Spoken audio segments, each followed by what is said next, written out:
and that is those are two different things. And so people want people. There has been a group of people who wanted to reconstitute that board to interpretate, or for this separate board to interpret your municipal code, which is not what it would do.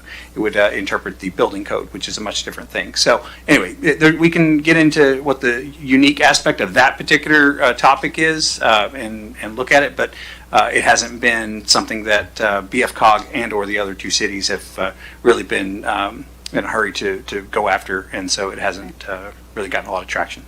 But happy to work on it. Thank you very much. So all in all, Ms.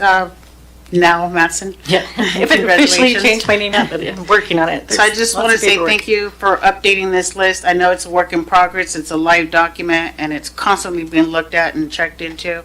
So again, thank you and your team. Thank you. So I'll just keep going through, okay. And I'll pick up the pace a little bit here. TIA scoping procedures, we will be bringing you a workshop item related to this, an update in October, and we have Brian Cartwright has done a great job streamlining the process for that, so you'll be hopefully happy to hear the details and what we've done with the scoping procedures. I've heard good feedback from applicants so far, and it's work in progress, but we'll be updating you soon on that. And then there's code changes, the SEPA categorical exemptions, that should be coming back to council here in the next month or two. There is, we have aligned with Kennewick's policies and mirrored what Kennewick has. The difference between Pasco and Kennewick is we have lots more areas that are identified as high probability for cultural resources.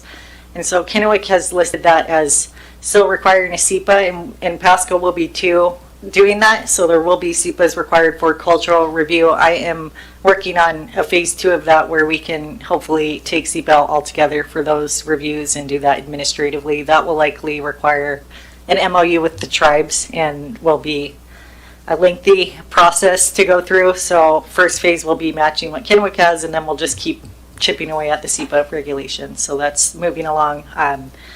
And we'll be coming back to the group soon.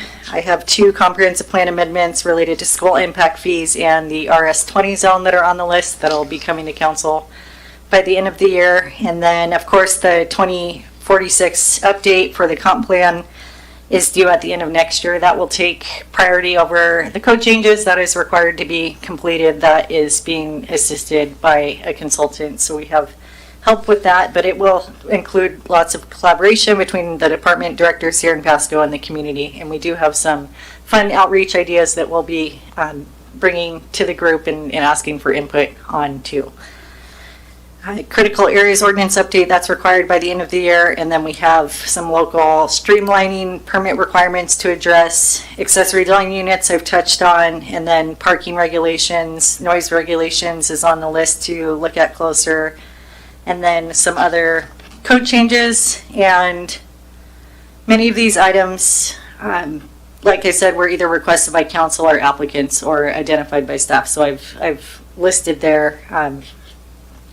who requested the item, I believe, in this version. Yes, requested by. So you can see who requested the changes.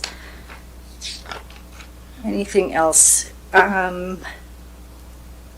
Frontage improvement requirements. I believe we touched on most things in your comments. So before I move on to process improvements, are there any questions on the legislative work plan or changes? Okay.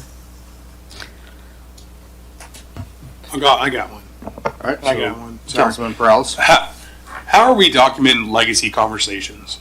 To, let's say, like Road 40, a lot of stuff happened there over years and years, and no one doesn't remember what. How is that documented here at the city?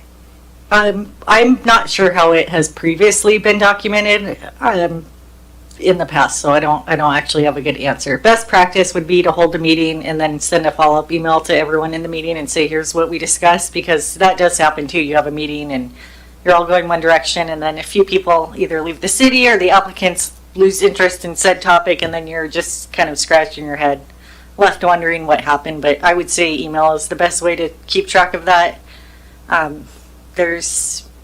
That would be the best way in my mind how to document it, but I'm not sure how we're currently doing that. So we don't have like a database where we have a potential project down the line, especially when it's like a city one, where we're having correspondence with a applicant or, sorry, adjacent landholder, and we don't like document those conversations, like, it'd just be email? Yeah, I have hundreds of conversations a week, so for me to document everything I've discussed with applicants, like if it's a big deal and it has to do with like vesting, like the best way to get something in writing is to actually apply for the permit, and that's where we start respecting the vesting rules and those guidelines. If you're not submitting a formal permit for a development application, everything before that is discussion, and there's case law on that. If you submit a pre-app, you're not vested until you submit, and that's protecting both sides from misinformation or he said, she said kind of thing. So I would say if it's an issue, we can look into documenting it, but I do, some of us have meetings 8 to 5 all day, every day, so I don't think tracking every meeting is the best use of time, but if it's a bigger discussion, I think it is good to put together a memo, like I would do that. Right.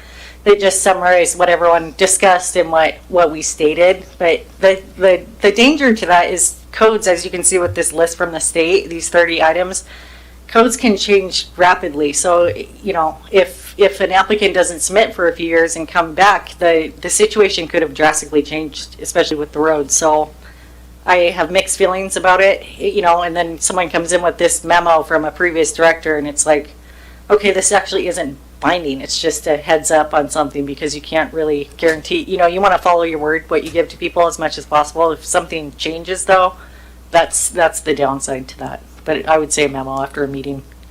Save it to the file. Thank you. Okay, so the process improvements, and this is very fun for me to work on these kinds of things, and happy to go through the list here briefly because I could talk about this for the longest time. I'm still working on credit card payments. We're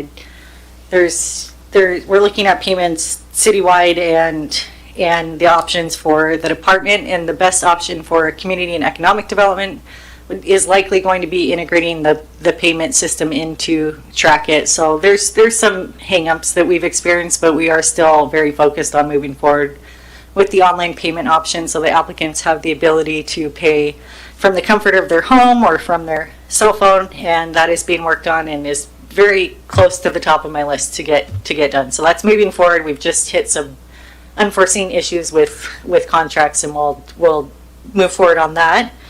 And then developer forum, I touched on that. That's in October, and I'm hoping to establish a more routine check-in with the HBA if they are up for it. I did meet with the HBA in the last city I was at quarterly, just over Zoom, so people, if they had issues, they just log into that meeting and share them, and so we were able to communicate with them. So we'll start with the first developer forum and then go from there.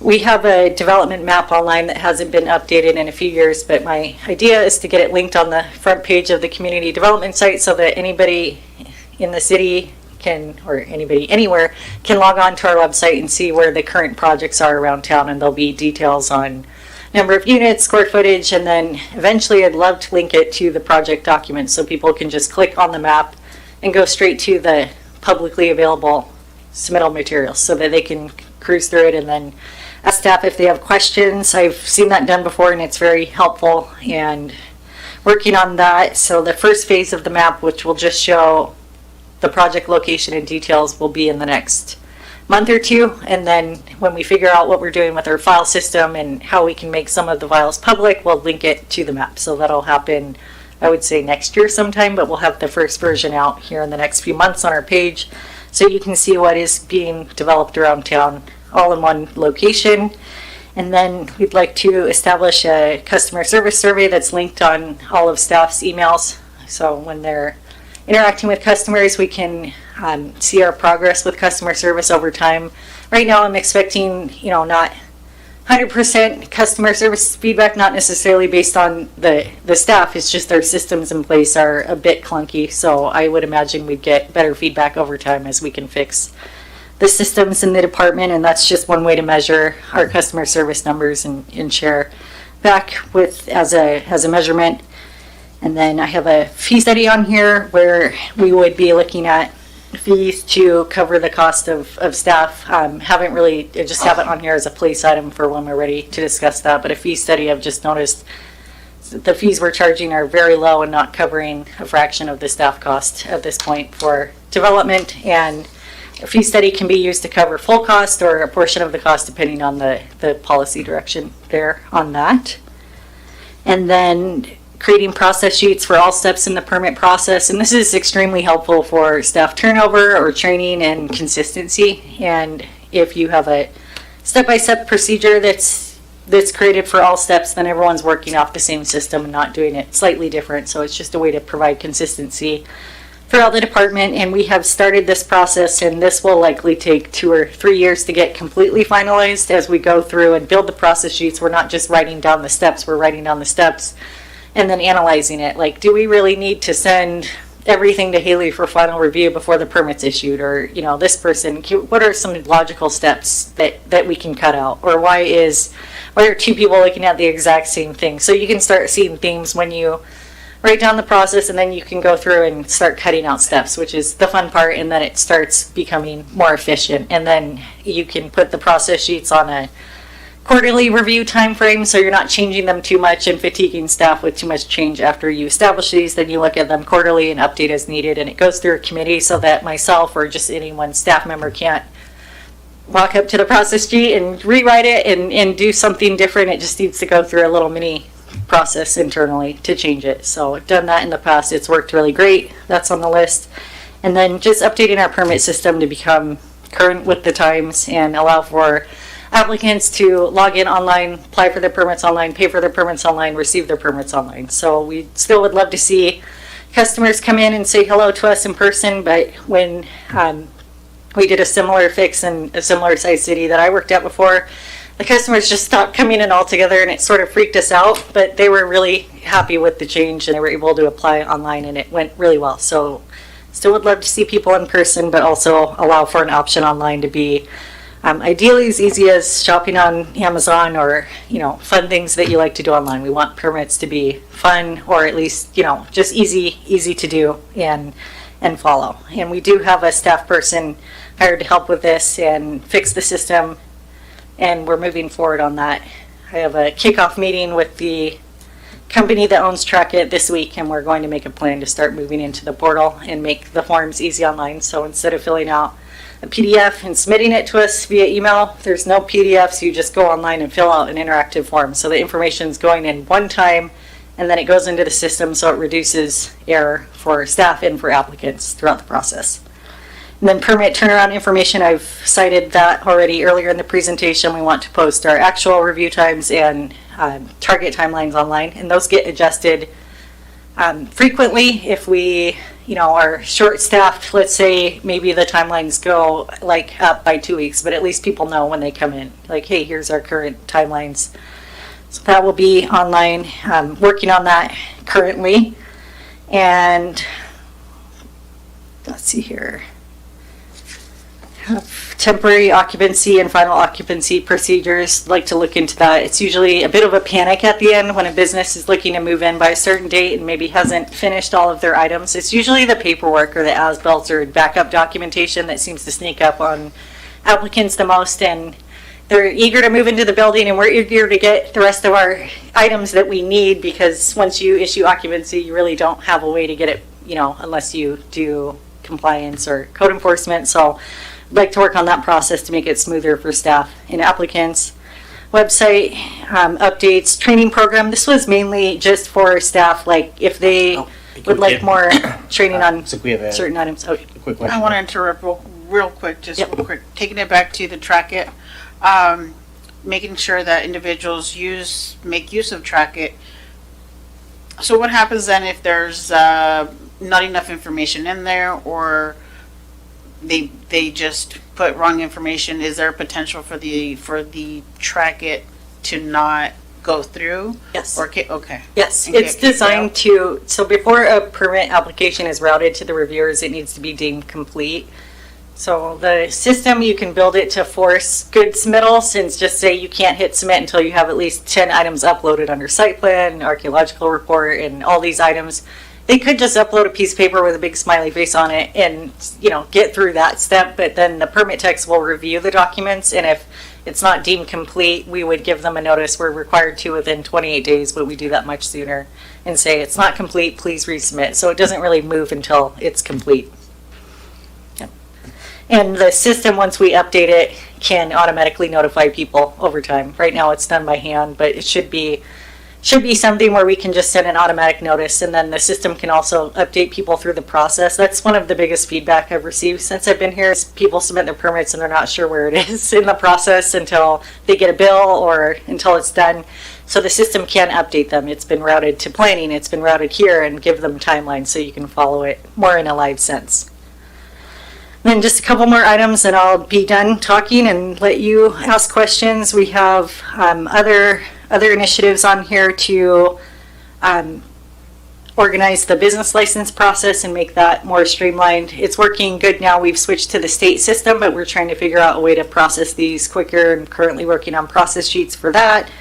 And then I have one-stop permit center signage. That's a pretty minor detail, but I did want to emphasize that we do have a one-stop permit center now down on the first floor. That happened before I got here, but we have most of our staff, and it's worked great so far for customers. And we've added a sign at the bottom of the stairs so people don't need to go upstairs anymore. They just need to go to one spot in the permit center.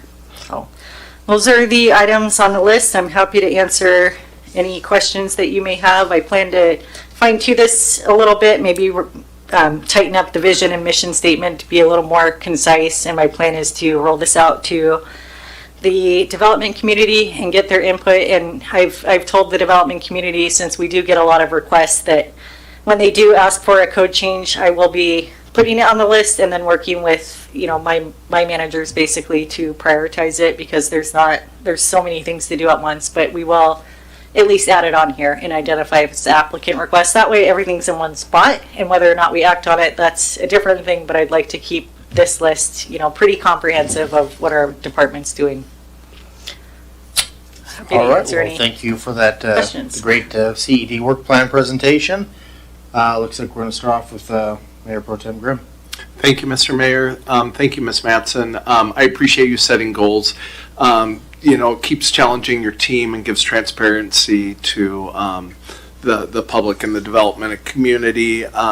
Your goals of streamlining and process changes are many of the same goals that I had when I ran for office. You are a complete breath of fresh air. I want you to know that. And I'm excited to continue to see your work as it benefits ratepayers and those who do business with the city. I do have a couple of questions, or at least comments, regarding just kind of the philosophy behind all this, though. You mentioned, I think quite well, not everyone is crazy about growth, especially if they're long-term residents, and growth causes ratepayers higher rates and sometimes fees. You use that word, the state requiring us to add density, and I think there's a lot of public, at least that I interact with, who think density is a pretty dirty word over here. And I was just wondering, for the sake of the public, if you would flesh that out a little further, for several reasons. Because I know, some people hear density and the first thing that goes to their mind are these 15-minute cities, which is very concerning for those with families who are alarmed about the loss of open spaces that can be injurious to a child's development. And also, not to mention that if the rat race ever happens, you'll have lots of people in small places. So I'm wondering, just to restate that a little bit, just for the sake of the public, if you would, just flesh that out a little bit more, because I think there's a lot of concerns that we hear about growth and density. Thank you. And we will be sharing that message, as long as everyone's okay with that message, with the community during the comp plan outreach, and just explain that it is a requirement, because we do hear that a lot. And I don't want to speak for council, but when we do present about growth, we always add in, this is a state mandate, because people say, well, can't you just slow down if you wanted to? And we can't. So it's just not, it's out of our hands, and the state is not slowing down on these statewide mandates related to zoning for cities, so I don't see it slowing down anytime soon. But yes. Can I ask just a little follow-up on that? Are we unique in that way, or is this other states? Do you know, and I don't mean to put you on the spot, are we at like one end of the spectrum where we have, like extreme growth, we are all the way, we are on one side of the spectrum, and probably the most progressive state with land use regulations that I've seen. I would say close second would be California, maybe third is Oregon.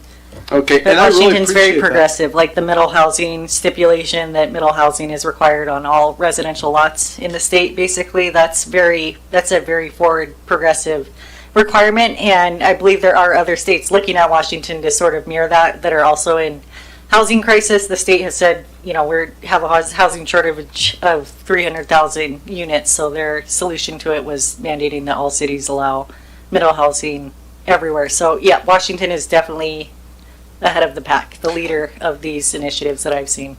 Thank you so much for expressing that, because really one of my guiding principles of government is, that of subsidiarity, which is government at the most local level possible. I think we are going to make the best decisions for Pasco, and I think it's really beneficial for the public to know, the kind of the only way of fixing this is for our voter turnout to be higher than 30% in statewide elections, and really just change Olympia is kind of what I'm hearing from you. Yeah, based on your question, the growth, the mandates here are at the state, and it's definitely unique compared to other states. So, Okay. yes. And I think it's worth, just mentioning again for the sake of the public, and I know it was in your notes there or whatever, but just some of the wins that we've already had that you brought up as far as some of the deregulation of permits and fees of common home improvement projects like re-roofing, re-siding, fences shorter than 7 feet and the retaining walls shorter than 4 feet, I believe. And that's just a huge win for the city of Pasco. And I know Deputy City Manager Sigdell kind of started a lot of this in the interim, but I really appreciate you taking it and running with it. And again, I'm excited to see where you go with all this. So thank you so much. Well, thank you for that, Mayor Pro Tem Grimm. Let's go with Councilman Harpster. Thank you for the presentation. It's similar to Mr. Grimm's comments. Appreciate in the 4 or 5, 6 months you've been here, you've come up with this work plan, which tells me, and I hope the rest of us, that you understand the work that needs to be done. And one thing I definitely appreciate is the switch to track it and developer forums and things like that. One part I wanted to mention that, again, Mr. Grimm brought up was, the work plan was divided into 2 parts. In part 1, I like how you put, requested by those applicant or council or whatever. There's 37 total changes or requests or mandates from the state compared to 4 from council. And so those lead to, as you mentioned, wait times. And so what I hope folks listening or watching understand is there may be extended waiting periods for permits to be processed. And a lot of that would be, our state and all their magnificent wisdom creating 37 different regulations or laws or things that we need to implement. Not to mention then staff's own initiatives, council's initiatives. And so that's just, I think sometimes the sentiment is they're just so slow because, for whatever reason, but to some extent there's a good reason because the department's so busy with other things. And then one thing that I would maybe recommend adding to the work plan, not to totally shoot all my last argument, but in 2023, that council passed residential design standards update, which allowed a lot of the housing that we're now seeing going in north of Burns Road and smaller lots, more opportunities for more folks to be able to purchase a home. Some of those updates, though, that have been in place for 2.5 years now, have presented some issues. One example that I know of is in 21-20-010, there's a sentence that states that streets, alleys, and bikeways shall be designed to provide continuous, efficient, economical travel ways, including pedestrian and bicycle travel, and create a safe and pleasant environment. So continuous and safe. And in some instances, that's been interpreted to mean that every single road in Pasco from its existing terminus will be continued in a straight manner to the urban growth boundary. And the council at the time, staff at the time, wanted a grid system. I think what some folks would rather see is that language has been interpreted to basically prohibit T intersections. And so what I think some developers have done in the past all over the city and would still like to do is allow those T intersections, and once you're in a plat, then have the continuous streets. And I had so many examples I looked at in our city right now that they're not even worth mentioning because they're everywhere, but essentially you come off a collector road like Sandifer, make a right or left turn into a neighborhood, and then from there you make a left or right, and then in that neighborhood you've got your grid system, and that in some instances could be safer. In other instances, maybe it is safer for the continuous roads, but some kind of hey, let's go back and look at this update that took place 2.5 years ago and see how it's working. Are there any other updates we need to make? Do we need to peel back portions of the code that maybe were implemented? Just sort of how is it going? Check-in. And then two more comments. I think this plan could be helpful to have on the department's website. May prohibit people from calling and complaining about something if they see, oh, it's on the work plan, they're working on it. I'm sure people will still call and complain, but could be helpful. And then lastly, we keep talking about the state, and go figure, I love growth. But at the prosecutor's promotion ceremony today, one thing that all the attorneys kept bringing up was we can't control what the state does, but we can control how we work together in response. And so I think it's important that we recognize that, realize that, and just remember that, not to say Olympia is our collective enemy, but we are all not each other's enemy. Staff, council, developers, we can all work together to continue to make this a great place to live and develop. So, thanks. All right, thank you with that. I'm not seeing any other council questions or comments, so do we have a public comment? Anybody from the audience that would like to comment on this? Going once, going twice, going 3 times. Well, thank you, Director Mattson, and I really appreciate it. Yeah, thank you. All right, well, let's move on to number 5B, which is the adjustment of utility tax rate for city-owned utilities. And we are going to go with our Deputy City Manager, Richa Siddell. Thank you, Mayor, and evening council. Today, what you have in front of you is a discussion on utility tax rates for city-owned utilities. Overall, for within state of Washington, next slide. Oh, thank you. Within state of Washington, a maximum tax rate for utility services like electric, gas, steam, telephone services, and water, sewer, solid waste can be at 6%, unless additional amount is voted in by taxpayers or the residents of the city. And I apologize, I made a mistake. Only for electric, gas, steam, and telephone services, it can be up to 6%. And anything additional to that needs to be voted in by people. There are other utilities beside those categories, like water, sewer, and solid waste, that have no limit, and they can be councilmanic in nature. So, for example, the city provides utilities like water and sewer, reuse facility, irrigation, and all of those can be taxed at any rate that the council finds feasible. At this time, all of our, I'm going to go right here, all of our tax rates, the utility tax rates for the utilities are 8.5%, and you will see that some of the utilities that I mentioned who are capped to 6%, you'll see 8.5% here, like telephone and electric, and that is because the city of Pasco residents at one point voted in to increase that tax by 2.5%, making it an 8.5% tax rate. The city of Pasco, as I mentioned, has the water and sewer, irrigation, and stormwater. Additionally, we contract with basin disposal for our solid waste. Today, we're here to talk about the utility tax overall in context of need for more revenues, as we are looking at a budget deficit for our general fund, and also inflation and all of the impacts that we've experienced in the last 5 years, and how we provide services while we're facing some of those challenges. And with that, what we have in front of you is a grid of how much of a 1% increase in utility tax would result for some of the city-owned utilities. So You're looking at about $600,000 per year if you increase the utility tax for just the city-owned utilities by 1%. At 1.5, you're looking at 900,000, and at 3%, you're looking at 1.8. Overall impact of these increases to the utility rates is not one-on-one, as in 1% increase in utility tax rate does not mean that it will increase the rate by about 1%.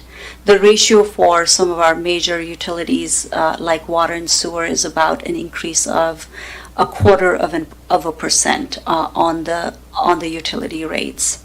So this time, what we're asking council is if you'd like for us to come back to you with any increases to the utility tax and a discussion from council, so we can understand what your policy choices are and at what rate you would like for us to come back with if the answer is yes. All right, do we have any, let's start off with Mayor Pro Tem Grimm. Thank you, Mr. Mayor. Thank you, Ms. Sigdell, for the presentation. I guess just if not today, maybe if you do come back at some point, I think the citizens, and I know everybody's kind of feeling the pinch of inflation and some of those other pressures you were talking about, but could you be a little bit more specific as far as what the need is? I think that would be, perhaps easier for the public to digest rather than just saying that the general fund, could use the money. Is there, because I think we all, it's kind of like when we give to a fundraiser, we like to know what it's specifically going for. And I think just having that as part of the discussion would help the public a lot. Absolutely. You're looking at about $5.5–6 million per year annually for this biennium. Deficit, so essentially expenses over revenues in operational cost. And general fund is a fund that usually is used for what people view local government, the services that local government provides, like police and fire, permitting, even though permitting has its own revenues, parks and recreation, city manager's office, things like that. So that's what it funds. And you're looking at about $5.5–6 million in deficit, and part of that we have fairly healthy savings, for the lack of better words, and but at this point, as you're using your savings for your operational expenses, you have to be extremely careful about when that is going to run out, when your savings is going to run out. So we're trying to mitigate using up all of our savings and ensuring that we have a sustainable budget and sustainable services that we can provide to the community.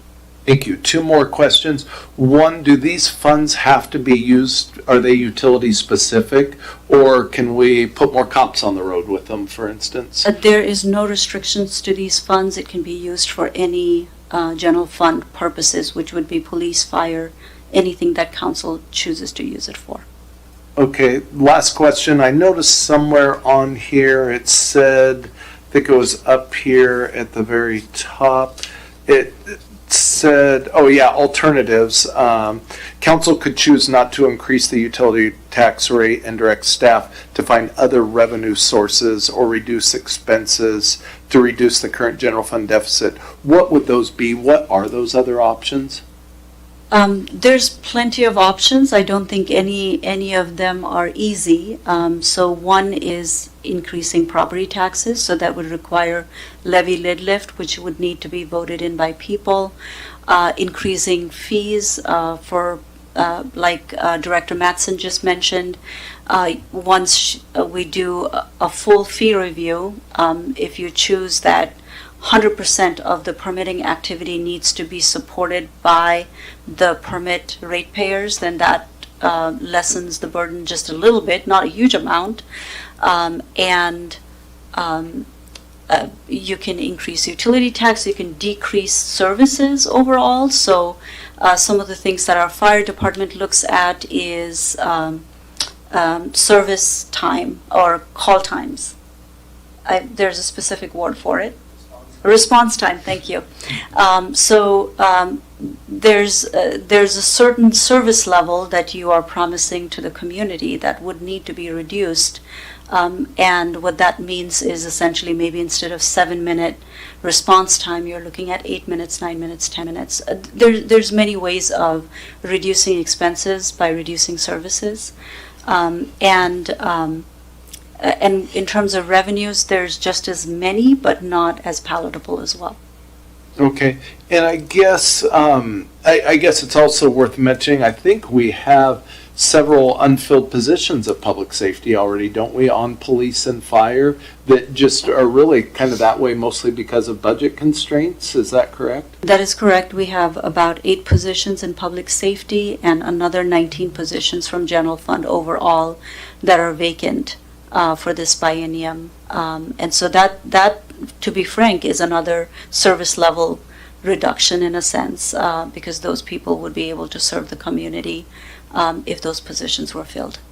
Thank you. And I know, yes, that eyes have also been on overtime and other things like that. So anyways, thank you, Ms. Sigdell. Mr. Mayor, that's all the questions for now. Okay, so Mayor Pro Tem Grimm, did you have a druthers on this? Did you just, council's asking for, or the staff's looking for feedback? What is your opinion on this, since you went first? Boy. I would actually, I'm not known to be a man of few words, but I would like to digest this a little more myself first, Mr. Mayor. Okay, Thank you. Okay, granted on that. Let's go with Councilman Harpster. Thank you. Yeah, I hate to say it, but I mean, I'd be in favor of the 1.5% increase for all the reasons that were stated previously and in the staff report.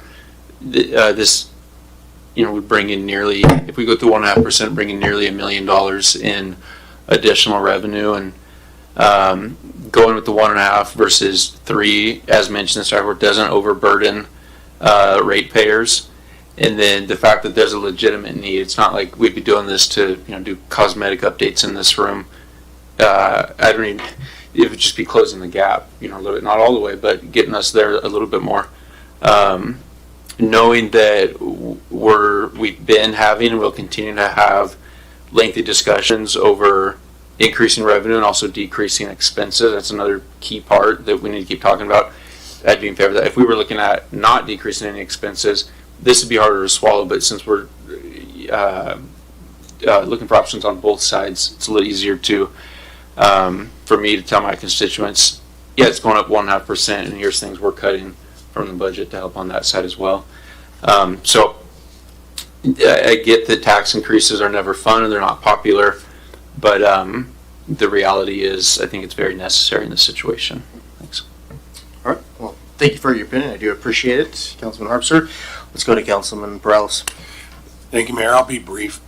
I would just like to know what exactly, I know you said this money would go towards general fund stuff, but I've gotten a lot of phone calls in the last few days, and almost every phone call I got from residents in my district they were telling me, don't vote for this. Don't vote for the Transportation Benefit District as well.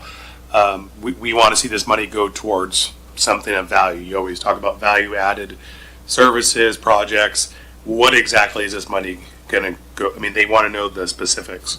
I'm like, those are very, very good questions. And I would just like to know, what are we looking at to do with this additional revenue? I mean, obviously, this wouldn't, a year from now, if we were to implement this, then we would see roughly that amount, right? So it'd be like next year we get this money. So, just more specifics and what we're cutting and really looking at some of those other options that you talked about. Have we looked at everything? We've talked about the Mid-Columbia Library annexation, a levy lid lift, Transportation Benefit District.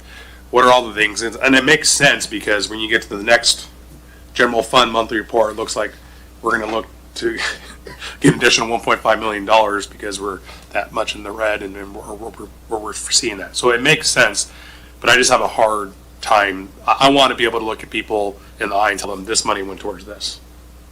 that I know. So as of right now, I would be a no for this. So thank you.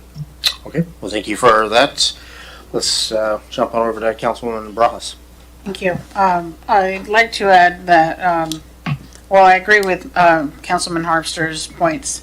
We have been discussing this, and if we're supposed to give some sort of guidance to our staff,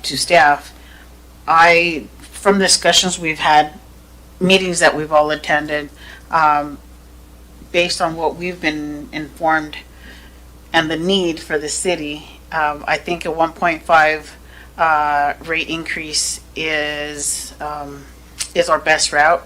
And one question that I do recall asking a couple of weeks ago was that if council in the future wanted to change their mind, you could change it, reduce it back to, maybe remove it. We've heard about alternatives, and I'm pretty sure staff has been looking into those alternatives already. And we're at the point that the alternatives are possibly not working out or not enough. And so we are at the point that an increase is needed. I would rather see a 1.5 increase on utilities than an increase on my property taxes. That is my take on that. Thank you. Thank you for the comment. I do appreciate it. I guess since nobody else is, I'll chime in as well. I don't think anybody likes tax increases. Nobody likes inflation either. I mean, this is all definitely difficult choices, but I mean, that's why we are voted in, is to make difficult choices. I mean, I don't want to see obviously 6 million, or even, you look at the next report, we're talking about $1 million now, or an additional $1 million down. And it needs to come from somewhere. And again, if you were in an accident or had a heart attack, you don't want the fire department taking 7 minutes. You want them, or 9 minutes, you want them in 7, 6, or hopefully a lot less than that. So when your life is on the line, you're thinking, okay, I'd rather the city pay a little bit more on utility taxes if it's going to mean saving the life of my brother, husband, daughter, wife. Again, I do not like taxes. I really actually hate taxes because it seems like that's all I ever do is pay taxes. But on the other hand, I'm willing to throw this out there. I'm willing to make sacrifice. I do believe the city staff has our best interest at heart. I don't think you guys come with us just to line people's pockets. You are actually wanting us to break even and not pull into our reserves. You don't know what's going to happen down the line. So at this particular moment, I am for a utility tax increase of 1.5%. I would vote on that if it was put up for a vote. So I don't think it's staff enough. Looks like we have 3, and then we have 1 no and 2 of them that were, I think, going to think about it. So I don't know if that gives you enough direction, or if you're asking for anything more. It does, thank you. Okay. Well, with that, let me. Oh, Harold, and then I will then go to public comment. Yeah, just a couple of points here, kind of coming in a little bit as an outsider. So maybe a little bit of different perspective here. Maybe you can go back a slide that shows the rates for, that one. So the last 2 columns there, cable television and telephone. As you can imagine, as our technology changes, those are becoming less and less in demand. We're actually seeing decreases in revenues on that. So, for example, how many people listening to me right now still have a landline in their home? I would say it's in the minority, where it used to be common in every home, right? And so there used to be a revenue stream that came from that. The premise being that a lot of times their infrastructure goes through public right-of-way. It's land owned by the citizens, the public. So they need to, quote-unquote, pay their rent for access to that right-of-way for their infrastructure. But we're seeing that, particularly on the telephone side, as everyone converts to cell phones, those revenues are disappearing. When it comes to cable television, how many people have cut their cable bills to go to streaming services, Disney Plus, YouTube, Netflix, those kinds of things? By federal law, as I understand it, we are not allowed to tax internet service.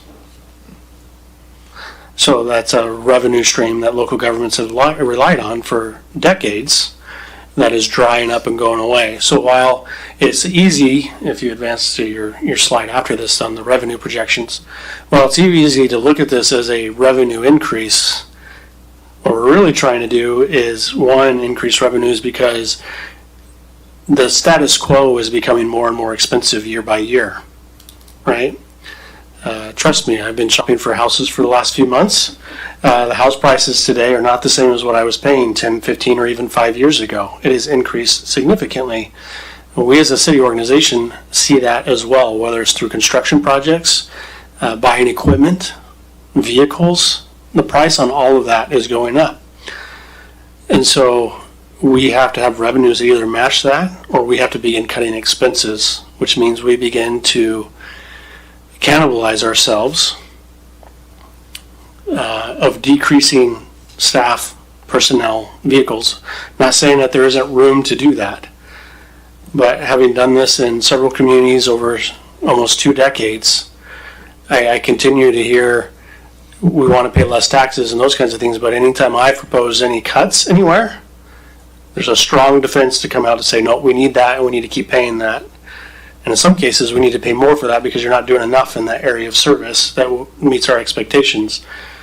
And so we just need to balance. We need to balance those needs in our community, and that's what makes this difficult, right? Going forward, is that our cost of operation continues to go up, and if we're going to hold the line on taxes and fees, that means we have to begin cutting services, which comes with a decrease in expectation of local government service. Which, if that's where the community wants us to go, we can do that. But you can't hold us to continue to offer a certain level of services to the community because we just can't afford to do it, right? And anyway, I just did want to make a point here too that not all of this is just a revenue grab and an increase, because we're trying to counterbalance the decrease in revenues in other areas that as technology and the habits of our citizenry change, and these old models don't work anymore. Couldn't agree with you more. All right, so with that, let's open it up for public comment. Is there anybody in the audience that would like to talk on this issue? Going once, going twice, going 3 times. All right, so with that, we are done with 5B, and I think it would be best, I don't think there's any other questions, so with that, I think it would be best to take a 5-minute recess. I think the council probably could use that, so right now it's 9:02, so let's come back at 9:07. Thanks.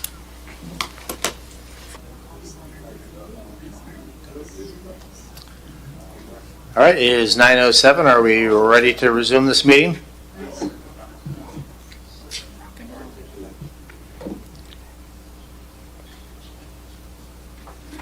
All right, okay, well, let's resume.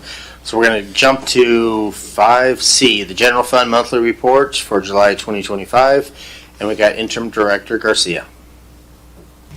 Good evening, Council. So tonight we have the budget to actual for General Fund through the end of July. Because we have a 2-year budget, essentially July represents about 29% of the biennium. So 29% is essentially like the target for the actuals. And overall expenses are around 26% of budget, which is below the target, which really demonstrates the mindful management of expenses, which I know we were just discussing that of overall expenses are being managed, and that message and goal of only as needed type of expenses. For example, supplies are at 11% of the total biennium, so there is really that mindful approach that is being taken by staff. On the revenue side, we are seeing a shortfall of on the revenues. So overall, if the revenues keep on that same pace where we're at now, even though we already budgeted for usage of the reserves, it seems like if we stay on this pace, as of now, the projection is that we would use an additional 1.5 million of reserves. So just for this time frame, expenses were more than revenues by 3.8 million. which means that that's the amount of reserve funds that we use for this timeframe. And just to kind of build off of the previous conversation of the utility tax, just to kind of put that into perspective, so the estimated amount of $900,000, if with that increase, the overtime for just public safety through the end of July was $920,000. So that, and, it's not a one-for-one of if we increase that tax, it would cover this, but that's just to put it in perspective. That's what this about the same amount of overtime for this time frame. And with that, I'll answer any questions. All right. Does we have any questions? We'll start with Mayor Pro Tem Grimm. Thank you, Mr. Mayor. Thank you, Garcia, Interim Director Garcia, for the presentation there. I just have a lot of thoughts, actually, just even going back to our previous discussion. And,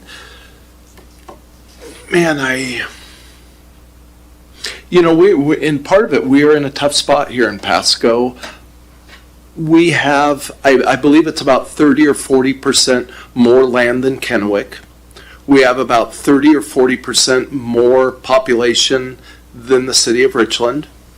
And yet, our property tax levy rate, for example, and not that I'm opposed to raising it, has been held down for so long. Every year, those municipalities start with about a $10 million advantage.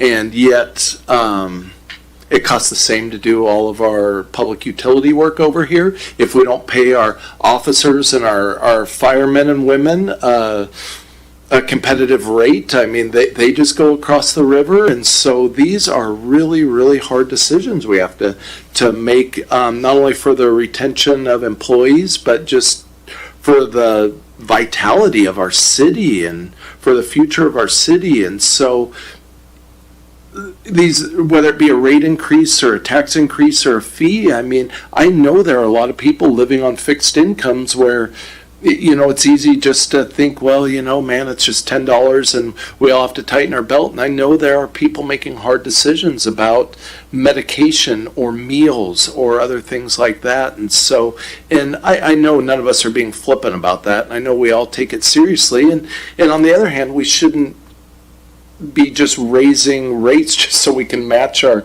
neighbors across the creek.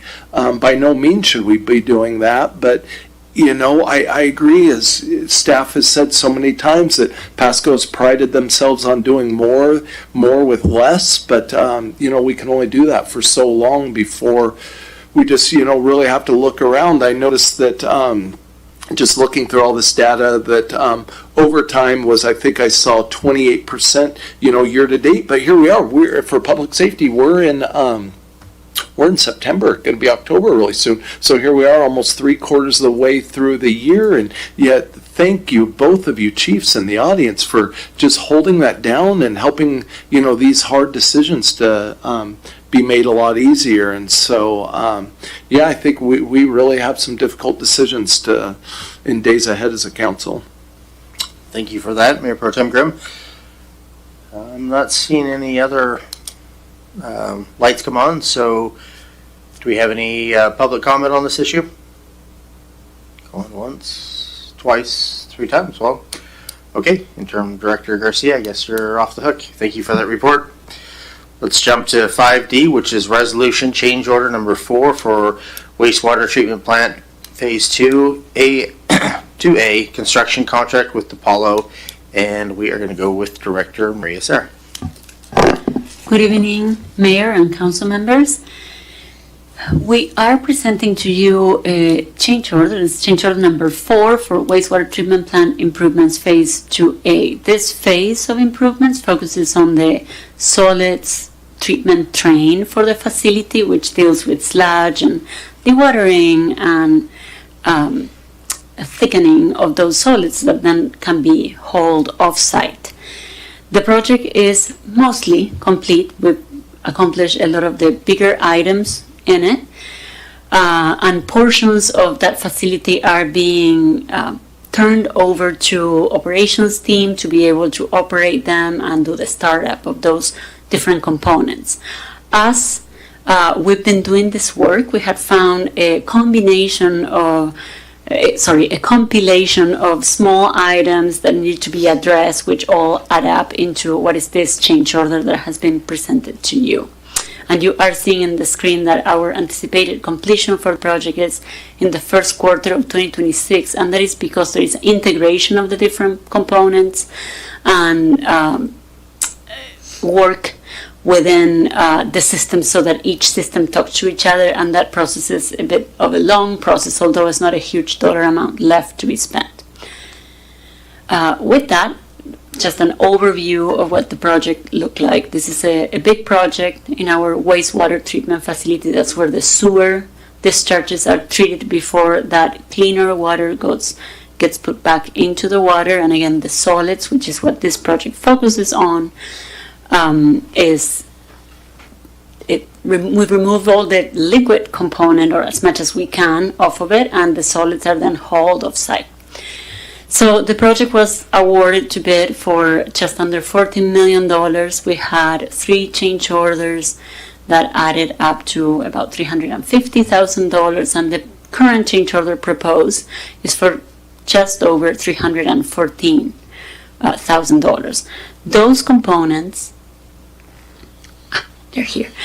These components are a combination of site improvements that were identified as work was being done, some mechanical needs that were, again, identified as we uncover issues with how pumps are functioning or how a system is talking to each other, or replacement of an outdated equipment to identify how dense that sludge is becoming. So there is a list of items in your packet that shows what all those components were and how much each of those could cost. Some of the work associated with this had to do with identifying where the problems were as we were doing work, and then some extended areas of work where we had to then come and resurface, for example, areas that had been kind of crumbled through the construction of the work. So this is, again, a series of items, $314,000. We do not have any other change orders in sight, although I know better than saying that there will be no change orders as a firm statement. But I'm happy to answer any questions you may have on this. Well, thank you for that update and the report. It's always good to see that there's still $4.5 million difference from what the engineer thought it was going to cost, so that's always good news. Does anybody on the council like to make a comment on this? All right, not see anything. Does anybody in the public like to make a comment, or once, twice, 3 times? All right, well, let's keep moving along here. So let's jump to 5E, Resolution Professional Services Agreement amending number 2 with RH2 Engineering Incorporated for design service for the process water reuse facility, irrigation system farm upgrades project. And again, it's Maria Serra, Director Maria Serra. Good evening, Mayor and Council members again. In this case, we are bringing to you a proposed amendment to a professional services agreement with our design engineer, RH2 Engineering. This is for the project that will expand our land treatment system. As you know, our PWRF utility serves industrial processors. The way the system works is there is conveyance systems that come from each of our service areas into a treatment area. It's a plant where treatment occurs to a certain level, but final treatment and disposal actually happens as we land apply that pre-treated wastewater into farm fields that have engineered crop rotation. So that means the crops uptake nitrogen and other constituents. And as you've heard a lot from me, that facility has been expanded. So now this last phase of expansion involves that last component of treatment, which is the land itself. So allowing to incorporate 2 new locations for land application is critical to have compliance with Department of Ecology limits in our permit and be compliant with our engineering report, which shows how much land we need to not contaminate groundwater as we are land applying that pre-treated wastewater. So you're seeing in the screen 2 new parcels that we have already acquired as part of the Phase 2 project, and we are proposing an extension of our irrigation system to be able to get to those and land apply that wastewater. Okay, so this project has gone through a couple of iterations in the design needs. We had various engineering reports that have happened throughout the design process of the treatment plant itself. And so our design engineer has been working with us to try to fit the project within the budget. So the budget has also had some changes along the way, where we had bonded for the project for a certain amount, and then we were counting on some ecology low-interest loans to come forward.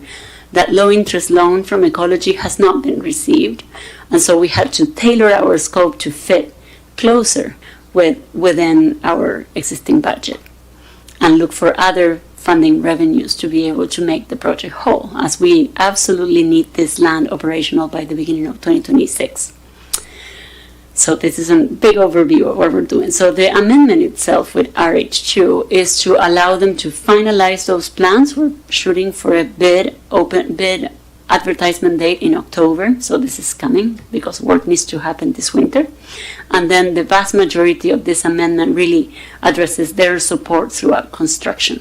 So again, we are having the same company help us through finishing the design, support us during the bidding, and then provide technical support during construction, which will happen within the next 6 to 8 months. And this amendment is for $306,744. Overall, we believe this project will be in the order of $13 million. So when you look at industry standard for cost of design and construction support, this is a very low estimate, which is a good sign. We are counting on their knowledge and expertise in this area. So with that, we recommend approval of this amendment, but I'm happy to address any questions you may have.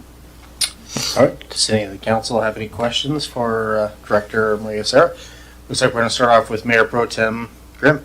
Thank you, Mr. Mayor. Just one small question. That parcel up at the very top where we are adding there, it looks like it's kind of got a windshield wiper on it now. Is that going to be a full circle? Is that going to be converted to a full pivot? Are you going to move the center of that over, or just add another windshield wiper on the other side? So actually, and I should have made this clearer in my slide, City of Pasco does not own the parcel adjacent to it. Oh, to the right. To the right. That little windshield wiper there? Right. Okay. So at this point, So that's a no. we're only installing infrastructure to place the pivot in the eastern end Okay. in the center, right? But it'll Gotcha, be just like the adjacent property. mimicking- yes. Okay, no, perfect. I didn't realize that. Thank you, ma'am. Thank you.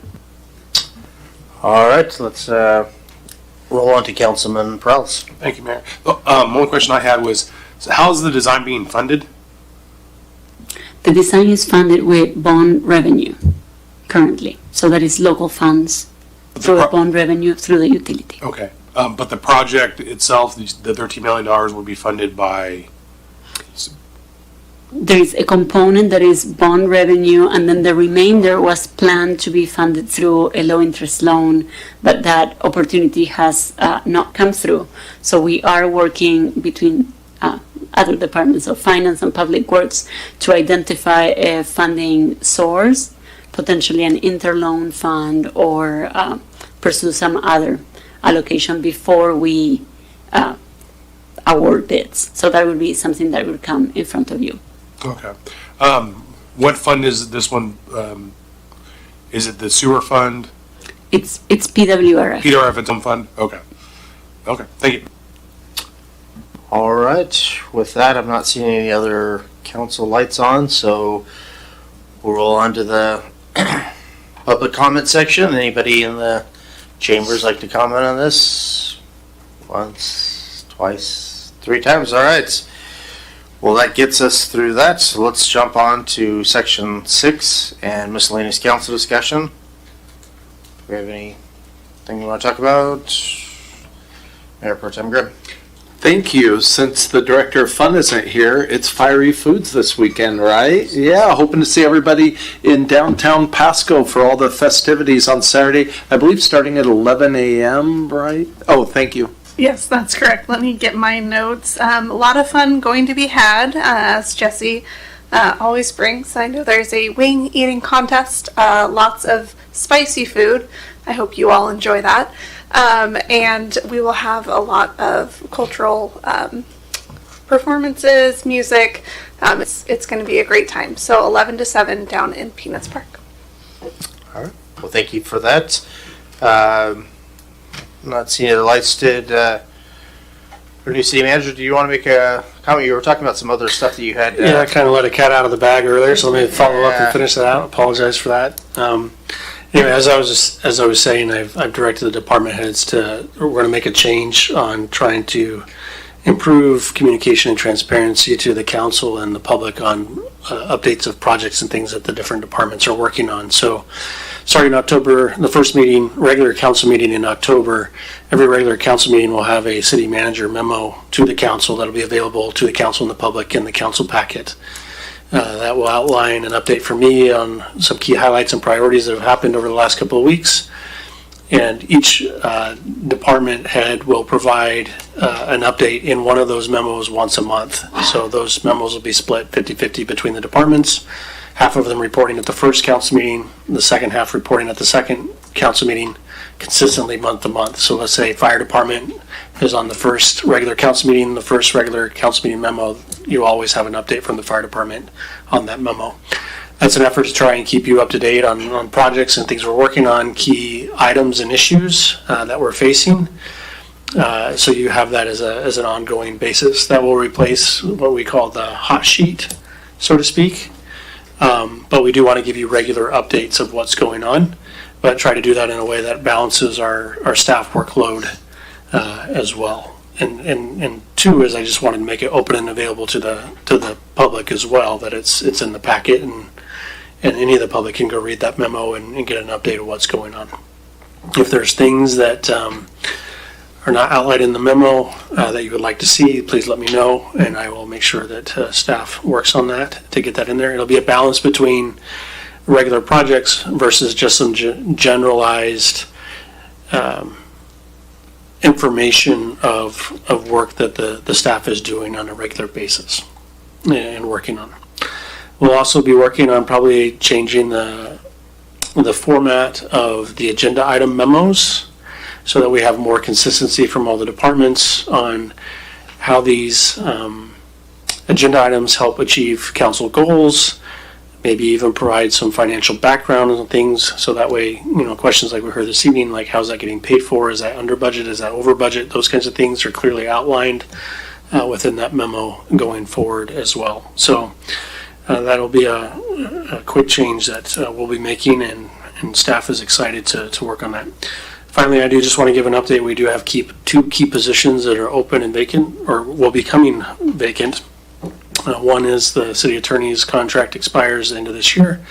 So I've been meeting with our HR department and administrative staff to work on that. We will be looking at putting out an RFP for a potential city attorney contract to help meet the temporary needs. Well, at the same time, we'll be putting out, we'll be doing a professional recruitment for that position going forward that we'll be working on here over the next few weeks to get that started. And in addition, the finance director, we will likely be doing a recruitment for that process as well. And that'll be a key piece going forward too. So I just wanted you to know that we're working on those. Those aren't falling by the wayside. Those are a high priority of key fills going forward, and we'll be working on that. Given that both of these, traditionally in my past, I do like to have at least the mayor and maybe one council member sit on an interview panel for these key director level positions. So if you are interested in that, and I like to kind of balance it around so we're not using the same council members all the time for these, to kind of spread that love and share it. So if you're interested in that, then let me know, and I'll talk through. No, we don't want to have a quorum of the council on there, but I would welcome your input on those as well. And I usually also invite some community partners that are also impacted by these departments and their services to participate as well. So it's usually a mix of elected officials, staff, and some community partners that I usually put together on these panels for these director level positions to make sure that we're getting people in place that will do a good job for the city of Pasco. So anyway, there's some updates. All right, I appreciate that. Not seeing anything else. So moves us on to 7, which is exec session, and nothing is listed. I'm sorry, I know I'm going to make myself extremely popular, but I need 10 minutes tonight to discuss potential litigation under 4230 110 1I. Okay. Is that okay, Mr. Prowlis? You seem to not be agreeable to that. This is one time, just tonight. So that Just to be clear, legally, the city council can call an executive session at any time under the statute. That's what I'm asking you to do tonight. okay. Well, I'm fine with having an exec session. So right now it is 9:30. So let's 10 minutes. That would make it 9:40 when we're done.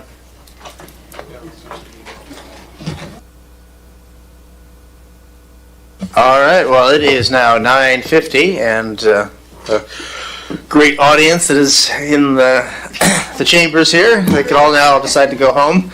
So it's 9:50, and we are done with the exec session, and so we're moving to 8, which is adjournment. Thank you for joining. Thank you all.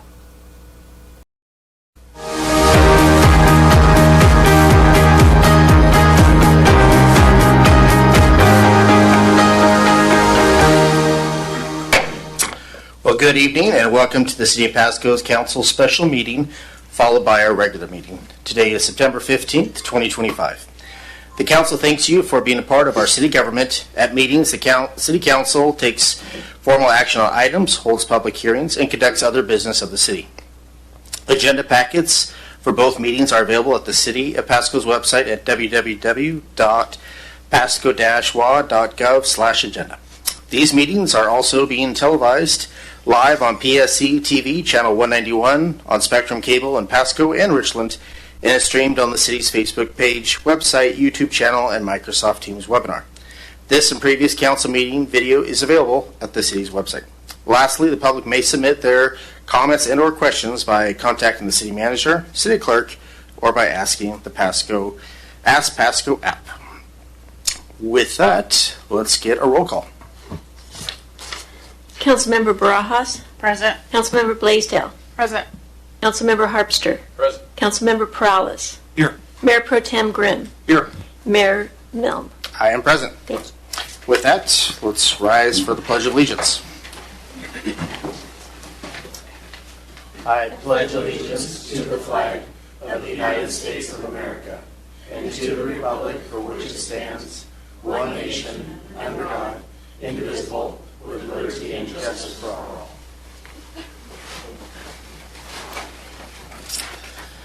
All right, so that brings us to 4, which is interviews for our vacant council position number 4.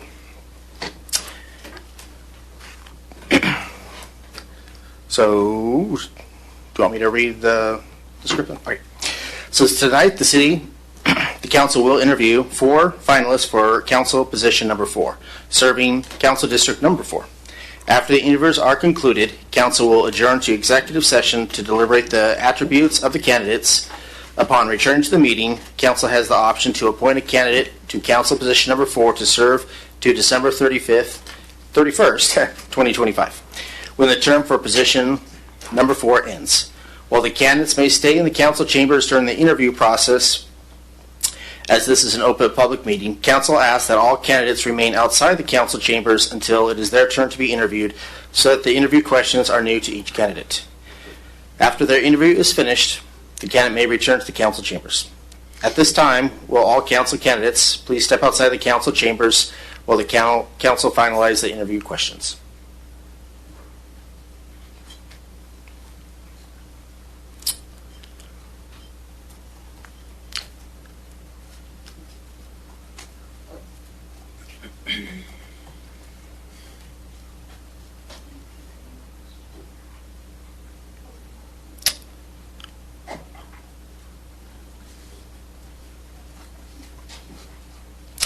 All right, we're moving forward.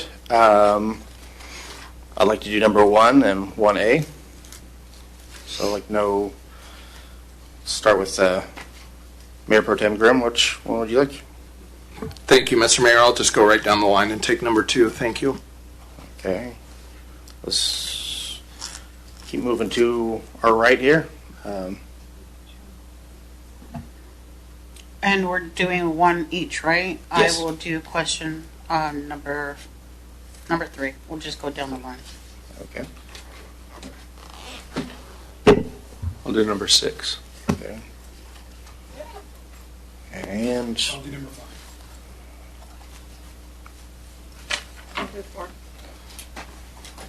okay.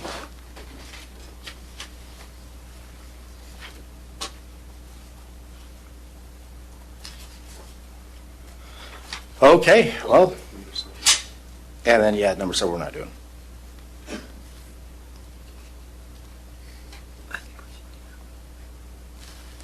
Want to do number 7? So, I guess we'll have Grimm do 2 and 7. Okay, I think we're good. Grimm's doing 2 and 7.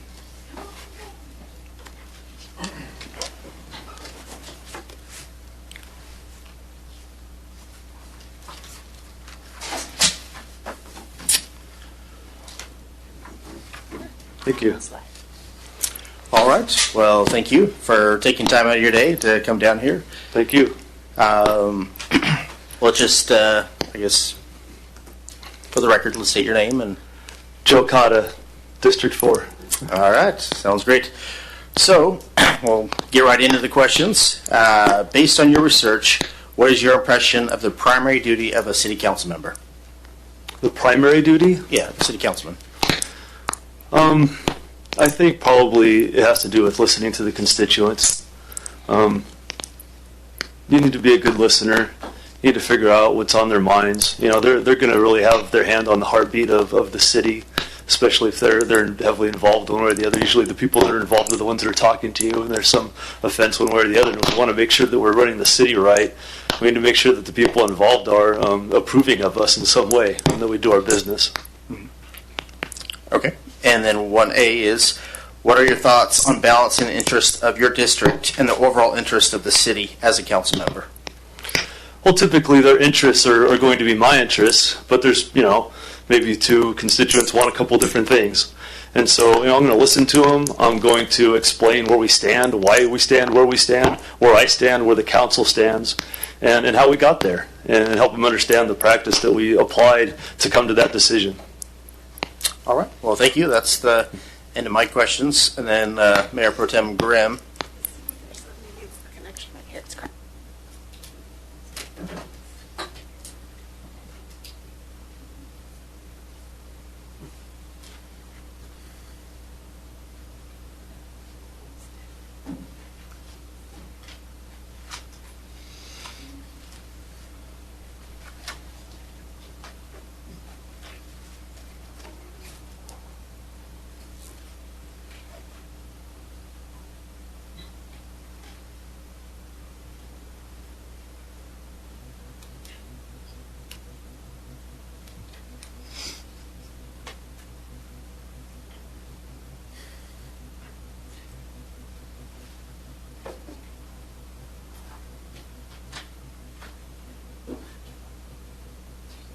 This happens almost every Sunday in my church.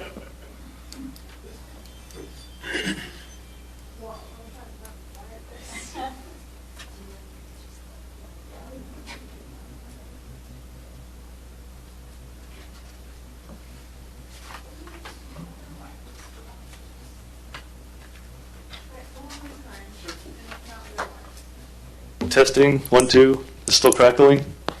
Is it better? It's yes, no.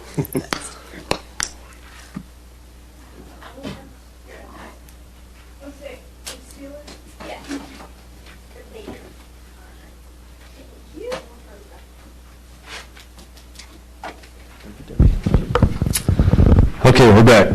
All right. Well, let's pass it on to Mayor Pro Tem Grimm for the next set of questions. Thank you, Mr. Mayor. Thank you, Mr. Cotta, for applying for the position. What do you believe are the highest priority projects in the community of Pasco? I was encouraged to see the position you hold of trying to reduce traffic deaths by half. I mean, I don't know if you can talk about an issue that's more important than life or death. And so I think that's probably a pretty significant issue. When you're talking about lives, you want to, so I guess in a general category, you could just say safety. And so there's a lot of things involved in safety, less crime, less drugs, supporting law enforcement. I know there's some priorities to ensure that we have district attorneys available and public defenders, and supporting public safety. If we don't have safety, people aren't going to want to come here. They're not going to want to build their businesses here. They're not going to want to live here. And so safety is obviously a big one. Thank you. Thank you. All right, let's move down to Councilwoman Ross. Thank you. Thank you for being here, and thank you for participating, taking interest in being more involved in the community. So my question to you is, what have you observed as areas of improvement for the city of Pasco? What do you think we're not doing correctly or we need to do better? Well,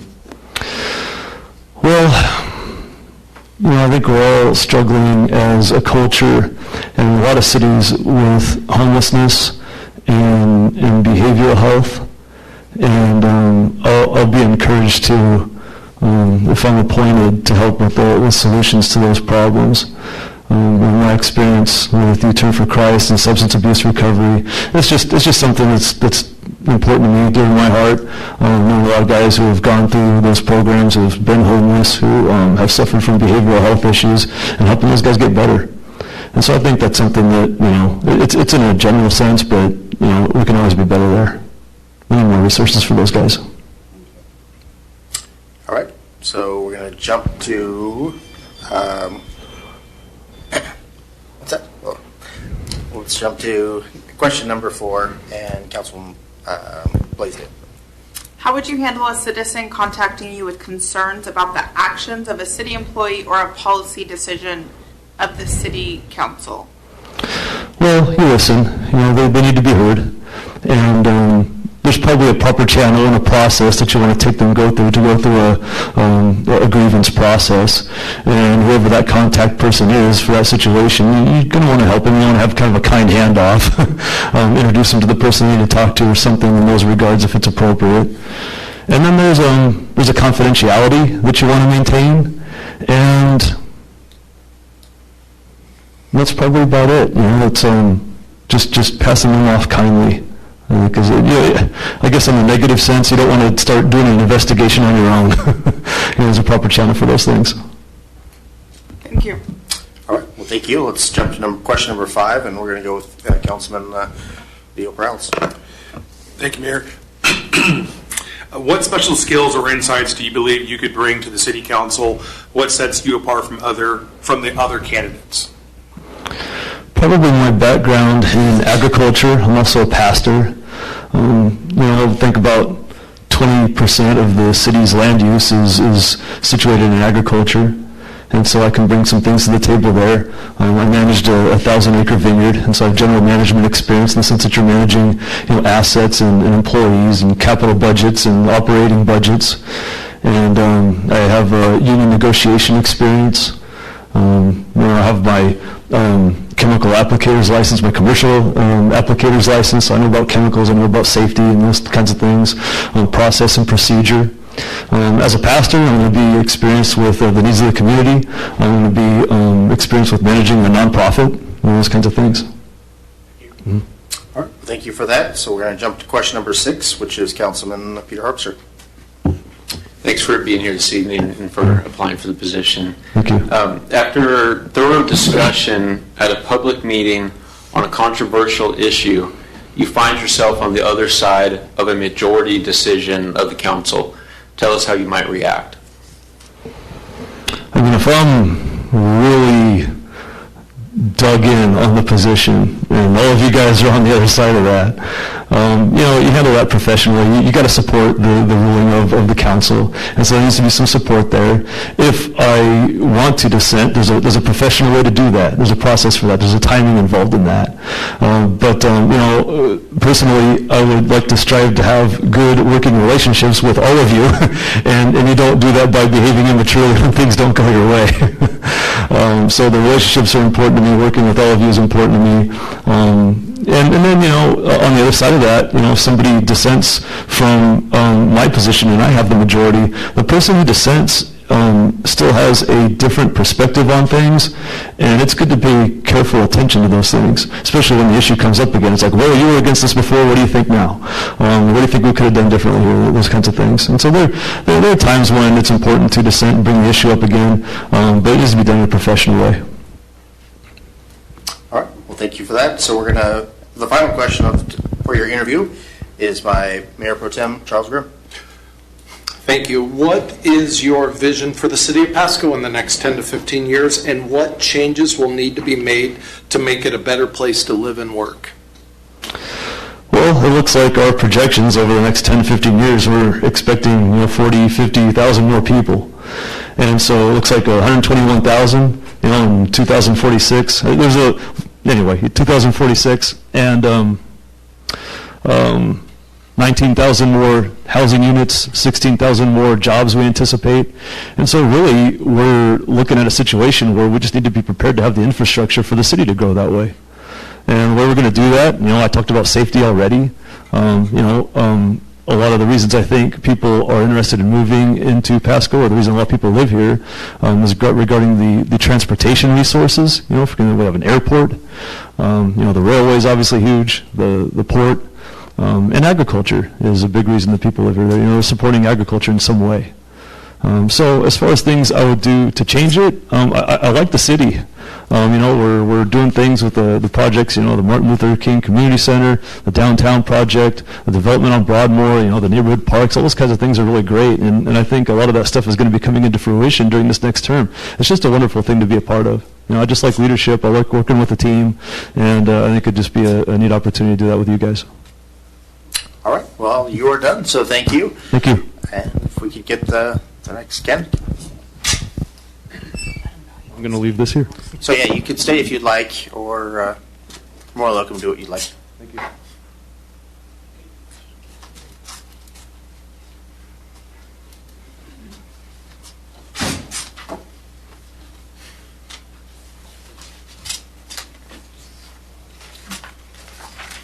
So this is not working well, so you'll have to use. Okay, just like karaoke. Yeah. Testing, 1, 2. Oh. Well, we could hear you, so you state your name and we could proceed. Good evening, Pat Jones. All right. Well, thank you, Pat Jones, for taking time out of your day to be here. Do appreciate it. So we're going to jump right into the questions. And so based on your research, what is your impression of the primary duty of a city council member? There are two answers I'd like to offer to that. First of all, it would be what the law of the cities say that you must perform, the duties that you have to perform, whatever those might be as far as governing and managing the cities, managing the taxpayer dollars, being fiscal in how we do that, making sure that policies are followed, making sure that government is done by listening to the people, making sure that infrastructure is kept in place, and all of those parts that the law says that we must do. I have a set of bulleted items that I have followed as an elected city official for over 14 years myself that I'd like to share with you that specifically answer that question that I have followed for years. I believe firmly in a balanced pattern of growth, a vibrant, livable community, a safe, healthy, inclusive, skilled community, efficient transportation, infrastructure systems that are safe and ongoing, economic stability and growth, outstanding recreational and cultural opportunities, and responsive, accessible, and effective government. So philosophically, those are my beliefs from a day-to-day standpoint, I believe we have to meet all of the things that I mentioned first and be responsible to the citizens who put us there. All right, well, thank you for that answer. Part A of that is, what are your thoughts on balancing the interest of your district and the overall interest of the city as a council member? It's important to know what the needs and the wants are of the people in the area that we represent. We are elected by an area, and it's important to know what the needs and wants are of those folks. Are those needs recreation? Are those needs streets? Are those needs public safety? And to know what they are and bring those to the full council so everyone knows what's going on. There are times when it will be my job to bring those forward and push those from a stronger level. There will be times when I will need to work with the other council members and understand where those fit into the full picture of the city. It's impossible to say at which point those will be pushed more forward, or I will back off and work together to meet the needs of the full city versus my area that I represent. Each and every decision, each and every plan, each and every budgeted item is a discussion that needs to take place. And so it would be short-sighted to say, this is time I will do this, and this time I will do this. Each one needs a fair look and a fair discussion, and then I would make my determination based on my background, experience, and training, and determine how I would push or back off at that point. All right, well, thank you for those answers. We're going to be moving to question number 2, which is Mayor Pro Tem Charles Grimm. What do you believe are the highest priority projects in the community of Pasco?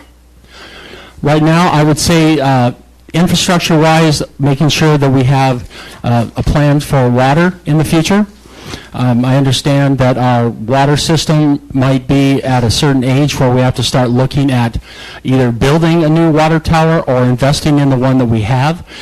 We can't grow, we can't support what's going on in our city if we can't guarantee water every time someone turns on their tap or does the flush. So it's our job to make sure that that's there. That's one of the first things I would want to look into as a new council member. I would also want to make sure that we are meeting the needs from a public safety standpoint. We want to make sure that our citizens are safe. We can't be a good growing city if citizens don't feel safe here. So that would be from a public safety, police, and fire standpoint. The next thing that I think needs a lot of attention is retail. It appears to me as a fairly new member to the community, my wife and I have lived here 2 years now, that a lot of retail exists in Kennewick and Richland, but there's not a lot of solid retail in Pasco in a comparison of the three. That's looking at it from a new person standpoint. So those would be my main focuses coming on board. All right, and thanks for coming in, Mr. Jones. Appreciate it. All right, thank you for that. We're going to move on to question number 3, which is Councilwoman Blanche Bras. Thank you. And I just want to say thank you for participating and wanting to be involved in your community at this level. What have you observed in areas of improvement for the city of Pasco? What do you think we need to do better or we are not doing at all?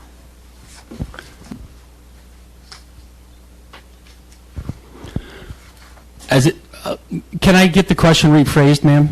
Are you asking me what do I think right now needs to be done better in the city of Pasco? Is that the question? Correct. What is it that we're doing or not doing for the city of Pasco? Or if you feel that there's something that we could do better? Okay, thank you. I understand. Again, from a new person standpoint, lived here 2 years, one of the things I think we need to do more of is take a look at our speeding that's going on throughout the community. It seems like we have a tremendous amount of traffic going on, and it seems like a lot of those people like to drive really fast. And I think we need to take a closer look at that, and I'm sure that's being done. I'm sure that's not a aha moment for anybody, but that is certainly something that I see as a new person living here for 2 years. I believe that's something that certainly needs to be looked at to be done better. I would also say that providing opportunities for the fine arts in our community. We have tremendous recreational opportunities for athletics, but we have little to none in the fine arts, and I think that's something that we need to look at as well. Thank you. Thank you. All right, well, thank you. Let's move on to question number 5, which is done by Councilman Leo Perales. Oh, I'm sorry, I skipped. My bad. Question number 4. Yes, Councilwoman Blaisdell. Thank you. How would you handle a citizen contacting you with concerns about the actions of a city employee or a policy decision for the city council? The first thing I would do is listen to what they have to say until they were done talking. I want to make sure that they had a chance to clear their mind and clear their heart of what they have to say. Then I would encourage them to follow the proper procedure that we have. I'm sure there's a complaint policy that the city of Pasco has, and I would ask them to follow that.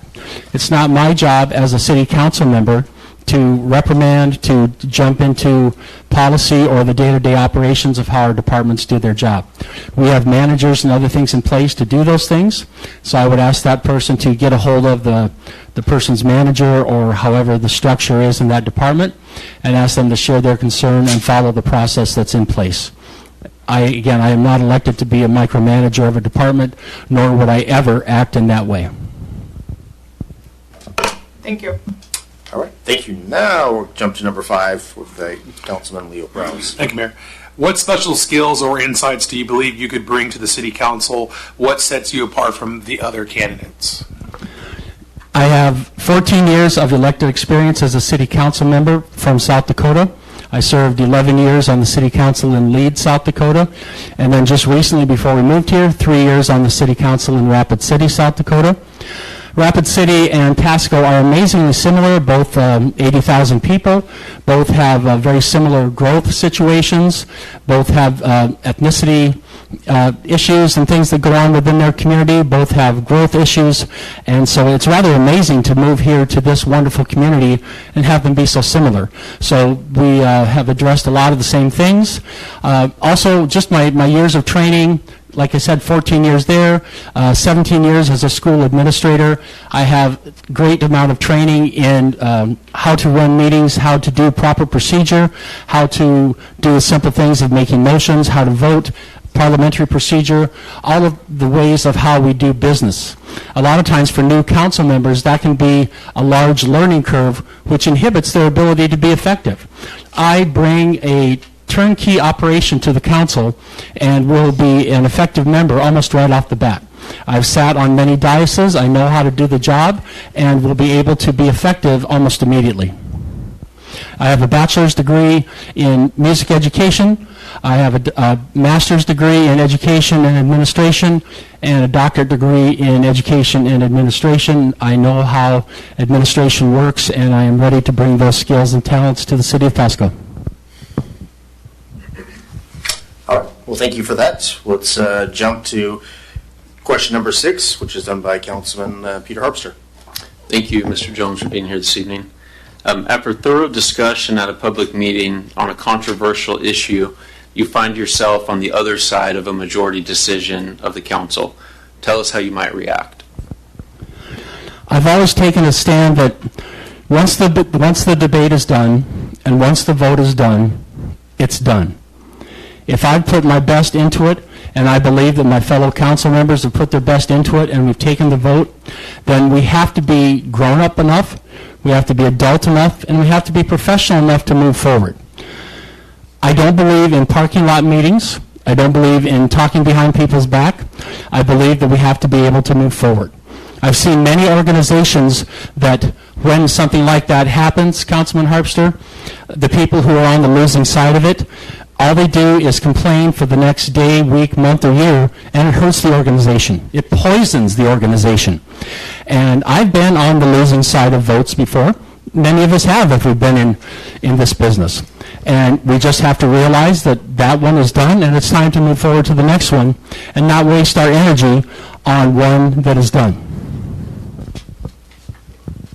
All right, well, thank you for that. So your final question is going to be done by Mayor Pro Tem Charles Grimm. Thank you, Mr. Mayor. Thank you again, Mr. Jones. What is your vision for the city of Pasco in the next 10 to 15 years, and what changes will need to be made to make it a better place to live and work? I believe to make Pasco a better place the next 10 to 15 years, we need to make sure that we have infrastructure for our water distribution and supply to be securely in place. We need to make sure that we've addressed retail, to have more and better retail in place, to have ongoing sales tax base to take care of the needs of the city, because those things go on well after we are gone. We need to make sure that the public safety needs have been met, properly funded, that there's enough fire and police officers in place, and that there's enough structures in place, police and fire departments, to meet those needs.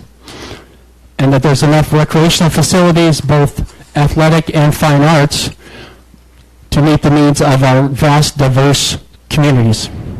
If we address those things and do them well, we will have taken this wonderful community and made it even better for the people that come behind us. All right, well, thank you. Thank you for your answer. Thank you for your time. So you're more than welcome to sit in the chambers and listen to the other candidates, or whatever you'd like to do. Thank you all very much. I really appreciate the opportunity to be here tonight. Thank you. Thank you.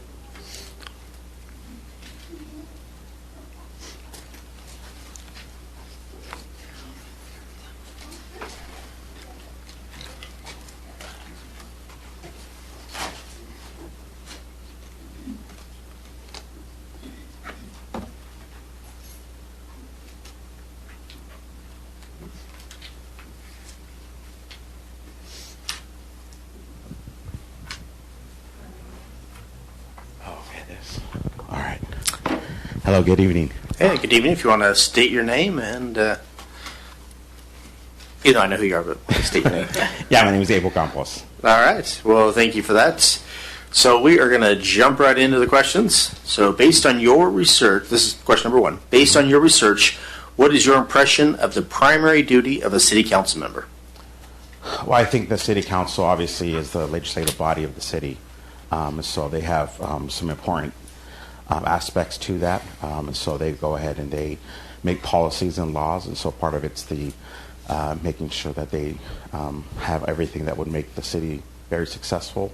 And so they do that. They also oversee obviously the staffing and the budget.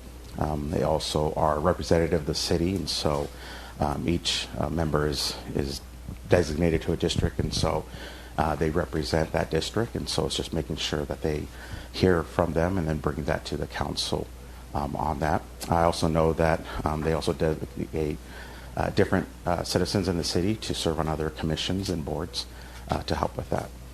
All right. Well, thank you for that. Let's jump to 1A. What are your thoughts on balancing the interest of your district and the overall interest of the city as a council member? Yeah, I think that's a good balance to have. I think on one side, the council member needs to obviously represent their district well and hear them out and be willing to listen to any constituents about their concerns for their city. But at the same time, they got to come together as a team for the city council and make the decision that's better for the city itself. So I think it's a very important balance. Definitely a juggling act that needs to be happening, making sure that they're doing both, listening to the constituents, but also working with everyone else and making sure that the city moves forward in a positive way. All right. Well, thank you for that. So we're going to jump to question number 2, which is going to be done by our very own Mayor Pro Tem, Charles Grimm. Thank you, Mr. Campos, for being here this evening and participating, just throwing your name in the hat for it, too. What do you believe are the highest priority projects in the community of Pasco? I think there's just so much going on. I mean, just knowing the fact that, by 2038, we're going to continue to grow 40 to 50,000 people. That in itself, managing that and making sure we're putting everything in place to continue to grow our city is very important. But I think obviously making sure that we continue to develop our businesses and our economic plans in place, making sure that we have housing. I know that serving on the Planning Commission, that was a big deal that we had to kind of look at, hearing all this, housing and making sure that we provide for that. But I think it's a big task, and I think that that's something that we need to really look forward to, is making sure that we have not only the right housing and the economic plan, but also just making sure even everything from traffic and everything else, making sure all those ordinances are in those places that we're ready for the population that is to come.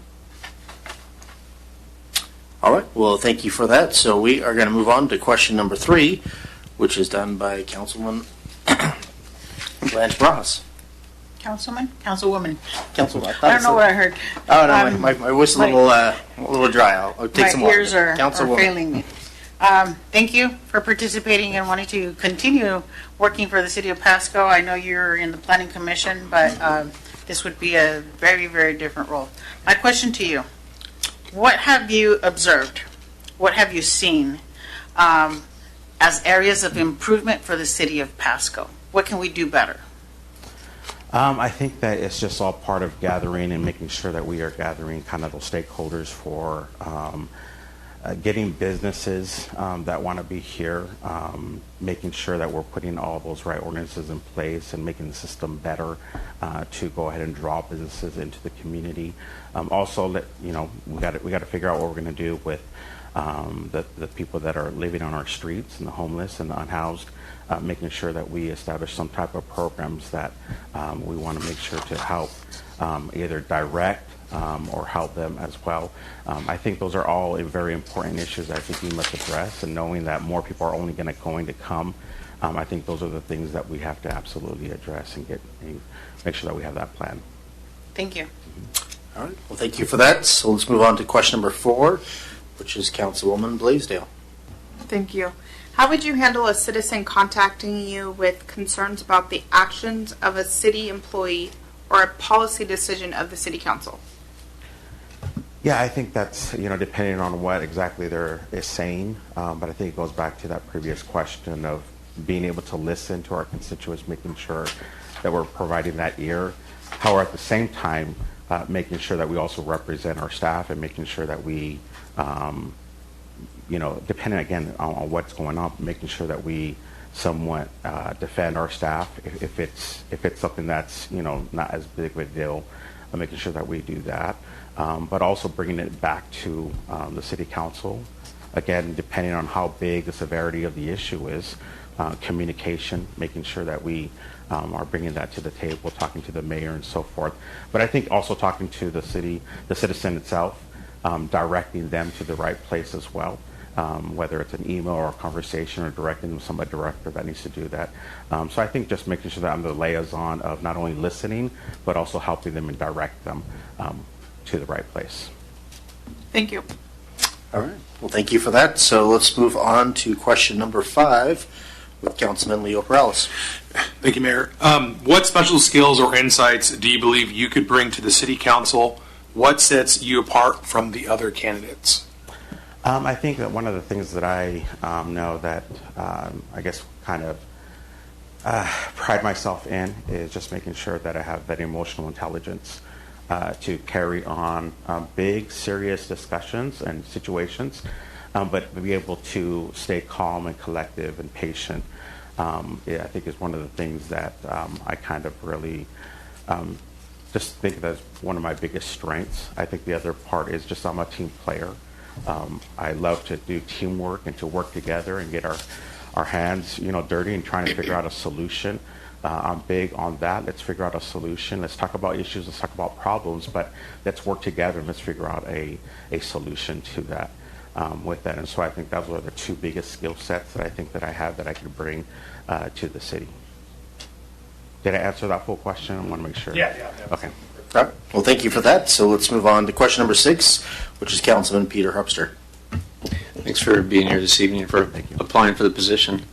After thorough discussion at a public meeting on a controversial issue, you find yourself on the other side of a majority decision of the council. Tell us how you might react. You support it. You absolutely are on the council, and you trust basically the other council members to make a decision. And so as long as I know that as long as I did my part to represent the voice and my district, and as long as I know that I did that and we discussed it well as a council, then I support the decision of the council, and we make sure that we move forward with that. All right. Well, thank you for that.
positive.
Well, good evening and welcome to the City of Pasco's council meeting.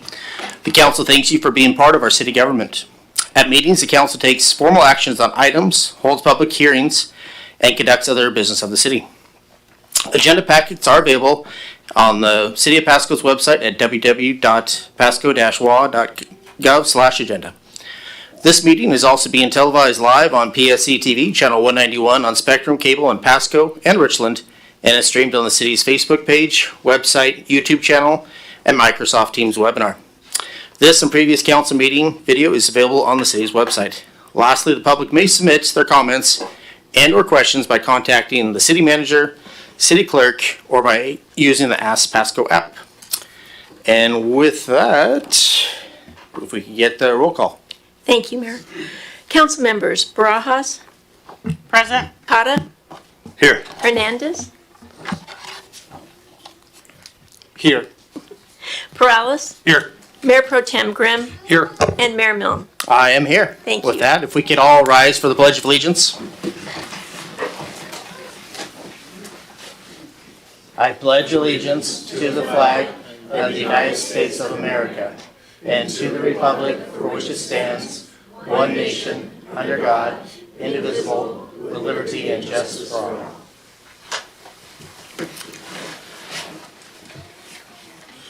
All right, well, with that, we're going to roll to number 4, which is the oath of city council office. So we have a new city councilman here, and he's going to work with Debbie, and you're going to take your oath of a city councilman.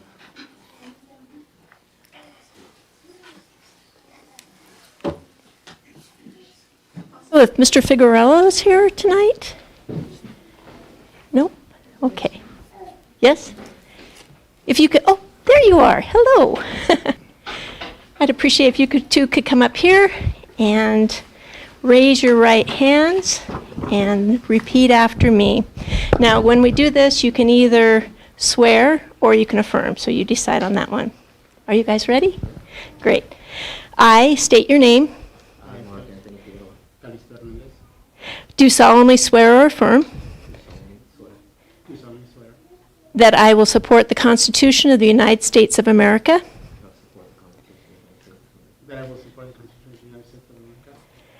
the Constitution and the laws of the State of Washington, and all the local ordinances, and that I will faithfully and impartially perform and discharge the duties of the office of council member. Council member. Great, good. According to law, to the best of my ability, so help me God. Great, congratulations. Thank you. Thank you.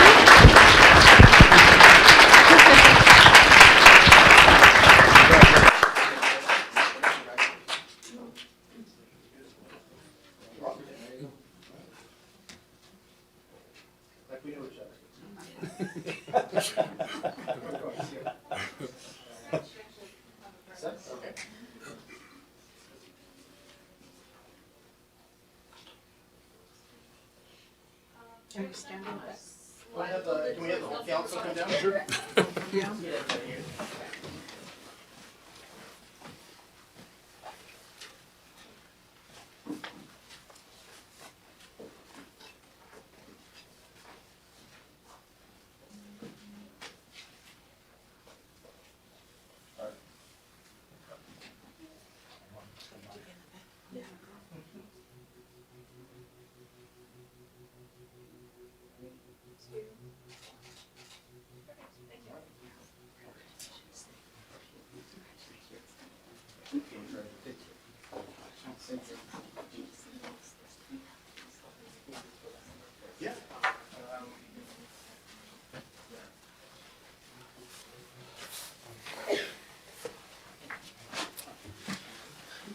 So we have on here a recess if Mr. Hernandez or our new council member, if they want to have any pictures with their family, or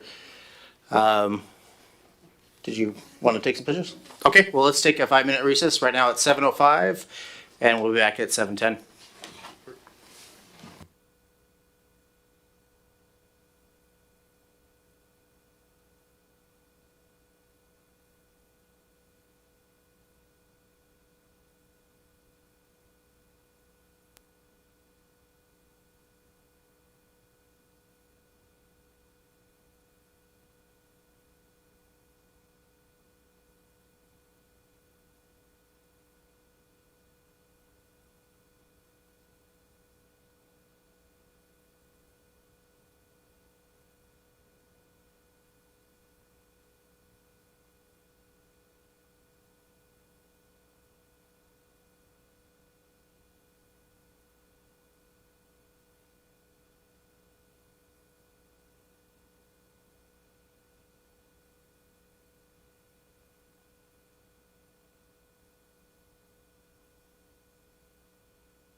Get their seats. Time to get to work. Call this thing to order, Mr. Mayor. All right. Bring your chambers back in order. Well, we are back from recess, so if we could have everybody be quiet, I'd appreciate it. All right. So if we can have everybody sit down and we get the meeting moving. Oh, there's Mr. Strong. All right. So we're jumping to item number 6, which is the consent agenda. All items listed under the consent agenda are, can I have you guys be quiet, please? Are considered to be routine by the City Council and will be enacted by roll call vote as one motion in the form listed below. There will be no separate discussion of these items. If further discussion is desired by council members, the item may be removed from the consent agenda to the regular agenda and considered separately. Item A, approval of meeting minutes for November 17th and November 24th. B, bills and communications approving claims in the total amount of $4,312,259.65. Ordinance number 4806, amending PMC section 10.70.080, Schedule 3, parking prohibited in all times on certain streets. D, resolution number 4682, awarding bid number 22396 for Sylvester Pipe Repair 5th Avenue to 10th Avenue to Big D's Construction of Tri-Cities. Number E, resolution number 4683, awarding bid number 25635, Butterfield Water Treatment Plant, Raw Water Permigate System. Item F, resolution number 4684, purchase fire ladder truck. Item G, resolution number 4685, office closure for the public for Christmas Eve day. Number H, approve Visit Tri-Cities Tourism Promotion Area Reserve Fund request in the 2026 work plan. Item I, Civil Service Commission Personal Award appointments for Sylvia Cardenas. Item J, Franklin County Mosquito Board District Control District Board of Trustees reappointment of Angie Stoddard. Item K, resolution number 4690, agenda setting policy for regular and special city council meetings and workshops. Mayor Pro Tem, can I get a motion? Yes, sir. I move to approve the consent agenda as read. So we got a motion by Mayor Pro Tem Grimm, and we got a second by Councilwoman Barajas. If I could get a roll call vote on this? Thank you. Councilmember Barajas. Yes. Councilmember Cotta. Yes. Councilmember Hernandez. Yes. Councilmember Perales. No. Mayor Pro Tem Grimm. Yes. Mayor Milne. That's yes. Passes 5-1. 5-1. All right, well, thank you for that. We're going to move on to proclamations and acknowledgements, which is 7, which is something that's close to my heart, which is Pasco Leadership Recognition. So we've had some amazing mayors in the last 10 years. 8 of them have been on council. So I know almost all of them except for Joyce Myers. And I've become good friends with all the mayor pro tems. Joyce Olson, I'm sorry. Yes, Joyce Olson. Sorry about that. But yeah, became good friends. And so kind of wanted to do something since being a leader, you don't really get recognized. And I just thought it'd be a nice way to do something when people step up and dedicate their lives to the city and their time and effort. And you don't do it for the money, you do it for the love of city. And so just want to do a small token of my appreciation, and I believe the rest of the council of these individuals in the city of Pasco that have really stepped up and made a difference. So with that, I would like to start off with, we are going to give Mr. Serrano, who I see in the back room, I'll let him have the proclamation, but we're going to give him December 1st will be here known as Pete Serrano Day, and we got a plaque for his outstanding service.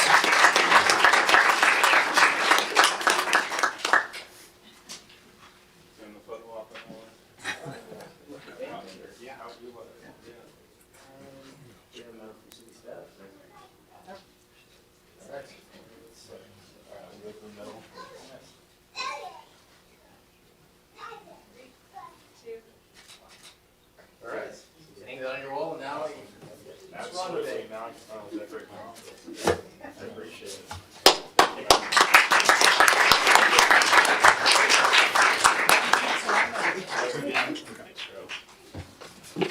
Good to see you, man. Congratulations. All right, and with that, we are going to go to our Councilwoman Barajas. And again, much appreciate her service and all the dedication. I've known her for 8 years. And even though we might not see eye to eye, I know she has Pasco's interest in her heart. And she's very dedicated to the city of Pasco. And for that, I'm very thankful. So, December 2nd, so again, is Blanche Barajas Day.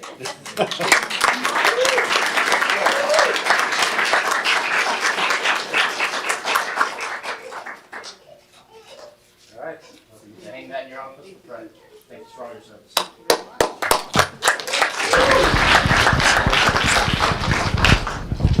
So we're going in order. So we're going to call up Saul Martinez. Again, known him for. Thank you. I appreciate it, so I don't have to yell, but I've known Saul Martinez. He's quite the Harley guy, so I see him around town, and again, he's just a stand-up guy, and again, really has dedicated his life to serving the city of Pasco. And again, I think he's done a great job in everything that I've known him to do. So, with that, you could tell all his family, and there's a lot of them, you could tell them that basically December 3rd is Saul Martinez Day.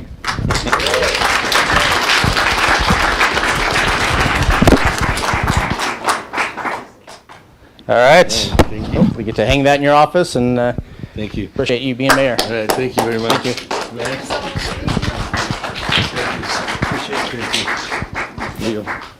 Thank you, sir. Thank you, sir.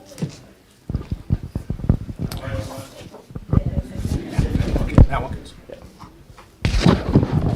All right, and this individual, again, is Mr. Matt Watkins, who has shaped Pasco for a number of years, and I'll say his dedication and service. We still see him on a regular basis. I've came to City Hall and ran into him, so again, somebody that just can't get enough of this place. But every time I think of mayor, actually I think of him, just because it seems like he's been here, and he's the ideal mayor in that he's always there, and again, he doesn't do politics, he just wants to do what's ever best for the city of Pasco, and again, he's been here, it seems like forever, so I much appreciate it.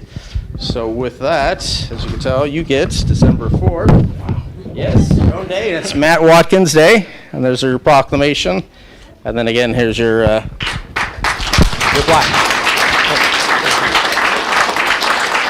All right, thank you.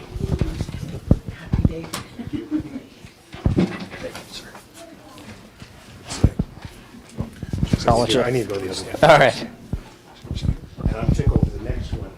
You get this in order. Hi, guys. So yes, the next one, who unfortunately I've never had the privilege of meeting, it is Joyce Olson Day, which would be the December 5th. And I know she can't be here, but she does want to say some words. And I guess she lives in Florida, but I've always heard nice things about your time as mayor. And with that, here's your proclamation, and here's your plaque. And I believe that you'd like to say some words, so we'd love to hear what you have to say.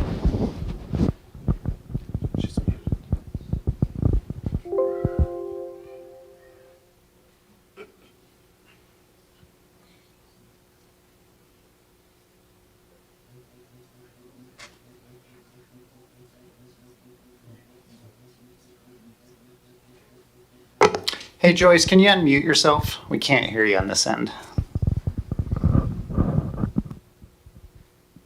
Still not yet.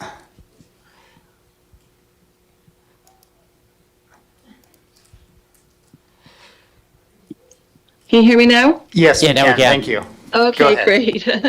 I'm pleased to join you remotely from Florida, and I'd like to thank Mayor Milne and the council members for this recognition. I lived in Pasco for 33 years and had the privilege of serving as Pasco's mayor for many terms. When I took office in 1989, plans were already underway to construct the cable bridge, and if I recall back then, the big issue was consolidation, the talk of consolidating Pasco, Kennewick, and Richland into one city. It was a very controversial issue and a very hot topic. Pasco has changed a lot since then, and as I reflect back on all of the changes and the growth, the quality of life improvements, the partnerships that were forged, especially with the Port of Pasco, and all the development, it's breathtaking. So at one point in time, Pasco had become known as one of the fastest growing cities in the Pacific Northwest. I always enjoyed serving my community and promoting Pasco and being part of a team of individuals that were dedicated to Pasco and worked hard to shape its destiny, including most especially our former city manager, Gary Crutchfield, and some outstanding council members over the course of time. So thank you again for this honor. I appreciate being a part of Pasco's legacy, and the proclamation and the plaque will be special keepsakes that I will cherish. Thank you. All right. Well, thank you for your kind words. Thank you.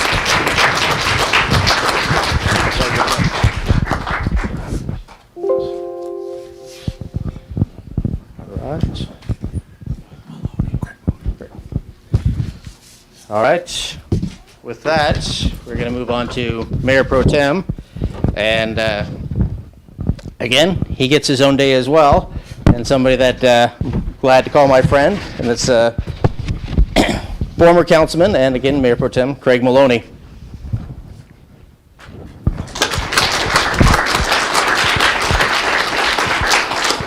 So if you know Craig, you know this man is a man of detail and a man of excellence, and a man that I've come to admire for all his hard work, dedication. Again, can't say enough with. And again, you have the chance of seeing him. He has a wine shop in downtown Pasco. And again, just a guy that's dedicated to Pasco, downtown Pasco, and whatever he does, it always seems like he lives and breathes Pasco.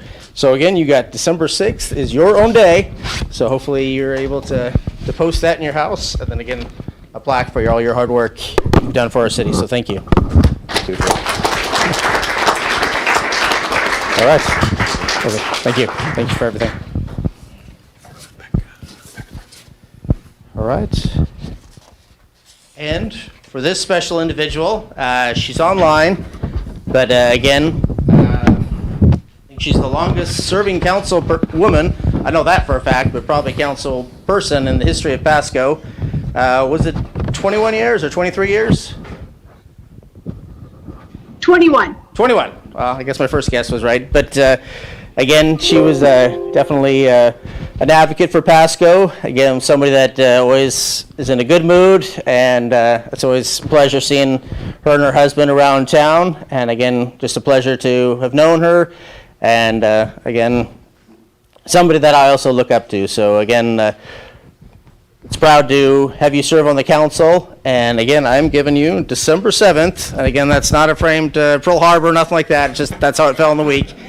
So, the day of infamy there. But again, we love everything you've done. We love your service to our city. And so December 7th is Rebecca Franzik Day. And again, we have a plaque for you as well for all your hard work. And we'd love to hear some words if you'd like to say something.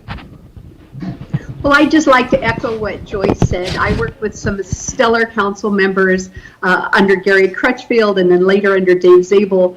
We were always, our councils, our biggest challenge was to bring in the industrial area because we needed more tax base and long-term planning, and my goodness, has that paid off.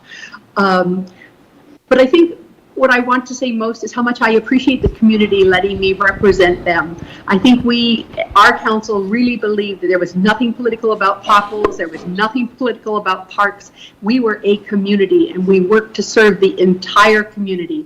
And sometimes that was challenging, but that was the forefront of our mind, is that Pasco is an entire community and everyone benefits when we all pull together and serve everyone equally.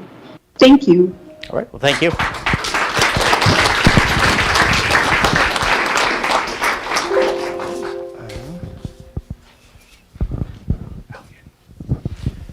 And here's another longtime Pasco councilman, and somebody that very popular in the community. You'd always see him in a cool truck or a cool vehicle. And again, one of the guys that got me into running for council with his good advice, and somebody that I always enjoy seeing around town, and that is Al Yenny.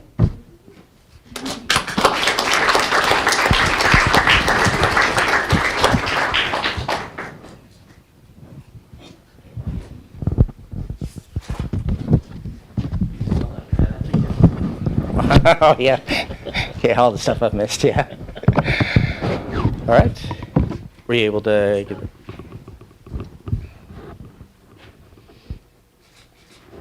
All right. Again, thank you. Okay, do you want to say it now? I don't know if the micro's... Well, you know, a lot of people don't realize it, but this television is something that I started out with 2.5 years.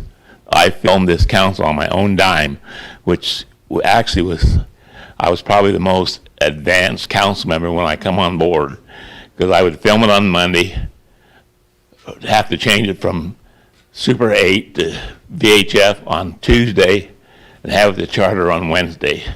So I had a lot of time in this. And then something I want to mention to council members, one thing I always want to be known as is, I don't want to be known as a politician, I want to be known as a statesman. A politician is all he worries about is the next election. A statesman worries about the next generation. Thank you. Thank you. Here's your... Thanks again, Mr. Aliani. Again, we appreciate everything you've done for the city of Pasco. And the last one is for Bob Hoffman, and I heard that he's traveling to see family or vacation or something like that. Anyway, unfortunately, he can't be here. But again, I just wanted to recognize Mr. Hoffman for 12 years of excellent service for the city of Pasco. Again, it's not often that you get council members that are able to serve so long and have an impact on the city of Pasco. And with that, I'm proud to call him my friend as well. So, thank you.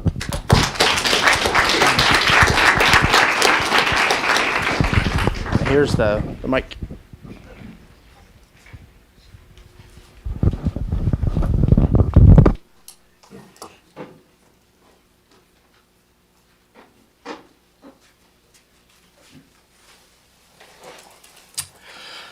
All right. Well, thank you, everybody, for attending and being able to let me do that. Again, it's been a real honor to have so many people that I've been able to call my friends, and again, know that every one of them was very dedicated to the city of Pasco, and again, they always had Pasco's best interests at heart, and so that's very nice to see. So with that, we're going to move to number 8, which is public comments. The public may address council on any items unless it relates to a scheduled public hearing. This item is provided to allow the opportunity to bring items to the attention of the city council or to express an opinion on an issue. Its purpose is not to provide a venue for debate or for the purpose of questions with the expectation of an immediate response. Some questions require consideration by council over time, and after a deliberate process with input from a number of different sources, some questions are best directed to staff members who have access to specific information. Citizen comments will normally be limited to 3 minutes each by the mayor. So there's a little timer right there. Those with lengthy messages are invited to summarize their comments and or submit written information for consideration by the council outside of formal meetings. Lastly, when called upon, please state your name and city or county residency into the microphone before providing your comments. So with that, do we have any member of the audience that would like to make a public comment? All right, the gentleman in the blue. Right here? Yeah, and just there should be a button at the bottom to turn it on. Yep, Test. now you're on. All right. Council members, my name is Matt Billings. This is my son Atlas. I was born and raised here in Pasco, and now I raise my own family here in Pasco. I wanted to bring up an idea to the table that I think could be a big win for our city. Building a pump track for BMX riders here in Pasco. Possibly at a new regional park that may be coming up soon. Right now, the only BMX track that's in the Tri-Cities is the Columbia Basin BMX near Horn Rapids and Richland. Nearly every year, they host either a state and or national race, and those events pull in hundreds of thousands of dollars for the local economy. Kennewick recently built their own pump track, and while it's not too far into Kennewick, you still need to cross the river to get to it. Meanwhile, Pasco has a growing group of competitive riders who have to leave town just to practice.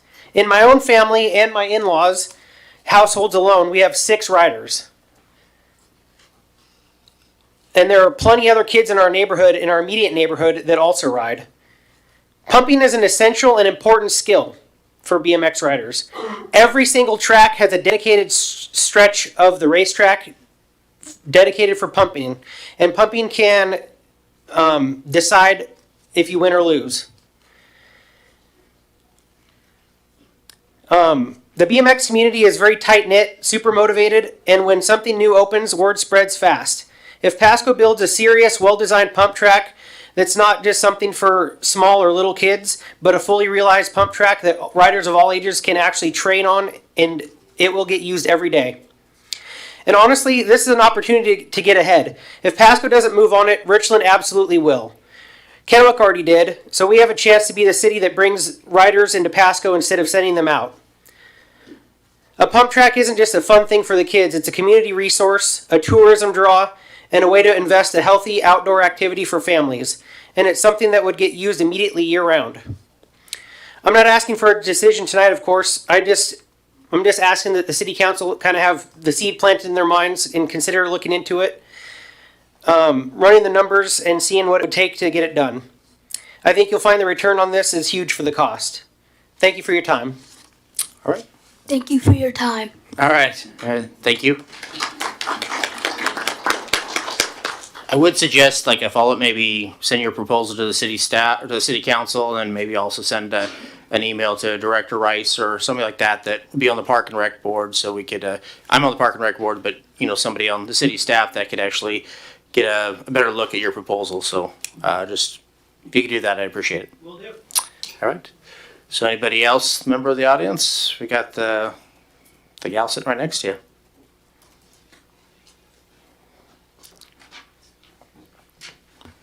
All right, Hello? the mic's on, thanks. Okay. Dear City Council members, hi, my name is Addie. I live in Pasco and enjoy riding bikes. I'm here with my sisters, and we're here to also ask you about a pump track to our city. Having a pump track in Pasco would give kids like me and my sisters a fun and safe place to practice bike skills instead of riding in busy streets or unsafe areas. Pump tracks offer entertainment for a wide variety of skills and ages and would help our whole community. Having this type of park in Pasco would encourage kids and families to spend more time outside being active and healthy. Riding on a pump track is a great exercise, but it's also so much fun. It helps with balance, confidence, and is a great opportunity to get outside instead of staying home on screens all day. We have several parks around our area geared towards younger kids, but adding a pump track would also allow older kids a positive place to hang out. I believe Casa del Sol would be a good location for adding a pump track. This park has the space to accommodate a pump track, and there's also plenty of parking along the road for parents who need to drive their kids to the pump track. This park is located near 2 different schools, so it would be a great addition for all the children in the neighborhoods surrounding Casa del Sol. If the pump track is located in a neighborhood, then it would allow kids to get there easily and safely without needing a ride from their parents. Thank you for your time, and I hope that you will take into consideration the addition of a pump track in Pasco. I strongly believe it would be a wonderful addition to this area, and that it would provide years of enjoyment for kids and families in this community. All right. Again, thank you for that public comment. It is appreciated. You did a very good job reading that. You should go into public speaking. All right. I think there was a gentleman in the very back that, yes.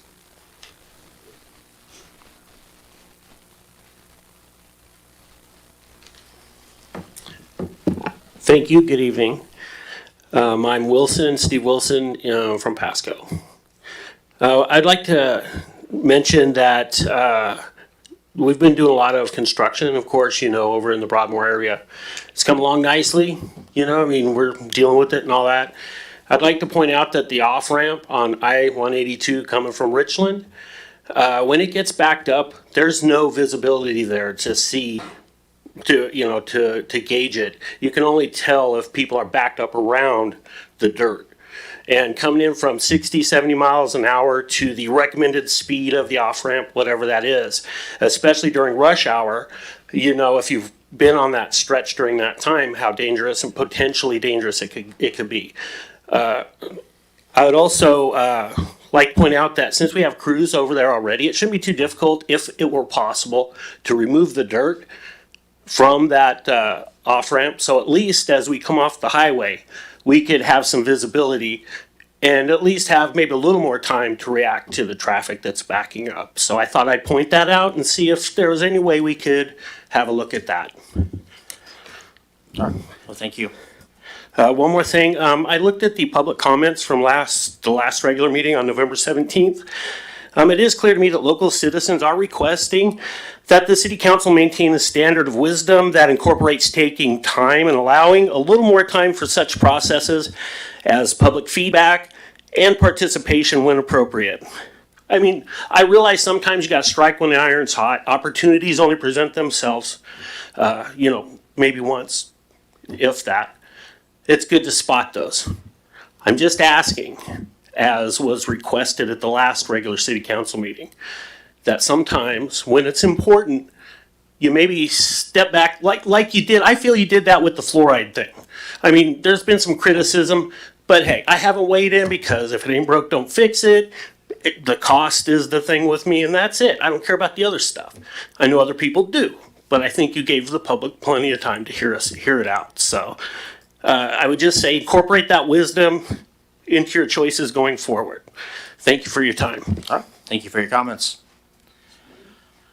Do we have anybody else in the audience? I know we.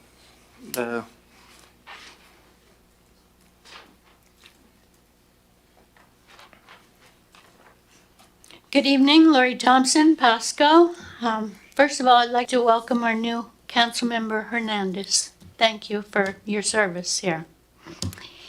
I'm here to support our fire, ambulance, and EMS services and recognize the support requirements to maintain best service practices and financial solvency for those essential life-saving community requirements. Noted the motion A increase, this is regarding ordinance 4805, sorry. Noted the motion A increase then puts Pasco at the top, well above the Tri-Cities and surrounding area in ambulance utility fees. I calculate, looking at the chart that is in the agenda packet, this additional increase in utility billing for 2026 to be over $138 annually per household, and that's almost as much, in my estimation, as the total average 2026 yearly 2.8% Social Security cost of living increase, and then they're going to take an increase in Medicare fees. So I just want to say that while I do support the motion A, I would like to see that pass. I just would like the council and the city staff to recognize how that impacts low income and people on fixed incomes. And then considering that burden, perhaps we could ask that the council and city staff curtail any expenditures possible, not absolutely necessary, to support critical function and other city services. Carryover is a good thing. Maybe we need to embrace a more conservative stance and reduce proposed expenditures on developing or renovating more parks and financing celebrations, bearing in mind that these increases for services we need are kind of a burden. But in the end, I do support that we choose motion A at 80% for ordinance 4805, and the 100% rate increases out of the question. Thank you. Thank you for that. All right, do we have anybody else? I know we always get to Mary Maloney, so why don't you, we got a gentleman in the back as well. I'll get to her next.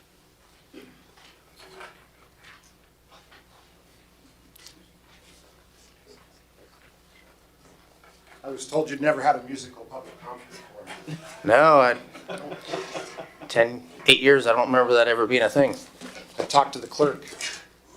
She said she didn't remember it.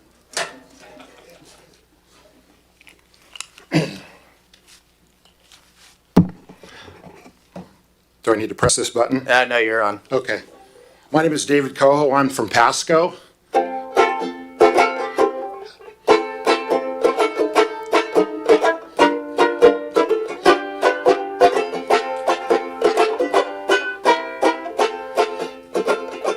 When the cavities start a mountain in this town. When the cavities start a mountain in this town. We'll remember how you voted when the kids' teeth are corroded. When the cavities start a mountain in this town. When the survey said to keep it in the glass. When the survey said to keep it in the glass. You still called it just a coin flip, but more people said to keep it. When the survey said to keep it in the glass. When you cherry pick your studies from the fringe. When you cherry pick your studies from the fringe. You tune out the docs and dentists who still tell us just to keep it. When you cherry pick your studies from the fringe. When the kiddos miss the classroom from their pain. When the kiddos miss the classroom for their pain. Every toothache, every hour says you traded kids' health power for a headline and a courtroom hurricane. When election time comes round here once again. When election time comes round here once again. We'll recall this fluoridation and this public participation when you knock and say, I'd like your vote, my friend. When the council learns to listen to the town. When the council learns to listen to the town. We'll keep water doing healing, not just politics and wheeling, till the cavities stop mounting in this town.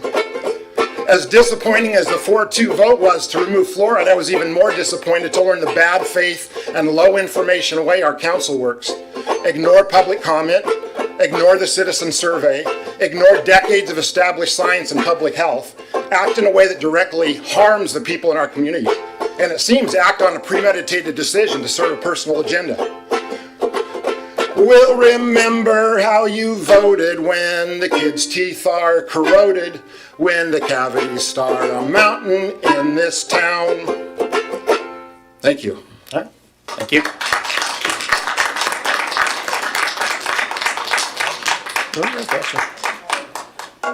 All right, I think we have the gal in the white jacket, yes. Good evening. My name is Alondra Parra. I live in Richland, but I work in Pasco. I'm here as a parent of a student who attends Nueva Esperanza Leadership Academy, which is located off A Street and within the Tierra Vida community, to request the installation of a clearly marked crosswalk after entering Tierra Vida Lane. This location currently lacks a safe pedestrian crossing, even though it is used daily by students, families, school staff, and neighborhood residents during morning drop-off and afternoon dismissal. Dozens of children and parents cross the street at this location. Many also walk to nearby bus stops, homes, and community facilities. Vehicles frequently travel at high speeds along this stretch, and drivers often do not slow down or stop because there's no designated crossing. Throughout the day, the school staff have to stop traffic to allow students to cross to the playground during recess and to use the rec center facility located in the Tierra Vida community. This creates a hazardous environment where children must judge gaps in traffic rather than rely on a protected crossing point. The curved parked cars restrict visibility for both pedestrians and drivers, increasing risk, especially during early morning hours, and now with the sun setting earlier in the evening. This will benefit the entire community, residents who walk to nearby bus stops, families with young children, and drivers, because a designated crosswalk will reduce unexpected pedestrian movement and improves traffic flow. We respectfully request that the city conducts a traffic and safety evaluation between the Collegium Cafe and Nila on Tierra Vida Lane. Approve installation of a high visibility crosswalk potentially combined with pedestrian signage, flashing beacons, or curb extensions, whichever the traffic engineers deem appropriate. Thank you for your time, and I can leave my contact information with the clerk.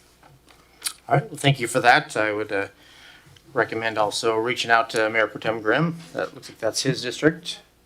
And looks like he's actually already have it pulled up. And again, you might want to, again, touch base with him again on that.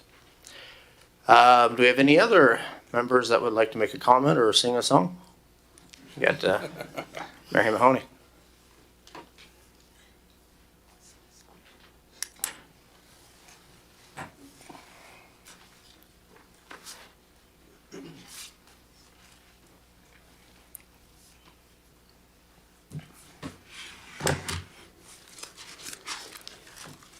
This on? It is. Mary Mahoney, Pasco resident. Provide golden parachute retirement plans and a total for our taxes paid out to 1, the Kerr Law Group and proxies; 2, the GMP consultants with ex-Pasco City Manager Dave Zabel. Next, animal control continues to send and or sell our dogs and cats to WSU for research, then they're killed. Provide a permit, and now Tri-City Animal Services Animal Control has devised a usage pay system that puts a bounty on our dogs and cats and requires a ransom to be paid to get our pets out of animal control. On 10/6/25, Pasco City Manager report listed on page 4, 232 recent animal control cases. For those cases, provide 1, the total for the usage pay fines; 2, the number of due process violations as authorized by Pasco City Attorney Lee Kerr; 3, the number of dangerous dog and breed ban notices issued with and without translators for those that need a translator; 4, the number of dogs and cats sent to WSU for research and the money paid by WSU for our dogs and cats to be used for research. For decades, animal control has performed botched and cruel euthanasia methods without technical training. Provide training updates, see Ben Ziegen files. Pasco has never provided results for animal control regarding 1, the 48 counts of animal cruelty; 2, the stolen $545,000 donated by our local veteran Thomas Ashby in his will; 3, the $300,000 siphoned off by animal control Julie Chambers she used to buy a house; 4, the missing and or stolen rainy day fund with animal control rehire Angela Zeiler, C. Chambers, Howard, Hernandez, Zeiler, and the Tri-City Herald on 11/26/25 with the Attorney General filing 9/29/23. With over a $500 million CIP budget made up by our tax dollars, Pasco gives nothing to our homeless people and no funds for a low-cost spay-neuter clinic for our dogs and cats, and yet ex-Pasco Mayor Matt Watkins is paid nearly $11,000 per month, plus his travel expenses. Provide for 1, his passport and travel expenses; 2, the total cost for the Pasco Aquatic Center, including 2 lazy rivers. Provide fines paid by Pasco and Hayden Homes for violating the Migratory Bird Treaty Act and for killing our 8 floodplain American bald eagles and their eaglets. See the videos and photos. Provide a permit number 404 for the floodplain sewer station and for the Road 48 Community Park. Include water contamination reports with ruptured sewer pipes. See photos. Provide all ULID designs for my property, include cost, start dates, U.S. mail notice to me, and all Pasco communications regarding harassment and retaliation against me and my property. See files. All requests are for the record via RCW 42.56 and to put Pasco on notice. All right, thank you for that. All right, do we have any other members of the audience that would like to make comment? All right, well, I'm not seeing any. So we are going to jump to item 9, which is reports from committee and or officers. So do we have anybody that did something this last week? Let's start off with Mayor Pro Tem Grimm. Thank you, Mr. Mayor. I, with Councilmember Perales, I attended the city attorney selection committee with staff to go over the couple requests for proposals we had, so that we can have a plan January 1st. And then I wanted to thank staff too for another hour after that, immediately following that, where our budget amendments that we looked at last week, I had a number of questions regarding that, and Ms. Garcia, the city manager and deputy city manager, all sat down with me with charts and spreadsheets, and they really took the time to answer every question I had, explain it, and so I really appreciate that. Thank you. All right. Well, thank you for that. Let's go on to Councilman Perales. Thank you, Mayor. I'll be quick. I didn't attend it, but I was watching the Tri-City Prep football team on my phone as I was doing honeydew list stuff. But I just want to give them a shout out in the beginning of the meeting, as opposed to probably 3 hours from now. They're going to the state 2B championship, so I think we should be proud. And they're the only team that's made it that far in the state playoffs this year. So just want to give them a shout out. All right. Well, congratulations to Tri-City Prep. I'm not seeing any other lights on, so let's move on to item number 10, hearings and council action on ordinance and resolutions related thereto. Number A, public hearing and ordinance number 4807, the 2025-2026 proposed biennium budget adjustment, and we're going to have interim director Garcia. Good evening, council. So last week we presented the proposed budget. A lot of these are the same type of information. So overall, just highlighting the fund balance specifically for the general fund and economic development fund, which has there's some general funds in that fund that can be transferred over if needed by council action. Just high level. At the citywide level, we are proposing an increase in revenue of 130 million, mainly due to energy tax credit and investment income. Also increase based off of recent approval of increasing the utility tax rate. And for on the expense side, overall, it's citywide across all funds increase in expenses of 80 million. And a lot of that has to do with increases to some interlocal agreements, land purchase, and the medical premiums that also go across all funds. A large part of it is related to the reuse facility. That rate model was approved after the budget was adopted last year, so that was kind of a known item that was going to be requiring an amendment, and it's both revenue and expenses on that, just because of the rate model significantly changed the operations of that fund. And I apologize for it being so small. So on the general fund, it is kind of the very broad fund that includes a lot of the kind of general items such as police, fire, IT, HR, finance. So all those departments are all within the general fund. So here we have just the different departments and the increases for each.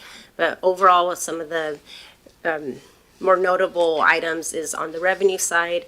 There's a decrease in revenue in the permitting department, just because there's a decrease in that activity so far, so we are reducing the revenue there just to be conservative. And then there's some increases in revenue for investments, and overall just increases due to some recently approved union agreements. So we just have some high-level items by fund. Overall, the street fund is increasing revenue by $1 million, and it's mainly to help cover some shortfall due to decrease in revenue in that fund. And there's also an increase due to some funding that's specifically for a project, and that's kind of a wash because that same funding has to go to a specific project. Okay, and for the REAP fund and economic development fund, the main increases is investment in income and also some costs related to the regional 911 system. And then some, a recent loan that was approved for the medical fund on the economic side. Okay, and all the utilities are managed separately, but they're all kind of rolled up to one fund. So that's for water, sewer, irrigation, and the reuse facility and stormwater. So again, the major impacts there are mainly tied to the reuse facility and the rate model, and that changes both the revenue and the expenses. And then the medical fund, there's increases there based off of the new plans, new contracts, and the corresponding premium increases. And this is essentially what I just shared, just detailed by fund. And the items in the gray are items that have already been approved throughout the year by council, mainly the carryover that's tied to capital. So that I'm happy to answer any questions, and we are proposing approval of the budget amendment ordinance. All right, well, thank you for that presentation. I think we're going to start off with Mayor Pro Tem Grimm. Thank you, Mr. Mayor. I just want to reiterate, thank you to Ms. Garcia, the Deputy City Manager, and the City Manager for spending an hour with me, literally going almost line by line through that, answered every question to my satisfaction, and I'm happy to approve this amendment, Mr. Mayor. All right, glad to hear that. Let's jump to Councilman Perales. Thank you, Mayor. Can you go back to the previous screen for me, please? So at the end of 2026, or for this biennium, we're looking at roughly $10.5 million. That's the deficit? For the general fund, yes. The general fund and that's for our biennium. And so we're looking pretty good because initially we were looking at around 15. It was like 8 and 7. Yeah, and part of it is, so there's operational and then capital. So the capital spending is, we kind of knew that was, of course, going to happen because that is funded by debt, right? So that money can only be spent on capital. Okay. Okay. No, I appreciate the presentation and going over it last week. I'm still going to be a no vote just because I think we need to start really having the hard conversations, especially in this next year's budget cycle that's going to be coming up here in 2026. I was a no vote when we did the budget during last biennium, so I really think we need to start looking at our revenue options. That T word, we got to look at our taxes a little bit because we really got to start shoring things up. We're looking at many decisions to kind of start closing that delta. I don't feel comfortable. I think some people on the council feel comfortable saying, okay, because we got to get these bills paid, but at the same time, at what cost do we need to start really making some hard decisions? Because I'm looking at other cities, they're making cuts. It just seems like we're not really having those conversations to start doing that. So I'm going to be a no vote, but I really do appreciate the presentation. Thank you. All right, thank you for your honesty. I do appreciate it. Any other members like to make a comment or say anything before we open up a public hearing? I'm not seeing any. So with that, we're gonna open it up to the public. If you'd like to comment on this, and you again would have 3 minutes. So anybody from the public like to comment on the budget proposal? Going once, going twice. All right, let's go 3 times. And we'll close the public hearing. And with that, if I could get a motion, Mayor Pro Tem Grimm. Yes, sir. I move to adopt ordinance number 4807, amending the 2025 to 2026 biennial operating budget, ordinance number 4749, by providing supplement thereto to provide additional appropriation in the city's funds and further authorize publication by summary only. All right, so we have a motion by Mayor Pro Tem Grimm, and we got a second by Councilwoman Barajas. And with that, I know usually it's just a yay or nay, but let's go with a roll call since this is a issue dealing with our our budget. Thank you. Councilmember Cotta. Yes. Councilmember Hernandez. Yes. Councilmember Perales. No. Councilmember Barajas. Yes. Mayor Pro Tem Grimm, Yes. and Mayor Milne. Be a yes as well. Thank you. It passes 5-1. All right. So with that, we're going to move on to number 11, which is ordinance and resolutions not related to hearings. So we have number A, which is ordinance number 4810, appointment. Was that one's, I think that one got cut, or was that one still on here? Mr. Mayor, if I may, by state law, the council has to appoint the municipal court judge by December 1st of every year. Okay. So the appointment needs to happen today. The swearing in will not happen. We'll do that next week. Okay. I do just want to, publicly thank Judge Stillwell for the service he's provided our community for the last 4 years. But we did go through an interview process last week, and my recommendation tonight is that Carlos Villarreal be appointed as the municipal court judge for the next 4 years. So I would stand for any questions if the council has any at this time. All right. Does anybody on the dais have any questions on this particular appointment? I'm not seeing any, so if I could get a motion, Mayor Pro Tem Grimm. I move to adopt ordinance number 4810, confirming the city manager's appointment of Carlos D. Villarreal as municipal court judge, affixing the compensation of the municipal court judge and judge pro tem, and authorizing the city manager to execute a personal services agreement for Judge Villarreal for judicial services, and further authorize publication by summary only. Second. All right, so we have a motion by Mayor Pro Tem Grimm, and we have a second by Councilman Perales. All those in favor say aye. Aye. All those opposed say nay. Looks like it's a unanimous. All right, so we're going to go on to item B, ordinance number 4808 and ordinance number 4809, 2026 administrative professional wage and management salary plans. And this is also going to be done by our city manager, Harold Stewart. Yes, Mr. Mayor, members of the council, so this is part of our annual wage and salary adjustments and plans. I would like to turn some time over to our HR director. She's done the bulk of the work on this. I also like to express appreciation publicly for our interim finance director and deputy city manager, who have also put in a lot of time on this. In essence, this will approve the annual COLA increase for all staff.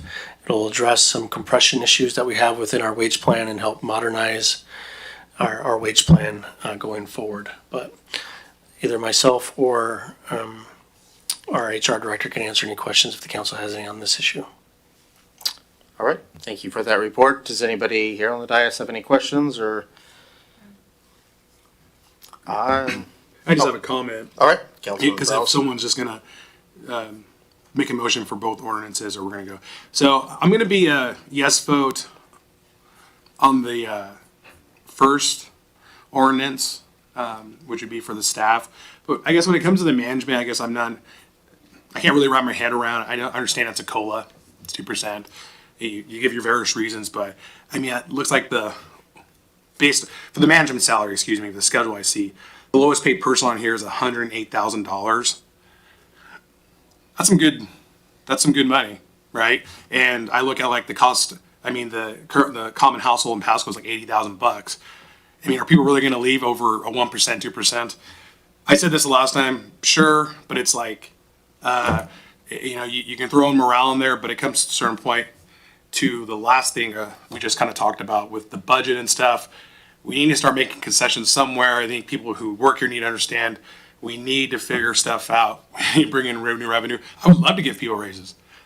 At the same time, we need to be fiscally conservative, and I'm going to be pretty conservative when it comes to our budget and what we're spending. So I'm going to be a no vote on that, just because, again, I think you're making six figures. I mean, that's one person, right?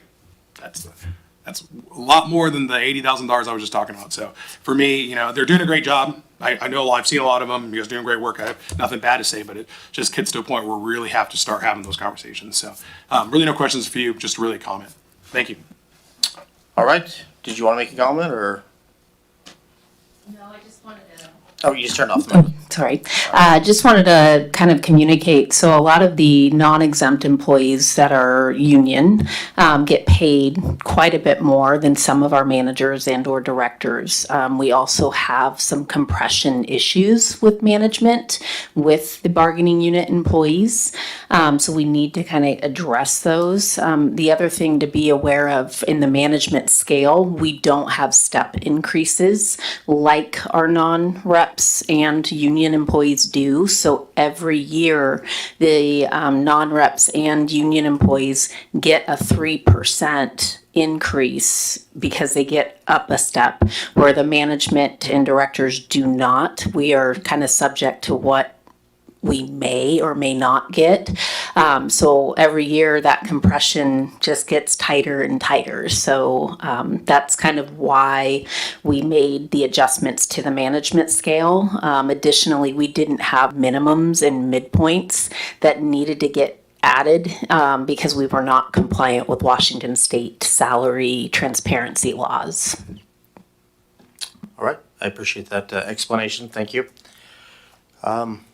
I'm not seeing any other lights on, so if I could get, I guess we're going to do it in two motions, so if I could get the first one for Mayor Pro Tem Grimm.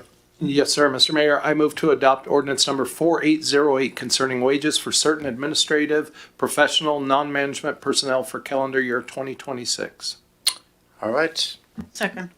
So we got a motion by Mayor Pro Tem Grimm. We got a second by Councilwoman Bras. All those in favor say aye. Aye. All the opposed say nay. Okay, looks like unanimous. Thank you. Now we're going to go on to the second motion. I move to adopt ordinance number 4809 concerning the salaries for management positions for the calendar year 2026. Second. So we got a motion by Mayor Pro Tem Grimm, and we got a second by Councilwoman Barajas. All those in favor say aye. Aye. All those opposed say nay. Nay. All right, so it looks like it's a 5-1 on that. All right, so with that, we're going to jump to ordinance, or number C, which is ordinance number 4805, ambulance utility rate study. And again, we're going to go with interim director Garcia. Good evening, council. So early in November, the rate model was presented by FCS, which really goes into the cost of service and just kind of forward looking for the next few years. And two options were kind of discussed at that time by council. So one was the 80% rate model, which includes the required by RCW of 420 from general fund. So there's the 80% model and then 100%. So those are the two options that were discussed at that time by council. So we bring those two ordinances here today to discuss which one the council would like to move forward with. All right, well, thank you for that report. Does anybody have any questions or before we get to the vote? Let's start off with Councilman. Were you gonna make? I was like explaining my votes. Okay. And, I mean, if we have a motion for motion A, I'm just going to be a no. I talked about it last time. I think we should do 100%. I do respect Ms. Thompson's testimony from earlier, but you know, we're subsidizing $3 million, close to $3 million, and I just feel like we need to start reining in some of this general fund overspending, and so I'd like to see that money shifted to other places. So, you know, I think the council will probably vote 80%, but I'm just going to be not for that this time. Thank you. All right, I appreciate that. Let's go with Councilman Nakata. Yeah, just to reiterate in the presentation we received, you know, our 911 calls have gone up 61.5% when the population's only increased 6%. And so there's a lot more calls to the fire department to help really support people's health. And, you know, they have a program in place now. You know, Chief Crawley can correct me if I'm wrong. If I get this wrong, let me know. But they're working on making sure that people are calling the appropriate places so that we don't put a drain on this part of the system. That being said, it looks like we can get more efficient with the process. And if that's possible, I don't know if I feel comfortable putting the whole 100% out there. I'd rather see the 80. And hopefully we can get more efficient as a city to help not bring that full amount to fruition in the sense that we need that whole 100%. So I'm for the 80%, and also I understand that it's a $20 hike per month if we go for this 100%. That's just a burden on a lot of people. We're paying the taxes anyway, one way or the other. But I understand seeing that on your bill every month. It's a difficult thing. So I'm for the 80%. All right, I do appreciate that, Councilman Cotta. Well, let's have Mayor Pro Tem Grimm start off with a motion. I move to adopt ordinance number 4805, amending the Pasco Municipal Code Section 3.35.010, ambulance utility fees effective January 1st, 2026 at 80% and future authorized publication by summary only. Second. All right, so we have a motion by Mayor Pro Tem Grimm. We have a second by Councilwoman Barajas. So let's go with a roll call on this because we're not sure on how it's going to go. So let's just get this done. Okay. Councilmember Hernandez. Yes. Councilmember Perales. No. Councilmember Barajas. Yes. Councilmember Cotta. Yes. Mayor Pro Tem Grimm. Yes. Mayor Milne. Yes. It passes 5-1. All right, thank you for that. Let's move on to item D, resolution number 4686, Pasco Public Facilities District Aquatics Facility Management and Operations Interlocal Agreement. And we're going to start it off with Director Jesse Rice.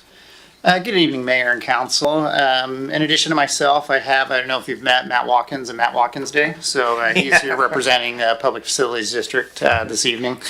Tonight before you, we have a resolution updating an ILA between the City of Pasco and the Pasco Public Facilities District for the city to provide operations and management of the Aquatic Center. This request started back in September when both city staff and PPFD approached City Council about the possibility of partnering with the city to provide operations and management. At that time, Council directed staff to do some research and start looking into that area. Since that time, staff have worked along with the PPFD board to come up with an updated ILA, which city staff, myself, have provided updates along the way, asking for additional input or feedback on what city council would like to see in the ILA to ensure that we have a good agreement in place that protects the city of Pasco taxpayers, that reduces risk and liability, and also outlines exactly what the city's providing and those costs to do so. So this evening, I believe we have what we're calling our final draft. Of course, that draft is up to approval by City Council.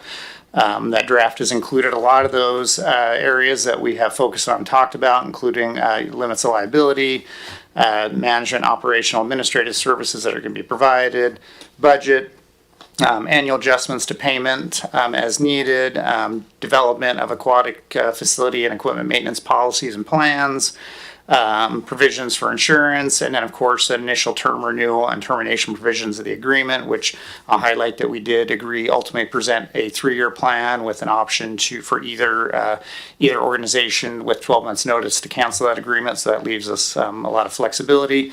And also note that this ILA has been updated several times in the last 24 months to amend and to better work together for the overall construction and opening of the aquatic center.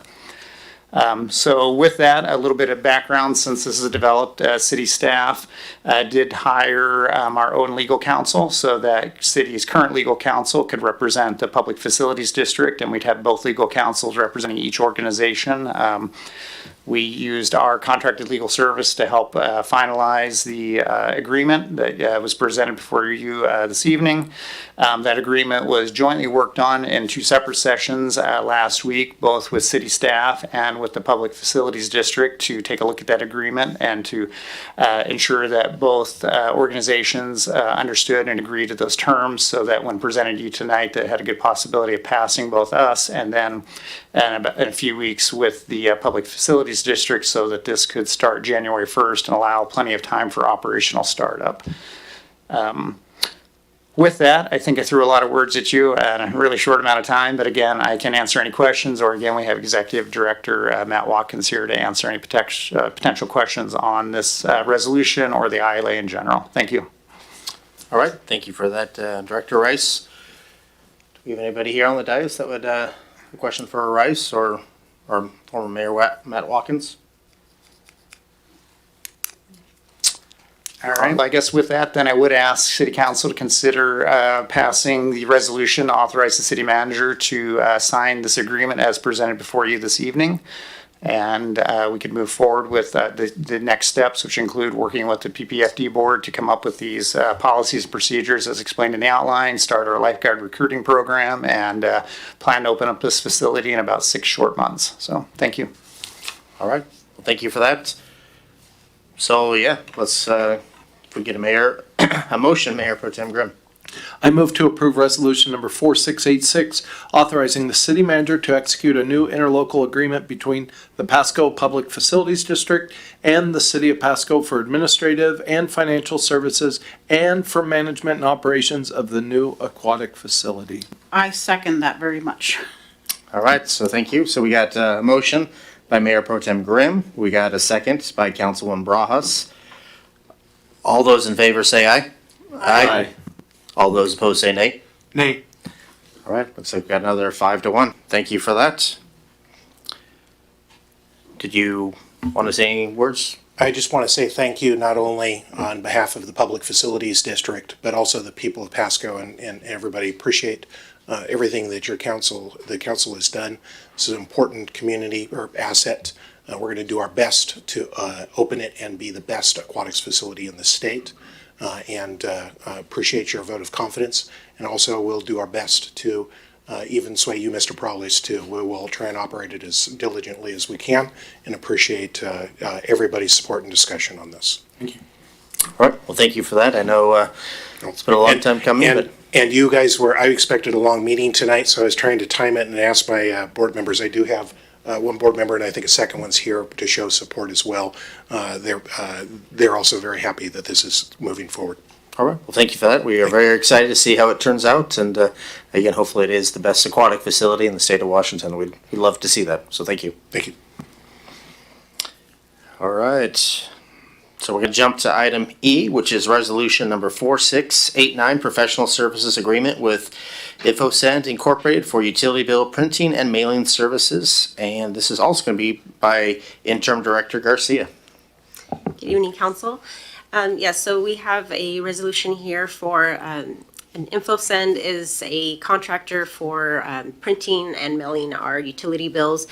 So this service is currently with a contractor that we've had since 2000, so 25 years now. And while the service has been reliable, it just hasn't been able to keep up with the new kind of expectations and demands, and just the quality has really decreased over the years. And one simple example is earlier this year they said they weren't able to print in red ink anymore, which is kind of a silly thing, but that just kind of shows the level of service has really been declining, and they've been struggling to keep up with our growth and our needs for the community. So the city went through a RFP process, and we received 5 proposals, and through that process, we evaluated which met the needs of the city and also was competitive in price. And so InfoSend is the one that we have coming to recommend. Overall, Council might recall that in late 2023, the city did a conversion of our utility billing software, and this vendor integrates directly with that software. So there's a lot of efficiency that comes out of that. There's also a lot of services that they are able to offer, such as being able to, right now, if a customer has their water line and they have maybe a fire line, or they actually get 2 different bills mailed to them, so that's postage is increased and all of that, and it's just kind of inefficient and inconvenient to the customers. But that is a very common service that they offer, and it's called householding. So now that example customer would now just get 1 envelope with multiple pages in there. So that is a simple item, but it does cut down on costs, especially when we're sending out thousands of bills a week. So overall, this is replacing our contractor, and there is expected savings with the new contract, and there's enough budget to support that. So it's not a budget amendment, it's just giving authority to city manager to execute the contract. And I'm happy to answer any questions. All right, well, it looks like we got some questions already, so we're gonna start off with Councilman Barajas. Thank you. So what I'm reading here is there's an expected savings of $66,000. Yeah, and actually that's, it's for the biennium. I mistyped there. Yeah, and it's those Okay. 30,000 roughly a year. Okay. Just wanted to And it clarify. could be a little more in savings. That is if everything stays as is, but there are some expected process improvements with the new contractor. So it's hard to know exactly what that savings is going to look like, but probably within the first 3 months, we'll be able to see that. And it could potentially increase in Yeah, savings? we could have more of a savings. Okay, Yeah. great. Thank you. All right, well, thank you for that. I'm not seeing any other lights, so if I could get a motion, Mayor Pro Tem Grimm. I move to approve resolution number 4689, authorizing the city manager to execute the professional services agreement with InfoSend Incorporated for utility bill printing and mailing services. Can we get, okay. Well, let's give Mr. Hernandez the second. So we're gonna have a first by Mayor Pro Tem Grimm, and we got a second by Councilman Hernandez. So all those in favor say aye. Aye. All those opposed say nay. All right, unanimous. All right, so we're gonna go on to item F, ordinance number 4811, creating the Pasco Municipal Code, section 2.150.245, city manager discretionary day off. And again, let's push it off to City Manager Harold Stewart to tell us more about this.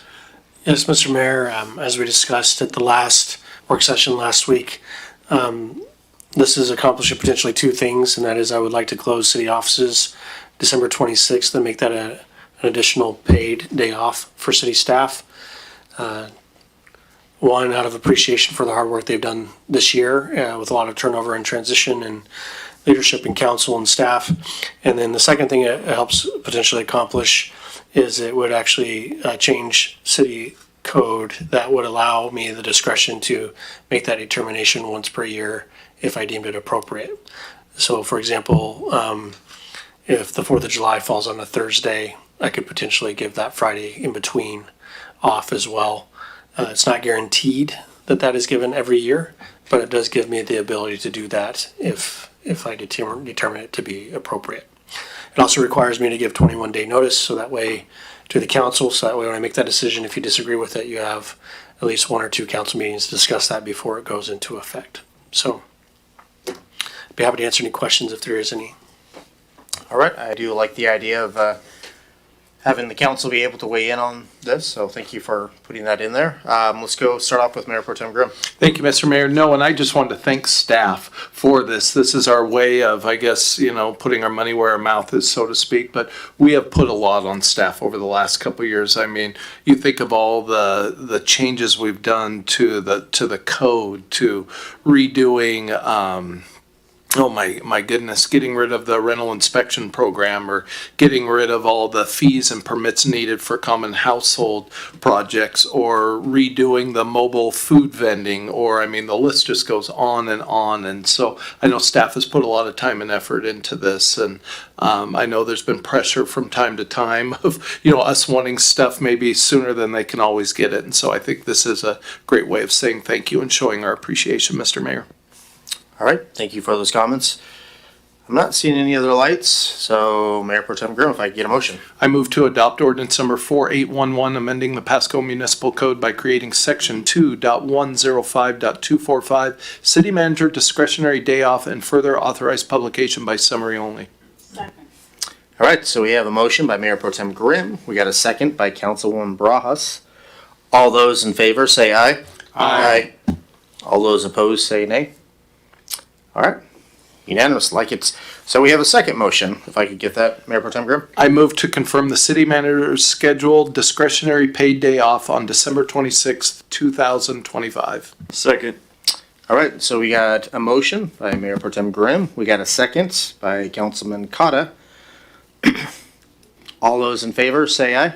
Aye. All those opposed say nay. Yep, looks like unanimous.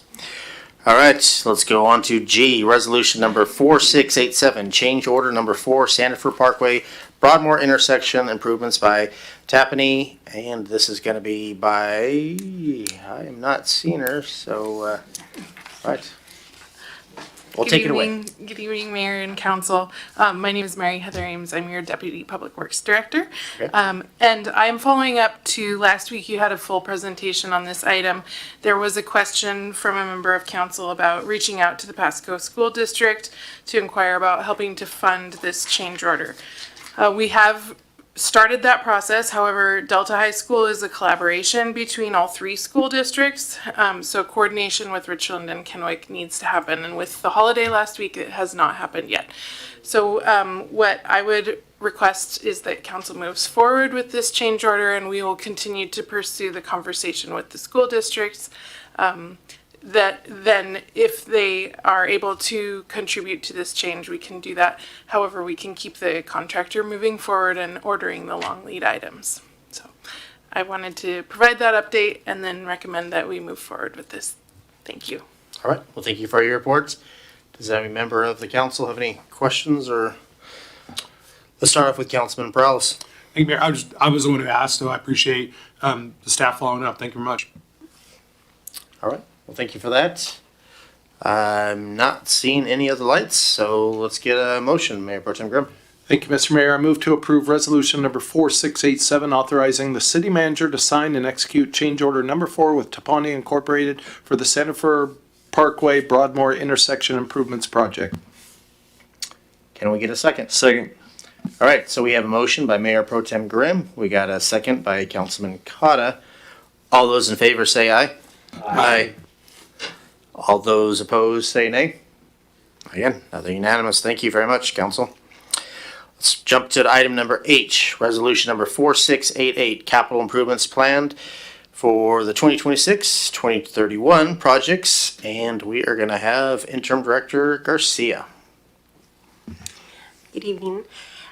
So on November 10th, we presented the kind of general projects, so all the transportation and parks and buildings and facilities projects. Then the following week on the 17th, all the utility related projects were presented for the 6 years, and along with all the different funding sources for each.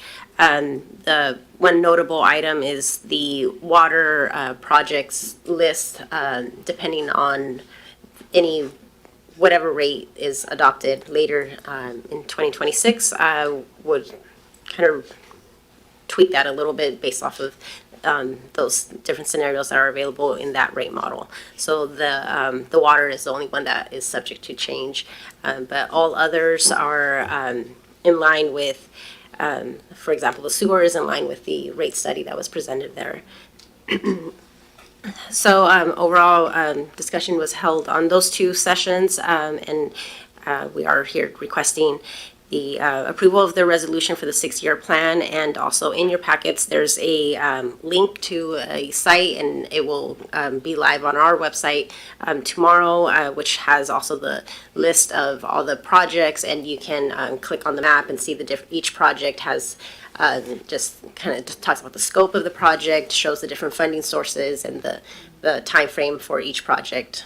So that will be available on the city's website starting tomorrow, and it's available in your packets now. And I'm happy to answer any questions.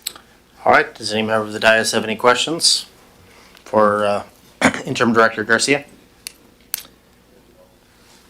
Well, I'm not seeing any other lights on that. So if I could get a motion, Mayor Pro Tem Grimm. Thank you, Mr. Mayor. I move to approve resolution number 4688, approving the capital improvement plan for the calendar years 2026 to 2031. All right. Braha seconded. Okay. All right, just making sure. So we got a motion by Mayor Pro Tem Grimm. We got a second by Councilwoman Barajas. All those in favor say aye. Aye. Aye. All those opposed say nay. Again, another unanimous. Thank you.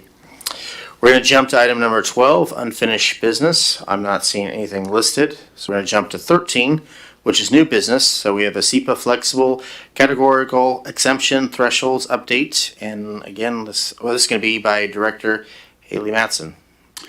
Thank you very much. She's not here, so it's going to be Yeah, you. she's not here this evening. Thank you, Mayor and Council. Good evening. And I'm Craig Raymond, Deputy Director for CED, filling in for Haley this evening. And in light of Councilmember Grimm's list of, or the recognition of the exciting projects that we've been a part of, we have one more to talk about this evening. And this project is in our current work plan that provides tangible improvements to our development review process. And the SEPA threshold amendments is a major step forward in streamlining our process for a lot of different projects. On an annual basis, the city of Pasco processes roughly double the amount of SEPA reviews than our neighboring communities. Our current thresholds have actually been in place for a number of decades. Based on that, staff finds that it's time to update in a manner that state law permits. With our proposed amendments, we intend to be roughly consistent with our other neighboring municipalities, providing a certain measure of consistency for area developers, which I think is a good thing. Our focus is also to ensure that SEPA review is reserved for projects with a higher likelihood of having a substantive impact where additional environmental review is likely to be more appropriate. One additional thing to note is that SEPA exemptions do not equate to authorization or development approval. City, state, and federal regulations and permit review are still mandatory regardless of the SEPA exemption status. Here are the primary changes that staff is proposing at this time. As you can see, it's pretty substantial. Examples include single family, increasing the threshold from 4 to 30 units. And that includes units under 1,500 square feet. Multifamily from 4 to 60 units. Commercial, office, school, recreational, 4,000 square feet to 20,000 square feet. And 20 parking spaces to 90 parking spaces. Another significant one is really the fill and excavation from 100 cubic yards to 1,000 cubic yards. So as you can see, these are pretty substantial and they will streamline the development process, as I mentioned, for many different projects. One thing that will not change, however, is when sensitive conditions exist, shorelines, wetlands, and other areas covered under critical areas and shoreline ordinances, in addition to areas with a high-risk archaeological designation, these areas will still undergo appropriate environmental review. That's not changing. Staff has undergone considerable outreach to area jurisdictions, affected agencies, including WSDOT and tribal agencies. Neither agency has objected to the proposal, but has shared helpful processing practices and coordination measures to ensure effective communication subsequent to the threshold amendments. As such, at this time, staff is requesting that the City Council set February 2nd, 2026. Can't believe I'm saying 2026 already. For a February hearing to consider the ordinance of amending Title 23. Thank you. All right, thank you for that report. I guess I'm gonna need glasses because I saw the Craig, but I couldn't grab out the rest, so. It's okay. But I do appreciate the report. All right, thank you. Let's start off with Mayor Pro Tem Grimm. Thank you, Mr. Mayor. No, I appreciate the call out, Mr. Raymond. Yes, and your leadership on this. And this has not been a short task. And I know it's one that's been really, on the minds of the development community for a long time. And I appreciate Ms. Mattson taking it across the finish line. And I know our deputy city manager also had her hands in it before Ms. Mattson's arrival, working with that. So I know this is actually a big win for Pasco, a big win for just getting rid of some of the, some of it's bureaucracy and red tape. It's really just more, I think, outdated, as you pointed, just, for decades, these minimum thresholds from just a long time ago. So really appreciate staff's work on this. Thank you. Yes, couldn't say it better, but let's go with Councilman Prowse. Thank you, Mayor. I just got a question in regards to the thresholds. I'm looking at the WAC code, 197-11-800. So I saw they all increased. Are we going off the unincorporated UGA numbers or the incorporated UGA numbers? Incorporated. Incorporated? Within the city limits. Okay, because I'm looking at the code here, it looks like we could go up to a lot more than what's on the presentation. So like for multifamily, we have 60, but it says under incorporated, we can go up to 200. Correct, and this is what we're recommending at this point in time. Again, being consistent with some of the other neighboring jurisdictions as well. Can we go back to that screen? I don't know. I think if we're gonna change things, I say we should change things. I'm talking to the council now, to what this code is allowing us. So single family is 30, single family residential. I mean, do we need to put something in for certain project types? Because there's another one with single family residential with the total square footage less than 1,500 square foot. And under that column, that can go up to 100 units. And then for multifamily, you have 60, but we could do 200. Ag one, you have 40,000 square foot. Office, school, commercial recreational service, storage, building, parking facilities, 30,000. Looks like you have 20 with 90 parking spaces. If we're going to do this, I'd rather just, if incorporated UJ says this, I say we just go with that. So that would be my ask, that we update that stuff, update those thresholds to what it says in the law. Okay, well, I know right now we're talking about a public hearing in February, so I know maybe other members of the public want to tell us what they think, and then it'll be on council's decision whether we move forward. But I do appreciate your input on this. Mr. Mayor, if I could add to that, there's definitely a variation of what can be an exemption, and Pasco was at the minimum of the exemptions, which has been a big issue for a long time. And part of that was the development community's frustration, as Councilmember Mayor Pro Tem Grimm mentioned. The challenge with going to the top level is our codes are not there yet. We've made good progress. Director Mattson and Deputy Director Raymond have made strides in this area. You've also done a lot of work as a council on updating the transportation impact fee. We're looking at connection fees for utilities. As you increase that exemption, you need to have a lot of codes that are up to par. So that was the challenge that we came across. It's not just changing the exemption levels. It is what are other things that the code and the state requires us to have, so that some of these concerns of inadequate infrastructure, inability of the city to be able to support the growth is not there. So one of the fears that we have is if we go at that maximum level, number one, all of our codes are not as strong as the state would require us to be.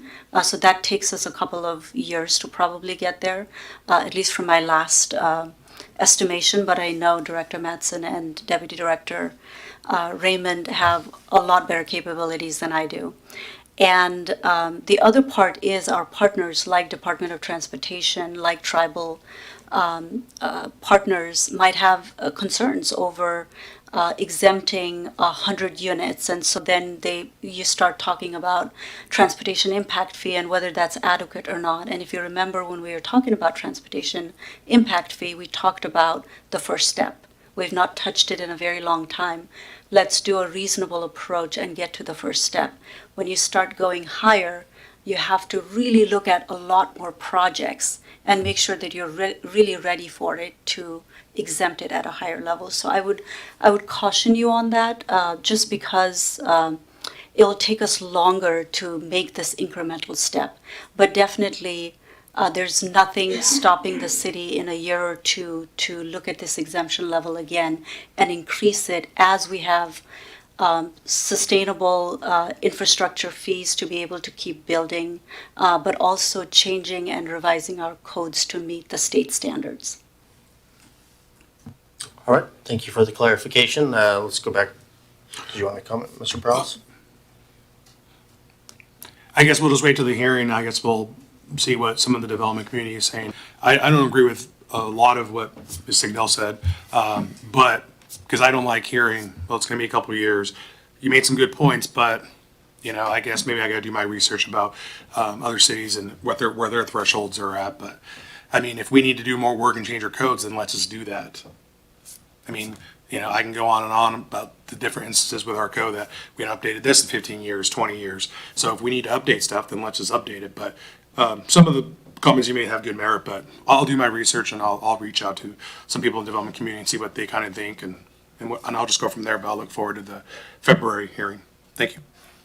All right. Well, thank you for those thoughts.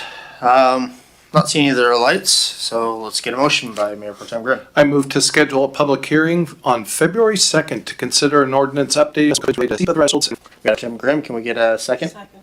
By Councilwoman Bras. Thank you. Discussion, and we're going to start off with report by Harold Stewart. Mr. Mayor, members of council, first and foremost, I want to see if there's any questions about the report that have been included in here. Not seeing any, just a couple of updates real quick. First and foremost, we continue to work on wreaths across America. That's scheduled for, sorry, my computer logged out. I believe it's December 13th at 1 p.m. Okay. Let me, anyway, we have 44 wreaths still, so we appreciate a lot of the public stepping forward and sponsoring that program. But we still do have 44 wreaths available, so we can make sure that we have one on every grave. So yes, it's December 13th at 11 a.m. Sorry, not 11 p.m. 44 wreaths still available, so we can treat every veteran's grave at the City View Cemetery. So there's still time to sponsor. You can go to our website. Or we have a Wreaths Across America page on our website if people are interested in donating to that. We're also looking for volunteers to help place the wreaths on the grave that day. And last year we had over 300 volunteers, and we're looking to meet or exceed that again this year. And you can sign up again on our website at our Wreaths Across America page. I did want to make one public announcement too. We've been busy here the last few weeks with interviewing and preparing for 2026. And I want to announce that we have hired a new finance director.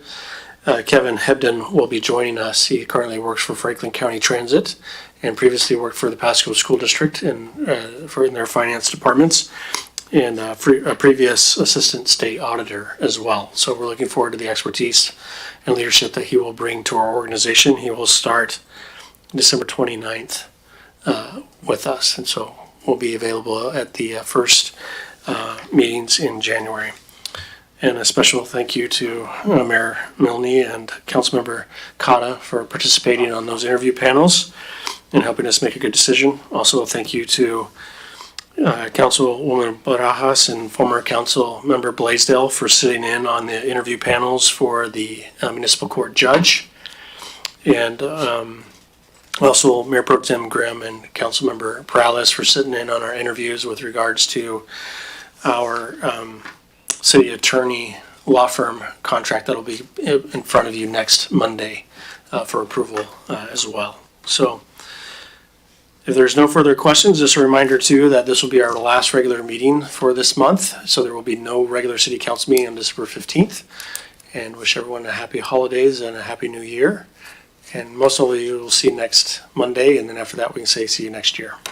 So, and a special welcome to Councilmember Hernandez as well, and we look forward to serving with all of you next year.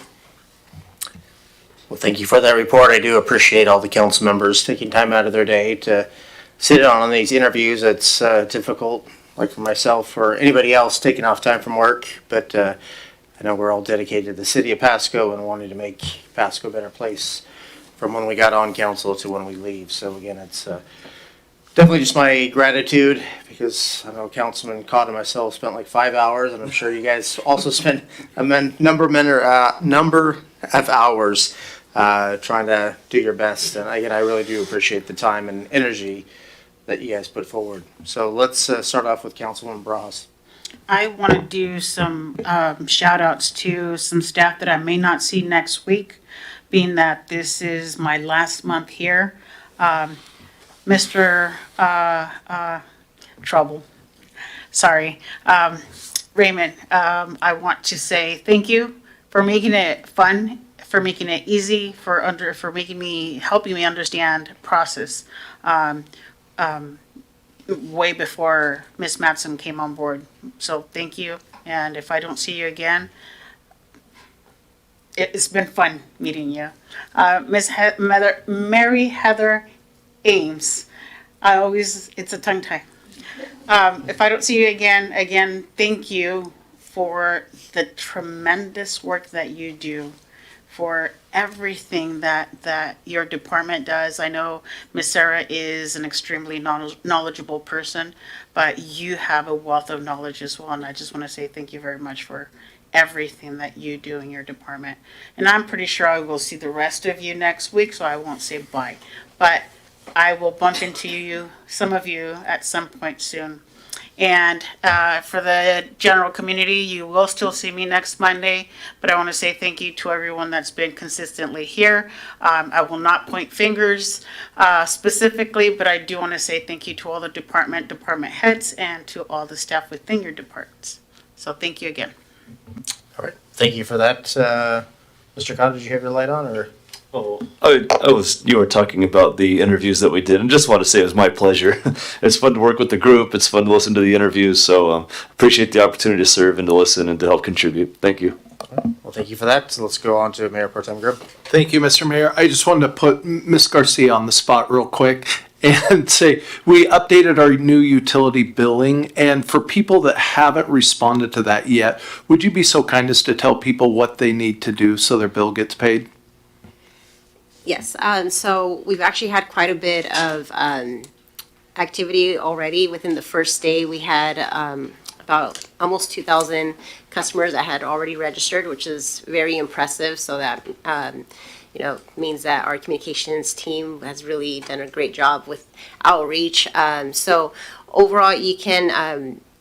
There's how-tos that show you step-by-step how to set it up. There's also, you can call in and, I don't have the number memorized, but you can call into utility billing and you can schedule an appointment with one of our representatives. And we have individuals that can either do it over the phone with your appointment time, or we have some individuals that have been coming here and we just have the computer and we just walk them through setting up their account. And so then setting it all up for them. If they want to do the auto pay, we help them set that up. So there's been, so far we've had really good response to that. And but the main items are, there's a lot of like self-service items that are online. And I think they're also working on a video here soon, but again, the screenshots really show you step by step how to do all of it.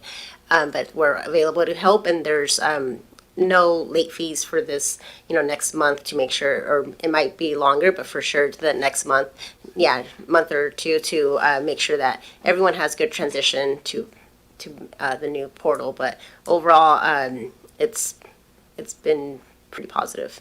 Thank you. And yeah, don't worry. I don't think any of us have any numbers memorized anymore. But just for the sake of clarification, this is for every utility customer. Everybody, since we changed the portal, every single customer needs to re-sign up, correct? Yes. Yeah, so they need to log in, especially if you had your auto pay set up. I know that's kind of a set it and forget it item that you don't really go on online to do anything with it. But if you need your account number, if you don't know what that is, you can call us. We can give you where your account number is, or if you have e-statements, it should be in your email from your prior month. But yes, if you have the auto pays, definitely go in and set that up again. There's also an option if you don't have time to set it up now, you can just do a one-time payment as a guest, and you don't have to set up. All you need is your address and your, and then you can just set it up. So. Okay, appreciate that. Thanks for, getting all the info out, and glad to hear so many people jumped on it. So 2,000 down, how many more to go? Yeah, that was on the first day, so I haven't checked it today, but after, I think I checked Tuesday around 10, and there was already close to 2,000. Okay, so, awesome. Yeah. Thank you, ma'am. All right, thank you for that.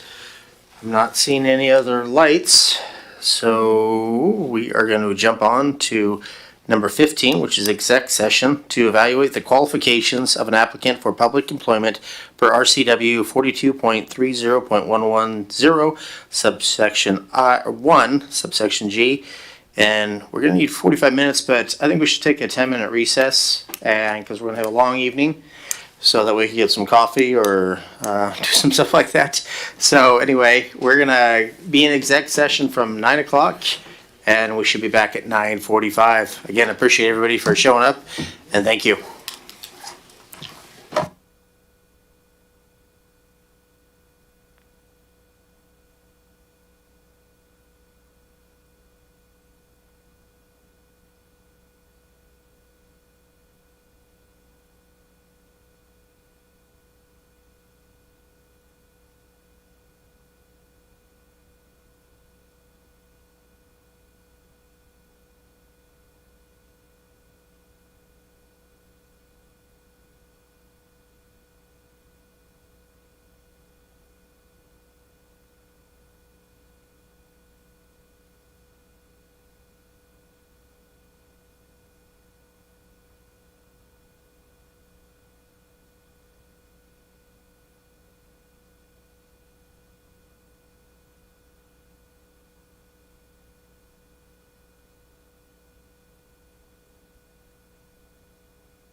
Hey, Councilman Hernandez. Councilman Hernandez. Hey, Mr. Hernandez, you're supposed to be in exec session with us?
All right, well, we are back from exec session and ready to finish up our meeting.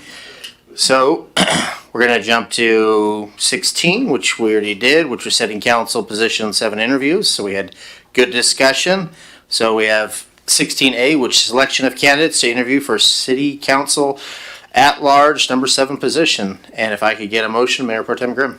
Yes, sir. I move to interview the following individuals for City of Pasco's council position number 7 for council at large. Charlie Grigg, Brad Gregory, Pat Jones, Melissa Blaisdell, Jerry Cochran, and Abel Campos at the December 8th, 2025 special council meeting. All right, so we have a motion on the floor. Can I get a second? Second. So we got a motion by Mayor Pro Tem Grimm. We got a second by Councilman Perales. All those in favor say aye. Aye. All those opposed say nay. All right, passes unanimously. We look forward to that in 1 week. And with that, we're going to move on to number 7. Just a quick question. I assume you want to use the same questions that we just used a few weeks ago? I just want to touch base and make sure, or did you? Why don't we have staff like maybe mix them up so that way they don't go back and see all the questions? So if you come up with a new set of questions, considering how vital this is, again, when you're representing the whole city, I think it's very important. So if you could put together a new set of questions, and we could go from there. All right, we'll work on that. Thanks. Thank you. And with that, we're going to number 17, which is adjournment. Thank you, everybody.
So we'll talk about that in just a second. And then branding and marketing, again, another example of Pasco has been a tremendous resource, and I'm going to call him essentially a elder sibling to help us out as a newer operation. There's been a staff members help us do a RFQ for branding and marketing, so we'll be working on that. And then we're also talking about commissioning it, because we believe we're still on schedule for opening of Memorial Day 2026. Maybe a little question on the strike that happened, but we're still aiming for the end of May. I also just note there's a little wall in there that's a compacted earth wall. It's a signature piece, and there's some other version of that that's meant to represent a bit of the geology of the Tri-Cities.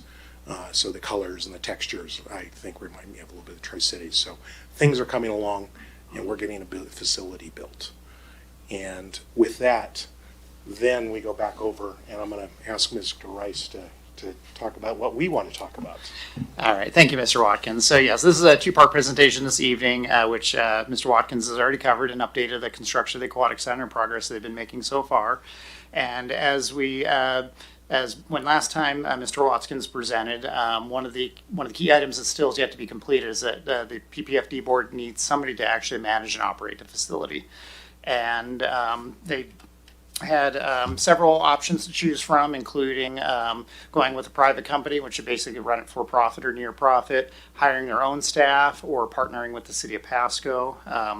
And based on discussions and several options, I believe the board has concluded that in the city as well, is that the best management option would be the city to be the partner to manage that. And for several reasons as outlined on the screen. But basically, after a couple of studies we've done, we found the shared management operation, we could share staffing to reduce our overall costs for both agencies, shared programming to reduce duplication and competition between the Aquatic Center and the Memorial Pool, and that's particularly now that we're going to be covering that soon. And also just increased offerings to the community. Having two facilities work together will really be able to expand the offerings. Shared lifeguard staffing, including expanded training and certification. This is really a big one. All three cities struggle each year to recruit lifeguards, so having a fourth competitor for lifeguards would be very challenging. By combining together, we'll be able to implement an enhanced lifeguard training and also recruit additional staff and hopefully keep some of those lifeguards year round. So. And then also operating at cost versus private management. One of the goals of the Aquatic Center is to provide a facility that all those in the community could attend. So by running based on just solely on cost and covering cost operations versus worrying about covering somebody that might need to run for profit will help reduce admissions to those in the community. And then just a centralized aquatic program will minimize confusion of the community. Having both in the community looking for swim lessons, looking where to go, where to show up, probably be confusing by calling two different organizations. So those are some of the reasons why they think it may be the best, city might be the best partner to operate. And what would be required, as mentioned, is an updated interlocal agreement again. So we'll update the one we spoke about tonight next week for legal services, and this would be an ILA that we'd need to update here in the next several months. But to kind of cover how that would work is PBFD will cover all related costs to manage and operate the facility. And to identify what those costs were, we've had 2 independent financial studies completed, initially by Ballard King, who's known for aquatics facility studies. And also we used one of our regular study providers, FCS, who's done many rate studies for the city as well. Both studies determined different rates of value return of revenue based on overall predicted attendance, revenues, and expenses. And I think that was kind of expected because one of the reports was done sooner. We weren't aware that Memorial Pool would be covered, and then several factors come out as we continue to develop it. So, but both studies reflected that the Aquatic Center will be fiscally solvent and able to cover all operating expenses, including those of the city. And the updated ILA would outline direct and indirect costs paid by the Public Facilities District and include an annual true-up to ensure accurate costs and charges between both agencies. Here's some examples of the shared staffing that we'd use along with the city's aquatic program, and remembering that we'll be covering a Memorial Pool hopefully by November, is I believe what we're looking at now. But so we'd be adding staff to run that year round anyway. But in this case, we'd look at sharing an aquatics division manager, supervisor and assistant manager, marketing coordinator, groundsman, and all the opposites of these, the 0.25%, are what the city would incur. So why PPFD would pay for 75% of the aquatics division manager, the city would pick up that 25%. And that reflects all the way down in those. So total cost of that study, just for example, with benefits, the staffing would cost the PPFD approximately $535,000 a year. And again, these are for full-time staff, not including lifeguards, which would be a direct cost bill to each aquatics facility. So, and then here's an overall kind of expense look at what it's going to cost to operate. And as you can see, we have both the Ballard King study and the FCS study here. Why some of the numbers were different in between, and what between full-time, part-time utilities and things like that. Both studies did validate or came in very close, within about $40,000 what the total expenses would be, which helped build confidence in those studies to show that we're on the right track for what the operations cost will be, and if those are affordable with the Public Facilities District sales tax revenue. Some considerations we're asking direction regarding city management is that if City Council is interested in having the city partner with PVFD to manage and operate the facility, we will need a new ILA in place to identify these things we just discussed. Due to the timeline of opening, we're looking to have an ILA in place and approved by the end of 2025. And I will remind you that we have just generally limited meetings in December, so that's going to be approaching pretty quick. And then based on that, if we approve, we'll have about 16 weeks to achieve several major steps, but the biggest one being full lifeguard recruitment, training, and certification. If we don't have full lifeguard staff, we won't be able to open. That's where the combination of using the Memorial Pool Dome is going to be very helpful this year in trying to get lifeguards certified during that time we normally wouldn't have a pool available. And of course, we need to develop a marketing plan and begin advertising, create all our standard operating procedures and policies, train or recruit, hire the non-lifeguard staff, developing program and scheduling, and then set up and configure all our IT, financial, and safety systems. So a lot to be done, and it seems like a long time from now, May 2026, but when you condense this down, you kind of see a need of continuing to move forward as rapidly as we can. So our recommendation, hence any questions you might have, which we can stop and ask, would be approve moving forward with creating a new interlocal agreement, making the city the management operating partner for the Aquatic Center. There are some alternatives we can consider and also some impacts, but before we go through those, are there any questions that myself or Director Watkins could answer this evening? All right, let's start off with Councilman Harpster. Yeah, thanks. Slide 7 says at the top there, based on several factors, PPFD board believes the city is the best management partner option. That first bullet point, shared management and operation staffing to reduce overall costs for both agencies. So how would the city managing the facility reduce costs for the city? If you look at our example, we're expanding our. Well, hang on, if you look at it backwards, the city's not involved at all. So there's no cost to the city. In this partnership, it's saying there would be a reduced cost to the city. Yeah, so in our example, we are planning on running a Memorial Aquatic Center year-round, which is going to take an increase in staffing, and probably, if we didn't partner with them, need our own aquatics manager or some of our additional own full-time staff. But by combining our staff with their staff, we can share in that staff potential. So without the Aquatic Center, you're right, there wouldn't be any savings. However, I would be actually asking for probably some additional staff myself to continue to run Memorial Aquatics programs. Okay, that makes sense. Okay, thank you. Second question, it said PPFD will cover all related costs to manage and operate the facility. Is that forever, or is there a certain amount of time that they'll cover those costs? That would be forever, but that would be additionally outlined in the interlocal agreement. Yes, Okay. they collect their sales tax % forever, and that sales tax meant to cover operating and management expenses, capital improvements, and expansions in the future. Okay.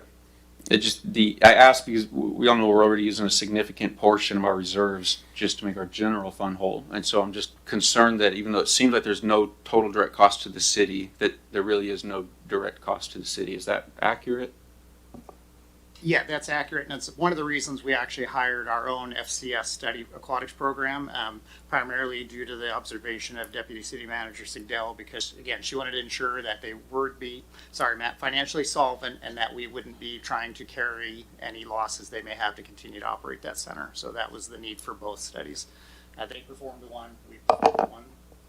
I can add that when we are operating a completely different facility, especially with another partner, there are certain requirements in accounting that will segregate that cost and all of that effort. So you'll be able to see with pretty good clarity on what it costs to run this facility, but also the board of PPFD would also require the same level of transparency to understand. There is a little bit of a risk at times for the same staff working on two different facilities, charging properly, and those are things that we deal with on a regular basis, because the city, even though you think of it as one entity, has like 26 different funds that are considered separate, and so our staff is pretty well trained on that element. So and we will continue that training to make sure that the costs are allocated in the right places. Thanks. And then the last question, so that alleviates that concern. My only other concern is some of our current staff, Director Rice, for example, taking on more work. I don't see, a lot of staff members with available time for other things. So what's the plan to kind of balance that additional workload if we move forward with this? So I think that's what we're looking to create, another aquatics division, which would have an aquatics division manager and those staff assigned to that for both agencies. So outside of my time, which may be included in the ILA overall and not listed here specifically, those other staff members, including finance and IT, would be proportioned or hired. The challenging part for us is, say, an aquatics division manager, hard to find a part-time 500-hour employee, whereas a full-time 2,000-hour employee shared between both will be much easier to recruit and retain. Okay. All right. Thank you. All right, thank you for that. Let's jump to Mr. Ferguson. Did you want to make a comment on this? I just wanted to also make sure that the council is also aware that the charter for the PFD clearly and in numerous places makes it abundantly clear that the city of Pasco is by no means a financial backstop or responsible in any way for any of their projects, any of their work. So I don't have the exact language off the top of my head, but I can tell you that it's about as close to ironclad as you're going to see in a legal document. So it's pretty clear that the city is not legally on the hook for any type of expenses for their project. All right, thank you for that. I know, on a side note, sometimes when I watch like online comments, people seem to think that we should be able to take money out of their budget to like for a road. They tell, we're basically idiots that we need to take money out of the aquatic center to pay for roads, and why are we spending this money on the aquatic center? I don't know if we could ever make a statement or do something, but it always chaps me when I see those comments because like that's not how it works.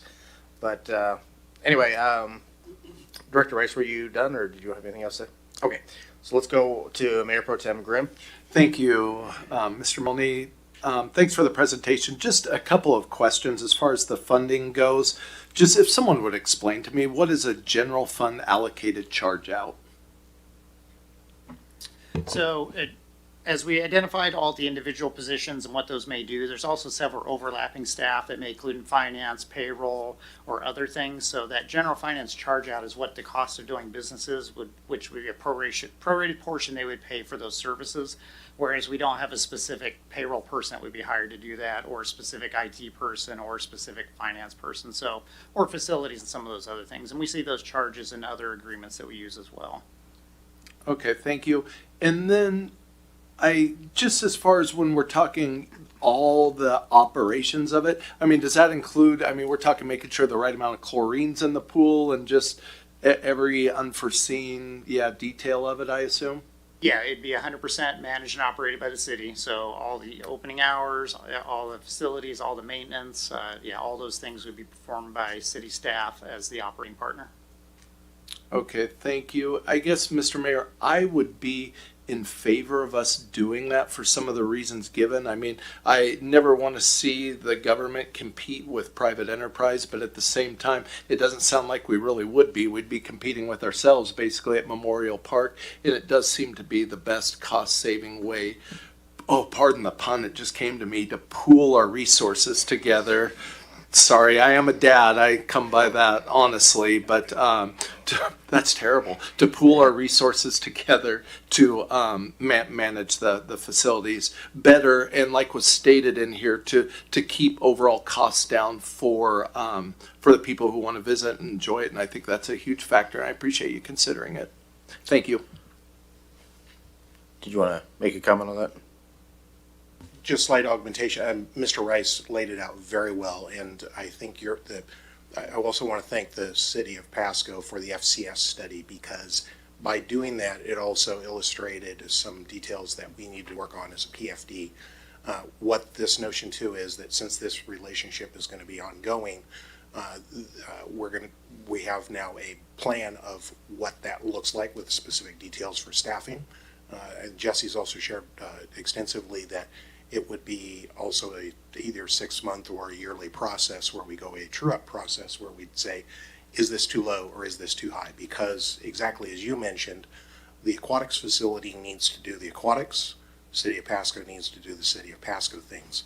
The two should not cross. They are separately funded and for specific purposes, and we want to keep that line clear.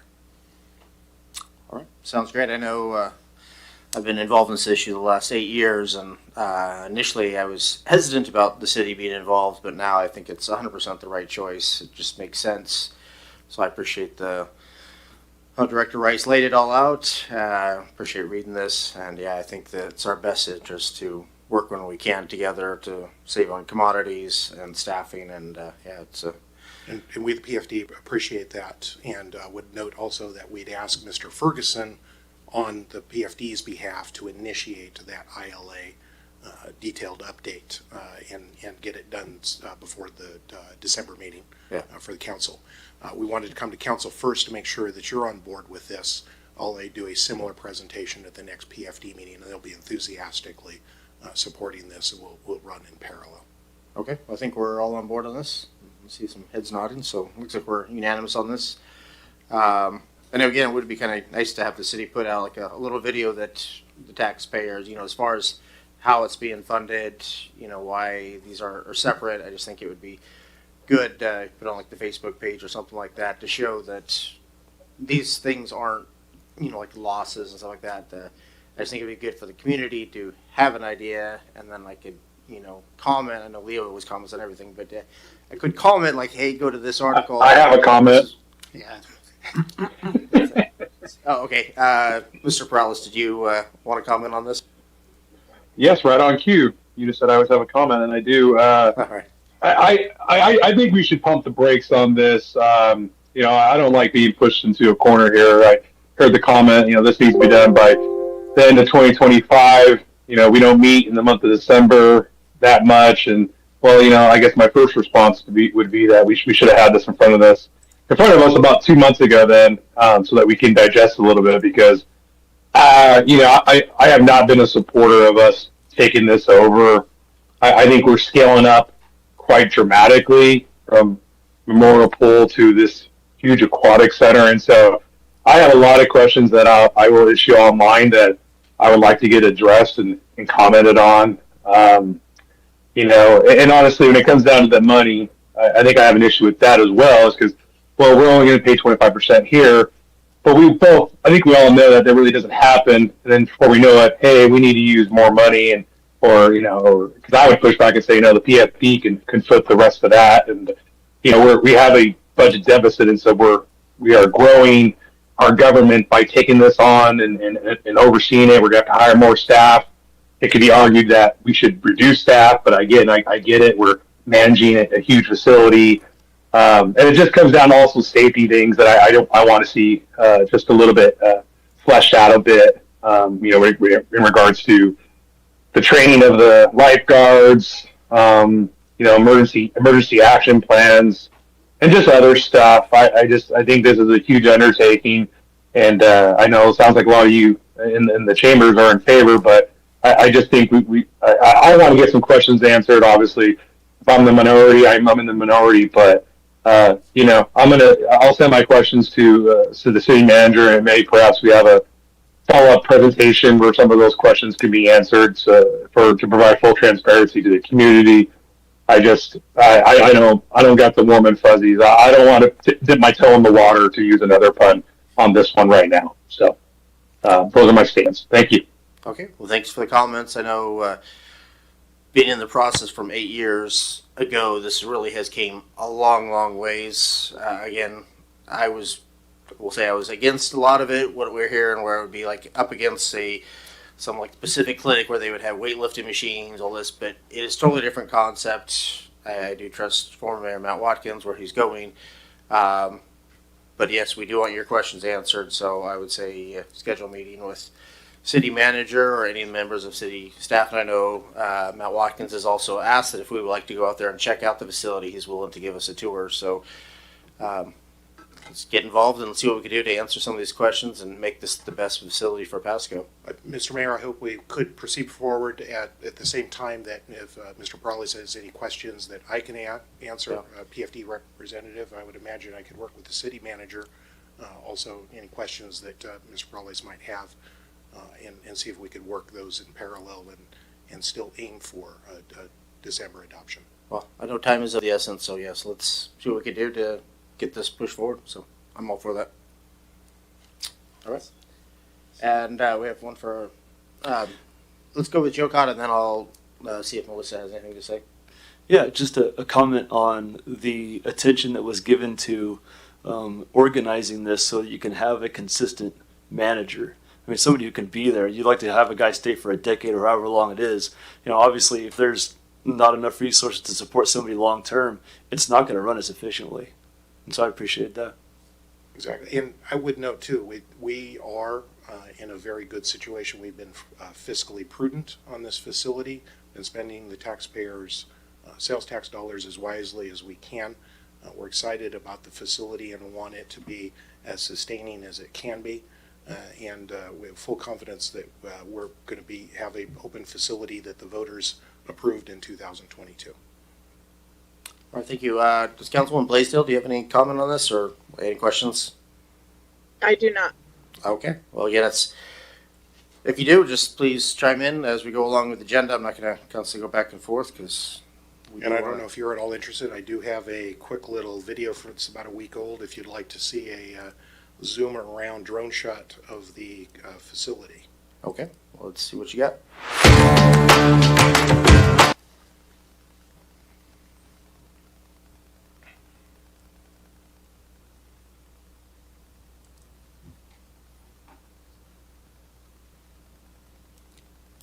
also note too, in the foreground, imagine a community center to the north side of the site to the left.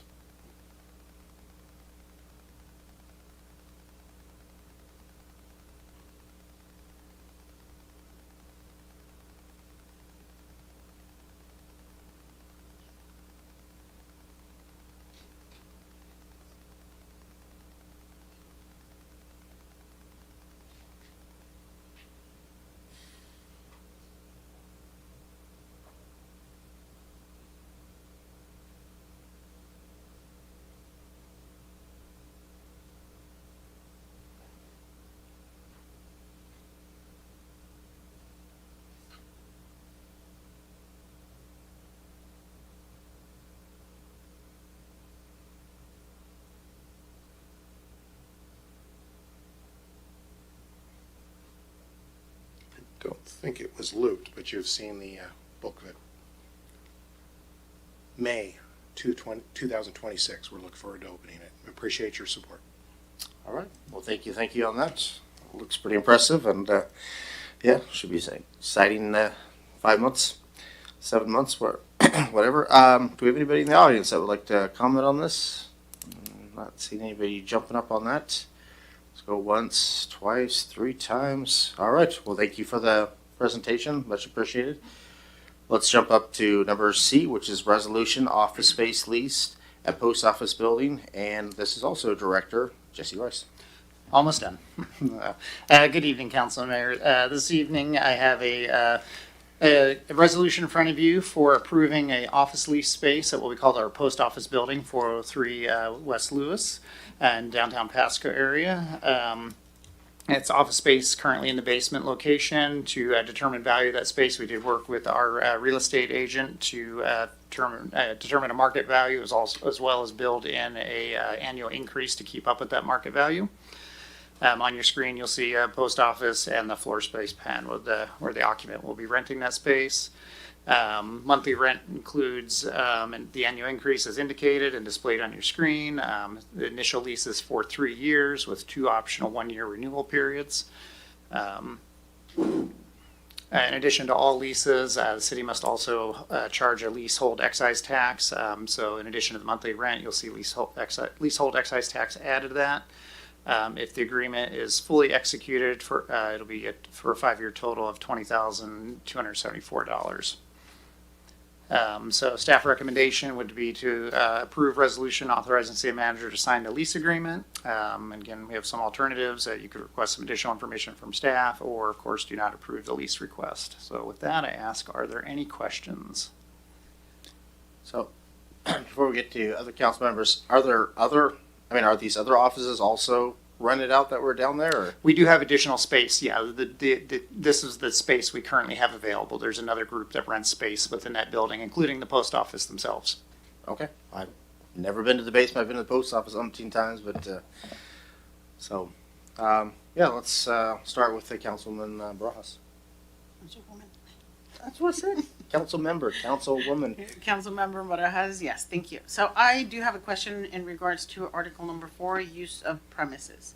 Now you mentioned this is one space available from several, is what I'm picking up, correct? There's 2 office spaces that are adjacent to one another within the center of that building, within the center of the basement. Who do we have down there?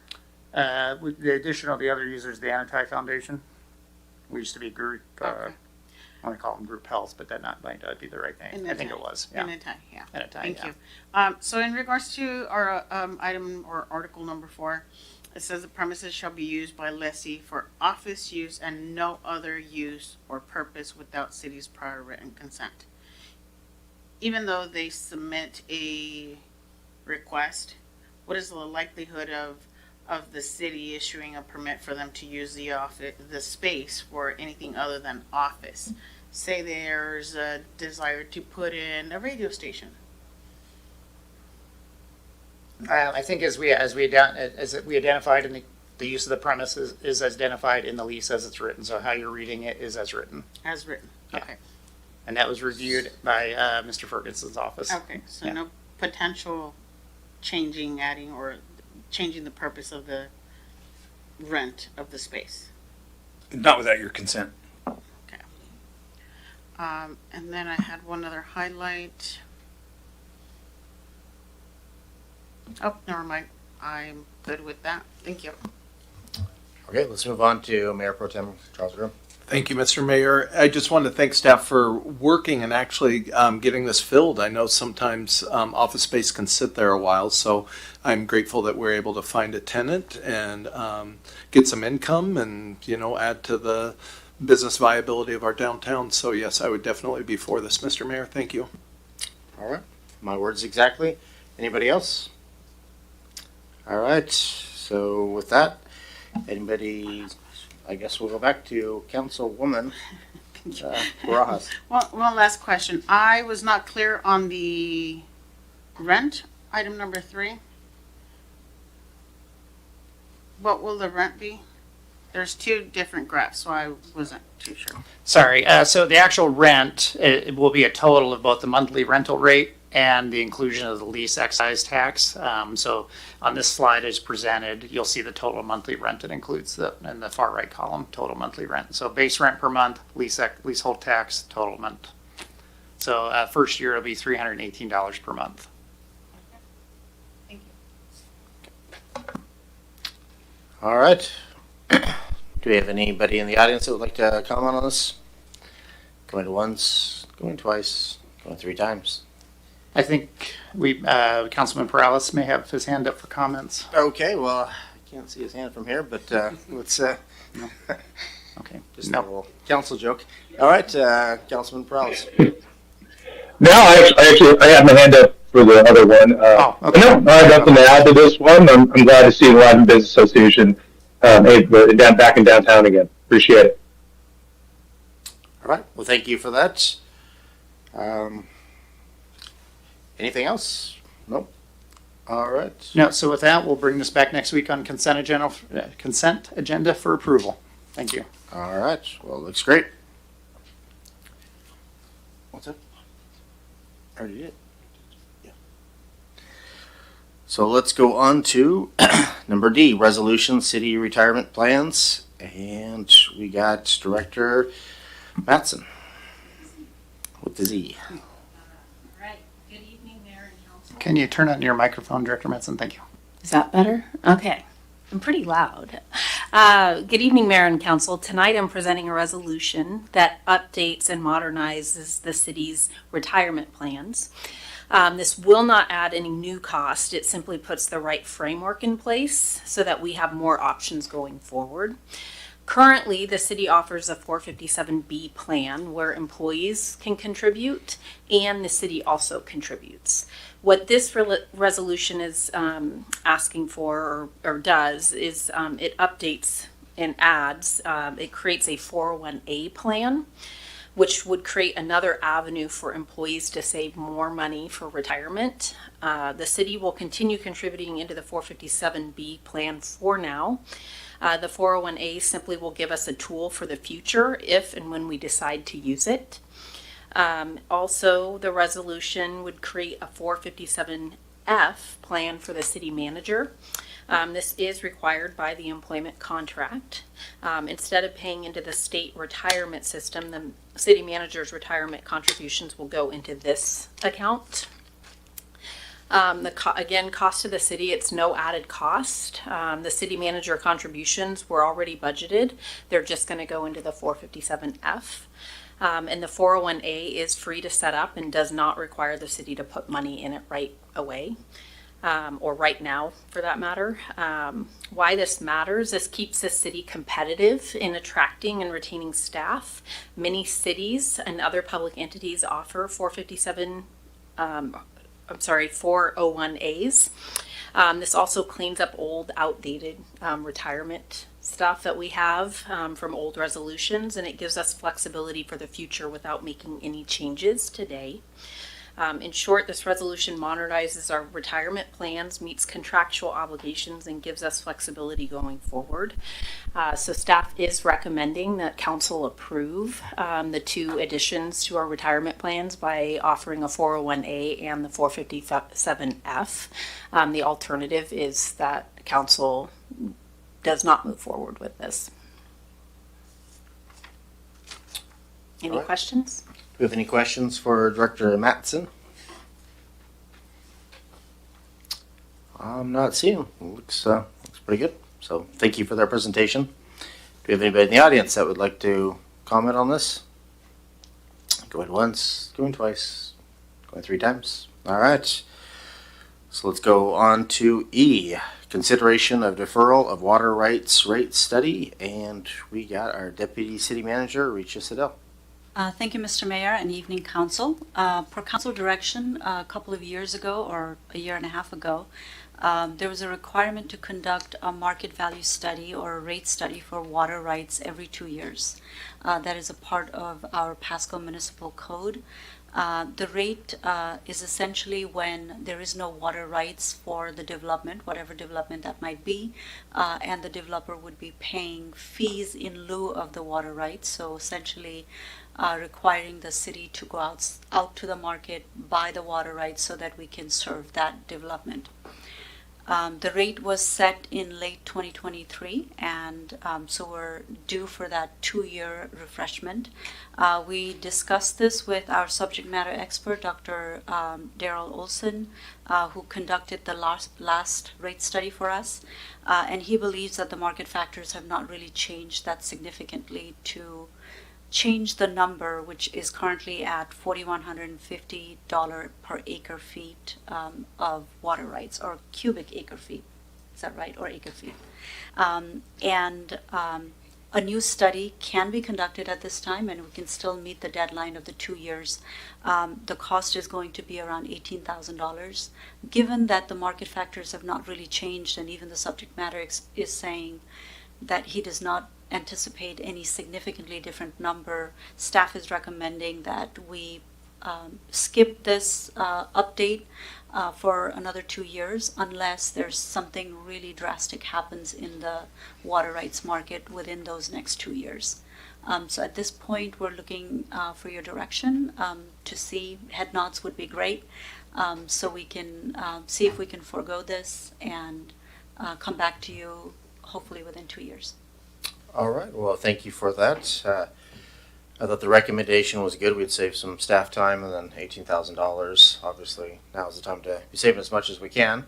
Especially, it seemed like it was not needed. But let's start off with our Mayor Pro Tem, Charles Grimm. Thank you, Mr. Mayor. No, and thanks for bringing this back to us, Ms. Sigdell. I know this was something we went back and forth on a lot. 5 years seemed to be too long, and then kind of we ended up at 2 years. I know we had even talked about 3 years, and like the mayor said, I'm all for saving money and cutting out unnecessary time and work. Did he provide an opinion on whether he thought, because I know one of the time frames we talked about was 3 years, that did he really think, because now we're almost at 4 years if we wait another 2 years, and that starts to make me a little anxious, because then I'm thinking, man, for just $18,000 we could potentially be leaving a lot of money on the table. So being a politician, I'm always looking for the sweet spot. So when we were updating the rate late in 2023, the study was done by late 2022. So the study was maybe about a year. But even during that time, we had asked the question of, is the rate still valid as we're updating the rate? And it was. I think at least just with one experience, it's looking like the market doesn't move as much.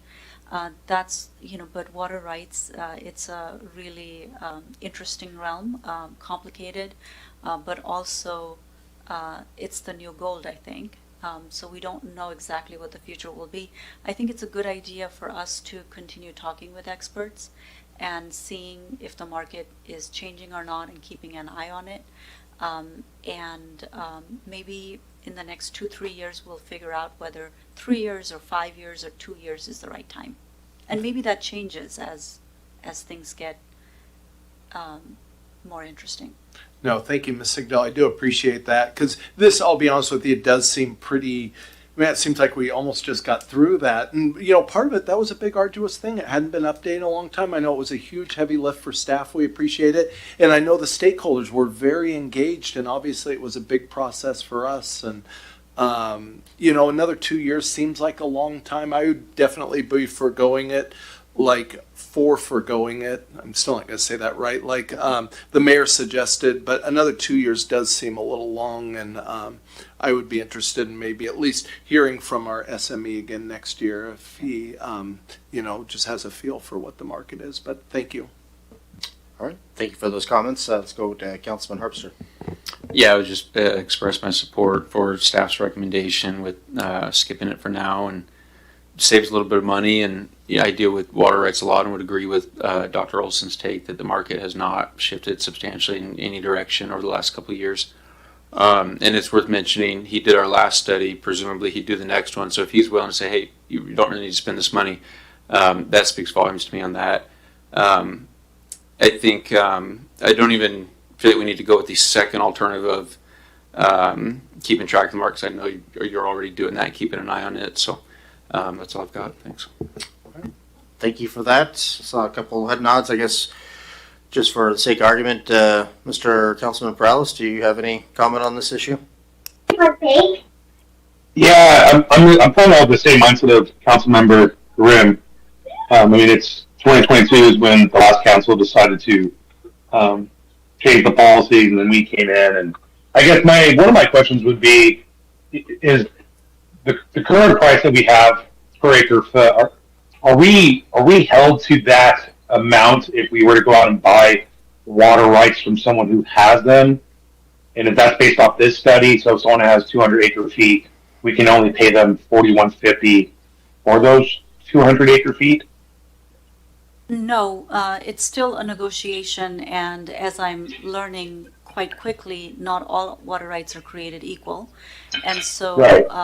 even if they're the same, depending on which basin they're coming from, where they're coming from, there's just too much complexity to the system. So in a sense, it is a market rate, which is an average. We've seen some water rights go as much as 10,000 acre feet, but there's a reason, there's a buyer who is willing to pay for it. And even for the same water right, it might not be as attractive to us because of our location. No, we're not obligated to buy every water right at this particular rate. Okay, thank you very much. I would like to just, if I'm on the council in a year, maybe we'll talk about doing the study in a year or so in 2026. So that will be 3 years. That's it. Okay, I think we have some direction then. So, do we have anybody in the audience that would like to comment on water rights? Once, twice, 3 times. All right. So let's jump to F. I know we have somebody online on this, but what's the resolution number 20 or for 2026 Community Development Block Grant, the CDBG program allocation and annual work plan? And again, we're going to go with this time. We'll go with Director Haley Matson. Thank you, Mayor. Good evening, Council. Tonight before you is a workshop item related to the Community Development Block Grant Program that the City of Pasco is eligible for. And this is the annual process for determining how the federal CDBG funds will be allocated in Pasco. Some background information here. The CDBG program is established at the federal level and is administered by the U.S. Department of Housing and Urban Development, also referred to as HUD. And these funds are given to cities eligible for this program on an annual basis. And the purpose of this program is to provide housing, a suitable living environment, and expanded economic opportunities to the community. And the emphasis here for the primary beneficiaries is that these folks receiving the funds are required to be helping low to moderate income households in the community. And Pasco has had a long history of using these funds throughout the program and doing great things with these allocations. The process is listed here on your screen for where we are today. We received applications for the CDBG funds in May, and the application window closed on May 31st, and staff had reviewed the applications for completeness, and in July the Planning Commission held a public hearing where the applicants are present. And then in August, staff presented a recommendation to the Planning Commission. And this year we provided 3 different options with a mix of options for the group to consider. Planning Commission did select option 1 and has recommended that the council consider approving that option. And that recommendation is forwarded in the materials. When staff reviews the applications to receive these funds, we look at our local policies and council's goals, and also with the consolidated plan for the Tri-Cities home group, and then also the CDBG and HUD regulations. And here on the screen are the allocations that are proposed under option 1, and the city is receiving just over $650,000 for this year's plan, and the different organizations are listed there and the amount that is recommended for funding. So I'll leave that slide up on the screen. Tonight's a workshop, so happy to answer any questions. I'm also joined by Kristen Webb, our CDBG administrator. She is online tonight too, so she may be helping with questions depending on what they are. So happy to answer any questions at this point. All right, do we have any questions by the council? Let's start off with Councilman Harpster. Just 2 questions. One of my concerns is that this is dependent on the federal government and them passing a budget that got to October 1st. Last I checked, obviously the president's proposal removes both of these programs. Senate wants to keep both. House wants to remove the home program but keep CDBG. And so I just want to ensure that if we approve this list as presented, there's no chance that we start on any of these programs until that funding is for sure. For example, the playground equipment, I'd hate to get started on thinking that the appropriate budget is going to pass and then it doesn't, and then we're halfway through. Yes, we'd absolutely wait until it was funded through this program before starting any of these projects. Okay. And then the second point or question rather is the second line there, code enforcement officer, $70,000. I think we've discussed this before. I don't think it's prudent to spend grant funding on employees. And so the question is that a full-time employee or a part-time employee, and maybe an employee that already exists or a new position that's being created? Sure. Kristen, do you know exactly how this is allocated to the code enforcement officers by any chance?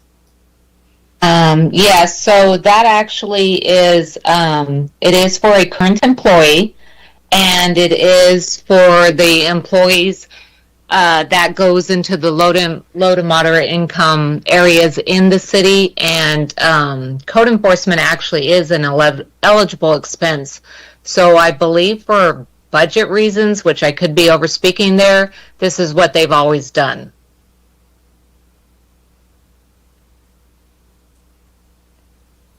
Let me just make sure I heard that right. This is what they've always done. There is... Yes, if I may, historically, there's been actually more programs than just the code enforcement, like in the recreation realm as well. That. And we've removed and revised that to give more funding to other efforts.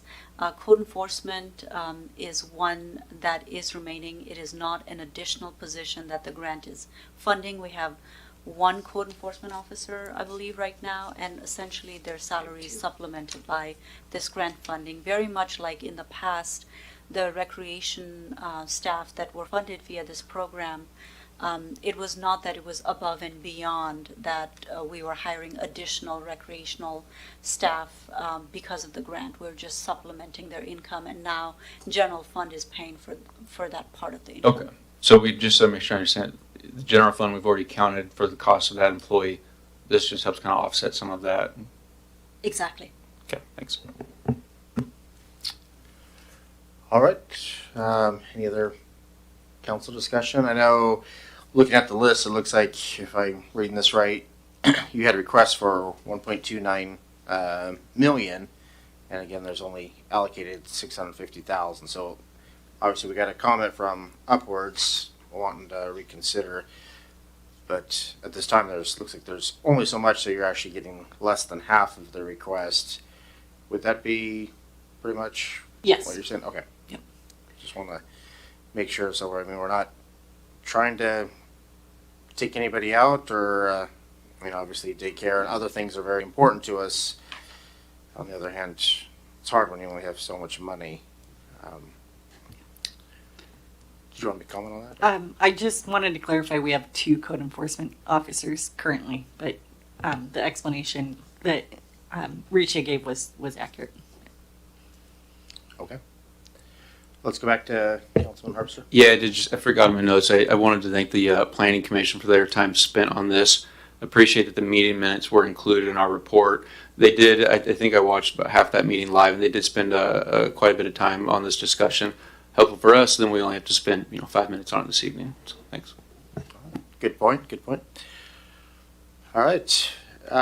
Yeah. So first, I'll go with anybody in the audience that have a question on this. Going once, going twice, going 3 times. Let's. Do we know if she's this Melanie Farr? Is she still online? I know she did send us comments, which I think we all have. We're not seeing her online. Okay. Do we have any of the council that would like to chime in? I'm trying to move along quickly, but if you'd like to make a comment or have a suggestion, please do so now. No, Mayor, thank you. All right. Okay. Well, with that, do you need direction, or are we good, or sticking with option 1? We plan to bring it back for a formal decision, I believe, at the next meeting or the one after, if there's a noticing requirement. Okay. Just want to know if you need like shaking of heads or something like that, but I guess we'll keep moving right on then. So we're going to move on to G, which is resolution for the 2026 Home Investment Program Allocation Work Plan, and also by Director Haley Matson.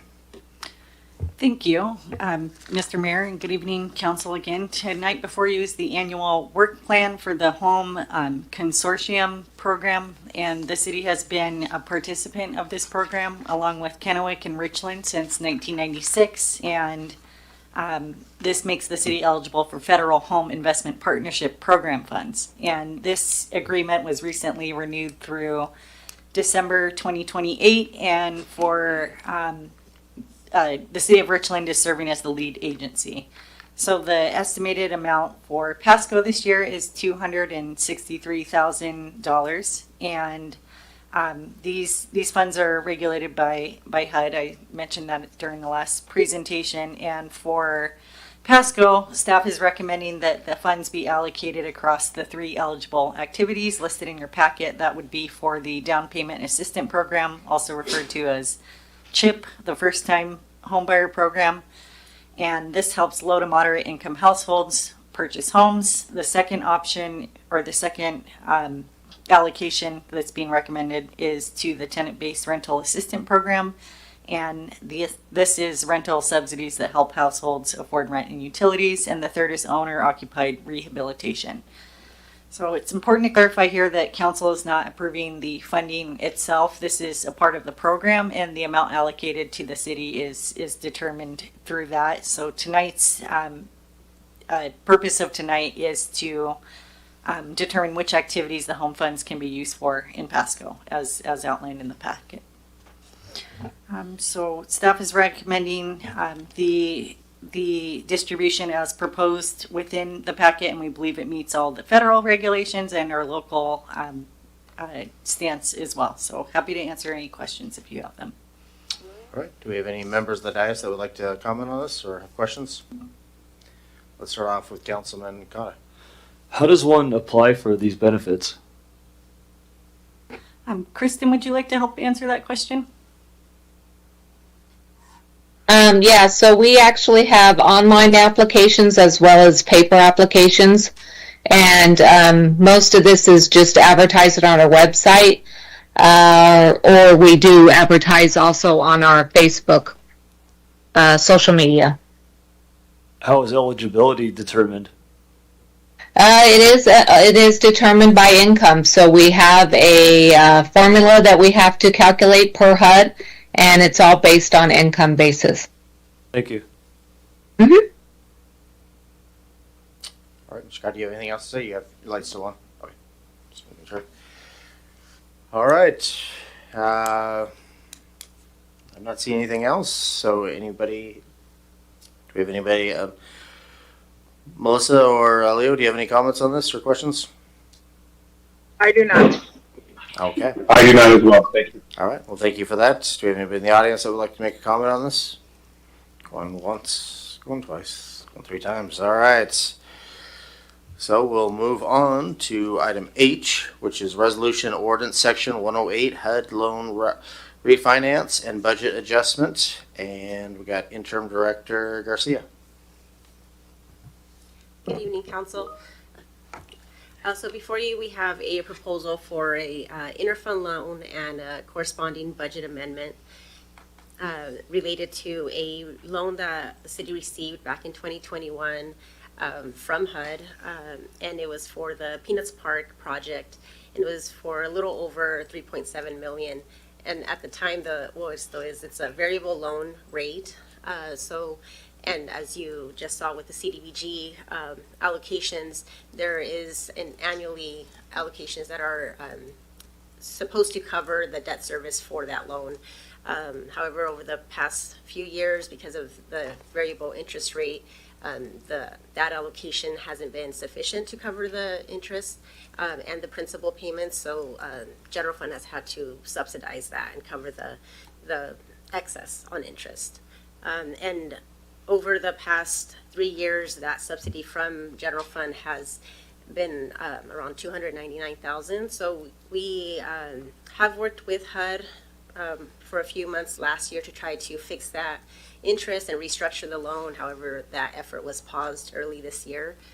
So we are now at the point where we've been kind of waiting because it was, expected that it was going to resume. However, that hasn't happened yet. So we feel it's in the best interest that we essentially refinance that loan internally and pay off the loan with HUD, and we are able to fix the loan here internally and have reduce the subsidy that's coming out of general fund. So our recommendation is that we move forward at the next meeting with the resolution to establish the interfund loan and the corresponding budget amendment. And the alternative would be to stay as is and pay that variable rate. All right. Well, I know saving money is definitely what we want to see. So, anybody? I'm not seeing any lights chiming in. Not seeing anything from our online council. So, do we have any members of the audience that would like to comment on this? Going once, going twice, going three times. All right. I look forward to seeing it on the next council meeting. So let's go with Section I, Resolution Ordinance Officer Wellness Program, and amending to the 2025-2026 operating budget. So we are going to go, I guess it was Ken Roski, but I guess we'll go with you as well. Captain Harpster. Captain Harpster. I know who you are, so but thank you. You bet. Good evening, Mayor and Council. So before you, we've brought you a resolution and ordinance for an officer wellness program. The resolution would be to accept the grant funding that we were awarded, and then the ordinance to amend our operating budget. So the Pasco Police Department was awarded a grant funding to enhance our current officer wellness program. The funding opportunity we applied for was for $37,500. This is a no match grant, and so the funds that we would spend, we would be reimbursed by the state from the Criminal Justice Training Commission. So I'm here for any questions. If you have any questions about this, I can answer those for you.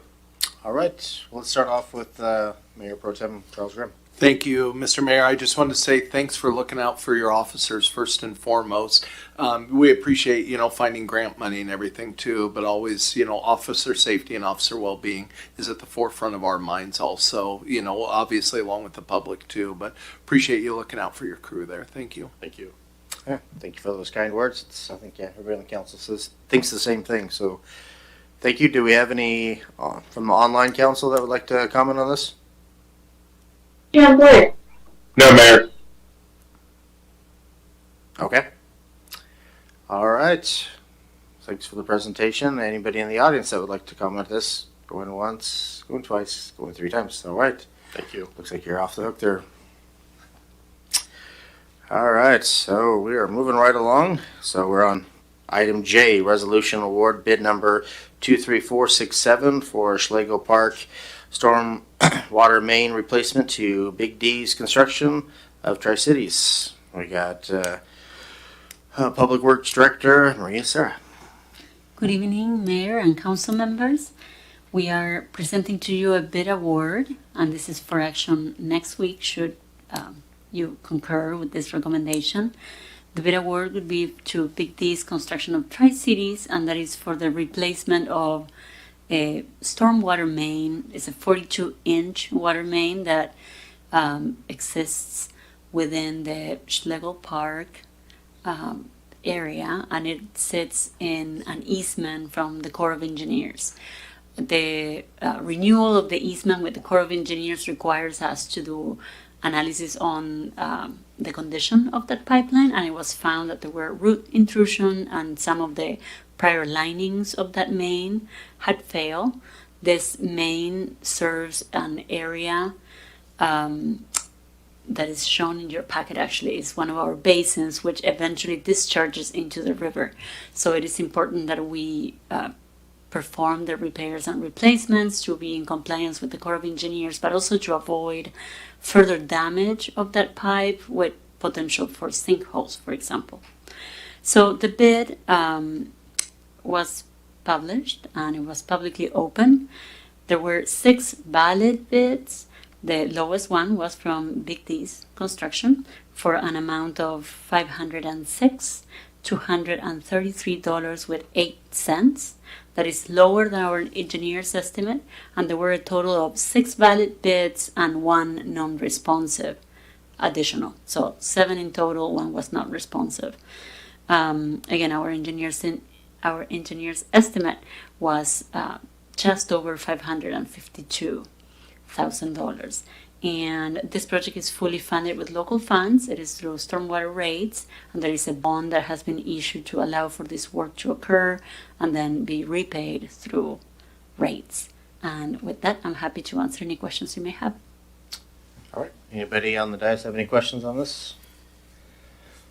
Well, I know we've used Big D's before, and they seem to do a good job. Great name, by the way. It is a pretty good name, Big D's. But anyway, so do we have anybody from the audience that would like to comment on this?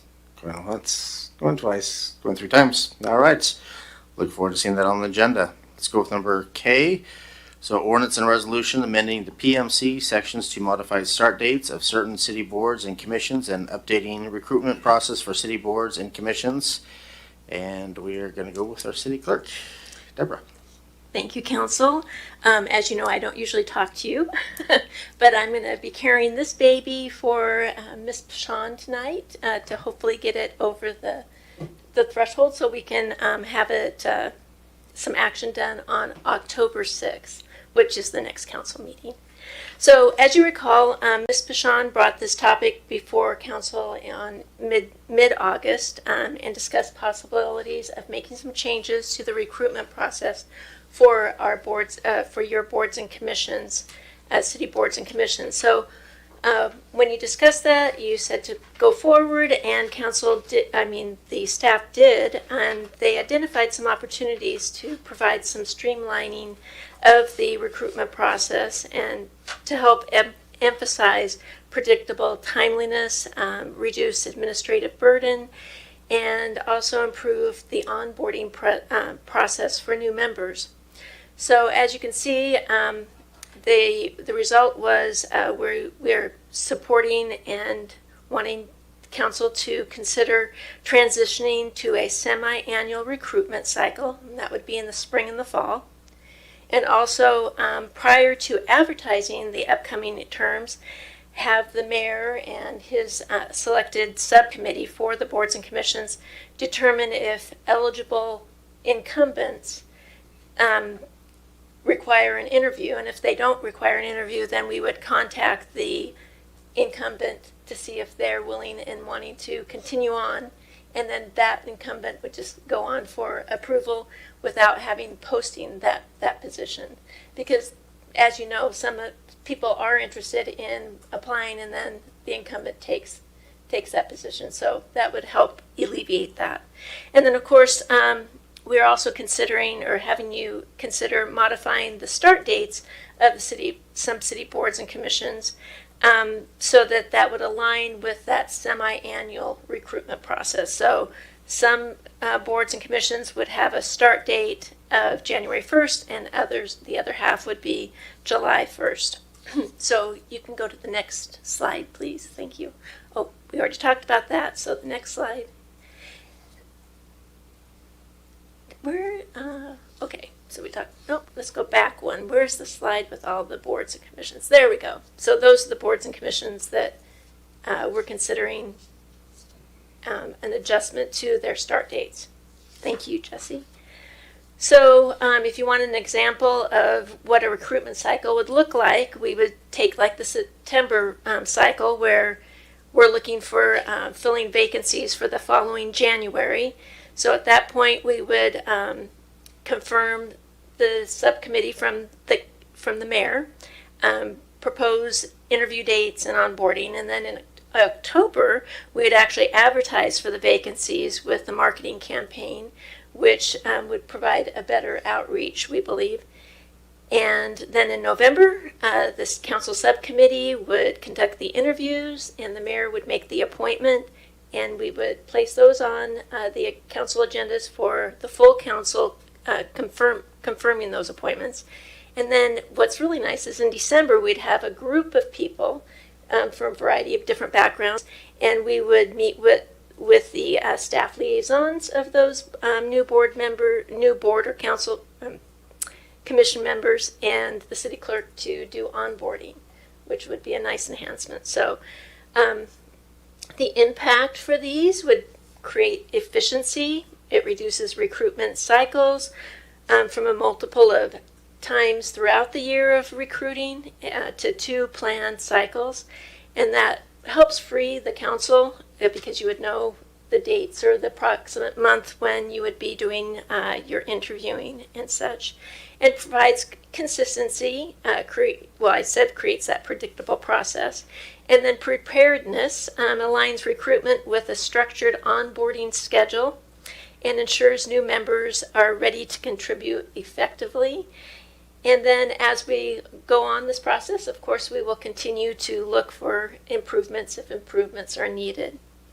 So the staff is recommending that we do both items, a resolution adjusting the recruitment process to semi-annually, and then also an ordinance changing the PMC to align those those boards and commissions start dates to a January and July item. However, council, it's at your discretion. Alternatives, you could leave the start dates as is and approve the resolution for the semi-annual recruitment. You could also do the opposite. You could approve the ordinance and modifying the dates and then keeping the recruitment as is.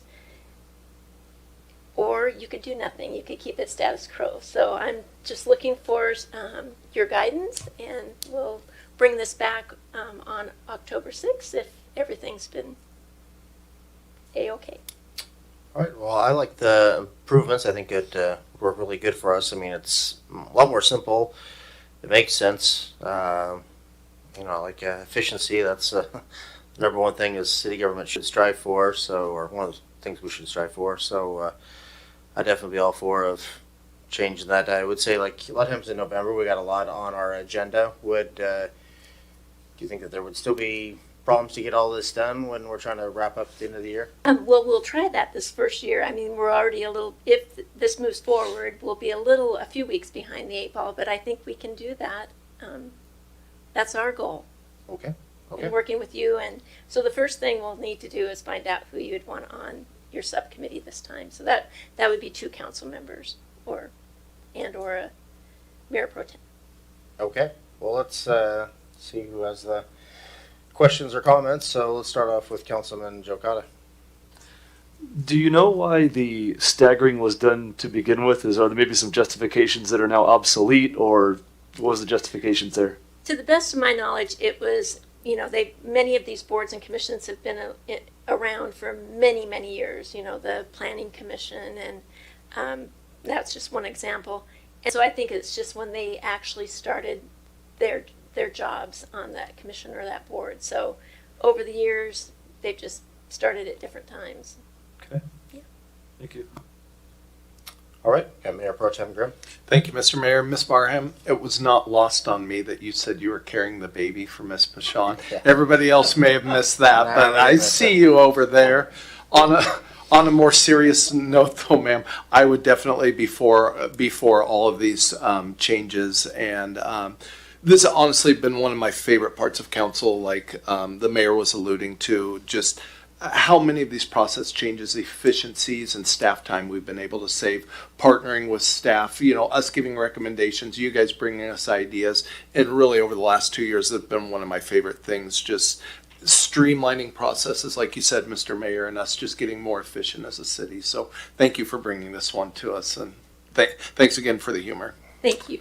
And as you know, next Monday is a fifth Monday, so I don't think there's any council meetings planned for next week, so yay.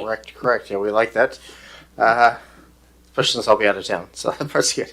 Are you asking to have, like, if we get some volunteers on council for a subcommittee, or? If you'd like to go ahead and set your subcommittee tonight, you can Okay. I let was us. hoping we could get the newest member, Joe Cotta, and our Mayor Pro Tem Grimm, if they could be on that committee. That would be great. Or That would be fine. I'm going to be out of country on October 6th, leaving the 8th, coming back the 17th. That's my only conflict. So when would this meeting? Well, I think the very first thing would be looking at those incumbents for the subcommittee to see if you want to go ahead and reappoint them if they're eligible to be reappointed. That would probably need to take place right away so that then we can move forward on the recruitment process for the other positions that don't have somebody coming in. Okay. So, like, within the next week, you would like them to? Well, we'd need to come back on the 6th and you guys approve this process, and then probably the 7th is when we could meet.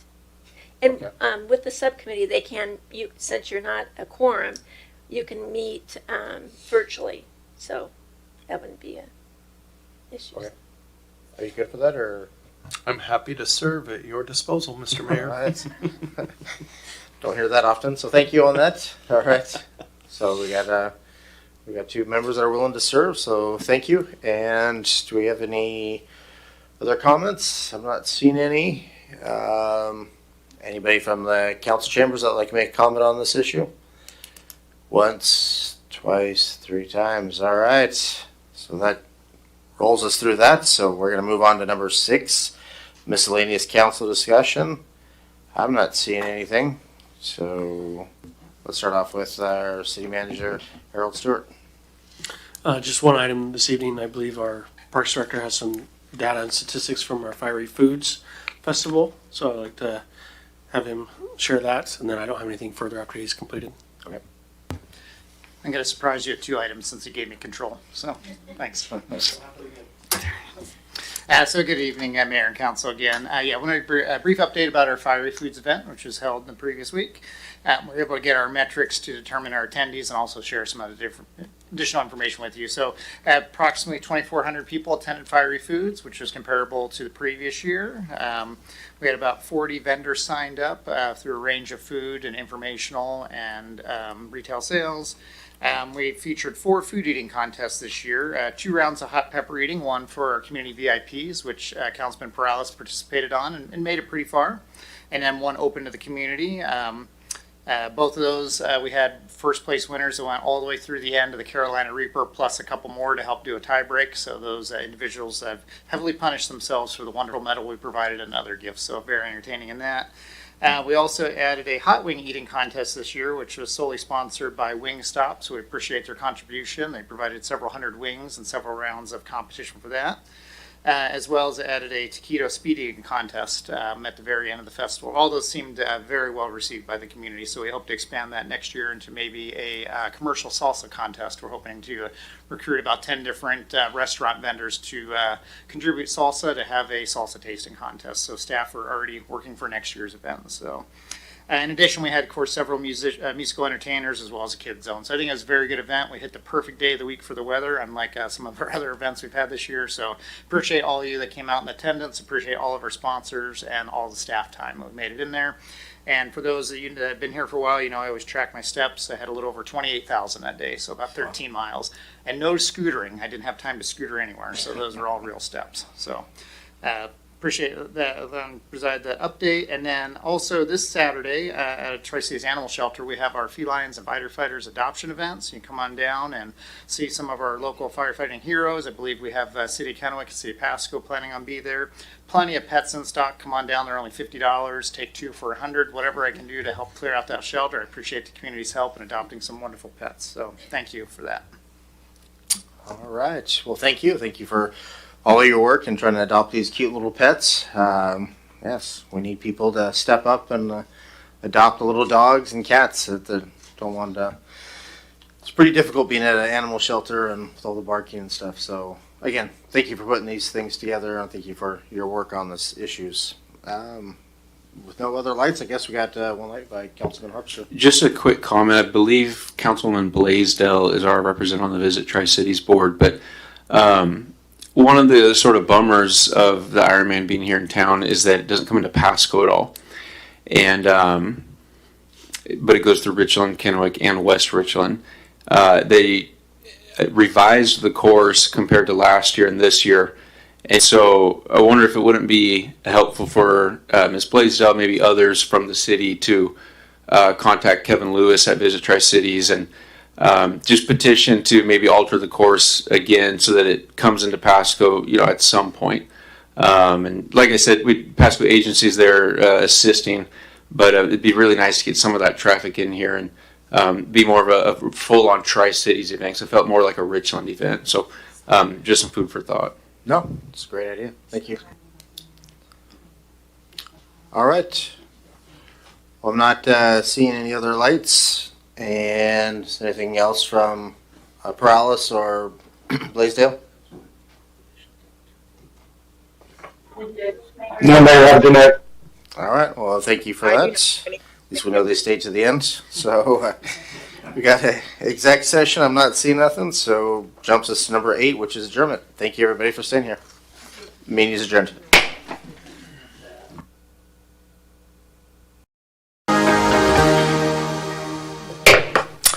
Well, good evening and welcome to the City of Pasco's council meeting.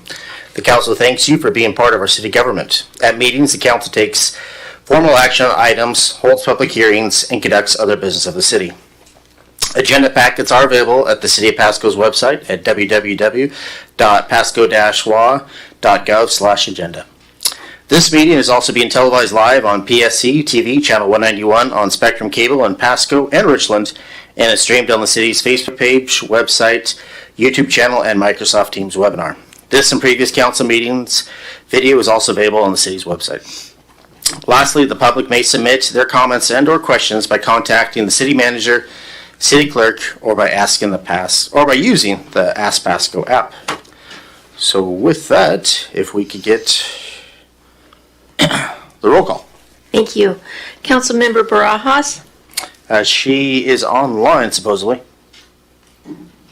Present. Thank you. Blaisdell? Here. Cotta? Here. Harpster? I believe he's excused tonight, Mayor. Okay. Perales? Here. Mayor Pro Tem Grimm? Here. And Mayor Milne? I am here. Thank you. 6 here. All right. So with that, if we get all rise for the Pledge of Allegiance. I pledge allegiance to the flag of the United States of America and to the republic for which it stands, one nation, under God, indivisible, with liberty and justice for all. All right, thank you for that. And yes, I do remember Harpster reaching out to me saying he was going to be here. So with that, we're going to roll to the consent agenda. All items listed on the consent agenda are considered to be routine by the City Council and will be enacted by roll call vote as one motion. There will be no separate discussion of these items. If further discussion is desired by the council members, the item may be removed from the consent agenda to the regular agenda and considered separately. 4A, approval of meeting minutes for October 6th, 13th, and October 14th.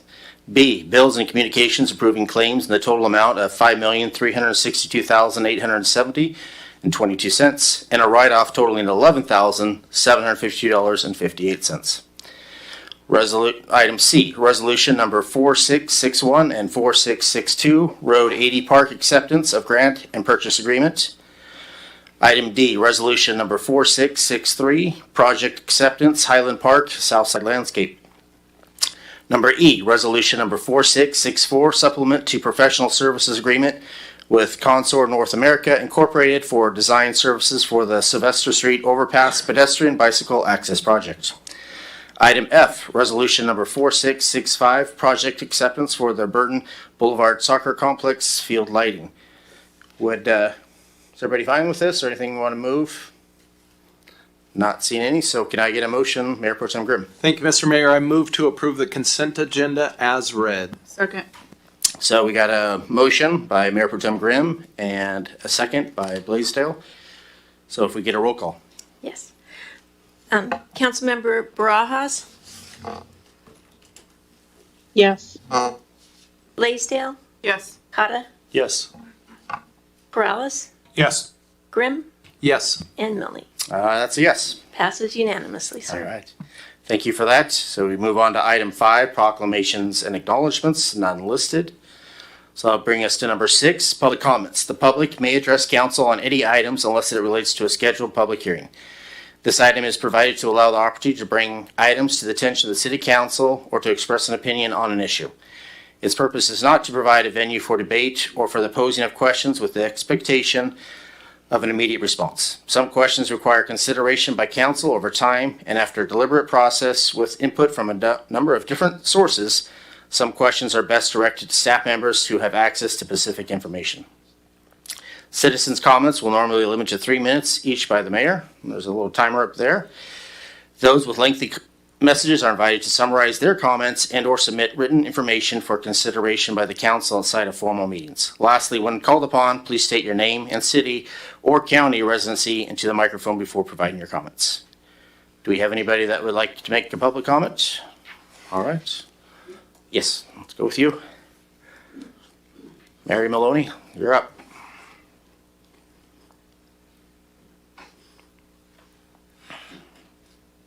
Is this on? It is now. Now it's off. So if you gotta turn it back on. Pardon me? If you could turn it back on. You want the red light on? I want the red light on. Yep, now it's on. Mary Mahoney, Pasco resident, as with Spokane selling their dogs for research to WSU Veterinary School since 1975, our animal control, Tri-City Animal Services, TCAS, has been sending our dogs and cats for WSU research, then they're killed, since 4/16/03. See Animal Control rehire Angela Zeiler in the Tri-City Herald, quote, "The dogs euthanized at WSU were ones we would have had to kill anyhow," end quote. Also, Pasco City Attorney Lee Kerr authorized no due process protections at Animal Control, and now, with the usage pay system, a bounty is put on our dogs and cats and a ransom is required to be paid to get our pets out of Animal Control. See Pasco City Manager report on 10/6/25, page 4, regarding 232 recent animal control cases provide all due process violations and a usage pay fine total. TCAS, Tri-City Animal Control Services, still performs botched, cruel, and barbaric euthanasia methods and has never provided results for the 48 counts of animal cruelty, the stolen $375,000 donated by our veteran in his will, and the missing and or stolen rainy day fund. See Chambers, Howard, Hernandez, and Zeiler. And with over a $500 million CIP budget made up by our tax dollars, Pasco gives nothing to our homeless people and no funds for a low-cost spay-neuter clinic for our dogs and cats. And yet, ex-Pasco Mayor Matt Watkins, now Aquatic Director, is paid nearly $11,000 per month plus his travel expenses, provide his passport entries, and the cost for the lazy rivers. For our floodplain, provided permit number 404 for the sewer station and any development and water contamination reports with ruptured sewage lines, see photos. Provide fines paid by Pasco and spot zoning developers Hayden Homes for killing our 8 floodplain American bald eagles and their eaglets, see photos. Provide all LID, ULID designs for my property, include costs, start dates, U.S. mail notice to me, and Pasco communications regarding harassment and retaliation against me and my property. Provide contracts and tax dollars paid by Pasco to the following. 1, to GMP Consultants with ex-Pasco City Manager Dave Zabel. 2, to ex-Pasco Mayor Matt Watkins and or his LLC. 3, to the Kerr Law Group and proxies. All requests are for the record via RCW 42.56 and to put Pasco on notice. All right, thank you for that. Do we have, all right, Ms. Crawford?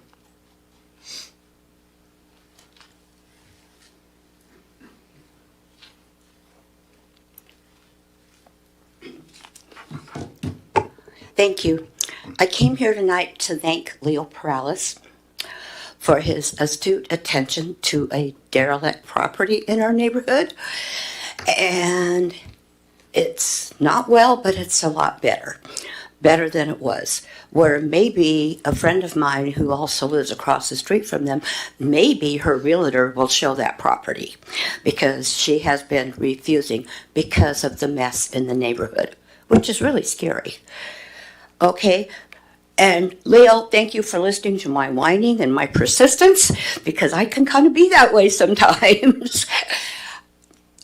Rather than come here and complain about the ineffectiveness of some of our code enforcement, I started thinking about the homes in our neighborhood that are not being maintained on the exterior. A lot of these are homeowners, which I found very surprising. First-time homeowners. And I thought, perhaps, let's look for a solution. Yeah, code enforcement is good, but are they aware of the codes? Did they come from a home where yard maintenance, paint maintenance, trash in the trash receptacle was expected, or did they not? Because we're a town of a lot of different cultures. Perhaps we could, at no cost to the city, hopefully, because we sure can't afford it right now, yoke with some realtors. And currently, we have realtors in our area providing homeowner classes on how to finance, what costs to expect, etc. Well, could we get a code enforcement officer in there or a volunteer from our city council to present to these potential new homeowners what our code is, what our expectations are, and kind of bring them along? Okay, I'm assuming your statisticians would know if these are all first-time homeowners or not. Some people are just going to be chronic offenders.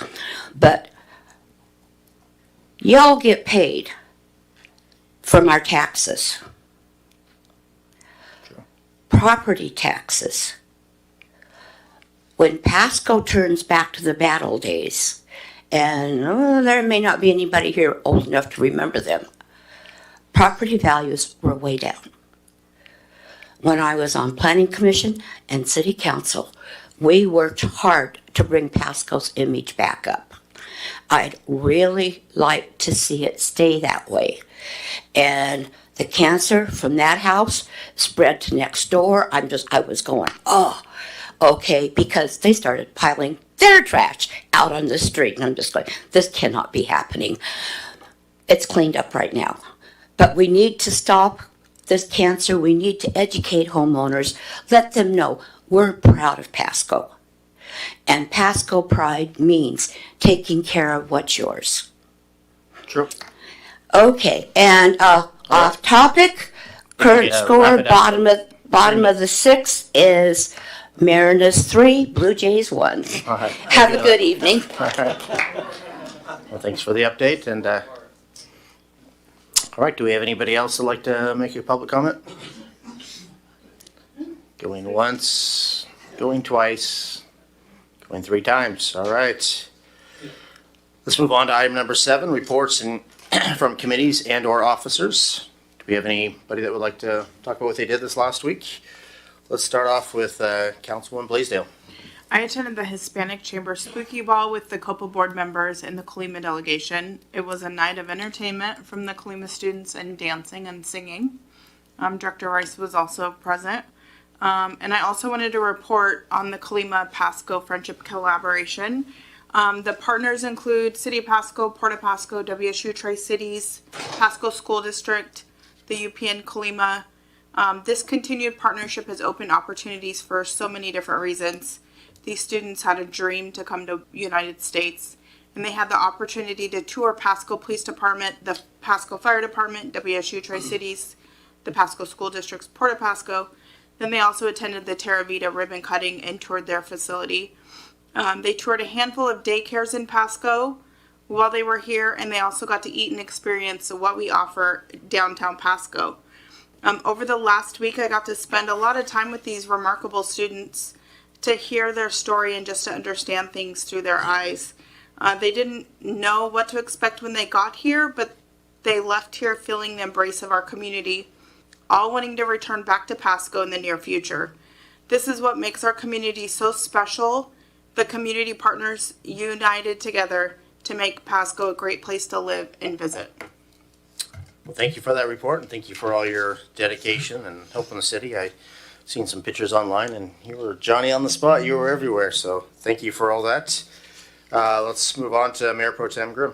Thank you, Mr. Mayor. I attended the Benton Franklin Council of Governments meeting. Unfortunately, I was kind of mobile and had to do it on the road on Friday morning for good reason. But anyways, one of the presentations we were given, it was pretty much a business as usual meeting, was given by the Cascadia Consulting Group regarding the regional climate change approach. And it was an excellent presentation that they gave, but near the end when they solicited board member comments, I did speak up on behalf of just meeting the minimum obligations, just because of the status of the climate has been changing for eons. And everything we do has very little effect on it. The whole thing has become so politicized, and really all it does, all of these initiatives we take advantage of, really just puts a burden on the middle class and families with higher energy costs in their home, higher fuel costs when we go to the pump.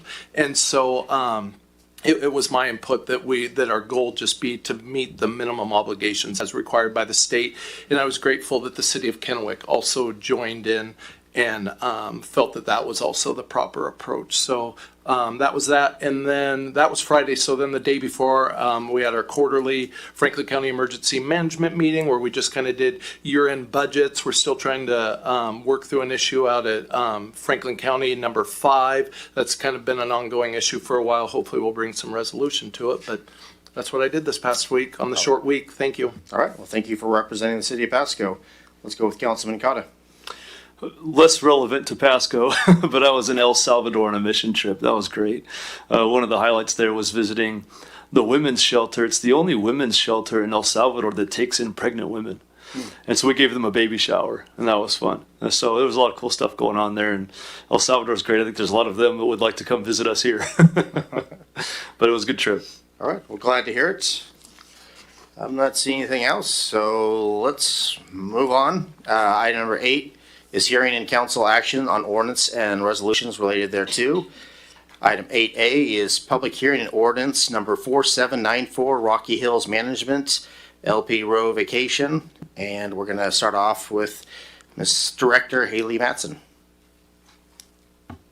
Thank you. Thank you, Mayor. Good evening, council. Tonight before you is a public hearing related to a petition by Rocky Hills Management LP to vacate an unused portion of right-of-way along Road 104 near Magnolia Heights Development.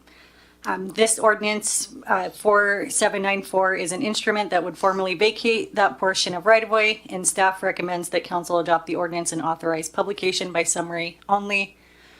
Some details first about the site layout here. The map on the screen shows the subject area on the west side of Road 104, and this is north of Road 100 within Magnolia Heights. The 60-foot strip originally deeded to Franklin County in 1994 and annexed in 2001 is not currently used for any roadway or pedestrian purposes. And the vacation that is proposed here tonight simply removes a piece of right-of-way that is no longer serving the public and cleans up the boundary for the subdivision shown there on the screen. Going back to the process for the vacation approval criteria, the Pasco Municipal Code outlines 4 criteria that the city must review prior to vacating a right-of-way, and these are shown on the screen. First, it must not negatively impact traffic or circulation, and given that this is not needed for vehicular or pedestrian access, this criteria is met based on staff's analysis. Second, the area must not be planned or needed for future public use, which we've determined is not the case. And third, no property can lose legal or physical access, and this is not creating that situation here. And finally, the action must not harm the public interest. Staff found that this request meets all 4 conditions that are listed on the screen. It's unused, it's not part of future plans, and all parcels retain access, and the action serves a public benefit by aligning property boundaries. And the portion at the bottom of the slide I'll touch on here too. There are 2 additional sections of code that allow council to require survey or compensation. Staff in this case is recommending both those requirements, and the reason being is that the boundaries and the legal description are already well documented, and the applicant has provided substitute right-of-way of equal or greater value as part of the Magnolia Heights plat. And because the vacation primarily corrects a mapping overlap and supports clean property records, the public benefit outweighs the need for an appraisal or payment in this case. So staff is recommending for this vacation that council approve the proposal, and I'm happy to answer any questions that you may have. All right. Does any member of the dais have any questions for the director? I'm not seeing any, so I guess we're gonna conduct a public hearing? Correct. Is there any member of the audience that would like to talk about this? Going once. I guess we got you in the back.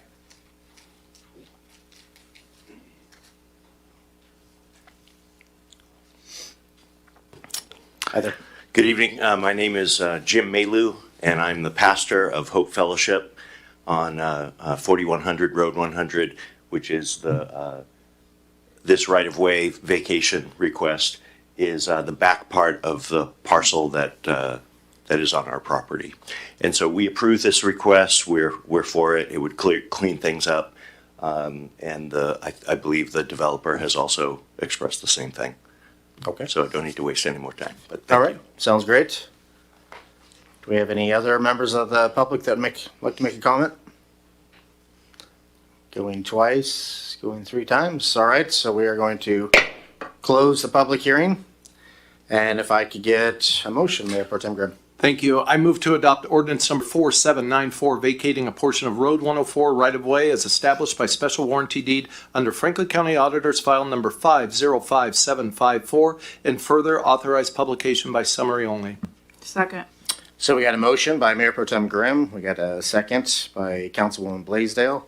All those in favor say aye. Aye. All those opposed say nay. All right, looks like it passes unanimously. That'll jump us on to number 9, which is ordinance and resolutions not related to hearings. So we have number A, ordinance number 4795, declaring the city's intent to join and be annexed to the Mid-Columbia Libraries District. And we're going to have Deputy City Manager Richa Siddell. Thank you, Mayor, and evening, members of council. I'm here to seek your consideration for the ordinance in front of you declaring the city's intent to join and be annexed into the Mid-Columbia Libraries District. We have been partners with the library district for more than 5 decades, and our community is deeply engaged with their services, and Pasco residents are among the highest users in their system. And our 2025 survey reported about over 96% satisfaction rate with the library's services overall. The services is currently funded by the city's general fund and costs around $3 million annually.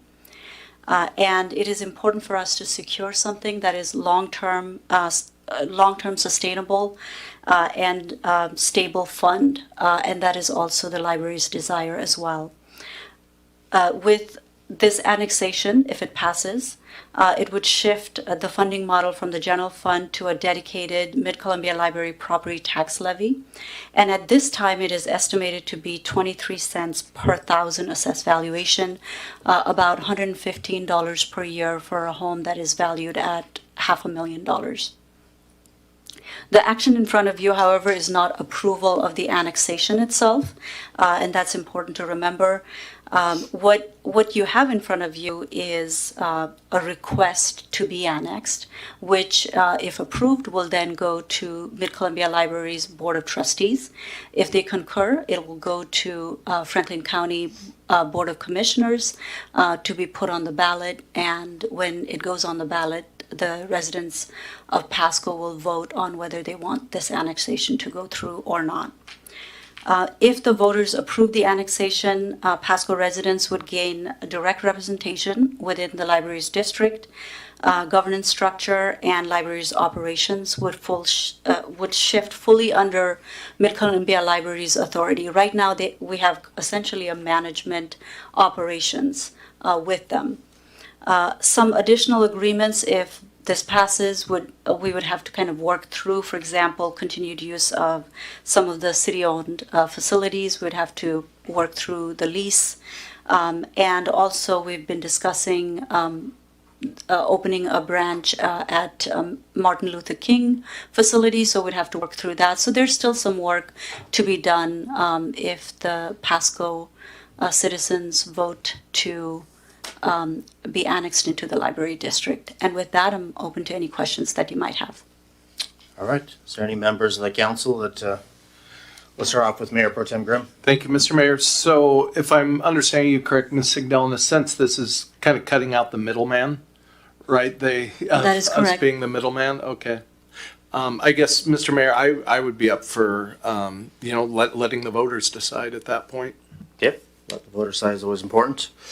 Let's move to Councilman Morales. Thank you, Mayor. Yeah, I'm in total support of this declaration, and hopefully the people of Pasco will approve this. I think strategically this assists us in bridging that deficit gap and utilizing those general fund dollars for other stuff that we need to pay for. So in total support of this. All right. I'm not seeing any other lights on, so if I could get a motion. Mr. Mayor, I move to adopt ordinance number 4795, declaring the city's intent to join and be annexed into the Mid-Columbia Libraries District, finding that the public interest will be served thereby, and requesting the concurrence of the Library District Board of Trustees. Second. All right, so I have a motion by Mayor Pro Tem Grimm, and I have a second by Councilwoman Blaisdell. We'll also try to give the one online, Councilwoman Bras, a chance to vote as well. I kind of skipped it last time. We were kind of quick. But all those in favor say aye. Aye. Aye. Aye. All right. So all those opposed say nay. So it looks like that passes unanimously as well. So that's going to jump us on to 9B, which is quasi-judicial closed record hearing in ordinance number 4796, Desert Bloom LLC, zoning determination R4, portion of an X property. And this is going to be by Director Haley Matson. Thank you, Mayor, and good evening, Council. Tonight before you, actually, point of order, We need to have Attorney Mr. Ferguson, did you want to read the quasi-judicial proceedings before I start? Sure. Can you hear me okay? Yes. Yeah, we can hear you. Okay, great. So this is a quasi-judicial hearing. It's a hearing or proceeding to render a final decision on the materials that are presented It's defined as a proceeding in which the council defines the legal rights, duties, or privileges of the specific parties in a hearing, proceeding, or other contested proceeding. The appearance of fairness doctrine applies. The hearing must be fair in 3 respects: form, substance, and appearance. All council members should consider whether they have potential conflicts as follows: a demonstrated bias for or against any of the parties, any direct or indirect financial interest in the outcome of the proceeding, which would affect the council member personally, whether there has been any prejudgment of the issues prior to hearing the facts.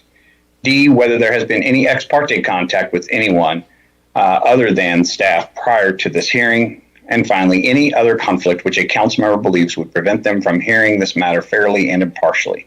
If any council member has any of these concerns or disclosures, now would be the time to make them known. Hearing none, are there any members of the public seeking to disqualify a member of council from participating in these proceedings? Hearing none. And just one follow-up here. This is correct me if I'm wrong here, Haley, I believe this is the closed record hearing matter. Yes, that is correct. Okay, so just one addition that we usually don't read with regard to quasi-judicial matters, but this is a closed record hearing, so there's an additional disclaimer that needs to be read. So it's if a closed record hearing, no new evidence may be presented. Only those who participated in the open record hearing in front of the hearing examiner may testify, and arguments must be summary only and not offer new evidence. So that's something we typically don't have to deal with quasi-judicial, but this time it would apply. All right, thank you for that. So, Director Haley Madsen, if you want to. Yes. Thank you. And thank you, Attorney Ferguson, for reading those guidelines here. So tonight before you is a closed record hearing. And tonight, council is conducting this hearing and considering ordinance number 4796, which would assign R4 high-density residential zoning to the Desert Bloom LLC portion of a recently annexed Broadmoor area. And I will show you a map. I'm going to jump around a little bit on the slides here so that they can follow what I'm talking about here. So this is the slide showing the area. And this ordinance, if approved, would finalize zoning for approximately 8.6 acres located south of Burns Road, east of Shoreline Road, west of Road 122, and north of the future Sandifer Parkway. The proposal was reviewed by the Pasco hearing examiner, and the hearing examiner did recommend approval of this zoning determination, and that recommendation has since been appealed, which is why tonight is under the closed public record hearing format. So I'm going to go into process, and then I will go in a little more depth than normal for land use applications to the council, since there was an appeal, and I believe we have members of the public who are here interested in this. So I'm going to go into detail what the application is and what the appeal was for, and then I'll answer technical questions that you may have before opening the closed record public hearing. So this slide shows the process, and I'll walk you through each of these components and the process that led us to today. On July 9th, 2025, the hearing examiner held the initial public hearing on the proposed R4 zoning for this piece of property I showed you earlier. And to ensure complete notification, the hearing was continued to August 13th, and notice was mailed to all property owners within 300 feet. The public record was closed on August 13th, and the examiner issued his recommendation on August 27th. The hearing examiner found the request was consistent with the comprehensive plan, the Broadmoor master plan, and the city's zoning criteria, and has forwarded this to the city council for review. On September 6th, a timely appeal was filed by nearby residents meeting the 20% signature requirement that's listed under PMC 25-210070, which triggered this closed record hearing. So the purpose of this request, the Desert Bloom LLC property was part of the September 2nd annexation that was brought forward to the city council earlier this year. And under Franklin County, it was zoned RT transitional rural, and the city now must assign a zoning designation to this piece of property that has been annexed into the city, so that when it is formally inserted into the city, it has a city zoning attached to it. And the request tonight is for R4 high-density residential, which is consistent with the medium-density residential designation that is listed within the Broadmoor Master Plan that was approved through the area and adopted under City Code. The zoning action itself does not approve a specific development at this time. It provides regulatory framework for future housing proposals, which will go through a separate review and SEPA evaluation if needed. So tonight is not a project level review. That project specific review will occur at a later date. This is for the zoning on the property. And down here with staff findings and recommendation, the hearing examiner made findings under PMC 25-210-060, concluding that the proposal aligns with the comprehensive plan and Broadmoor master plan. It is compatible with the adjacent residential uses and supports the orderly growth within the urban growth area of the city. This allows for coordinated infrastructure, increasing housing supply and supporting planned growth within city limits, which is also required by the Growth Management Act established in the 1990s by the state of Washington. The state of Washington does require any city planning under the Growth Management Act to densify, and we are assigned housing figures to each city every 10 years, the state says. So for example, during this cycle, they've assigned 18,000 units for City of Pasco to grow in the next 20 years. That is a requirement at the state level. So the city is required to look at different areas of the boundaries of city limits and establish where these densities will go. And that was part of the Broadmoor master plan exercise, where the city reviewed all areas and decided where the best place would be for compact mixed use development in Pasco. So that was determined by the hearing examiner to meet our comprehensive plan, which is based on state law. There was no special conditions or an agreement necessary based on the recommendation because all standard development regulations were still to apply, and staff has concurred with those findings. And so now I'll move into the appeal portion of this. That was the process at the hearing examiner level, where a recommendation was issued on this matter, and there was several people in attendance at the hearing. I believe there was 25 to 30 people present. There were several written comments, and then there was a petition signed by the neighborhood with an upward of 722 signatures and 60 written comments. So the hearing examiner took in the feedback at the meeting and the written comments and rendered a recommendation on this matter.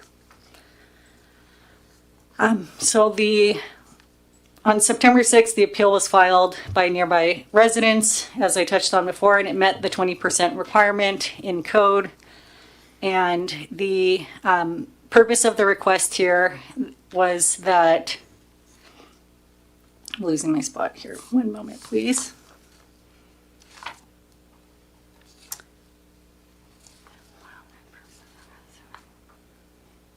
Okay. Thank you for your patience. So as a summary, the appellants within the appeal raised 6 primary issues, and the issues are detailed in your packet. So every single issue that was appealed was provided in the staff report with the appellant's assertion in the appeal, and then staff went ahead and provided a cohesive response under each of those items in detail. So the summary I'm providing here, which I'm happy to answer any other questions later if you'd like. The summary here is just summarizing the feedback that's provided in the staff report, and I've divided it into 6 categories to present to you. So the first category is the comprehensive plan consistency. The appellants stated that the R4 exceeds the medium density residential limits. And the response staff provided is that the Broadmoor Master Plan, adopted as a comprehensive plan amendment in 2023, established the medium density range up to 29 units per acre. Therefore, the R4 designation is consistent with that plan. There was also a note that the categorical exemption for SEPA review on this zoning determination only was improper. And staff's response is that this is a non-project zoning determination, and the Broadmoor EIS already analyzed area-wide impacts, and the exemption is appropriate based on our review of state code. Then the third major concern related to traffic and school concerns. Traffic could probably be in its own category. We received a lot of comments related to traffic concerns in this area that are existing, and then concerns that traffic would further impact the area for the residents there with this new new proposal coming in, and we had the appellant cite Burns Road capacity and school crowding. The response is that staff provided in the report states that transportation and school impacts were addressed in the Broadmoor EIS and master plan, and future projects must meet the city level of service standards and dedicate right-of-way as needed. And again, I'll point out here that this is a zoning determination on the property, and this zoning determination is embedded within the Broadmoor master plan, which did also include a traffic review of the area. So if there's a future project that comes in and builds on this property shown on the screen, the applicant will be required to comply with the traffic plan prepared for the Broadmoor area. If anything in the project falls outside of scope of that environmental review conducted for the Broadmoor area, the applicant will be required to do further environmental review for the project and cannot exceed the level of service standards and requirements placed on that area for traffic. Neighborhood compatibility was a concern raised by the appellants and at the hearing, and the main concern was that R4 is too dense next to the RS20 zoning, which is in the county. That's a larger designation, and the R1 areas that are located within the city limits. And staff's response is this site is separated by an arterial and planned for medium density transition. The intent is still residential in nature and not detrimental to the adjacent uses. The procedural notice, there was an issue with the public notice that occurred during this process, and staff has identified how that error occurred, and we've since fixed it for future projects. The early notification was incomplete, and the hearing examiner, in light of this, continued the hearing and re-noticed all the owners within 300 feet to circumvent this deficiency. And the sixth theme related to the appeal is the conditions and agreement requirement, and the appellant's requested conditions to limit density or require improvements for this area. Staff's response is conditions aren't needed for a zoning determination. Any specific project will undergo separate public review and infrastructure requirements. Moving on to the conclusion here, staff and the hearing examiner both find that the R4 zoning is consistent with the city's adopted plans and environmental review. The underlying land use of the medium density for the property was part of the 2018 comprehensive plan. So this was designated several years ago. It was updated upon adoption of the Broadmoor master plan. So this is consistent with plans in the area over the past several years. And to note, the R4 zoning does allow for the greatest level of flexibility when subdividing the property into finished single-family residential lots, which is why the applicant has applied for this zoning.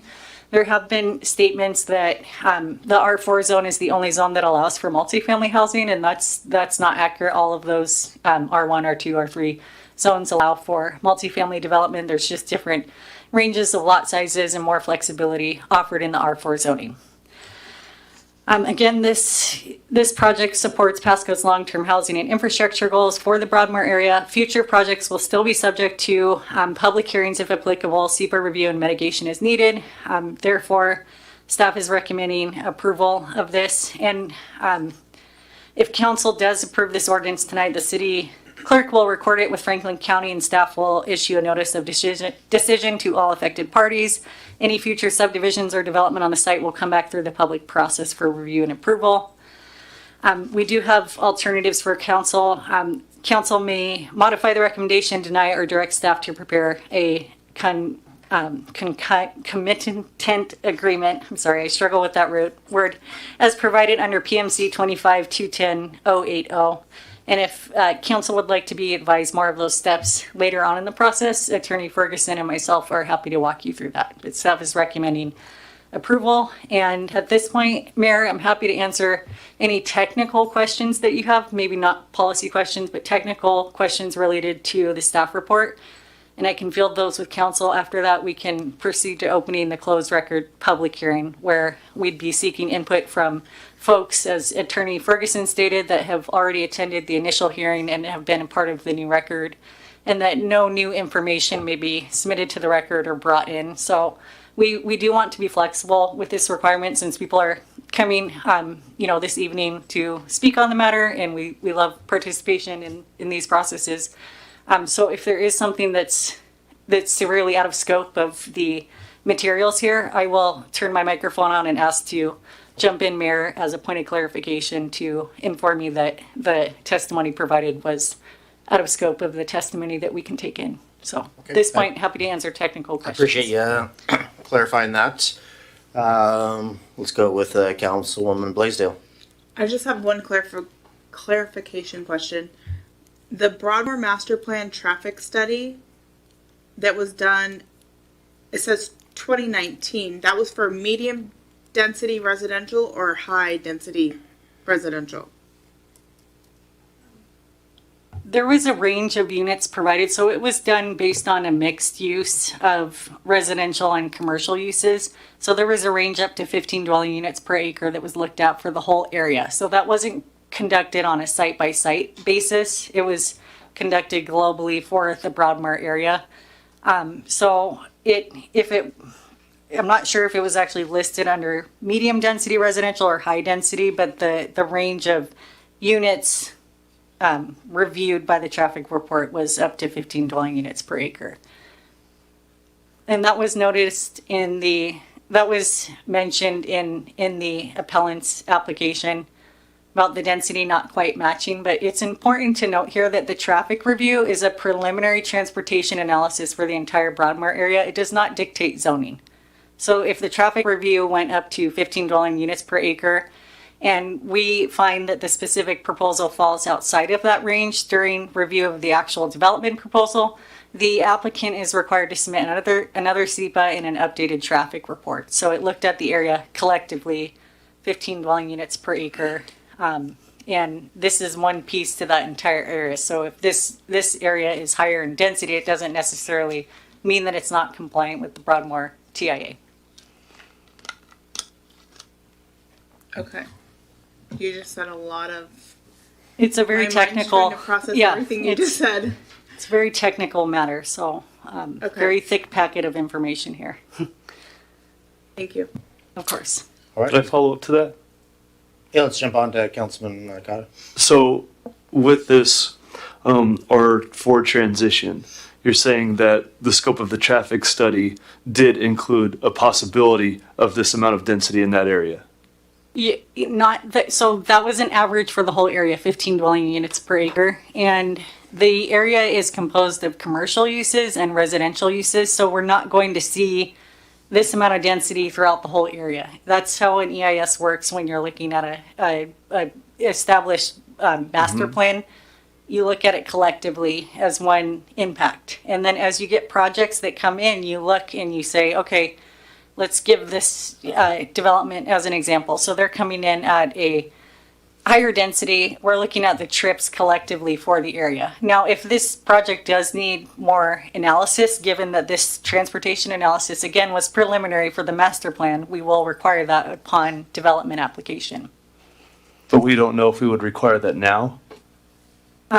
Not until we see what is being built there. This is simply a zoning designation for a property. So we have areas around town that are zoned right now for residential development. They're vacant and they're not developed. We wouldn't go to those sites and require a traffic study until we knew the extent of what the development would be. So if we didn't like the way the traffic study happened later on, because of the density, we could then pull back and go with something with a lower density. If they don't comply with the standards, we wouldn't be able to approve the proposal. So they'd need to go back to the drawing board, and if they couldn't make it work and maybe it didn't pencil to redo that whole area with traffic improvements, they may consider coming back and doing a different zone or not moving forward with the project. Thank you. All right, so let's jump to Councilwoman Blaisdell. In my mind, what I'm thinking is Road 68, nobody anticipated the high traffic volume on 68. That's why I think it's so important that we look at things from as that is an example when developing Road 100. Now, I'm not by any means saying I have the answer, but Burns Road is already busy. So I would think that we would look at the traffic study before we start changing zoning. I could be wrong, but that's just my personal opinion. Ms. Mattson, do you want me to chime in on that a little bit? Yeah, Mr. Ferguson. Yes, please. Yeah, so we're kind of talking about two different things. So when there was the Broadmoor Master Plan, that was, and again, I'm going to get out of my school here, but that was a non-project EIS, an environmental impact statement. And so as part of that, a requirement was to have a traffic component that had to be analyzed. So you don't know, without knowing what's going to go in that area, you have to basically kind of pick it down the middle. That's what the traffic analysis has to go through. And then it's able to then go through their other steps for the complete the SEPA EIS process. So it's just that's why it's called a master plan, because it's very general in nature. And I think what Ms. Madsen is saying is that any time, while that is great for folks that want to come in and not have to, and then be able to rely on that already non-project EIS that's been done under SEPA, that's great. But when they don't meet that requirement, they're going to have to then go through a separate SEPA process, which could also entail a traffic impact analysis, and that could come up with a completely different result. So while it was a necessary component of the Broadmoor Master Plan requirements to already have the SEPA EIS in place, so that folks wouldn't have to come in and piecemeal it, it doesn't necessarily mean that that's the only traffic analysis that's ever going to have to be done for any project that goes on in that area.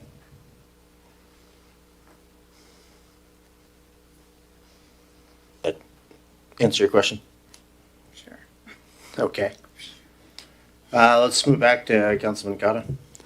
So isn't there an estimate of the amount of people that are going to be living in this area since it's moving to R4? Wouldn't there be a general framework that we would consider and apply that to the traffic study? I mean, I know maybe there might be a few less townhouses or whatever's going to be there, condos, but it would be more than what would be an R3. So wouldn't that come into play when you're considering the study? I mean, isn't there a range where we kind of know if we need to do the traffic study or not? Yes, so when the project moves forward and develops, we would look at the traffic study for that. The assumption for density for this project can go up to 29 units per acre, and that multiplied by the site is 539 units, but then you want to probably deduct 75% of the site, and then you assume, so that would be 400 units, and then in each unit there's an average of, I think it's gone down since I've last checked the statistics, but around 2.3, between 2 and 2.5 folks per unit. That's just my anecdotal answer at this point. So you'd have 1,000 folks living there, and back to the... That's the high end? Yeah, that would be the average, I would say. Okay. Just based on it. And for 400 units, that typically generates 1 p.m. peak hour trip between 4 and 6 p.m., which is what our traffic impact fees are based on. Would you mind telling me the density range? I apologize for not knowing it. The density range, I just provided the max. So the max would be 400. I doubt they could actually get that many units on there. It just really depends if there's multifamily How few units. can be on the property? I'm sorry? How few can be on the property? 20. I believe the density range is 20 to 29 units. 6 to 29. So if it's, got it. So 6. So the lower end of the range would be 100 units. So 100 to 400 units. Thank you. Yes.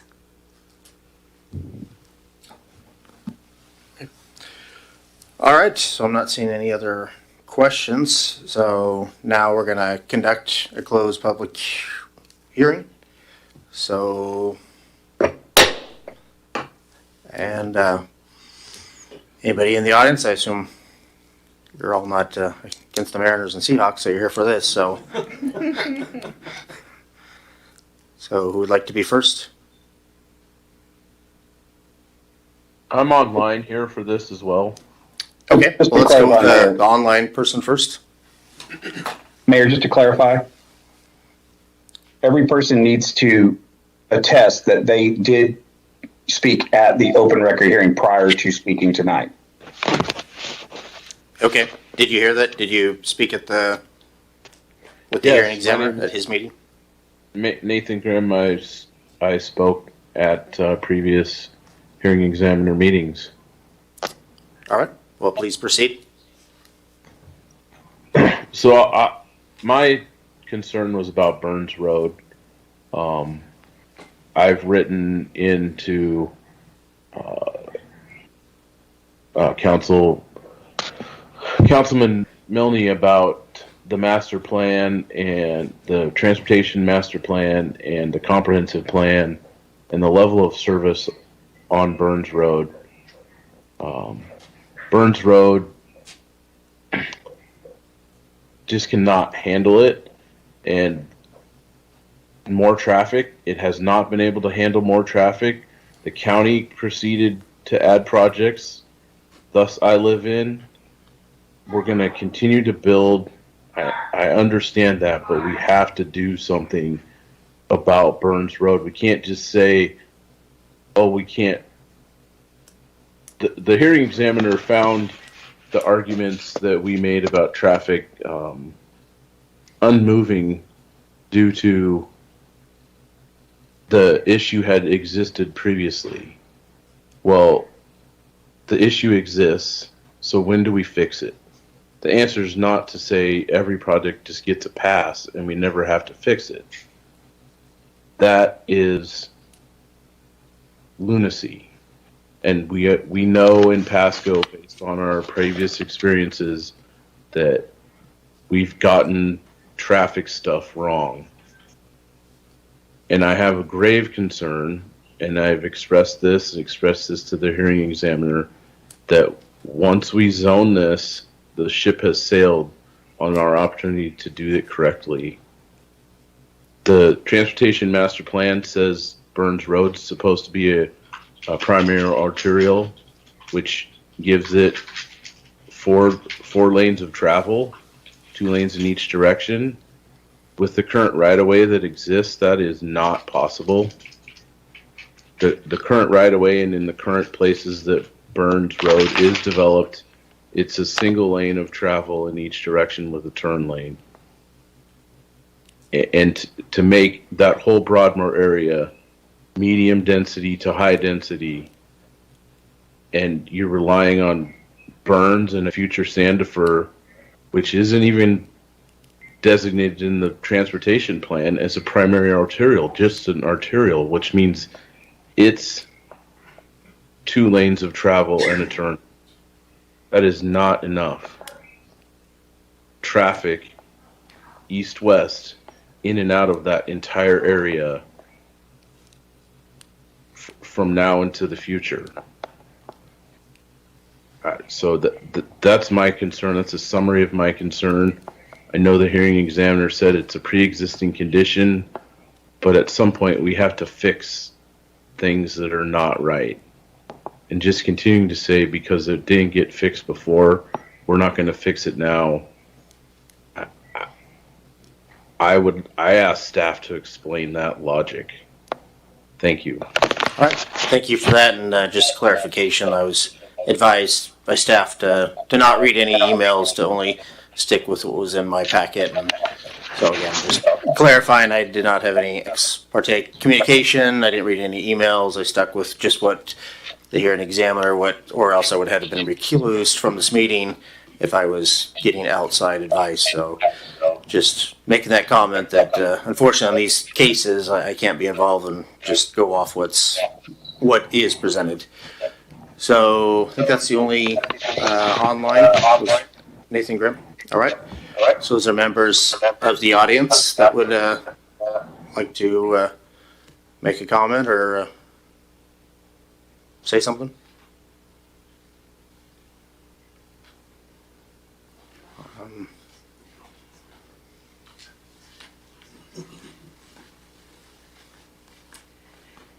My name is Piper Barton, and I was at the hearing before. And Okay. I talked. So my main point was neighborhood compatibility is what I spoke about. And from a real estate point of view, because I've been a broker here in the Tri-Cities for about 40 years. So my concern, and I live in here too, I'm a resident here at Solstice. And I've sold a couple of homes in there, a couple of them back up to Road 122. And I had actually called into the city and asked for my clients, on my client's behalf, what that was zoned for. And at the time, I was told it wasn't incorporated. It was soon going to be annexed. Not soon, but it would be. And told that it was medium density. So a couple of people bought who are right on Road 122. So my main concern is if housing of lower value goes in there, that it will bring values down that are right next to, like right next to here. So just hoping there wouldn't be apartments. I know the application was for single-family detached, so that's where I was coming from a real estate point of view, was keeping the neighborhood comprehensive and not having anything go in that would take our values down. All right. Well, thank you for your testimony. Okay. And comments? Is there anybody else in the audience that wants to speak on this issue?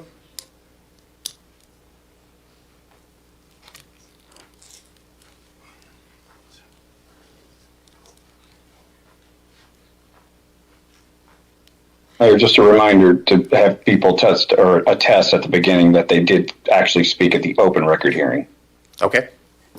Thank you. Give your name and answer that question as well. All right. I'm Robin Dillsworth. I do attest that I spoke at both hearings. And small notes. I had a half a sheet last time, so I'm going to keep it to a summary. I'll tell you what I talked about the first time. Primarily, and the second time I was just reiterating that I still stand behind that, plus what was said that night. A lot of other things were very good. So my first question that night was, why change the designation to high density 4 when 3 would accomplish what he says he's building? And that's still a huge worry to me, because density 3 should accomplish what he wants for single family homes that are standing and not in an apartment. So I really believe that we're opening it up wide open for an apartment. And I'm one of the ones that backs right up. My backyard views that lot. And our back, the way Polish makes their houses is the back of each house is almost all windows. And so you put an apartment back there and they're all going to be looking right into your home. And no privacy. Right now there are all those trees, and they're beautiful, and love the trees. And I'm afraid the trees are going to go. But if the trees could stay, that would be a huge help too, because that would render some privacy. But I was one of the homes that Piper sold, and she told me that it would be medium density, because I was, it's farm right now, but it's not going to stay that way. And so I thought, okay, that's good. It'll be good. And so this was not at all what we were foreseeing and what she had been told and what was told to me. We just bought there last July, a year and 3 months ago. And so my other concern that I wrote down here was crime. I left Road 40 because crime was encroaching on our area down by the river. And my son is a police officer, so I asked him, where is a really safe place to move to? And because I wanted to stay in Pasco, love Pasco. And he did too. So he said, you know what, Burns Road. And he told me about the Solstice down through there. So it was the first place I looked, and we bought right there. We loved it. And he said, very low crime. And then those 3 apartment complexes have come in that short time that I've lived there. And he says, well, crime's gone up. Theft is happening all the time. So that's a real concern. And then another thing, the fourth thing I wanted to talk about was, so it was the high density, why go with 4 when you have 3? High rise, you lose your privacy, crime. The fourth thing would be, I'm a CPA. And so I know that, you all are looking for income to your city. I am too. I would love to see it thrive. And yet, whenever these homes go in, whatever the builder puts in there, they're going to make revenue for the city, and they're going to put their homes someplace. They're definitely going to build. A builder builds. They're going to find a place to build. So you're still going to get that revenue. But what is of concern is if these homes that are in that vicinity end up losing value, especially, ours are like 500 to 750, but across the street from us go upwards over $1 million. If they lose value, you lose revenue. So I just wanted you to think about that. Thank you for that. I think I saw somebody else that was getting up, ready to talk. Hi, City Council. My name is Cody Fielding. I am the applicant. Okay. And I did speak or testify in the first 2 public hearings. So, I just reiterate maybe what I mentioned in those meetings. The land use has been public for since the 2018 comprehensive plan, and Haley mentioned that as well. And so, from our perspective, this land use has been out there for some time. The land use does allow, I should say, the land use requires either R2, R3, or R4. And my next sentence is very important. Any of those zonings require 6 to 29 units per acre. Any of them. R2 can go up to 29 units per acre. R3 can go up to 29 units per acre. R4 can go up to 29 units per acre. Any of those zonings can also be down to 6 units per acre, but they have to fit somewhere in between. So I sympathize with the idea that the R4 high density, I'm using air quotes, because they're all the same density, R2 through R4 in this instance, because it's the Broadmoor Overlay District. And so I would like the City Council to consider that in this. The reason we chose R4 is because it allows the greatest level of flexibility for creating single-family lots, single-family residential homes for I would say, the average citizen of Pasco to be able to afford to live in Pasco. And this area has been designated for that express purpose. And so we're honored and we're excited to be part of that, to bring that housing to the Tri-Cities, or to Pasco specifically. And so I hope that makes sense. Good. I think that's pretty much the summary that I wanted to share. Thank you for your time. Can I ask you a follow-up question? Yeah. Well, yeah. Okay. If I could, Mayor. Thank you. You just said we want R4 because it allows flexibility for single-family homes.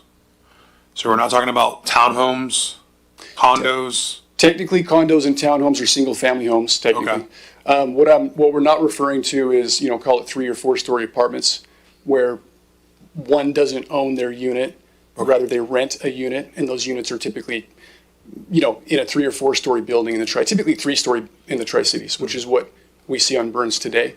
So in our instance, it would be builders that would be building 1 or 2 story homes.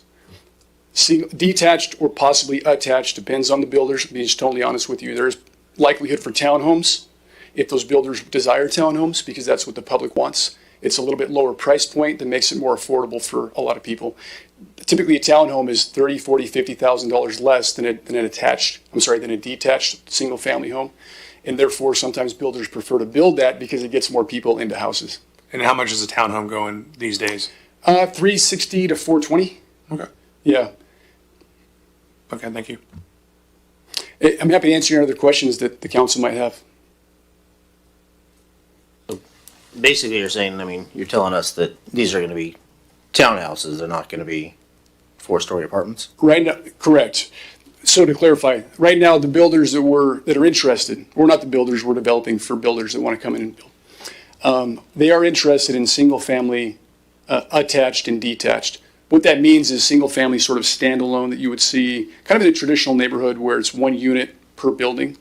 They're also interested in potentially townhomes, which are sort of like glued together type homes, but they're still single-family homes in the sense that they're on their own parcel. And so a homeowner can go and buy that specific townhome unit that happens to share a wall with somebody. Does that make sense? Okay. Yeah.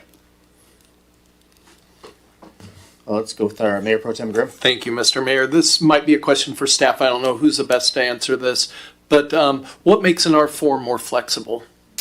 So the R4 allows single-family lots. It allows flexibility in how you can configure them. And it's escaping me all of the details. I think you can go down to 20-foot widths for a townhome as opposed to, call it 40 or 50 or something like that. Yeah, that's true.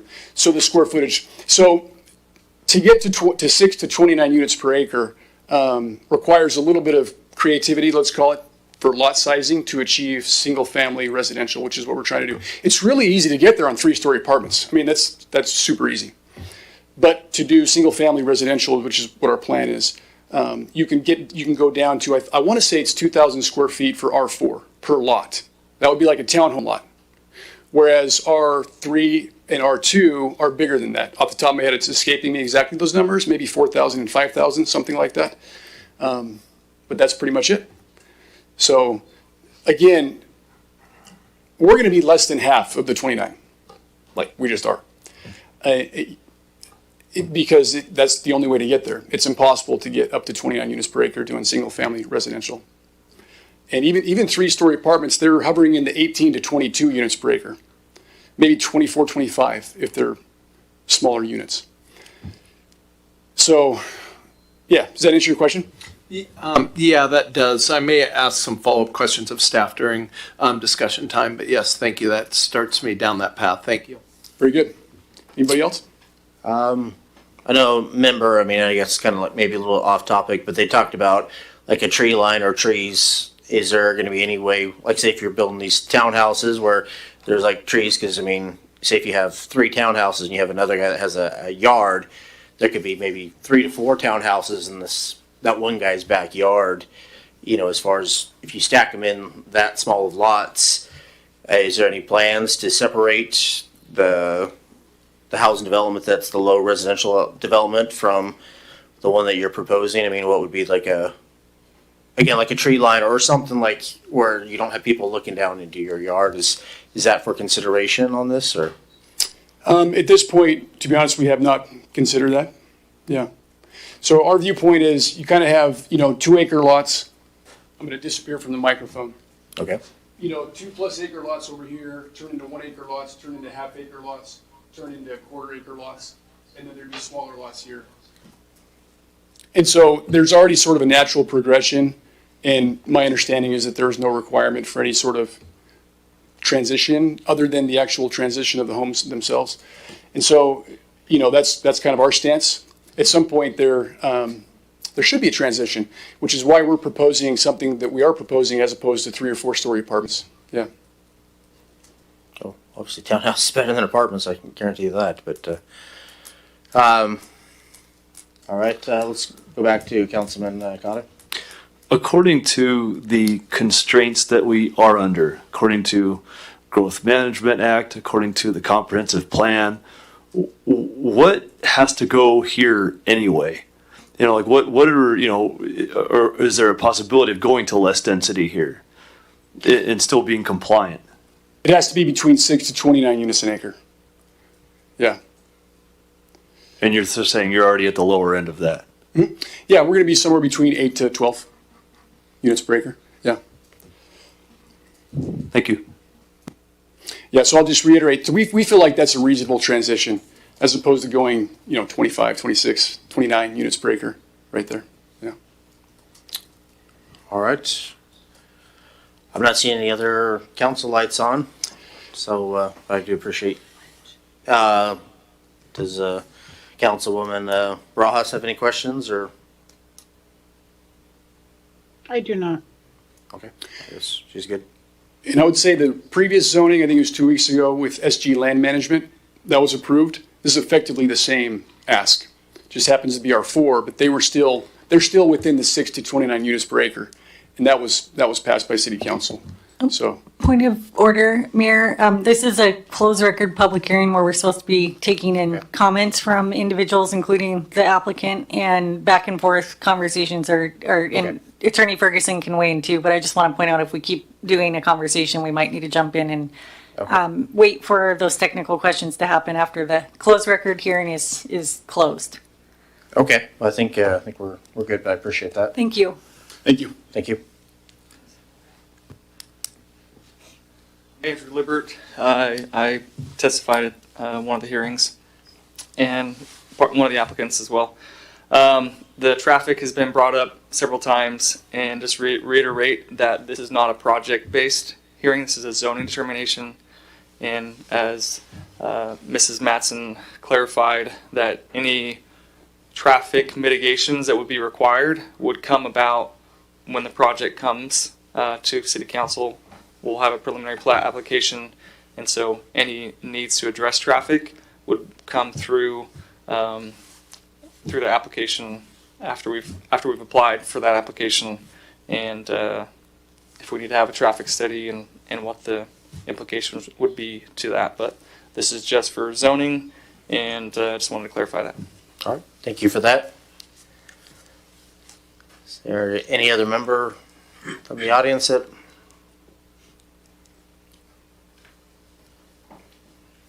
Going twice, going three times. All right, so we are gonna close close the record hearing. I'm sorry, Councilman Milne. Yes. I just wanted to see if there's any questions for any of the other testimony. We had a pretty comprehensive report, and you already had your 3 minutes, so I think unfortunately we're gonna have to move on. Okay, thank you. All right, so anybody have any other questions before we get a motion? I'm not seeing any. I would like to. So if we get a motion by Mayor Pro Tem Grimm. What's that? Comment first. I guess we're gonna get a comment then first. Sorry, thank you. I was just hoping, just for the sake of just understanding, maybe just clarification for the public, more about, if I can lean into the R4 zoning just a little bit more, and why that is flexible and like attractive to the applicants here. Certainly, and the applicant did cover most of what I will say. The R1, R2, R3, and R4 zoning does allow for apartments to be built. There's a difference and they all have the same density range. The difference between the R4 is that you're allowed to do a lot size down to 2,000 square feet. Not if the applicant did, and I'd like to clarify what I said. I'm sorry, R1 is not included in that category. So I'm going to restate my message here. R2, R3, and R4 have the same density range, 6 to 29 units, and then each of those zones do allow the same, different uses listed in there, including apartments. The key difference here is the lot size minimum. So in the R4, you can go down to 2,000 square feet. If you did every lot 2,000 square feet, you would exceed the density. So that's not really what it means. It just means you can have super tiny lots in some areas, medium-sized lots or larger lots, just more flexibility in lot size and some dimensional requirements, I believe, related to height and setbacks. That offers more flexibility so that you can maybe do more compact development in some areas and then less compact in others, but it does not result in a different overall density.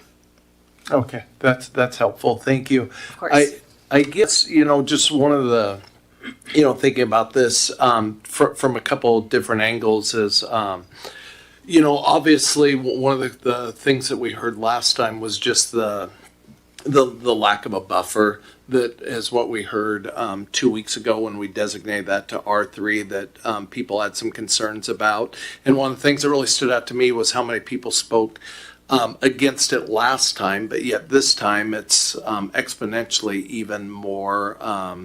But however, I think what I'm kind of hearing from the residents is they're looking at the 3-story apartments up the road there and not wanting that, or just maybe especially what we have on the corner of Argent and 68 there, and suddenly just all of this, kind of appears. So,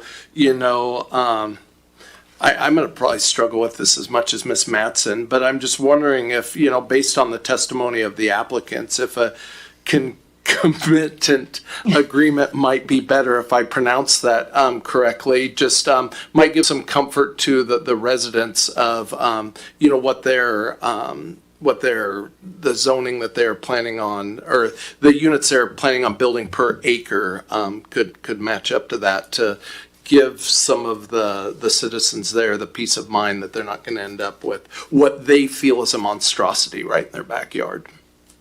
Okay. You're saying that if it moves to zone or high density 4, you'd like to see it with like wording that as far as townhouses, is that what you're trying to? Yes, sir. Yes, give them the flexibility that they're looking for with the R4 zoning that can, get them the flexibility they're looking at within their square footage and working with their lots. But perhaps, the designation keeping it to townhomes and others that will prevent, a massive apartment complex from going in next. I'm just trying to find a middle road here is really what I'm trying to find, Mr. Mayor. Thank you. Thank you. Director Mattson, would you like to comment on that? Yes, Mayor, and I am going to just refer to it as an agreement. I really struggle saying that word for some reason, but the agreement that Councilmember Grimm mentioned, that is within council's authority, and Attorney Ferguson, jump in at any time if I'm giving inaccurate information, but I believe council does have the option to formulate an agreement with the applicant that could require a landscape buffer and a commitment to not constructing apartments, since that is within the current applicant's plan. The downside to that, if I were the applicant or someone who owns the property, is that if the property does sell to a third party, let's say the applicant doesn't move forward, then the next person would be tied to this arrangement, so it would limit it. And I believe the public did bring that up as a concern during the hearing. Well, they say they're doing single family, but what if they turn around and sell it or change their minds, et cetera, et cetera? That is possible. So approved as is, the applicant could change their mind tomorrow and do apartments, or they could sell the property and someone else could build apartments. So if council does want to go that direction, and I haven't, discussed this with the applicant in advance, the council could set it up to where there's an agreement with this applicant to limit the development to a specific type of development. From a land use standpoint, I usually don't recommend this as the first option, just so we can respect our long range plans and all the time and effort that went into the EIS and the overall plan for Pasco, knowing that we do need to densify, and apartments are not looked at highly by most communities or existing residents. And I understand that. I'm not, I do empathize with that. However, to meet our numbers, the apartments do eventually need to go somewhere, and we need to start somewhere, and Broadmoor has been identified as a high compact transportation area. But back to the original question, that's certainly within your authority, and Attorney Ferguson can jump in if anything I just stated was inaccurate. No, that sounds pretty accurate. Concomitant agreements are, just to be clear, that is an exception. So that would be something. So this is because you're doing a zoning determination. You essentially have three options. You can approve the hearing examiner recommendation as recommended, adopting his findings and moving forward that way. Or you can go the other routes, which is to enter a concomitant agreement, or which would include modifications, and then you can also potentially completely deny the zoning. Although that's not going to be a real viable option, because this is recently annexed property and it does need to get zoned something, but doesn't necessarily mean it has to get zoned what was applied for. So. There's some nuances, because this is not a typical rezone, which is where typically concomitant agreement are in effect. This is an actual zoning determination from an annexation. So I don't know to what degree that would be the most viable option with this, since it's actually new zoning. That most of all that language in our code is under rezones, not zoning determinations from annexation. So I don't think that is necessarily means that it's not an option. I just don't know what exactly those procedural steps would be. I do know this, that any option you choose other than to move forward with the determination or the findings of the hearing examiner and the recommendation won't be able to be done tonight because the council will need to make its own findings either by determining that it needs to be modified and then enforced through a concomitant agreement or through denying it. So the option tonight is to move forward with the hearing examiner recommendation and approve the ordinance, which does that, adopts his findings and then his recommendation,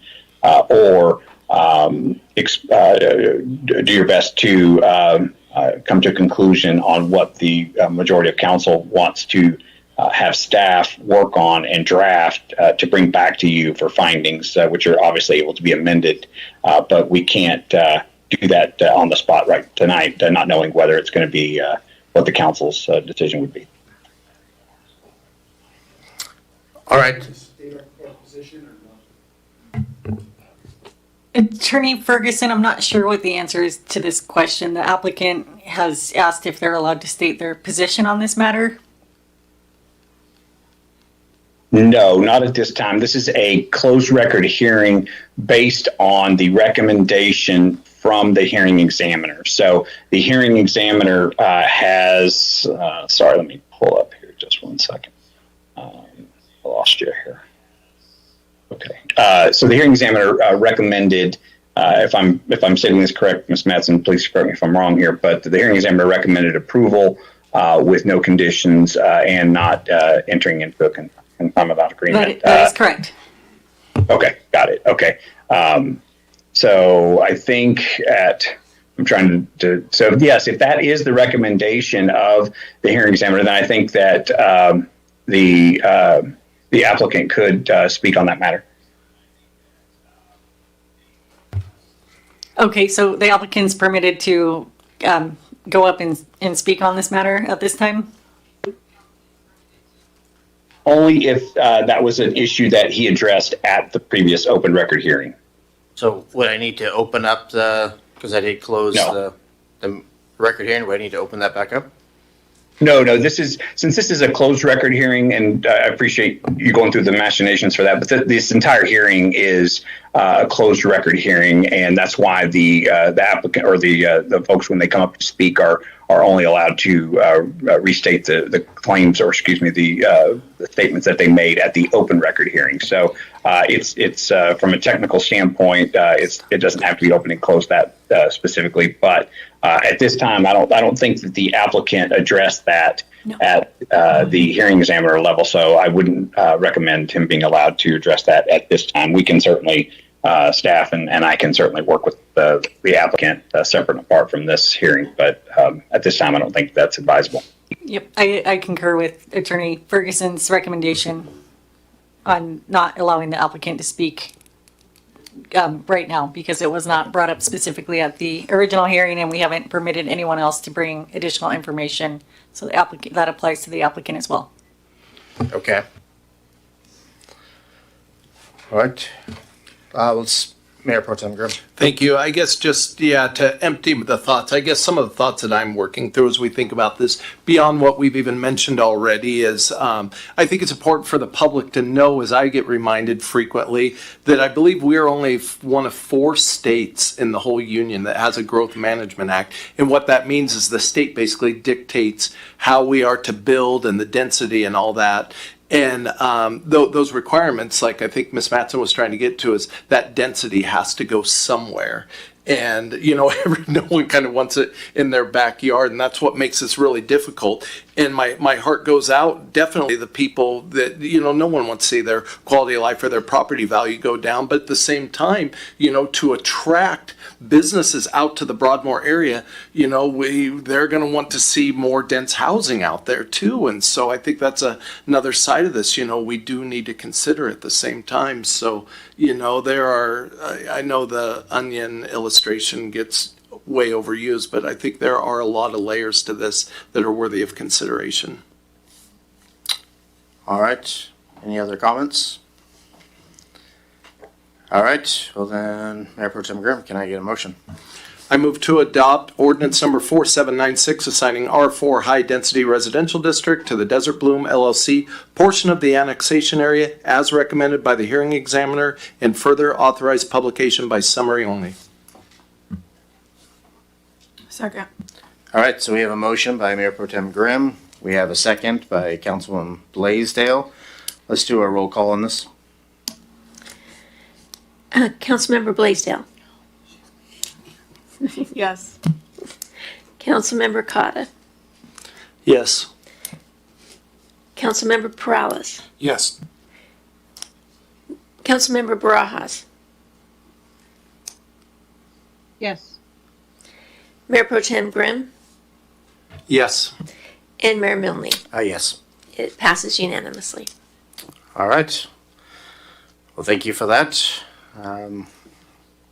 All right, let's move on to the other quasi-judicial one. Item C, ordinance number 4797, Department of Natural Resources rezone from RT to R3 and RT to C1. And let's also start off with Mr. Ferguson before we move it over to Director Mattson. Great, thank you. Can you hear me okay? Yeah. Okay, great. So this is, again, another quasi-judicial matter where proceeding is to render a final decision on the materials that are presented. It's a proceeding in which council defines the legal rights, duties, and privileges of specific parties in a hearing or proceeding. The appearance of fairness doctrine applies and must be fair in three respects: form, substance, and appearance. Council members should consider whether they have potential conflicts as follows: a demonstrated bias for or against any of the parties, any direct or indirect financial interest in the outcome of the proceeding, whether there has been any prejudgment of the issues prior to the hearing, whether there has been any ex parte contact, and finally, any other conflict a council member believes that would prevent them from hearing this matter fairly and impartially. Any council member has any of these concerns or disclosures, now would be the time to make them known. Hearing none, are there any members of the public seeking to disqualify a member of council from participating in the proceedings? Hearing none, please proceed. All right, if we get Director Haley Mattson. Thank you, Mayor. I am going to pass this off to our planner 3, Ivan Barragon, and he will be presenting this matter. And this is not a closed record hearing. This is a quasi-judicial hearing. So Ivan will take it from here. And Ivan, when you're changing slides, you can use the arrow on the keyboard. And if it doesn't work, oh, it does work. Okay, turning it over to you. Thank you. Good evening, Mayor and council members. It's a pleasure to be here. As Ailey mentioned, my name is Ivan Barragon, Planner 3. Tonight, I will be presenting the rezone proposal submitted by Habitat for Humanity on behalf of the Washington State Department of Natural Resources. The request seeks to change the zoning from RT, residential transition, to R3, medium density residential, and from RT to C1, retail business district. I will be covering the Pasco Municipal Code, the comprehensive plan map, and the proposed city zoning map. A rezone petition must clearly justify the proposed zoning change, address potential impacts on nearby properties and the comprehensive plan, and include any additional information requested by the hearing examiner. Following the public hearing, the examiner evaluates whether the proposal aligns with the comprehensive plan, provides community benefits, avoids negative impacts, requires any conditions or agreements with the city. A public hearing was held on September 10, 2025, and the hearing examiner issued a recommendation for approval on September 25, 2025. City Council consideration. Council may choose to approve the reclassification with or without modifications, enter into a concomitant agreement with the petitioner, or deny the reclassification. No appeals were received on this proposed rezone. The proposal is located south of Burden Boulevard, west of Road 68, and north of Interstate 182, partially within the area planned for future Road 76 overpass. The existing RT zoning functions as a transitional designation and does not align with the comprehensive plan. Under the comprehensive plan, parcel number 117530015, the western parcel, this large portion, is designated for medium density residential use, which sets a density of 6 to 20 dwelling units per acre. This is outside of the Broadmoor overlay district, so that's why it's 20. A portion of parcel number 117500118, that's this sliver here, is designated for commercial use. And this center line is the anticipated Road 76 overpass. If ordinance 4797 is passed, the zoning map will be updated to reflect this change as shown. As noted in the agenda report, we are ahead of schedule on this rezone application, and we anticipate this will serve as the pattern for future projects reviewed by CED. Based on City Council consideration previously discussed, both staff and the hearing examiner recommend approval of the reclassification without modifications. Thank you for your valued time. I'm open to any questions or concerns you may have. All right, does anybody on the dais have any questions? No questions, just a comment, Mr. Mayor. All right. No, just looking forward to this. You know, I was at the site when the Director of Public Lands for the state of Washington, Hillary Franz, came out and met with some other leaders in the community and talked about this project. Councilman Harpster also let me sit in on a Habitat for Humanity luncheon he was at, where they kind of unveiled the project officially, and so it's going to be the largest, their largest build in the entire continent of North America is going to be right here in Pasco. And I know one of the goals of this council was to find a way for more affordable housing. So, you know, really looking forward to this. And, you know, I love that red line there that also represent the Road 76 overpass. So I eagerly support this, Mr. Mayor. All right, sounds good. Anybody else? I'm not seeing any lights. All right, well, I guess you're off the hook there. So thank you. Can I get a motion?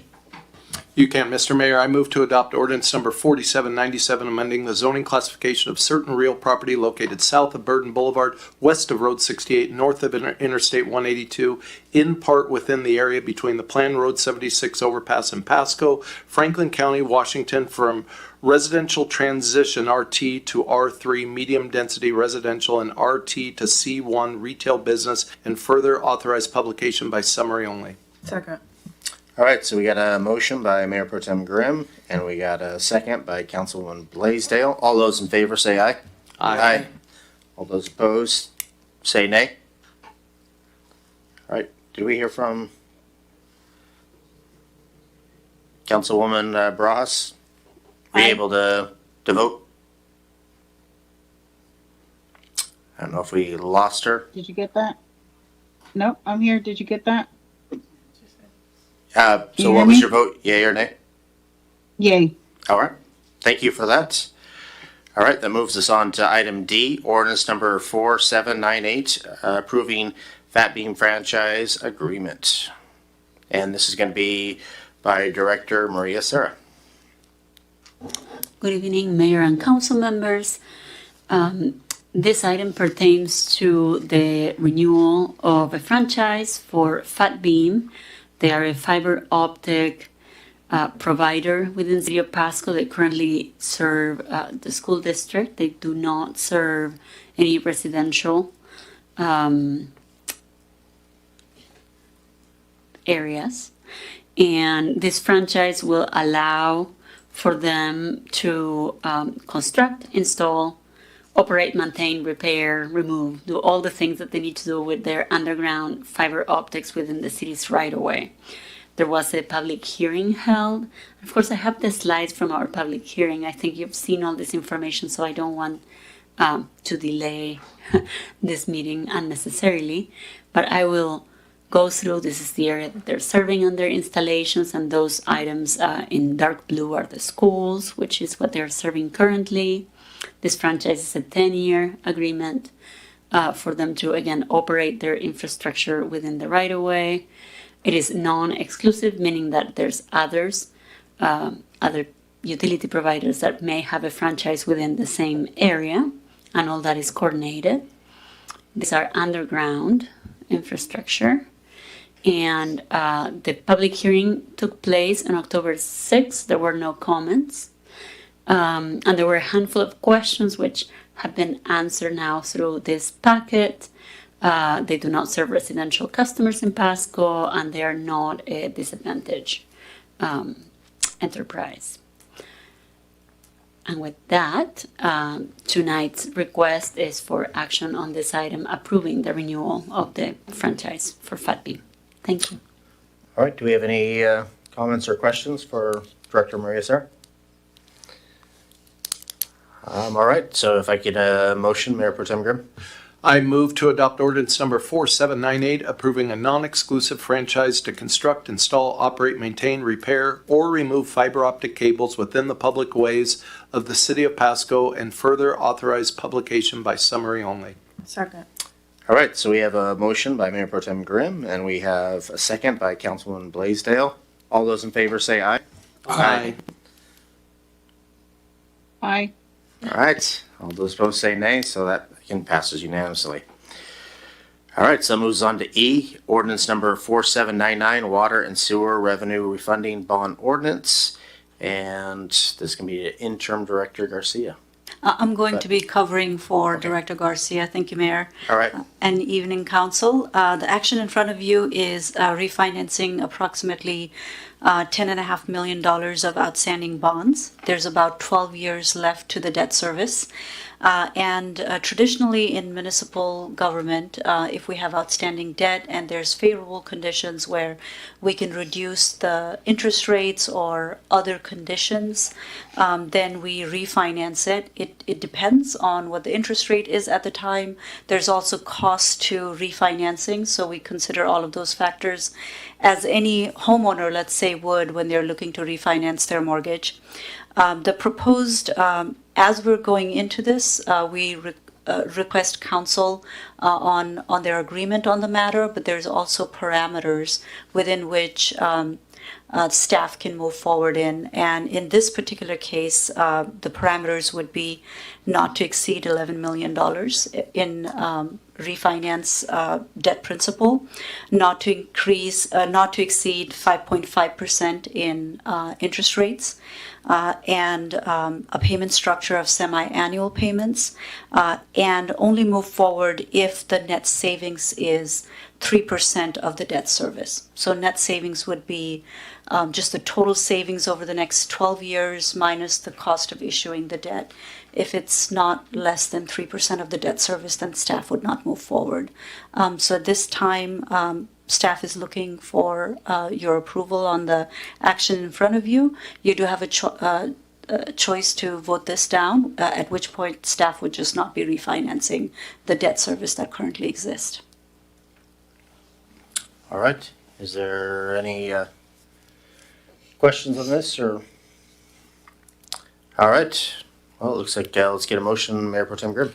Thank you, Mr. Mayor. I move to adopt ordinance number 4799 relating to the waterworks utility of the city, providing for the issuance, sale, and delivery of not to exceed $11 million aggregate principal amount of water and sewer refunding revenue bonds to provide funds to A, refund and redeem outstanding water and sewer revenue bonds of the city, and B, pay the costs of the issuance and sale of the bonds and the administrative costs of the refunding, fixing, or setting parameters within respect of certain terms and covenants of the bonds, appointing the city's designated representative to approve the final terms of the sale of the bonds, and providing for related matters, and further authorize publication by summary only. Second.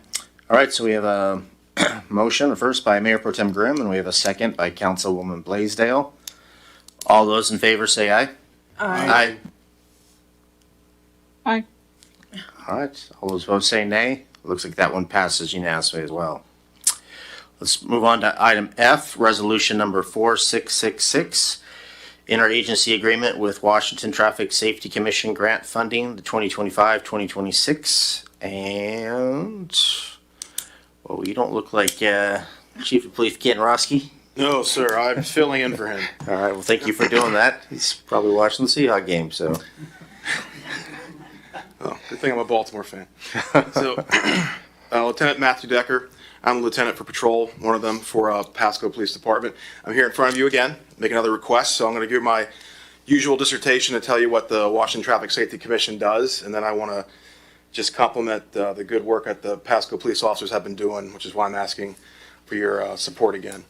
The Pasco Police Department actively participates and cooperates with the Washington State Traffic Safety Commission meetings and enforcement programs. During these meetings, the PD obtains crucial operational data regarding current vehicular collisions and the enforcement programs designed to address this issue. These state-funded initiatives provide financial support to local law enforcement agencies, for conducting specialized traffic details focused on DUI, distracted driving, seatbelt compliance, speed regulations, and public education. Notably, the state program spearheads the Target Zero campaign with a primary emphasis on educating high school students about the perils of impaired and distracted driving.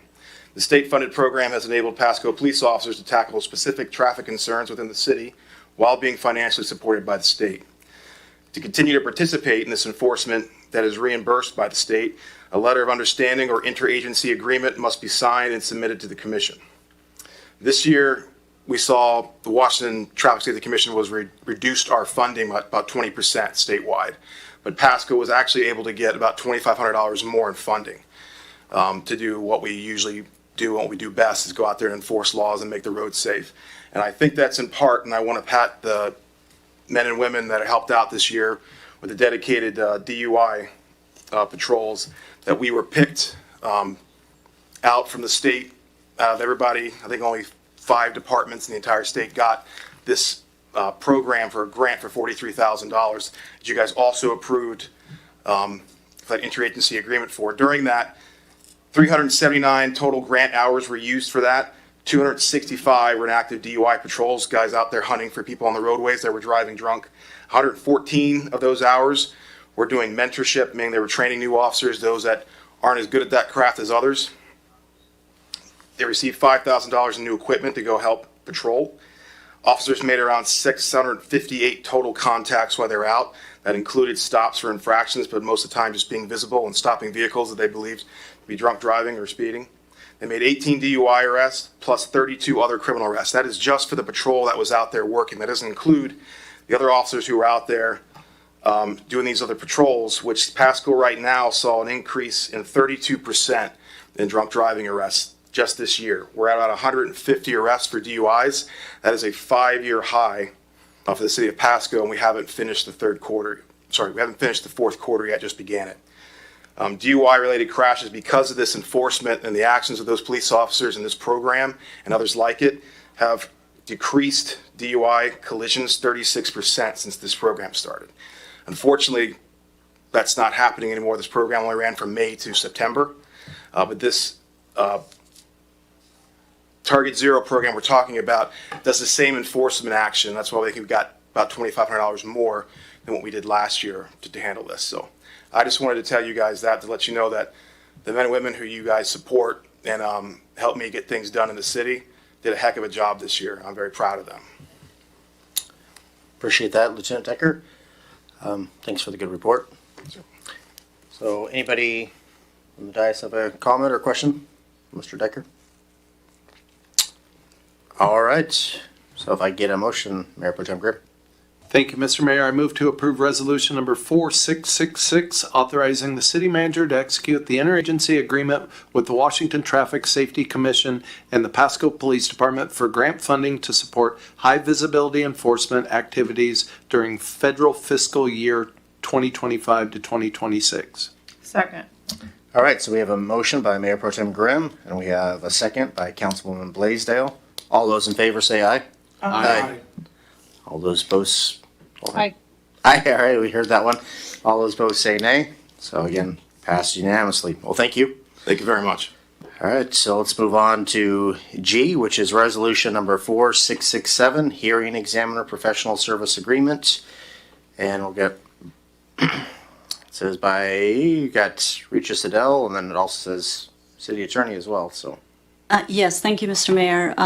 City Attorney Ferguson will be helping me as needed or correcting me as I'm getting things wrong. The agenda and item in front of you is authorization of for the city manager to execute a professional services agreement with Andrew Kottkamp and Jay Eystone from the law offices of Kottkamp, Yetimac, and S-Worthy PLLC for Pasco hearing examiner services. Mr. Kottkamp has been Pasco's hearing examiner since 2021, where he was selected after a request for proposal, where we got some qualified hearing examiners. He was selected as the best.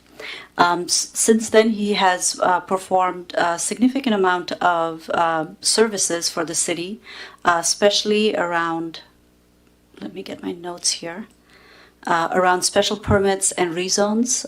Usually there are an average of 40 hearings a year or items a year, and so far staff has heard great things from applicants and also city staff alike regarding his professional conduct and in the impartial way that he conducts business for the city and the community of Pasco. At this point, the reason the contract is in front of you is there's been some changes to the indemnification languages that I will let Attorney Ferguson speak to if council has questions on. And we're looking at a contract that is hours-based, so essentially $225 per hour for hearing examiner services and about $150 per hour for travel services or travel time. And with that, I'm open to any questions that you might have, but I will also ask Attorney Ferguson if he has anything to add to this presentation. Thanks, Mr. Dell. Yeah, the biggest concern with the need to bring this back in front of council was there was some language in with regard to the indemnification provisions, so that it didn't seem, or there were some people that believed that it wasn't as expansive as it needed to be to cover all the performance of the hearing examiner while serving as the hearing examiner. The city, obviously, the hearing examiner does those hearings on the city's behalf, and so one of the things that obviously the city does is indemnify their contractor to be able to engage in that activity in case somebody wants to try to sue related to their performance as in their official capacity as the hearing examiner. So there was some cloudy language that needed to get cleaned up. We've got that all squared away, and everybody agrees that it says what it says, which is that the hearing examiner is covered for all the functions related to the hearing examiner official capacity, not just a final decision. So that was the big thing that needed to be ironed out. So we got that squared away, and then there were a few just cleanup items that needed to be done, and then also just a minor increase since it had been quite some time since there had been any kind of assessment. All right. Well, thank you for that. Does anybody on the dais have any questions for either Ferguson or Risha Siddell? I have a comment, Mayor. All right. We'll start off with Councilman Perales. Yeah, I brought up a couple of questions in email. I just want to know that we're, I understand that, I guess essentially what I'm hearing is that this firm is doing a good job, but it's been a few years, and so I don't know. I thought we would put out another RFQ and see if there's other firms interested in doing this.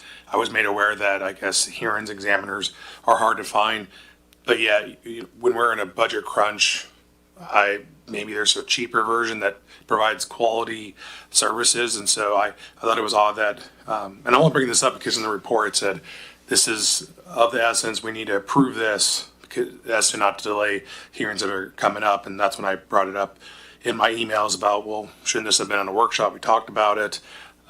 So those are just my comments. I'll be voting no just because I feel like we should put out an RFQ and see if there's anyone interested in providing these services and see if we're truly are getting the best services, best quality, and honestly also look at per hour rates and stuff because again we are in a budget crunch, and so we should be looking at every dollar that we're spending. Thank you. All right. Any other comments? I'm not hearing any. If I get a motion, Mayor Pro Tem Grimm. Yes, sir. I move to approve resolution number 4667, authorizing the city manager to execute a professional services agreement with Andrew L. Kottkamp and J. I. Stone for the law offices of Kottkamp, Yetimac, and Esworthy, PLLC for Pasco hearing examining services. Second. So we have a motion by Mayor Pro Tem Grimm, and we have a second by Councilwoman Blaisdell. All those in favor say aye. Aye. Aye. All right, and all those opposed say nay. Nay. All right, so let the record show it was 5-1. All right, so let's move on to H, which is resolution number 4668, setting date and time for McCarthy Street right-of-way vacation public hearing. And let's go with Director Haley Matson. Thank you, Mayor. The item before you tonight is resolution number 4668, and this would set a public hearing date for consideration on November 17th, 2025 here in front of City Council. And during that public hearing, we would consider the vacation of portions of McCarthy Street and adjacent alleyway and North Idaho Avenue within Fry's addition to Pasco. So tonight's action is purely procedural, where council is not deciding on the vacation ordinance itself, only scheduling the required public hearing. Happy to answer any questions if you'd like, recommending that council move forward with scheduling the public hearing. All right, I am not seeing any lights on with this, so it looks like we, for the most part, concur. So let's get a motion. Thank you, Mr. Mayor. I move to approve resolution number 4668, setting 7 p.m. Monday, November 17, 2025 as the time and date for a public hearing to consider the vacation of a portion of McCarthy Street alleyway and North Idaho Avenue in Fray's addition to Pasco. Second. So we have a motion by Mayor Pro Tem Grimm. We have a second by Councilwoman Blaisdell. All those in favor say aye. Aye.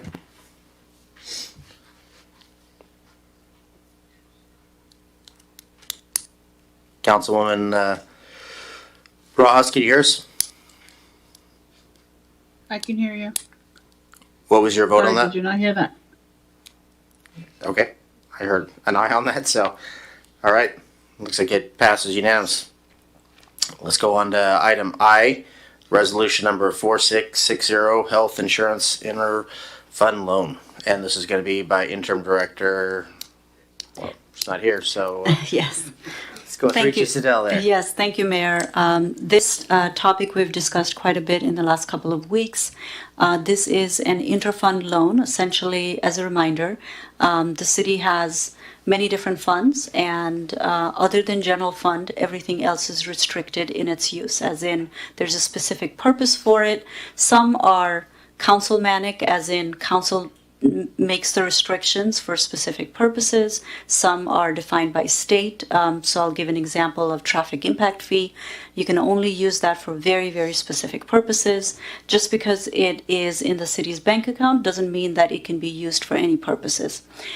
So we kind of view them as separate bank accounts for, or at least different funds for management purposes. And so when one fund is in need, there might be opportunities in other fund to be able to loan the fund in need as one entity would to another. In this particular case, our proposal is for the Economic Development Fund to loan $6.5 million to Medical and Dental Insurance Fund. This would be mutually beneficial for both funds because the city has fairly limited opportunities to invest. We're not allowed to take taxpayers' money and put it in the stock market. We have to be really conservative per state and federal laws. And so being able to get a little bit more interest rate than what we might be able to get with treasury bonds and some limited mutual funds is a good opportunity. All of the Economic Development Fund has a fairly healthy fund balance. And we believe that any projects and investments that council needs to make in near future, this action would not impact that. And as the staff has proposed of increasing premiums, the increase in premiums will be paying off the debt service. And so the Health Service Fund will be paying Economic Development Fund on a yearly basis. So Economic Development Fund will be making some interest from this transaction. So at this point, we are recommending the approval of this loan. And we've discussed alternatives in the past with council as well. So with that, I'm open to any questions that you might have. All right, is there any questions by the council? Let's start off with Councilman Perales. Thank you, Mayor. How much money, how much economic development funds do we have currently? So there's two big categories of economic development fund, and I do apologize. I wish I had pulled up that email that I had sent to council last week. But let me speak on just large and don't quote me on exact numbers, but it is about $88 million. But 66 of that is something that is restricted for use. Any interest on that, council can use it for any other local government purposes. And then the additional $25 million are for economic development purchases. There are projects that are probably upcoming as you're looking for economic development throughout the city, purchasing land, purchasing buildings, infrastructure investments, things like that $25 million would be used for. Okay, and so I guess what's the difference between that and our general fund reserves? At one point, so Economic Development Fund and General Fund is the most closely related funds. And Economic Development Fund is where there was a $12 million transfer from General Fund to Economic Development Fund about 4 or 5 years ago. So there's a lot of General Fund balance that is kind of sitting out there for economic development purposes that was done via council action. So you can choose to move that out. But Economic Development Fund is specifically set up in Pasco's municipal code to do economic revitalization, economic development. Yeah, so what's our general fund balance right now for reserves? I want to say, you're putting me on a spot here. I can get back to you on that. Sometimes I confuse between that $12 million from Economic Development Fund and add it up, but I want to say somewhere around $28 million. Yeah, I just kind of want to figure that out because it seems like some money isn't, that's maybe perhaps economic development funds that's also being portrayed as, well, that's also general fund reserves. And so I want to know what the difference is, how much money do we have in both. But I'll be supporting this endeavor tonight, so I appreciate you answering those questions. We can give you that breakdown this week. All right, and if you could give it to the whole council, I think that's something that I'd like to see as well. Yeah, absolutely. All right, well, thank you for that. Let's jump to Mayor Pro Tem Grimm. Thank you, Mr. Mayor. No, I just wanted to comment, that obviously our options is, the balance or the fund needs funds no matter what. And I know some of these were external factors. There was a data breach. I know in my own personal family, we received a letter from Lords that said, excuse me, there was a data breach. We don't, a bunch of people didn't get their bills, and so we're going to be sending you extra bills. And so I know we received some of those personally, as a family ourselves. And I know there was some other, obviously post-COVID and some other issues that related to this. And, it is kind of a catch-22 where, we believe in taking care of our employees here at Pasco. But at the same time, going 11 years without some of those contributions increasing, probably, at least in part contributed to this. But I think of all the options that are before us today, I think approving this is by far our best option. And I will also be in support of it, Mr. Mayor. All right, well, thank you for that. Good comment. All right, so I'm not seeing any of the lights, so if I could get a motion, Mayor Pro Tem Grimm. Thank you, Thank you, Mr. Mayor. I move to approve resolution number 4660, authorizing interfund loans from the Economic Development Fund to Medical Dental Insurance Fund. Second. All right, so we have a motion by Mayor Pro Tem Grimm. We have a second by Councilwoman Blaisdell. All those in favor say aye. Aye. Aye. All right, all those opposed say nay. Again, passes unanimously. Appreciate that.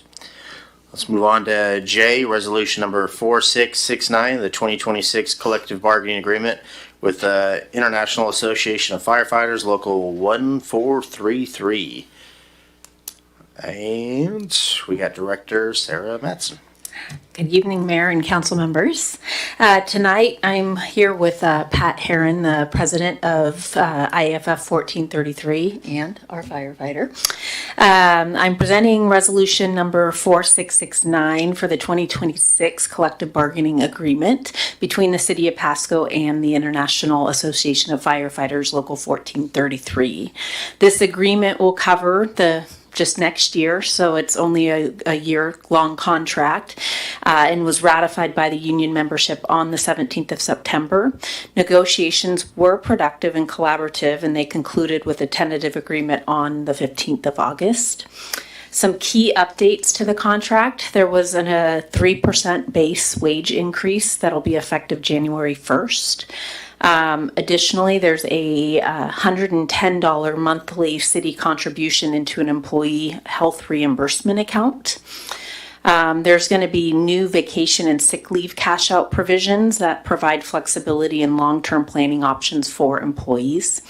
And most importantly, there's clarification on our medical Article 19.1, which now aligns medical coverage with our plan summary plan description. This resolves a prior ambiguity that had placed the city at significant financial risk for out-of-pocket claims. Out-of-network claims. The overall fiscal impact for 2026 is estimated to be about $1.277 million, representing a 9.21% increase to the fire department labor costs.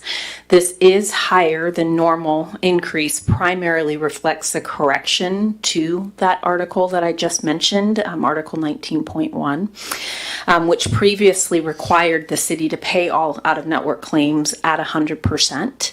That language, combined with a grievance settlement, had exposed the city's self-funded medical plan to unlimited and potentially fraudulent out-of-network costs. The revised contract language now aligns with our SPD, protecting the plan's financial integrity moving forward. Because of these negotiated changes and related benefit costs adjustments, staff will be bringing forward a mid-biennium budget amendment to account for the additional 2026 fire labor expenses. Ratification of this agreement provides clarity, stability, and financial safeguards heading into 2026.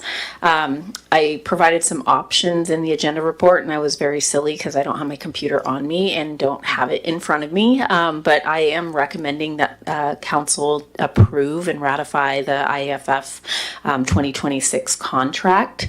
I believe the other options, if I can recall, to summarize, if we don't ratify, they are interest arb group, and we would ultimately end up in interest arb, and the risk would then be the decision of the arbiter, or we can take this and to another council meeting to discuss further if we need to discuss this.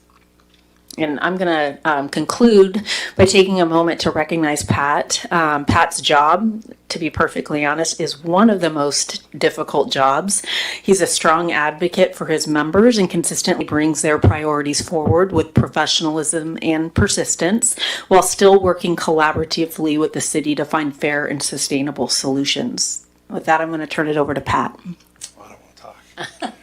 Thanks, guys. I want to thank Sarah and Chief Crowley. Our negotiations are always, they're negotiations, right? We know how those goes. I will say I've only been here 8.5 years, but I'll say from my perspective and my body's perspective, we feel like this was the most equal. We've always been taking care of it. You guys have always given us everything. We feel this one, we're pretty 50-50. So that's kind of how it should be. For some reason, it hasn't been that way here, and I'm happy to say it hasn't been that way here. But I want to thank them. It's, having your guys' support as well has been great. Working, Dave's last time with us, we look forward to working with Mr. Stewart here. I'm not, because I'm done with the union after the end of this year, so I'm not going anywhere, but time to retire from union stuff for a while. My wife said it's time to retire, so. So I want to thank you guys for the consideration, and like I said, thanks Sarah and Chief Crowley for working collaboratively with us, and I think this is a fair contract on both sides. So, thank you guys.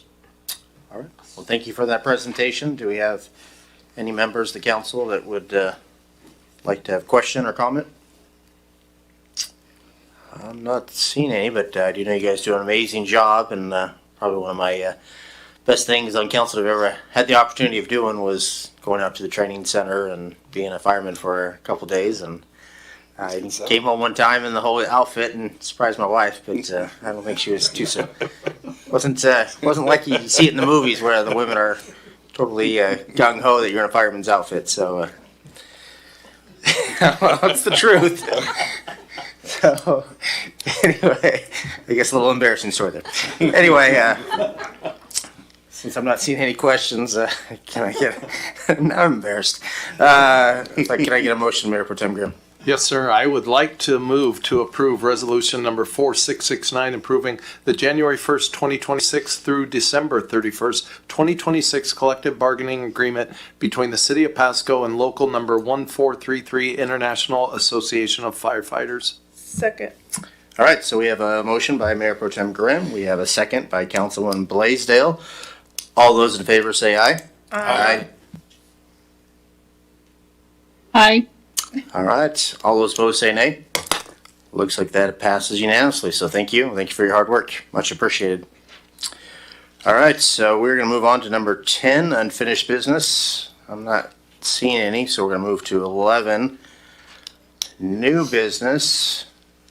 And not seeing any, so we're going to move on to 12, miscellaneous discussion. And I did have something before we hear from our city manager that basically this is kind of a thing that about our city boards and commission vacancies, kind of an announcement that the city is seeking qualified applications for positions on the following boards and commissions. The Arts and Culture Commission currently has 3 vacancies, 2 for art professionals and 1 for an artist. The following boards and commissions will all have openings in January of 2026. The Planning Commission will have 2 open positions. Code Enforcement Board will have 1 open position, and Civil Service Commission will have 1 opening. If you're interested in applying for one of these positions, contact the City Clerk's office at 509-544-3096 or go online to the City of Pasco's website and select Government and then select Board and Commissions. And we'd appreciate anybody that would like to get involved and make a difference in their community. And please submit your applications by November 3rd to be considered in the first round of candidates. So with that, let's go on to our City Manager, Harold Stewart. Good evening, Mr. Mayor, members of council. Just a few things to cover this evening. The first one would be if there's any questions on the report that's prepared and in the agenda. This will be the second one, so in the month of October, you should have received a report from all department heads with regards to projects, and those will be updated in future reports as well in the coming months. But first and foremost, if you have any questions on anything outlined in the city manager's report. Does anybody have any? I think we're good with that. So. Okay. Just a public announcement that on Wednesday, the 22nd at 1:30 p.m., we'll have a business watch meeting, which will be located at the Franklin County Historical Museum. So we invite everyone to come out to that. And then last meeting, the Parks Director and I talked about the upcoming 4th of July, and we talked about getting feedback from council at this meeting because we need to be able to order supplies and potentially enter into contracts quickly with regards to that. So I think Jesse and I would entertain any feedback the council would have right now over your ponderings over the last couple of weeks with regards to what you would like to do for the, I won't pronounce whatever sesquicentennial, whatever that celebration is that was coming up on the 250th anniversary birthday of the United States. So, but we would like any feedback the council would have at this time. All right, well, let's start off with Mayor Pro Tem Grimm. Thank you, Mr. Mayor. I think America's worth celebrating, and so, yes, I would be with what you guys had in mind. Thank you. America's definitely worth celebrating. All right, well, I love that comment as well, so let's go on to Councilwoman Blaisdell. I agree as well. My only question, I don't remember if you gave this information at last meeting. How much do we normally spend? So for the last several years, we spent $30,000 a year for a 20-minute fireworks show. So the increase this year is going to be about $6,000 and take that same show to about $36,000. Thank you. All right. Is that enough feedback, or you want more in-depth, or? I think that's great on the fireworks option as far as maintaining the traditional length of show and style that we have out at the Gisa Center. I guess the next question would be, is there any additional items or areas I could research or bring to you about expanding for the 250th anniversary, and what those items might be, whether that's additional entertainment or drone show or anything along those lines to help better, better celebrate next year being the 250th. And we're not quite ready for that question. We can come back again in a following week, or we can look at see what some other cities might be doing as well. I mean, yeah, if you could send us maybe some, to the whole council, send us some ideas. I know sometimes, like last year at Gisa Stadium, it seemed like the neighborhood was competing against the city firework display, which is a little shocking. So maybe if we do a drone show, I doubt the residents around there could compete with that. But other ideas, I'm all for it. I'd like it to be spectacular, if at all possible, without breaking the bank. Okay, I'll query our recreation team and see if they have any ideas, and we'll get those submitted to you through the city manager. Okay, sounds great. All right. Well, appreciate the report there. So let's move on to exec session. And I assume we still do have the exec session. It's a long night. So I assume we should probably take like a 7-minute break just for the ease of my math. So that would get us at 9:20. The exec session is to consider site selection or acquisition of real estate purchase or lease if likelihood will disclose would increase price per RCW 42.30.110, subsection 1, subsection B, and it says 15 minutes. So, Mr. Mayor, staff would like to request to reduce that to 10 minutes instead of 15. Of 10 minutes, okay. Yep. So if we take a break for 9:20, and then, so that would bring us back to 9:30. So all good with that? All right, we are now in exec session.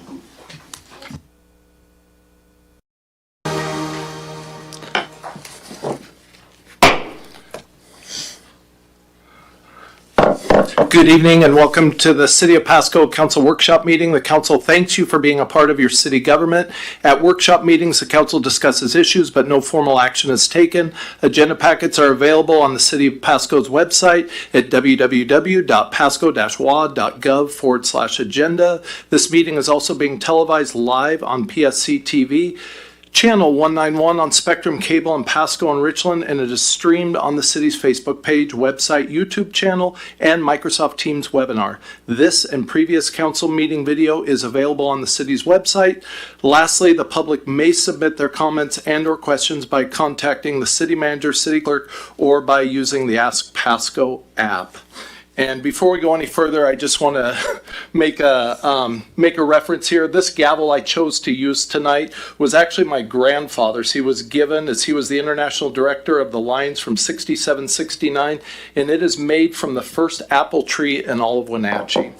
So with that, let's do a roll call if we can. Thank you. Councilmember Barajas? I believe she was going to be remote. Okay. Blaisdell? Here. Cotta? Present. Oh, thank you. Cotta? Here. Perales? Here. Mayor Pro Tem Grimm? Here. And Mayor Milne, I understand, is excused. Yes, ma'am. Thank you. Let's rise for the Pledge of Allegiance. I pledge allegiance to the flag of the United States of America and to the republic for which it stands, one nation, under God, indivisible, with liberty and justice for all. All right, moving right along in this workshop, we are on number 4. It is verbal reports from council members, if we have any. Councilwoman Barajas, do you have anything to report? Nothing to report. Thank you, ma'am. Let's move on to items for discussion with opportunity for public comment. The public may comment on each topic scheduled for discussion up to 2 minutes per person with a total of 8 minutes per item. If opposing sides wish to speak, then both sides receive an equal amount of time to speak, or up to 4 minutes each side. The first one is 5A. It is the ambulance utility rate study. And Ms. Garcia? Good evening. Thank you. So yes, we have, so this study is actually in partnership with the fire department and FCS Consulting, who is online. So I will actually hand it off to Chief Crowley. Thank you. Good evening, Mayor Pro Tem and Council. Thanks for your time tonight. Appreciate it. So we're just going to go into the ambulance utility rate study, and I'm just here to kick it off and give a little history, quick history, and a little introduction. So the city of Pasco established the ambulance utility in 2003. The reason for the utility is pretty much just to help recover costs for delivering EMS or emergency services, emergency medical services to our community. The big thing about this too, it also allows for a very efficient and effective way of delivering EMS, and that's through what we call a fire-based EMS system. In a nutshell, it means the fire department delivering EMS. The importance of that is because it's pretty much dual role. All our firefighters are EMTs, and about a third of our line staff are paramedics. And so critical calls usually take more than just an ambulance. So if you had a private ambulance service, they usually rely on the fire department to help out. So this is just a joint venture. It just kind of reduces the redundancies, and it's a very efficient model having fire provide all the EMS.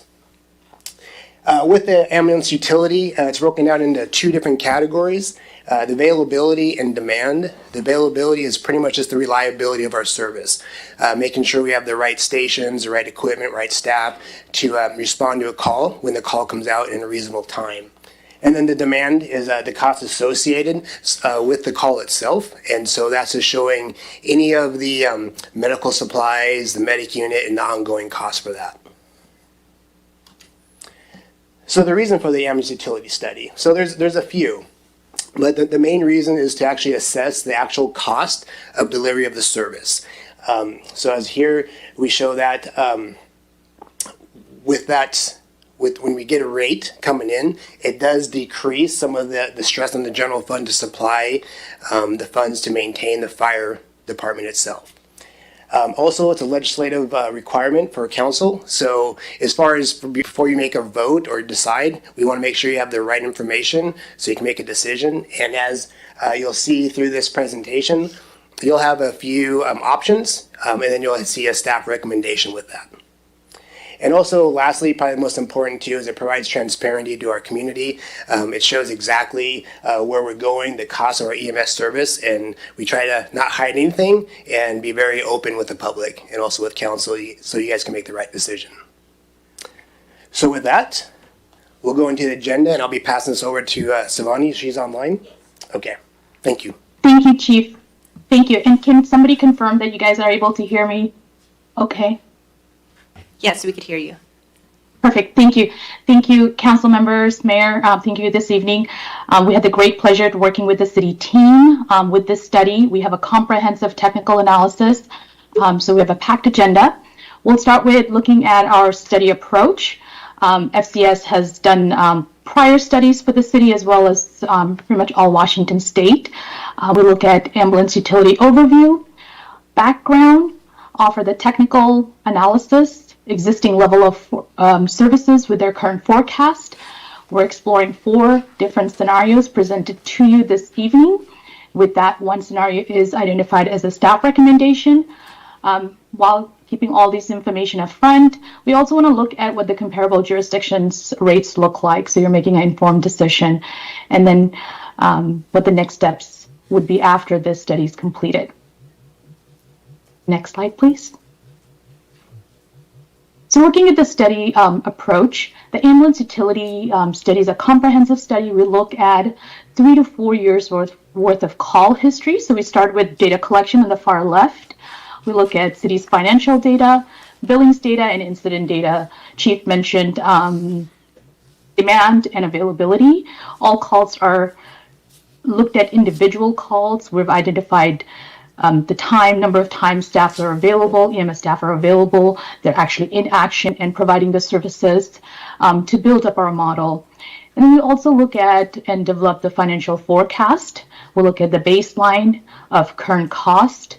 We look at cost in detail. We allocate costs between fire and EMS based on the city's actual incident data. And then we look at forecasting ambulance utility rates. So one of the component is looking at the customer base. So we look at the utility customer that the city currently has and divide the cost with that customer base. And looking on the technical side, we have a 5-step approach. First 3-step is really deep dive into technical analysis. Again, this study has been almost a year in making. So we really want to thank the city staff and team for getting us the data, validating the data, and moving this and making sure we're making a right and informed decision in the findings for our technical analysis.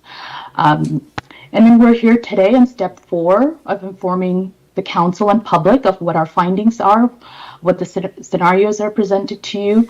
And then step 5 would give you some information, and then a decision can be made, informed decision can be made in the future. Next slide, please. So looking at ambulance utility by Revised Codes of Washington 35.31.766, it allows cities to form ambulance utility. So one thing to point out is providing guidance on establishing the rate. The rate that we're discussing today only looks at the operating cost. Does not include capital costs. So capital costs are excluded from today's discussion, and the rate does not cover for that. With Pasco Municipal Code, Code 3.85.020, city has established a utility, so it's authorized to set rate and to provide the service. So that's our general overview.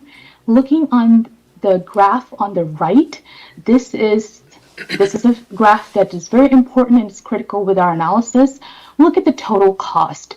The total cost of utility is funded through general fund expenses and then the EMS funds. And then from there, we separate our costs between fire and EMS. So the discussion we'll be focusing would be the EMS cost. Next slide, please. I'm looking at kind of giving ourselves of orienting where the last study was done in 2019 and how the city has sort of changed in the last, say, 6 years or so. So the population has grown about 6.5%. Billable units, so this is new construction, developments, about 15.6%. Population per 1,000 has gone about 43%.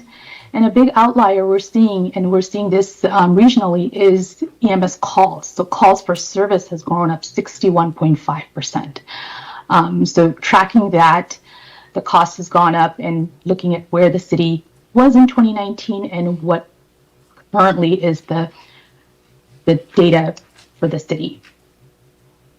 And then looking at the EMS call, I think the next slide will share more about potential increases in the call. So like I said, we're seeing this post-pandemic of 2019, more calls are being placed. We're also seeing a increase in behavioral health calls. So the call volumes are increased, more resources are needed. And then with the city here, we're also seeing a community growth. So there is a proportional increase in population that's impacting the call increases as well. Next slide, please. So now looking at all overarching, we will look into the technical analysis, looking at the city's financial health, looking at the calls, the incidents, and then mapping out what the 4 scenarios are that it will be presented in front of you. Chase? All right, and I'll just validate that everybody can hear me as well. Yes. Okay, perfect. All right, so here we want to look at some of our assumptions and key definitions. And so there's a lot of data that went into this analysis.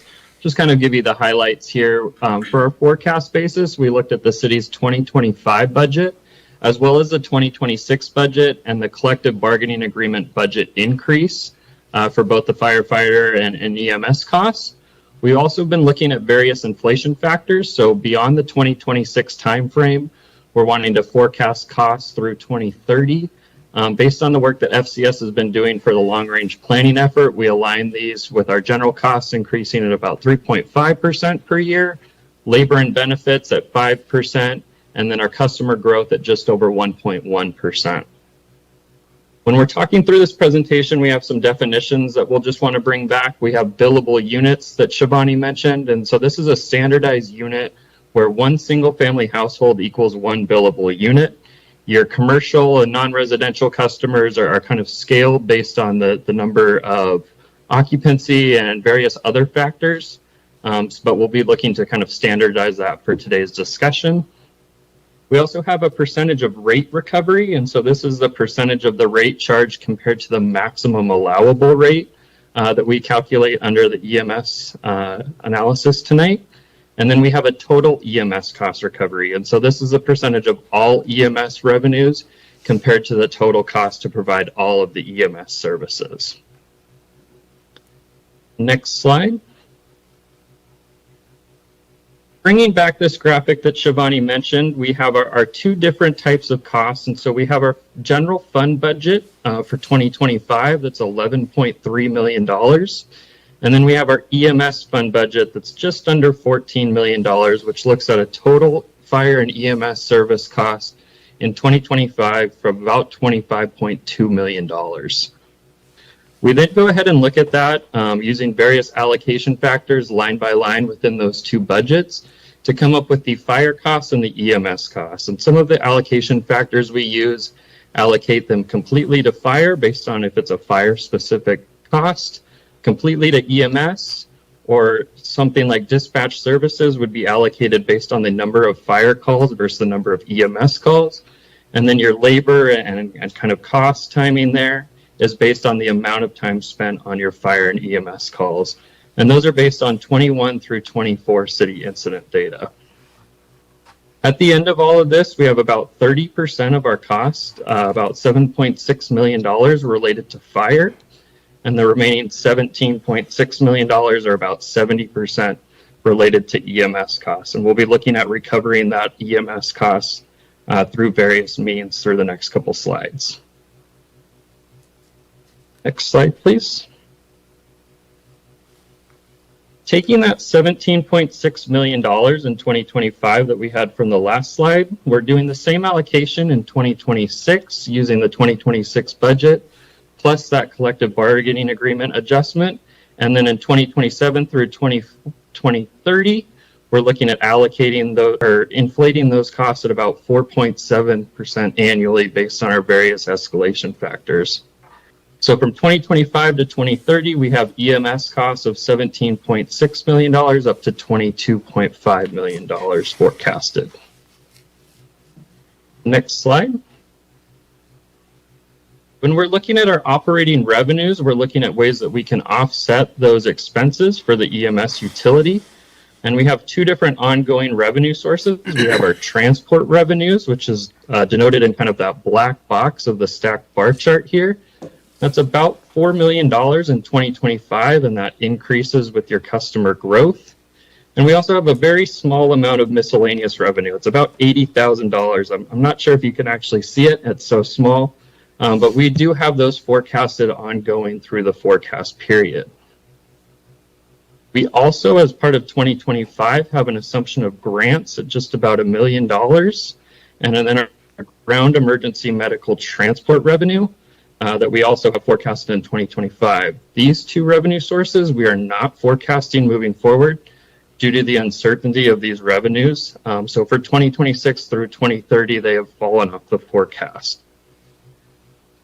Looking at the remaining costs, kind of in that icy blue, that's the cost to be recovered through rates.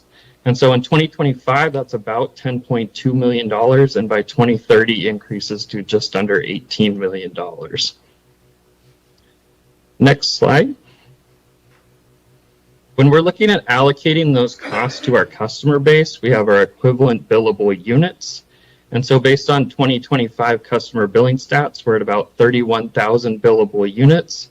Applying our 1.1% growth rate by 2030, that increases to about 32,800 billable units. Next slide. Taking our total cost and dividing it by our billable units, we come up with a calculated full cost recovery basis. And for 2025, we calculate that at $27.44. Because of the removal of the ground emergency medical transport revenues as well as the grant revenues, in 2026, that's calculated to be $38.11, increasing to $45.55 by 2030. One thing to note is that the 2025 rate for the city currently is $18.61. So the city is assessing approximately 68% of the maximum allowable rate. And then looking at your other revenues to cover your EMS costs, we're looking at about 81% cost recovery for 2025.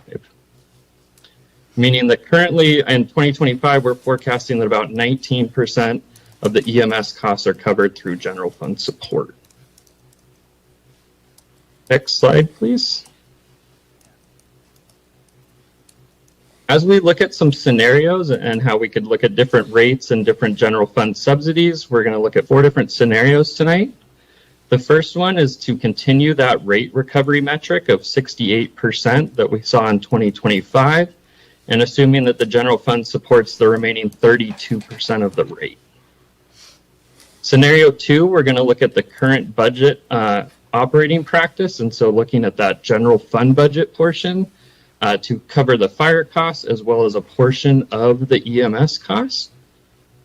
Scenario 3, we're looking at an 80% overall EMS cost recovery metric. And then scenario 4 is looking at that 100%, so the maximum allowable with no general fund support for EMS services.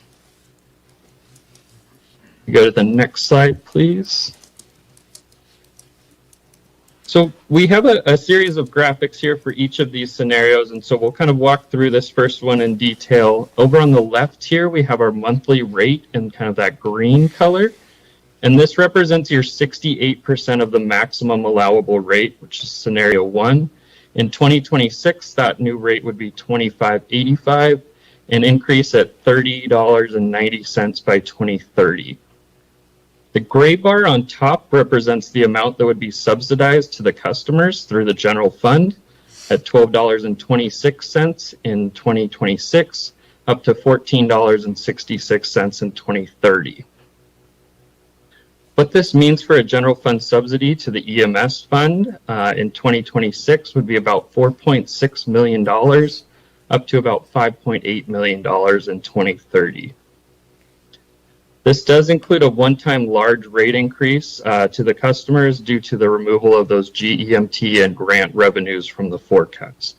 So your customers would essentially be making up that lost revenue source. Scenario 2, next slide, please. This scenario looks at your current operating practice, and so we brought back our graphic from before looking at that 2026 allocation. And this is where we have our general fund budget of just about $12 million in the upper left in that blue, and then our fire costs of about $8.1 million in that orange. And that difference there between the budget and the fire costs would be the amount subsidized through the general fund. It's about $3.9 million in 2026 and would increase to $4.7 in 2030. Looking back at the graphic on the left, that would be about $10.33 subsidized for each customer on their monthly bill in 2026, up to $12 in 2030, resulting in a rate of $27.78 in 2026, up to $33.55 in 2030. Next slide, please. Scenario 3 looks at setting the monthly rate to recover 80% of the overall EMS costs, either through your transport rates, your miscellaneous revenues, or your monthly rates. And that rate would be $28.17 in 2026, up to $34.12 in 2030, and ranging from that general fund subsidy of those rates from $9.94 up to $11.43 in 2030. That annual general fund subsidy that would be required for the EMS fund would be $3.75 million up to $4.1 million by 2030. And this would once again recover 80% of the total EMS costs, either through your transport rates, your miscellaneous fees, or your monthly rates from customers. And next slide, please. The final scenario would be charging the maximum allowable rate under the RCW, and so this would get to 100% EMS cost recovery. And this would be what we saw in kind of that baseline forecast of the $38.11 in 2026, up to $45.55 in 2030. Under this scenario, there would be no general fund subsidy in any of the years, and so the general fund would just be paying for the fire allocation of those costs, but nothing to subsidize the EMS fund. This represents the maximum allowable that could be charged under the RCW. Next slide, please. Every jurisdiction that we work with likes to see kind of how they compare to their peers, and so this is a 2025 monthly comparison of ambulance utilities within the area. A lot of assumptions and a lot of things go into building all of these rates, and so this is always an apples to orange comparison. There's a lot of different unique things going on with each jurisdiction, but everybody does like to see this comparison. And so this is a 2025.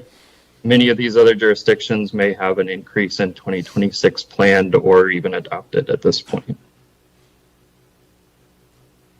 Next slide, please. So just in summary, we have our cost recovery options. All of these scenarios address additional costs in 2026 due to that collective bargaining agreement budget increase, and also assume no grant or GEMT revenue. 2027 through 2030 rate increases under these four scenarios are assumed to address inflationary pressures and kind of be in that inflationary ballpark level. We have a table that looks at the 2026 rate, the rate recovery, so the percent of the maximum allowable rate that is billed, as well as the total EMS cost recovery, so the total amount of the EMS cost that is recovered through your various revenue sources. We've also highlighted scenario 3 as the staff recommendation. And with that, I think it's next slide and we can pass it back to the city. I believe there might be a question. Thank you for the presentation. Does anybody have any questions?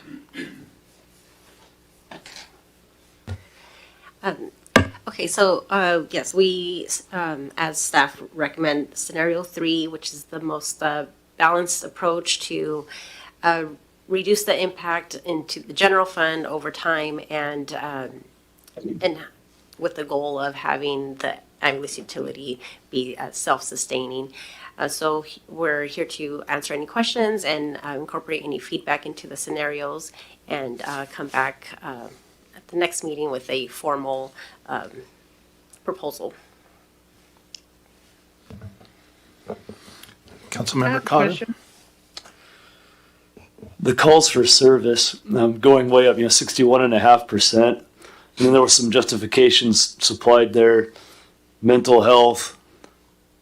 Is there anything left to peel back there? I mean, is there a potential to reduce that number of calls? It just seems like, the population's going up 6%, but the calls are going up 60%. What's happening? Like we were saying, and great question, by the way. Since the pandemic, we've seen a big shift in the types of calls we go on. A lot of it is we see with the opioid issues, we see some of the pandemic issues, and are kind of falling into, they're still moving forward in today. But they use 911 as a system to really get their medical needs met. So it's almost like their primary care physician. One of the things we're doing as we see a lot of success is our Pasco Resource Navigator program. So that's a contract service that we do. We have 2 individuals.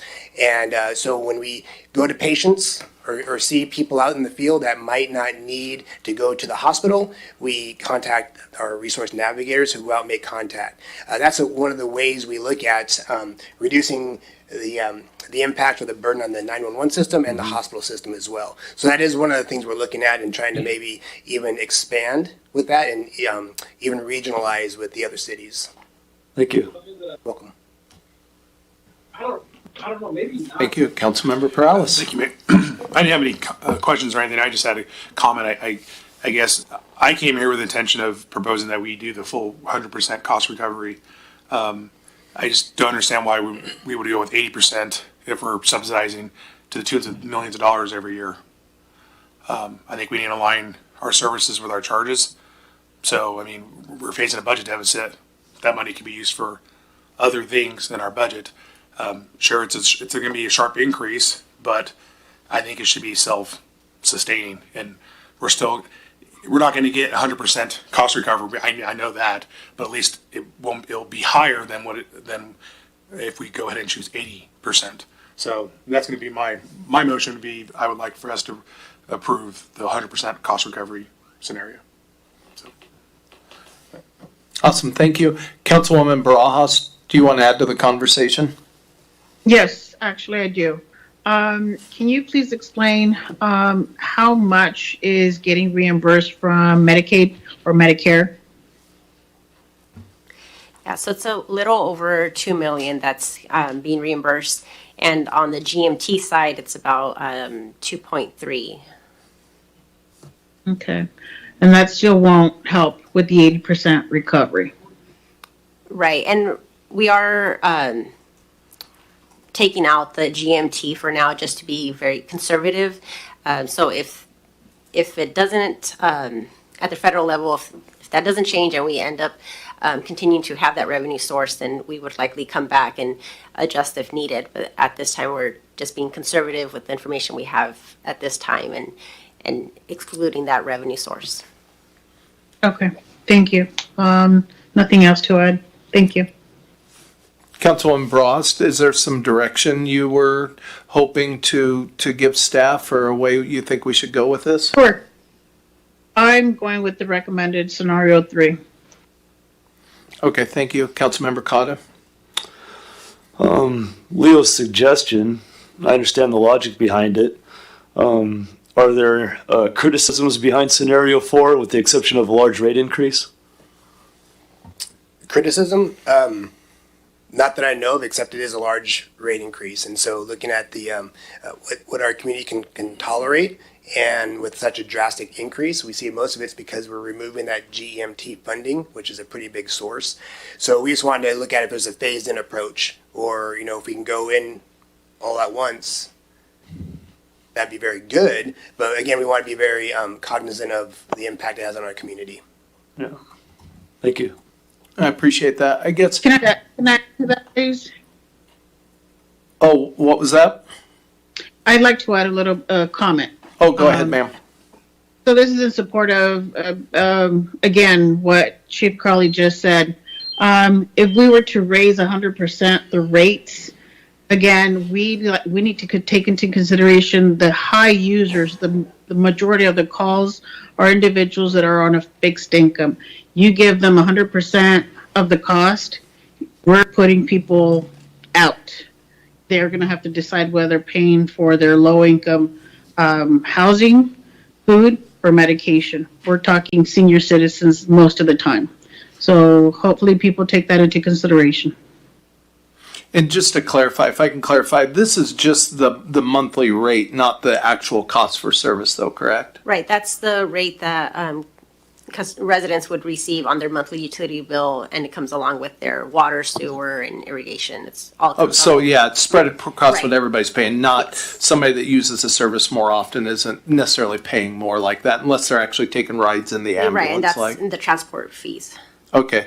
And I guess maybe my question's best for, Ms. Shivani. I appreciate some of the comparisons and everything that were added to the scenarios, especially to our neighboring jurisdictions. The number that stood out to me, besides the 61.5% increase for calls of service that Councilmember Cotta brought up, and to me, that just came across as another unfunded mandate from the state, the way they are doing business there in Olympia, and, those costs being passed on to us here in the city of Pasco. But I was wondering, the 68% recoverable rate that we are doing, does anybody have any information? How does that compare to neighboring municipalities? How much? I mean, I see the different rates in dollar amount, but as far as that 68% recoverable rate, I'm curious how that compares to our neighboring jurisdictions.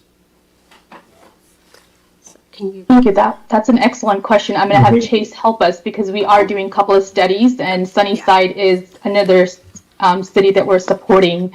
And I think Chase on Sunnyside, where we are in cost recovery for them. Yeah, I'd say it's very rare to see 100% cost recovery. There's always some level of subsidy. It very much depends. Some of these utilities also have an EMS levy.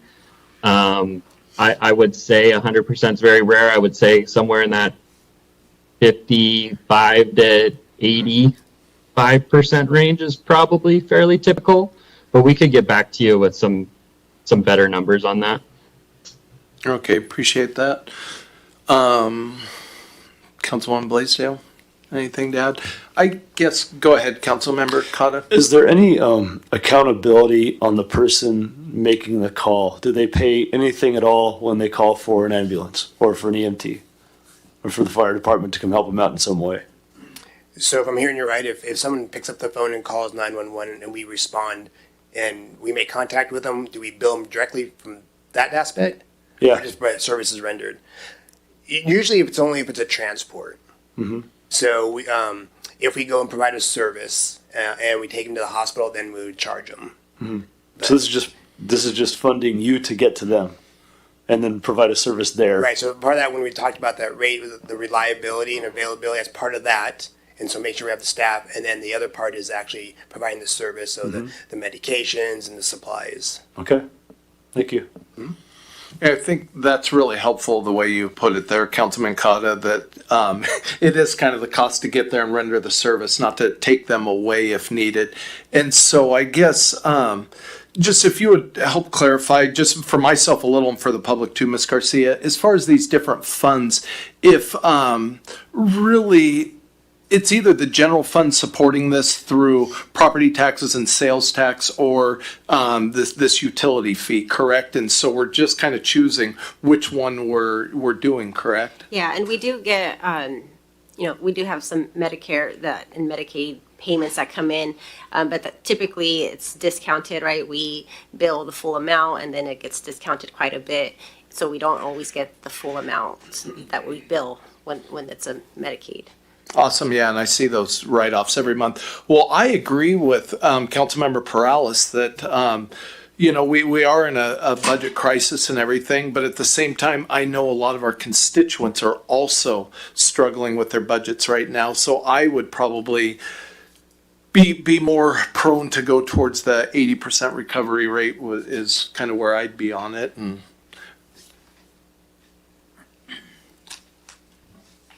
I'm gonna need to think about it.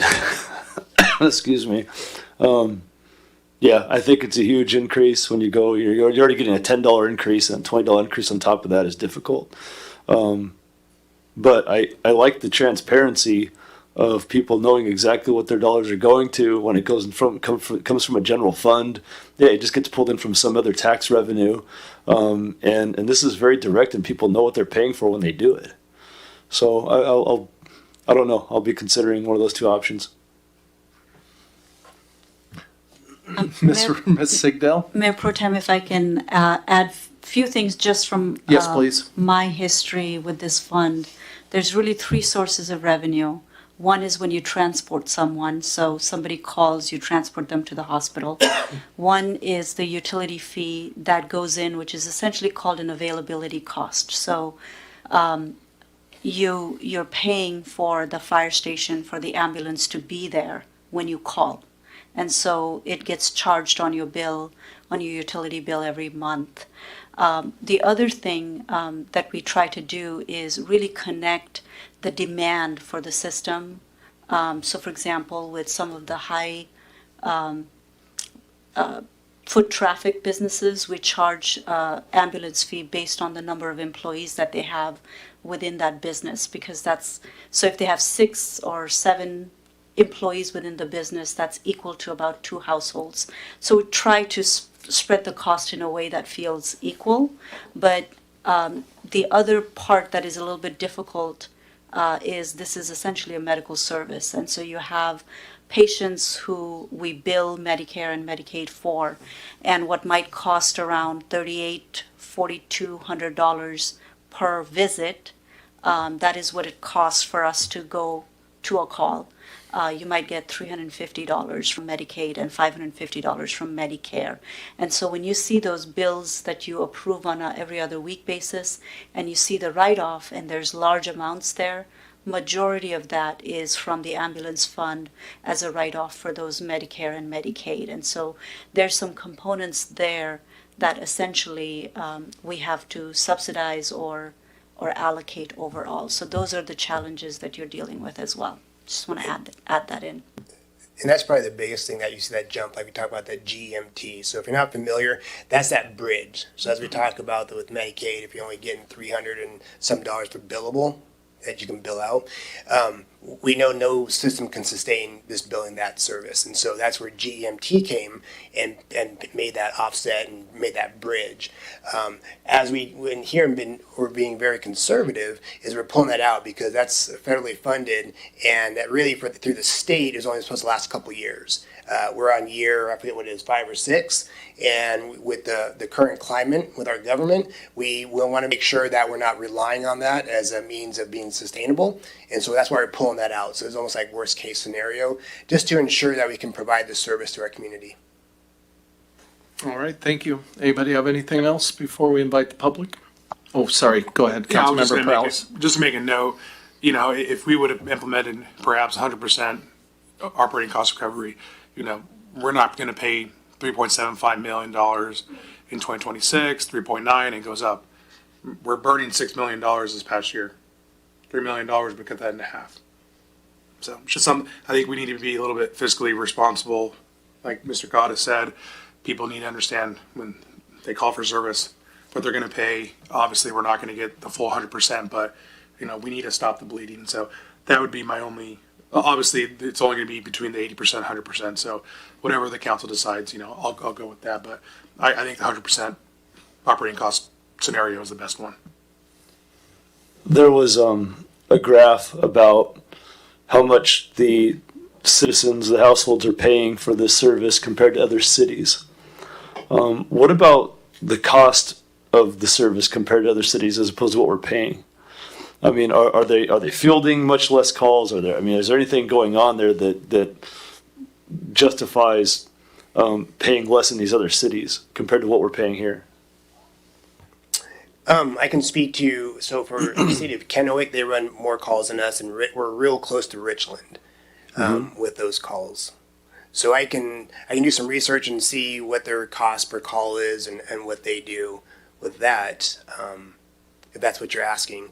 But the city of Kennewick runs quite a few more calls than we do. Okay. No, that's good. Thank you. Yeah, you're welcome. All right, thank you, Chief. All right, thank you. Appreciate it. This time, members of the public are invited to come up if they would like to speak on this issue for 2 minutes. Anybody like to speak on ambulance utility rates? Thank you.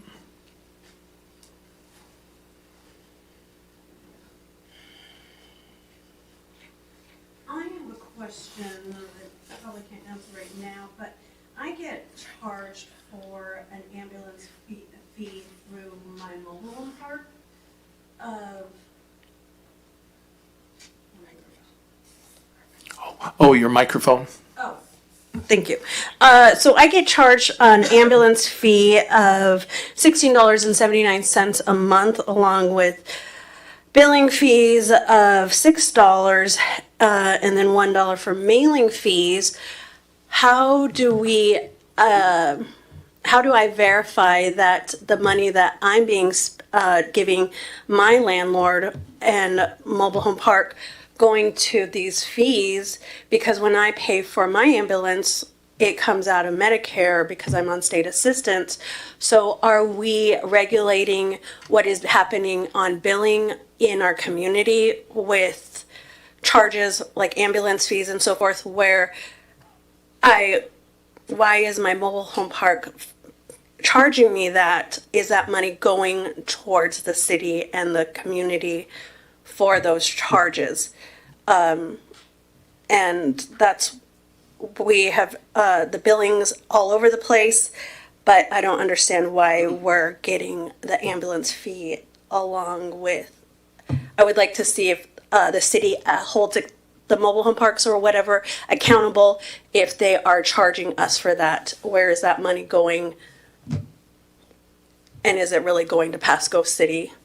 That's kind of my comment or concern on the situation of what we're just talking about with the ambulance fees, because it's being charged to us. So I'm wondering if the city has a way to see if you guys are getting that money that we're getting charged for. I appreciate that. No, and that is a good question. Just I would invite you to if you think there is a discrepancy between what you're paying and the services you receive and what might be passed on to the city, I just encourage you to talk to staff and work through that, and they would have the information to do that. Anybody else like to speak on this issue? Going once? Going twice? Okay, we are going to move on. Thank you, everybody. Mr. Stewart, Ms. Sigdell, do you guys have enough to go forward with this information?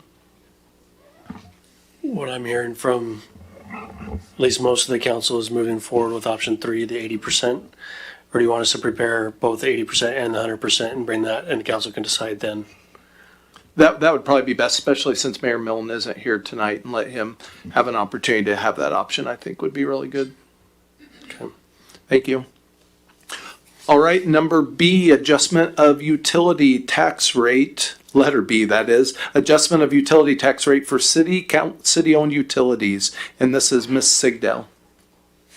Thank you, Mayor Pro Tem and council members. Cities can apply taxes on utilities like electric, water, sewer, telephone, cable, solid waste,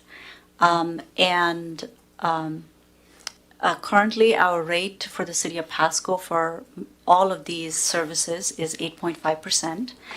The maximum tax rate for some of these very particular services like electric, gas, steam, and telephone are capped at 6% unless the voters vote for it. So there was a time when City of Pasco voters voted an additional 2.5% in utility taxes. However, any of the other services or utilities that I did not specifically mention there, the council has the authority to apply as much of the utility tax as you see fit, the need of the city.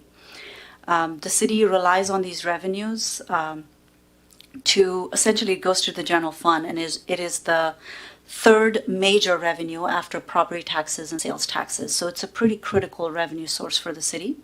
And it funds critical government services like public safety, parks, street overlay programs, long-term city planning, many, many things alongside property tax and sales taxes. The cities have been relying on these revenues. Some like telephone and cable services, like we discussed last time, have been declining because of advent of cellular phones, which do not get utility taxes, as well as streaming services. So you'll kind of see those areas decline on a pretty steady clip in the last decade. To maintain the level of service for our government services, like I mentioned before, we're recommending that we increase our utility taxes by about 1.5% for city-provided utilities like water, sewer, stormwater, irrigation, and processed water reuse facility. And this 1.5% increase will provide about $900,000 increase in revenue to general fund in an annual basis. I will show you some, these are some options. Every 1% provides you with about $600,000 more in revenue. And there's cities across the state. We picked some equivalent ones. And what you'll see here is that Kennewick and Pasco, for example, have 8.5% all across the board. But you'll see in Richland, water and irrigation is at a little bit more than 12%. Solid waste is at 10.5%. So there's variation. Similarly in Vancouver, you're looking at rates almost as high as 20% there. And West Richland is also 13.5%, 8%, 6%. So you'll see a lot of varying tax rates for varying services or utilities. And this is because council has the authority to apply the rate as it fits the need of the city. What we're recommending at this time is an increase from 8.5% to 10% for city-owned utilities only. So it would exclude utilities like electric, solid waste, gas, and cable television and telephone. And there might be a few others. It's not an exhaustive list, but that is the proposal in front of you today. Council can direct staff to bring this back for action in the next regular meeting. You can recommend that we revise the percentage, and we can come back with that if we have a council direction on that. Or you can decline to implement this increase and direct staff to present reduction in services in the future budget years. So those are the choices that we would have to make at this time. Awesome. Thank you, Ms. Sigdell. Does anybody have any questions, comments? Yeah, I have a comment. Sorry, Mr. Prowlis, please go ahead. I guess I would say I'm a soft no on this right now because my only issue with increasing it and only getting a little under $1 million is what exactly this money's going to be used for. If we're going to do this, I would like to there to be a stipulation where we dictate where the money's going to be used for, whether it's police and fire, parks and rec, and we direct it in the next budget cycle. But other than that, I don't see the reason to even bring this up. It's honestly a very small amount of money. Thank you. Councilwoman Barajas, do you have anything to add? I'm still processing, but from what I'm reading, this would be a 1.5 increase. Yeah, no, I'm processing. No comment just yet. Okay, thank you. Staff is looking for direction. Councilmember Cotta. Comprehensively, I mean, we're talking about some of these recommendations that we're making, even back to the ambulance fee and other things that we're doing just to try to get to solvency and get back to a balanced budget. If we say yes to all the recommended options, that's what's going to get us, that's what puts us on track for that? That would be the goal, yes. You're not going to make one sweep that will balance the budget magically. So there has to be a reduction in cost, there has to be increases in revenue, and where we find those areas of opportunity is going to be the challenge that we have to look for every time. Thank you.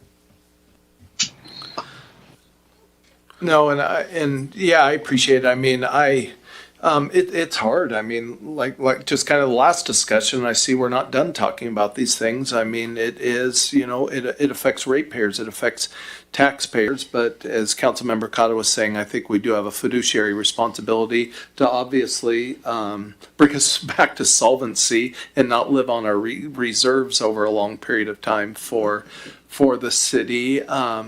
Do you remember by chance, Ms. Sigdell, what was going on, why the voters voted to raise it at 2.5%? Was there some circumstances, or were there some circumstances going on that led people that way?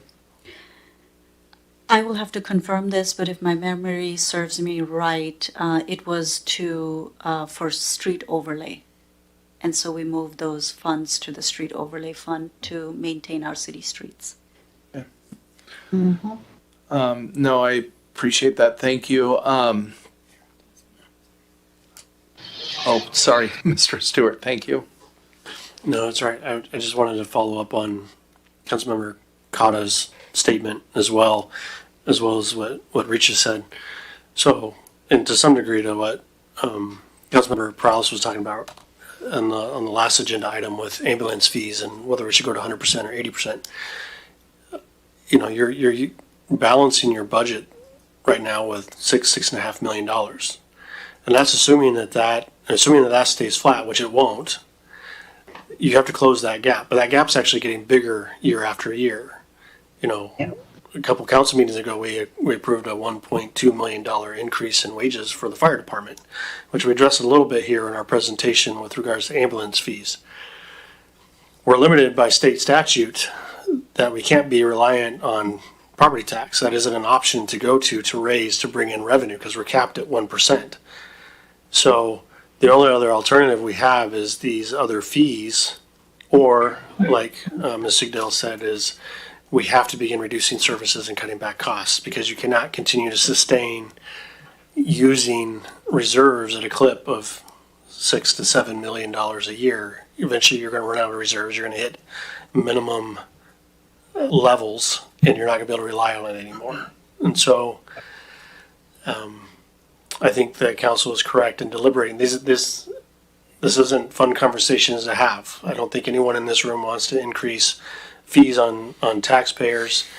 We understand the financial pressures everyone's going through, including those on fixed incomes. But at the end of the day, there's a cost to us providing these services. And, a lot of these are things that we're talking about that are critical services. And so, but we have to be able to balance that financially and sustainably going forward in the future. And our cost of operation and everything is going up for everybody. So, even as simple as purchasing, water pumps or a new fire truck for the fire department, or squad cars for the police department, those costs are all up significantly, and our revenues just aren't keeping up. So these aren't popular conversations, but they are necessary, and I appreciate the council's due diligence on considering these. Thank you, Mr. Stewart.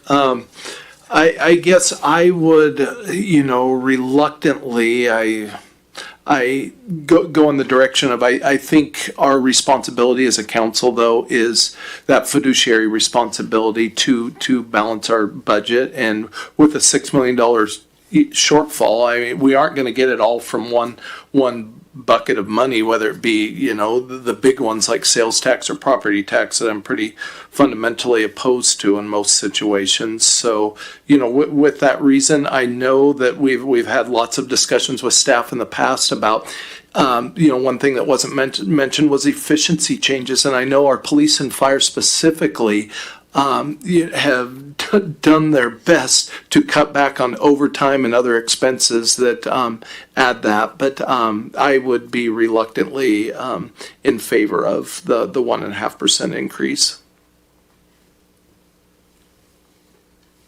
Yeah, I agree. I have a question.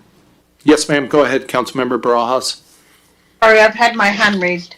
I do have a question in regards to the alternative. That 1%, how much closer does it bring us to meeting or closing that gap if we did a 1%? That would be $600,000 per year. Right. So we wouldn't gain anything really, right? I listening and reading the agenda, listening to the conversation. I'm in support of the recommended 1.5, but again, it's to me, it's the bringing it back to the taxpayers, where I feel it's a burden, but I also understand that we need to keep up the services that we're offering, and the only way we're going to be able to keep up with the demand is by distributing the cost. So I'm reluctant, but I'm in support of the 1.5 increase. Thank you, Councilwoman Blaisdell. Or sorry, I was looking at you. That's my problem. Do you have anything to add? I mean, I don't want no more taxes at all, period, but I'm kind of in the same boat with you guys, so. Okay. At this time, I'd like to invite members of the public if you would like to speak in this. If our clerk would restart the counter, would anybody like to speak on the subject as a member of the public? Yes, sir. Come right on up. Just state your name and city of residence, if you would, please. John Clayton, Pasco, Washington. I'm just curious, looking at these numbers, you're talking about a 1.5% increase across the board, so that's going to put everything at 10%? Is it, am I hearing that right? No, what staff had recommended was just the city-owned services. So that wouldn't include gas, that wouldn't include electric. Just water, sewer, storm drains? Yes, sir. Okay. Okay, thank you. Yep. Thank you. Anybody else from the public like to make a comment on this issue? Going once? Going twice? Thank you, members of the public. Mr. Stewart, Ms. Sigdell, do you have what you need? Yes, thank you. Okay. We're going to go forward. This is letter C, adjustment to utility rate and connection fee, water and sewer. And this again is Ms. Sigdell. Mayor Pro Tem, Director Sarah will be leading this conversation. Thank you. Awesome. Thank you. Good evening, Mayor Pro Tem and members of the council. We have seen this presentation speaking about rates and connection fees related to water and sewer utilities. This item was discussed on October 6th, and for that reason, I will not go through the presentation again, although we have it available if you would want to review any of the components. Generally speaking, what the discussion is tonight is to review the discussion on October 6th related to the need to increase water rates and sewer rates, and the consideration of connection fees to be increased as well for those utilities. Connection fees are a one-time fee that new users pay when they connect to the system. Rates are the continuous payments that are made by those connected to the utility. The rates, generally speaking, pay for the operation and maintenance of our systems, as well as the replacement of aging infrastructure, while connection fees pay a buy-in cost into the existing infrastructure they're utilizing at the time they connect, plus all improvements that are needed to serve that additional capacity that is needed. And again, this revenue requirement analysis, which is the rate study, is done such that our utilities continue to be solvent and we can continue to provide the services. With that, I will advance to the scenarios where for water, and you've seen this presentation before, so I'm again not stopping here. We've talked about what the systems look like and the assumptions on our revenue needs. And then here, when we get to the scenarios, there were two scenarios presented to you all on the water utility. A scenario one, where there was an accelerated delivery of the Butterfield water treatment plant replacement. And that scenario is presented with two options. One that would be based on bonding for those improvements, and that renders an increase, as shown at the very top of the screen, of 20.75% in the first 4 years, so each year. If that same scenario were to be conducted through low interest loans for a total of $80 million of low interest loans, that rate increase is reduced, and so the number you're seeing there is 17.5% per year in the first 3 years, and a third year that is smaller. Then the second scenario, similarly, is a three-phase replacement of Butterfield, which actually results in a proposed rate increase of 25.25% each year for the first 2 years, and then 10% the 2 next years. But again, if that same scenario 2 were to be accomplished with low interest loans, that rate would be slightly lower. These rate scenarios are accounting for a maximum connection charge being paid for new users, meaning connection charge for new users come to pay for that expansion cost of the system. And if the maximum calculated connection fee were to it's a policy decision whether the maximum connection charge calculated is applied or not. So if it were to be applied maximum, this is what the rate for water would look like, either one of these scenarios, whatever scenario you choose. If the connection fee were to be anything lower than that, this rate would have to be adjusted. So I'll try to recap that because it was very wordy.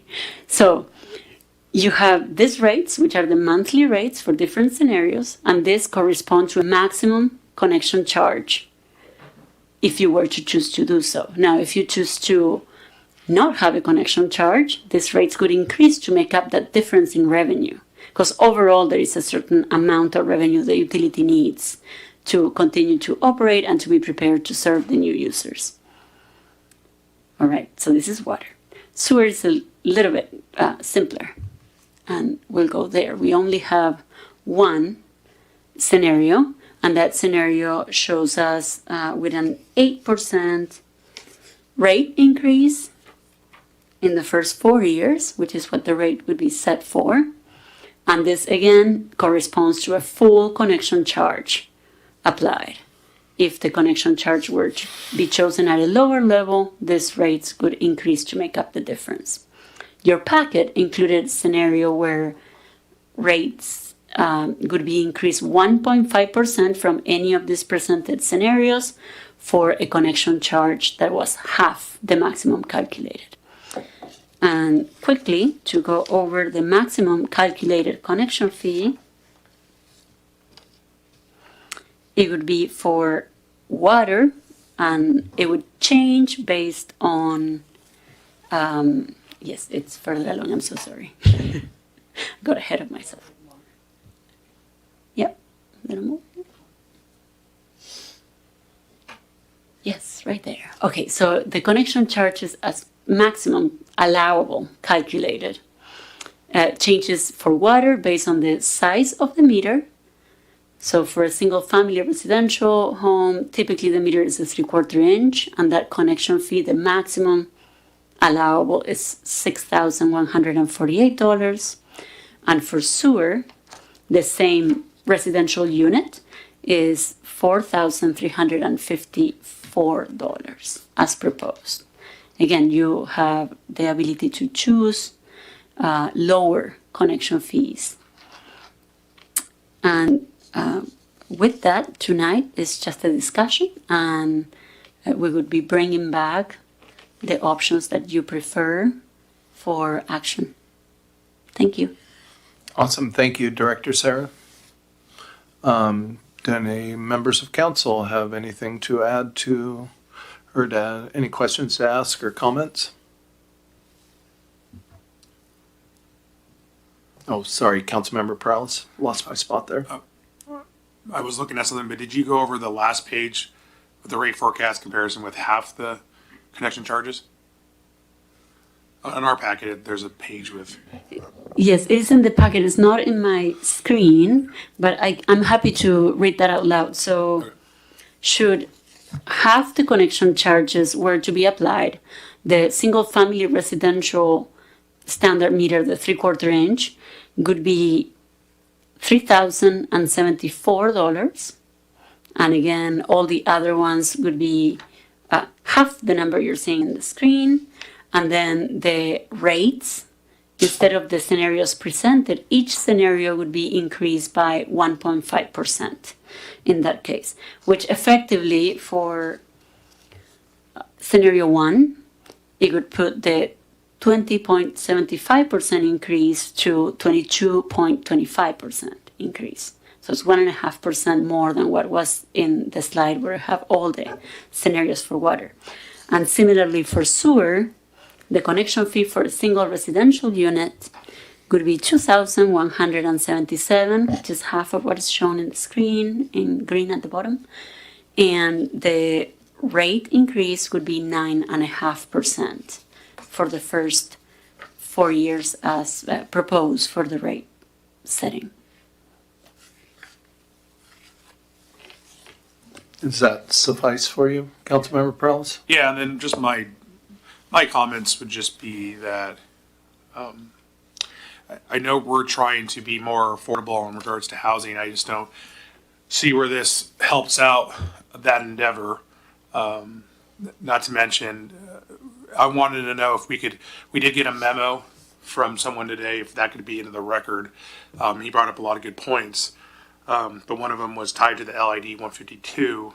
And I mean, that's essentially going to be developed. And I don't know if they penciled out these costs when they went into that LID. So I'm wondering if that's just going to pause housing in that area. I mean, these are substantial. I mean, you're talking $10,000 to $15,000 more on each lot, essentially.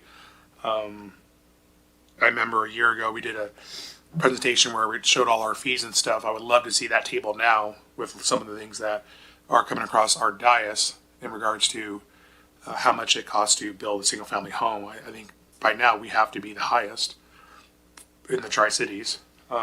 There's a couple of things I have to think about with this, but I'm not a hard no, but I think I'll ask some questions offline in regards to that memo and then some of the calculations for how we got to those connection charges.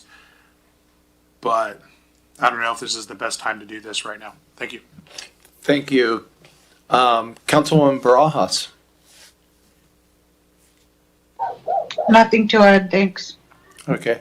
I guess I just have one question, Director Sarah, and perhaps this is even better for Ms. Garcia, but just for the sake of the public, what would, because those are, significant connection fees. If you could just give a summary, where would that money be going? I'm happy to begin that answer, and if others want to add, I will pass it on. So the connection charges specifically pay for infrastructure that is increasing capacity. For example, the West Pasco plant that is being expanded and will allow to serve new users. There's a component there where there's also paying for existing infrastructure that is in the ground now and is allowing for that new user to be served. And that is mains and pump stations and so on. So it's a combination of the buy-in plus the new infrastructure that is being built in order to be ready to serve new users. So expansion of capacity is really the trigger for considering what can be legally charged for connection charges. Okay, thank you. And if I can just ask a follow-up question, how does this relate to the low interest loan we just, voted for the replacement of Butterfield? Is that mixed into the batter here somehow, or? It does not mix with the Butterfield one, since Butterfield is a replacement of infrastructure. And so in that case, it has no bearing in the connection charges, but it does help in the rate. Which actually is working towards achieving that $80 million of low interest loans that will allow for those rates to be lower. It's effectively the A version of each of those scenarios that you saw. There was S1 and S1A. So that helps with that. I think where you can correlate connection fee to other infrastructure and low interest loans is West Pasco. West Pasco has also received low interest loans from DOH. And that is helping with the repayment. Now, anything that is a grant is not accounted for in that connection charge. So it's discounted from the charge, meaning the dollar amount included in the connection charge calculation is lower because a portion of that cost is not being borne by the developers or the ratepayers. It's money being given to the city. So we did take into account anything that would be forgivable and reduce that connection charge accordingly. Okay, thank you. If no one has anybody else, we'll turn it over to the public and invite members of the public to come up and comment on this.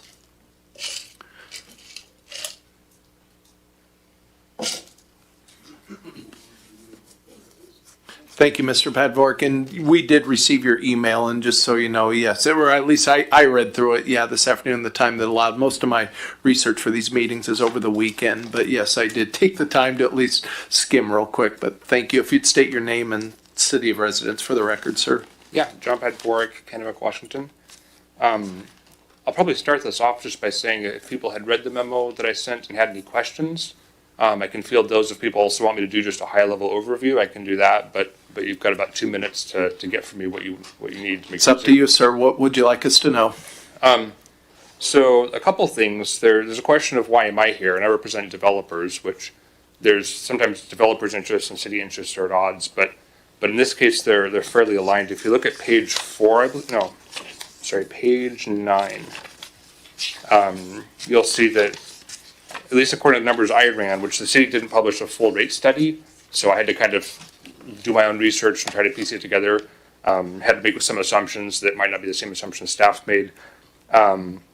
But if you look at the green and yellow, that's the money that would be coming in from new construction over the next 2024 to or 2025 to 2044.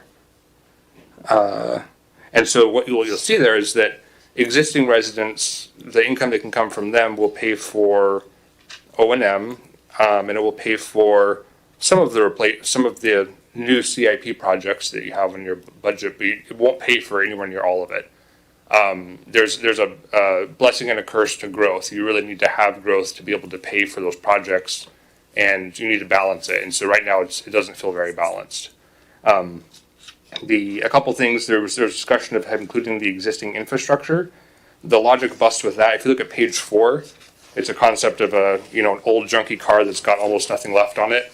And if someone said, hey, I'll charge you the original price plus interest, and it'll die really soon, then you have to pay to replace it, that wouldn't seem fair. And that's basically how this connection fee is structured. The law allows for charging existing infrastructure for things like when there's a fresh loan with interest, the city still has a burden. But it's questionable if it's legal to go back and charge for a plant built in the 1940s that's already paid for and it's about to be replaced. Very good. I had a lot of other notes, but I'm sure you do. No, thank you for those, and I can speak for myself. I will go back and read that a little more thoroughly as time allows in the days to come. And I do believe that the city is in a partnership with developers to develop the city. I mean, yeah, we provide infrastructure. You guys want to develop the city, and so as much as we can work together on everything, I'm and always developers for. are also definitely interested in avoiding the expensive cost of an appeal.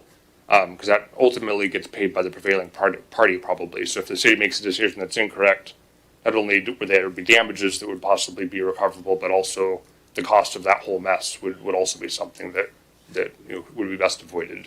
Okay, appreciate your thoughts, sir. Thank you. Anybody else like to speak on the issue? Any other members of the public? Going once? Going twice? 3 times. Thank you. So is this something you guys were going to bring back again as staff with Mr. Milne here? Or were you looking for more detailed direction this evening? I think what I'm summarizing from your discussion is very likely bringing those 2 options that are included in your packet. We're hearing a lot of do the project all at once, with the lower interest rate. Maybe we can do a little bit more of a creative rate structure where if we receive the low interest rates, then we have the lower rates, and if not, then we have the higher level of rates. We can kind of work with that. The other part would be just half of the connection fee than what is the maximum allowed. I appreciate that. I definitely love options. Mr. Stewart? Yes, if I can just make a few comments, and first I want to clarify maybe a question to Councilmember Perales on wanting to see the comparison of total connection fees to the other communities. Does this slide not provide you the information that you're asking for? No, I was talking about, there's just the cost in general to develop. We did Talk about all permit fees? All the fees together. Okay. So. Because on this slide, what we see is at the far right is our existing, we're the lowest of all comparables, right? And while I agree that we don't want to impede growth, at the same time, it doesn't behoove us to do it at the cheapest, because ultimately someone has to pay for it. So the balance we're trying to reach is kind of like was just stated here in the public comment was, how much does growth pay for growth versus how much of that cost is spread out amongst not only the new people, but all the existing residents of Pasco, right? And that's the balance we're trying to hit. And so I think this is important. And I do just want to clarify that as Maria stated earlier, the cost of the Butterfield replacement is not calculated into the connection fees. We're only calculating in new expansion of capacity. Replacing Butterfield is replacement of existing infrastructure. That's built into your water and sewer rates that everybody pays, that already benefits from that. These connection fees are based off of assumptions of what infrastructure has to be built in, whether it's expanding facilities at the wastewater treatment plant to add more capacity, purchasing more water rights, adding in more sewer mains, water mains, manholes, all those other kinds of things that the new development is driving the cost of. And then one final point here, coming in as the new city manager, one of the things that I'm concerned about is that none of these include any assumptions of converting to radio read meters. Okay, we're doing this in an archaic way where we physically send somebody to every meter to read it, versus a system that automatically reads instantaneously across the community. And that one, there's going to be a significant cost to installing those meters, but it'll result in some cost savings over time in manpower and those kinds of things of reading that, and it also increase your accuracy. So in communities that I've been in that we've been able to implement this type of technology is we can find out probably within 24 hours whether or not you have a water leak on your toilet. And we can call you and say your meter is out of norm. You might want to go check and see because we think you have a leak somewhere, which saves the resident hundreds of dollars a month if we can catch that sooner instead of getting slapped with an $800, $900 water bill because they didn't find out that their toilet was leaking, right? And so there's some advantages, but none of these radio reads are calculated into the system. Now, we are installing meters in new homes and those kinds of things that can be upgraded to that. But at some point, I think we as a community need to look at making that transition because there's a lot of positive benefits to going to that point. No, thank you. And if I can just add a little patch, Councilmember Perales, are you talking about, because I see that as the combined for water and sewer, but were you speaking more of a graph that has just all of the impact fees and really what it costs, kind of more all encompassing even beyond just utilities? Is that where you're? Yeah, it was in June of last year. Former Director Gonzalez came up here and he did a presentation on all the fees, essentially the single family dwelling home pays. I mean, this just needs to be added to that. That's what I'm saying. We're adding costs onto development, and someone's going to pay the costs. It could be the developers, but I can see this impacting developers not wanting to develop, in Pasco. So that's my only biggest. And that's kind of where I was following you, because I think I remember that, just more of an all-encompassing graph of what it costs to build a house, kind of almost in the entirety, at least just from, obviously not paying for the lumber and everything, but just what it costs from the municipalities, correct? Okay. Awesome. Well, thank you. Let's go on then. Letter D, resolution award bid number 23465 for process water reuse facility phase 4 irrigation systems farm upgrades project to Rochchi Incorporated. Sorry if I butchered that. I apologize. Of Pasco, Washington. And I think we're going to hear from Director Sarah for a while.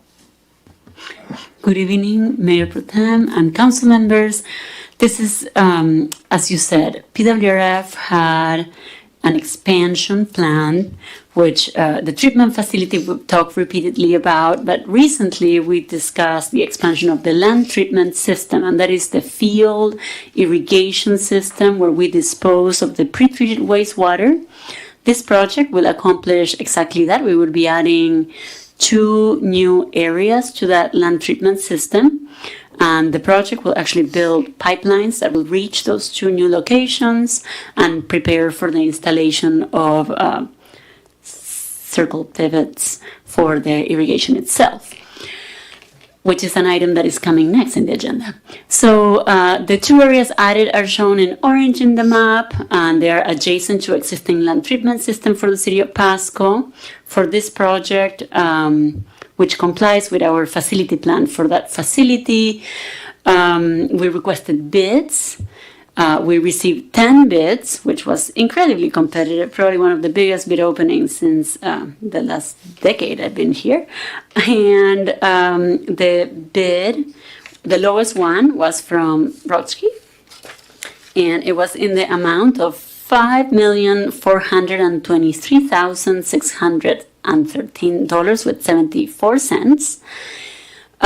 This is below the engineer's estimate by quite a bit, actually. Our engineer's estimate was at $7.2 million, but as you can see, actually in your packet, all the bids were tabulated, and you can see that there was quite a spread between all of them.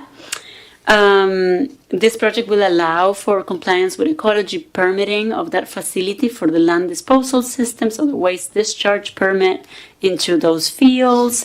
And the project is currently planned to be funded through a bond that is already issued and some additional funds that would require a budget amendment for this project to allow for full cost to be paid. Originally, the project was planned to be paid with bond revenue plus a low-interest loan from the Department of Ecology, but the award of that loan award fell through. So once we knew we didn't have that funding, we rescoped the project to make the minimum improvements that would allow us to include these two new locations in our system and continue moving forward so that we can have full compliance in 2026 with our permit. And that is in coordination with the facility now being able to handle more flow. We need more area to land apply. So with that, I am happy to answer any questions you may have on this. Thank you, Director Sarah. Any questions from council? Councilmember Cotta? Just a comment. This seems pretty straightforward. This is good. Awesome. Thank you. Councilwoman Barajas, do you have anything to add? Nothing to add. Thank you. Thank you, ma'am. Members of the public, would anybody like to speak on this issue? Going once, going twice, 3 times. Thank you. Let's move on to letter E. This is a resolution, sole source purchase of 3 valley pivots for design services for the process water reuse facility, irrigation system, farm grade upgrades project. And again, this is Director Sarah. Good evening, Mayor and council members. I realized that our title had a mistake in it. So this is a sole source for the purchase of this farm pivot. So we will get that corrected for next week. This item actually ties to the previous item we just discussed. You are seeing in the screen the orange rectangles that will host the new land treatment system, the expanded land treatment system. Those 2 locations will be served with 3 circles, and that is because the square in the bottom of the screen is actually divided by an easement from BPA, which does not allow us to have a single circle there. We need to have that split into 2 half circles, allowing for that easement to remain untouched. This sole source is to be able to continue to have the same type of circles that we have in the rest of the circles the city operates. We currently manage another 16 circles in adjacent to the ones proposed. And in 2020, there was a request for proposals when the selected one from that competitive process was the valley type.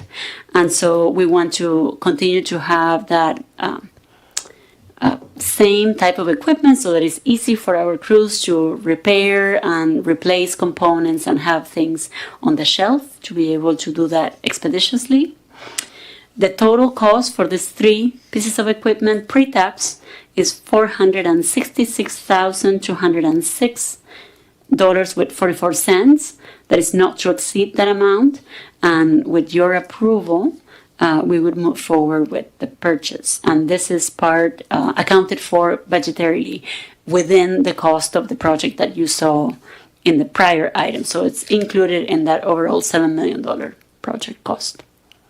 And I'm happy to answer questions. Thank you. Thank you. Any questions or comments from council? Councilwoman Barajas? Nothing to add. Thank you. Members of the public, anybody like to speak on this issue? Going once, going twice, 3 times. Let's move on to letter F, Resolution U.S. Army Corps of Engineers Easement Sewer Main Upsizing Professional Services Agreement Acceptance. Director Sarah. Good evening again. There's just a lot of items for me tonight. This item actually pertains to a sewer project that will replace and upsize existing trunk line along the river. And there are 3 segments to this project proposed to be designed all at once to gain some efficiencies. There was a request for qualifications. We had 1 consultant submit qualifications for it. It was RH2 Engineering. The committee review their submittal and deem them qualified to do this work. And a scope for work for these 3 sets of improvements, which are all the same type of improvement, was negotiated. And a total cost of $942,491 was negotiated as a not to exceed cost for the design of these 3 phases. The 3 projects combined are estimated to cost just under $9 million. So this cost for design seems reasonable. The professional services agreement, or this contract with RH2, would include services for the design, the permitting, and support during bidding process. And this project is actually fully funded in the design phase at this point through a low interest loan from the Department of Ecology in a total amount of almost $3 million. So 1.3, just under that. I'm happy to answer any questions you may have. Thank you. Thank you, Director Sarah. Questions, comments from council? Seeing none, Councilwoman Barajas? Nothing to add. Thank you. Thank you. Members of the public, would you like to comment on this? Here's your opportunity. Going once, going twice, 3 times. Thank you, Director Sarah. Moving on to letter G, Resolution Professional Services Agreement with Transpo Group USA Incorporated for the Santa Fe Parkway and Road 76 intersection and pedestrian safety enhancements project. Director Sarah. Good evening again. This is another professional services agreement. In this case, it is with Transpo Group USA, and this is for the design of improvements at the Road 76 and Santa Fe intersection, which the title is slightly misleading because it also includes some interconnect activities along Road 68 and some improvements fulfilling the gaps in sidewalk along Road 76, just south of that intersection. So this project is funded through a Highway Safety Improvement Program grant with a local match. And at this point, our request is to be able to enter the agreement with Transpo Group for them to begin design. The design should be completed by the end of 2026, allowing us to begin construction in 2027. And this total amount for this contract, I will find it. Oh, here. This design contract is for a total of $369,116.05. And again, it's not to exceed, which means that the consultant will perform the activities and they'll be charging us monthly for the activities performed, but only those hours that had been used. And with that, I am happy to answer any questions. There's lots of explanation here on the funding sources for the match and so on, but the important part is that 86.5% is being paid by the grant, and the 13.5% remaining is the local match. So that's the ratio at which the city pays for these improvements. Thank you. Thank you, Director Sarah. Questions, comments from council? Councilwoman Barajas, do you have anything to add? Nope, thank you. Well, actually, yes, I lied. Please correct me with the amount. You said 369 million? Yes, the dollar amount is $369,116. And 13% is local match, and the rest is Federal grant, yes. federal grants. Okay, perfect. Sounds good. Thank you. Thank you. Thank you, Director Sarah. You know you're not going to get out of this without a comment from me, though. It takes them a whole year to put up a plan for this. I mean, I want to get going. I'm just got ants in my pants over here. It's going to take them through the end of next year to really complete just the plan for this. Yes, the contract supports the design plus the permitting to be able to do it. And then the project goes through a review through DOT, through local programs that ensures that the design is being done in compliance with the regulations of the grant and that our specifications in the project are compliant with DOT standards, which is important for the use of those dollars to be valid, right? So FHWA has some rules on how we spend their dollars, and that process can take several months. And then what occurs afterwards is once we have approval from DOT for implementing the design, we go through the process of contracting the funds to be able to have that construction phase readily available for us to be reimbursed. And that process occurs through the TAC, BFCOG, and then it goes to the board, and then it goes to DOT at the local level, and then at headquarters. So the overall process takes some time. It's not just the design, it's the design plus getting all the other things lined up so that when we put it out to bid and we award the bid, those dollars are readily available for us to start reimbursing our expenses. Okay, well, I really appreciate you are a whiz at finding sources of funding outside of city revenue, so I really appreciate that. And I know with some of those other funding sources comes oversight, and that is a good thing. And again, it does help reduce the cost for local taxpayers. But at the same time, man, there are just so many intersections, so many infrastructure projects around the city, really just that are in desperate need of funding. I have driven up on a accident there where EMS hadn't even responded yet. And it's just right around the corner of the fire station. I called 911, and it was funny, kind of right when they pulled the fire truck around, they just kind of looked over, and I waved at them. So yes, like so many others, that one is just in desperate need, and I just appreciate you working on this, and I know myself and so many other people will be excited to get this done, so thank you. Okay, moving on, letter H, Capital Improvement Plan 2026 to 2031, and this is back to Ms. Garcia. Oh, thank you, real quick, would anybody like to speak on this? Sorry. Thank you, members of the public. Going once?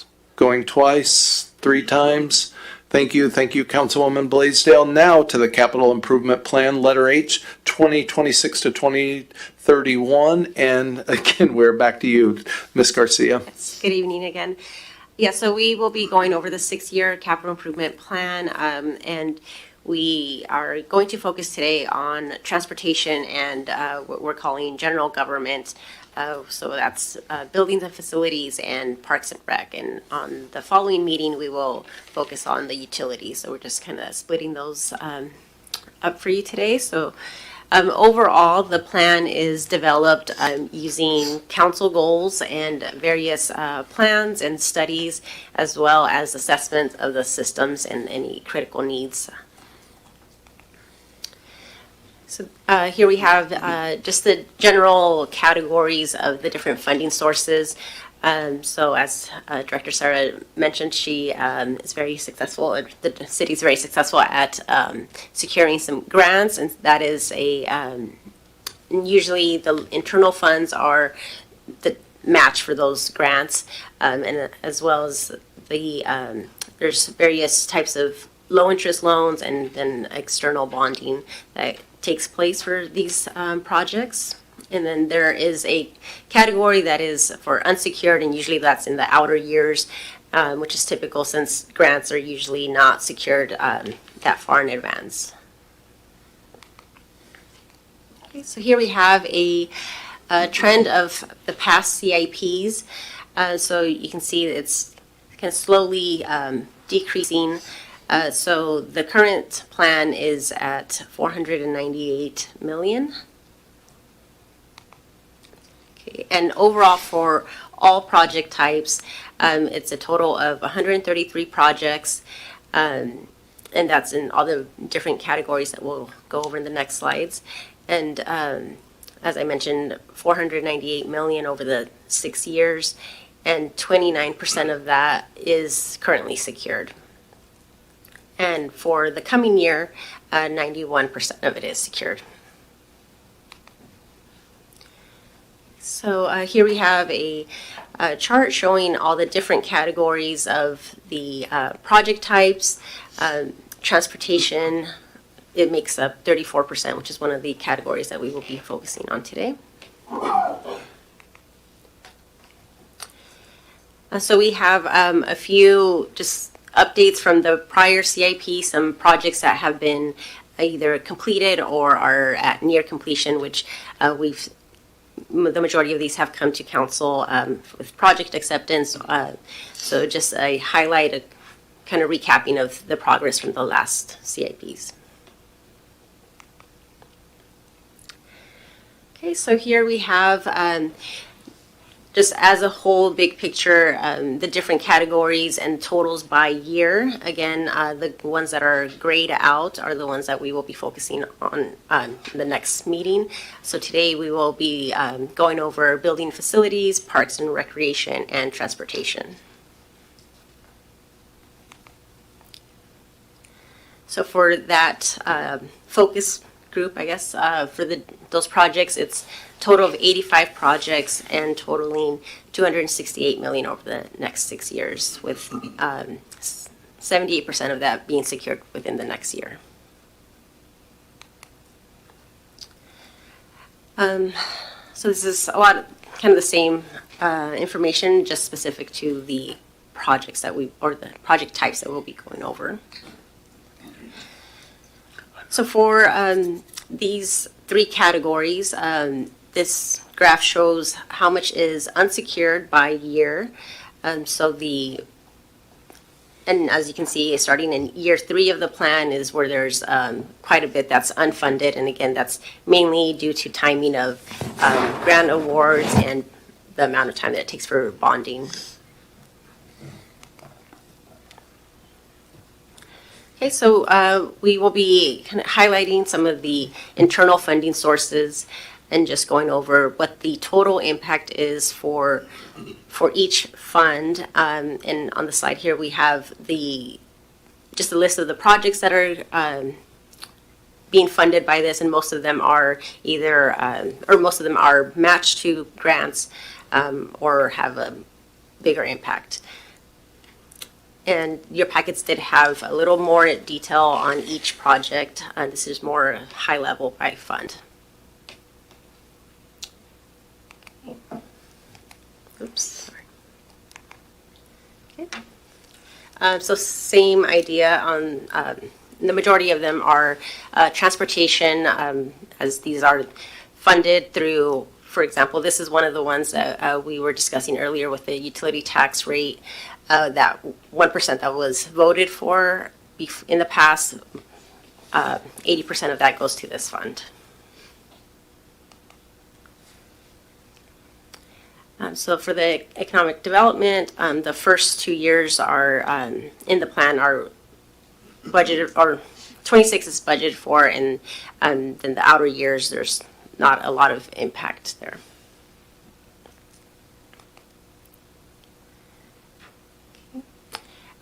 So for the REIT fund, again, this is mainly used for to fund capital projects. So that is pretty much the sole source for this funding source. Okay. And this is existing bonding that was secured in the past couple years, and we are kind of at that point where we are spending down the remaining amounts of the bonds. Okay.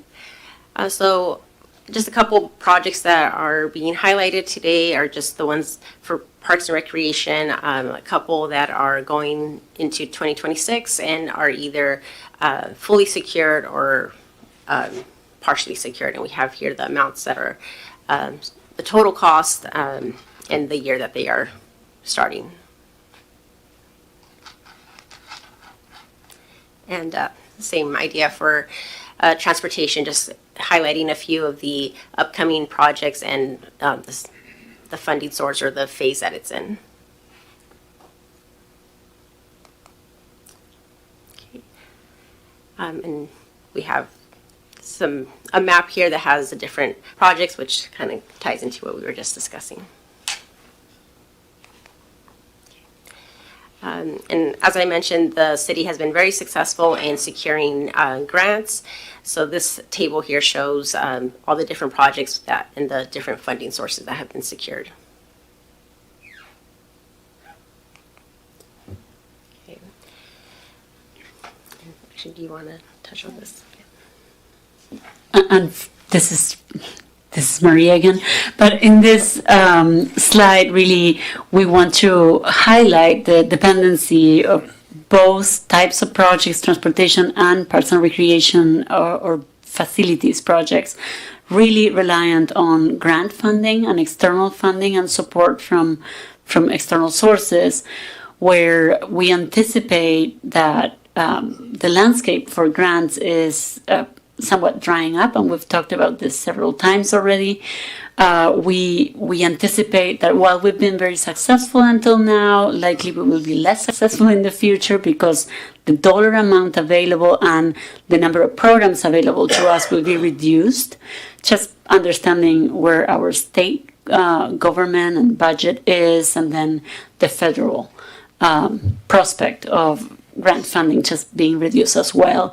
So we want to call attention to the prioritization and ensuring that the plan as proposed aligns with the priorities the council has, because prioritization will be even more critical than ever to ensure that our grants are coming to fund, and our own dollars, all resources are coming to fund those things that are the priority for the council and the community.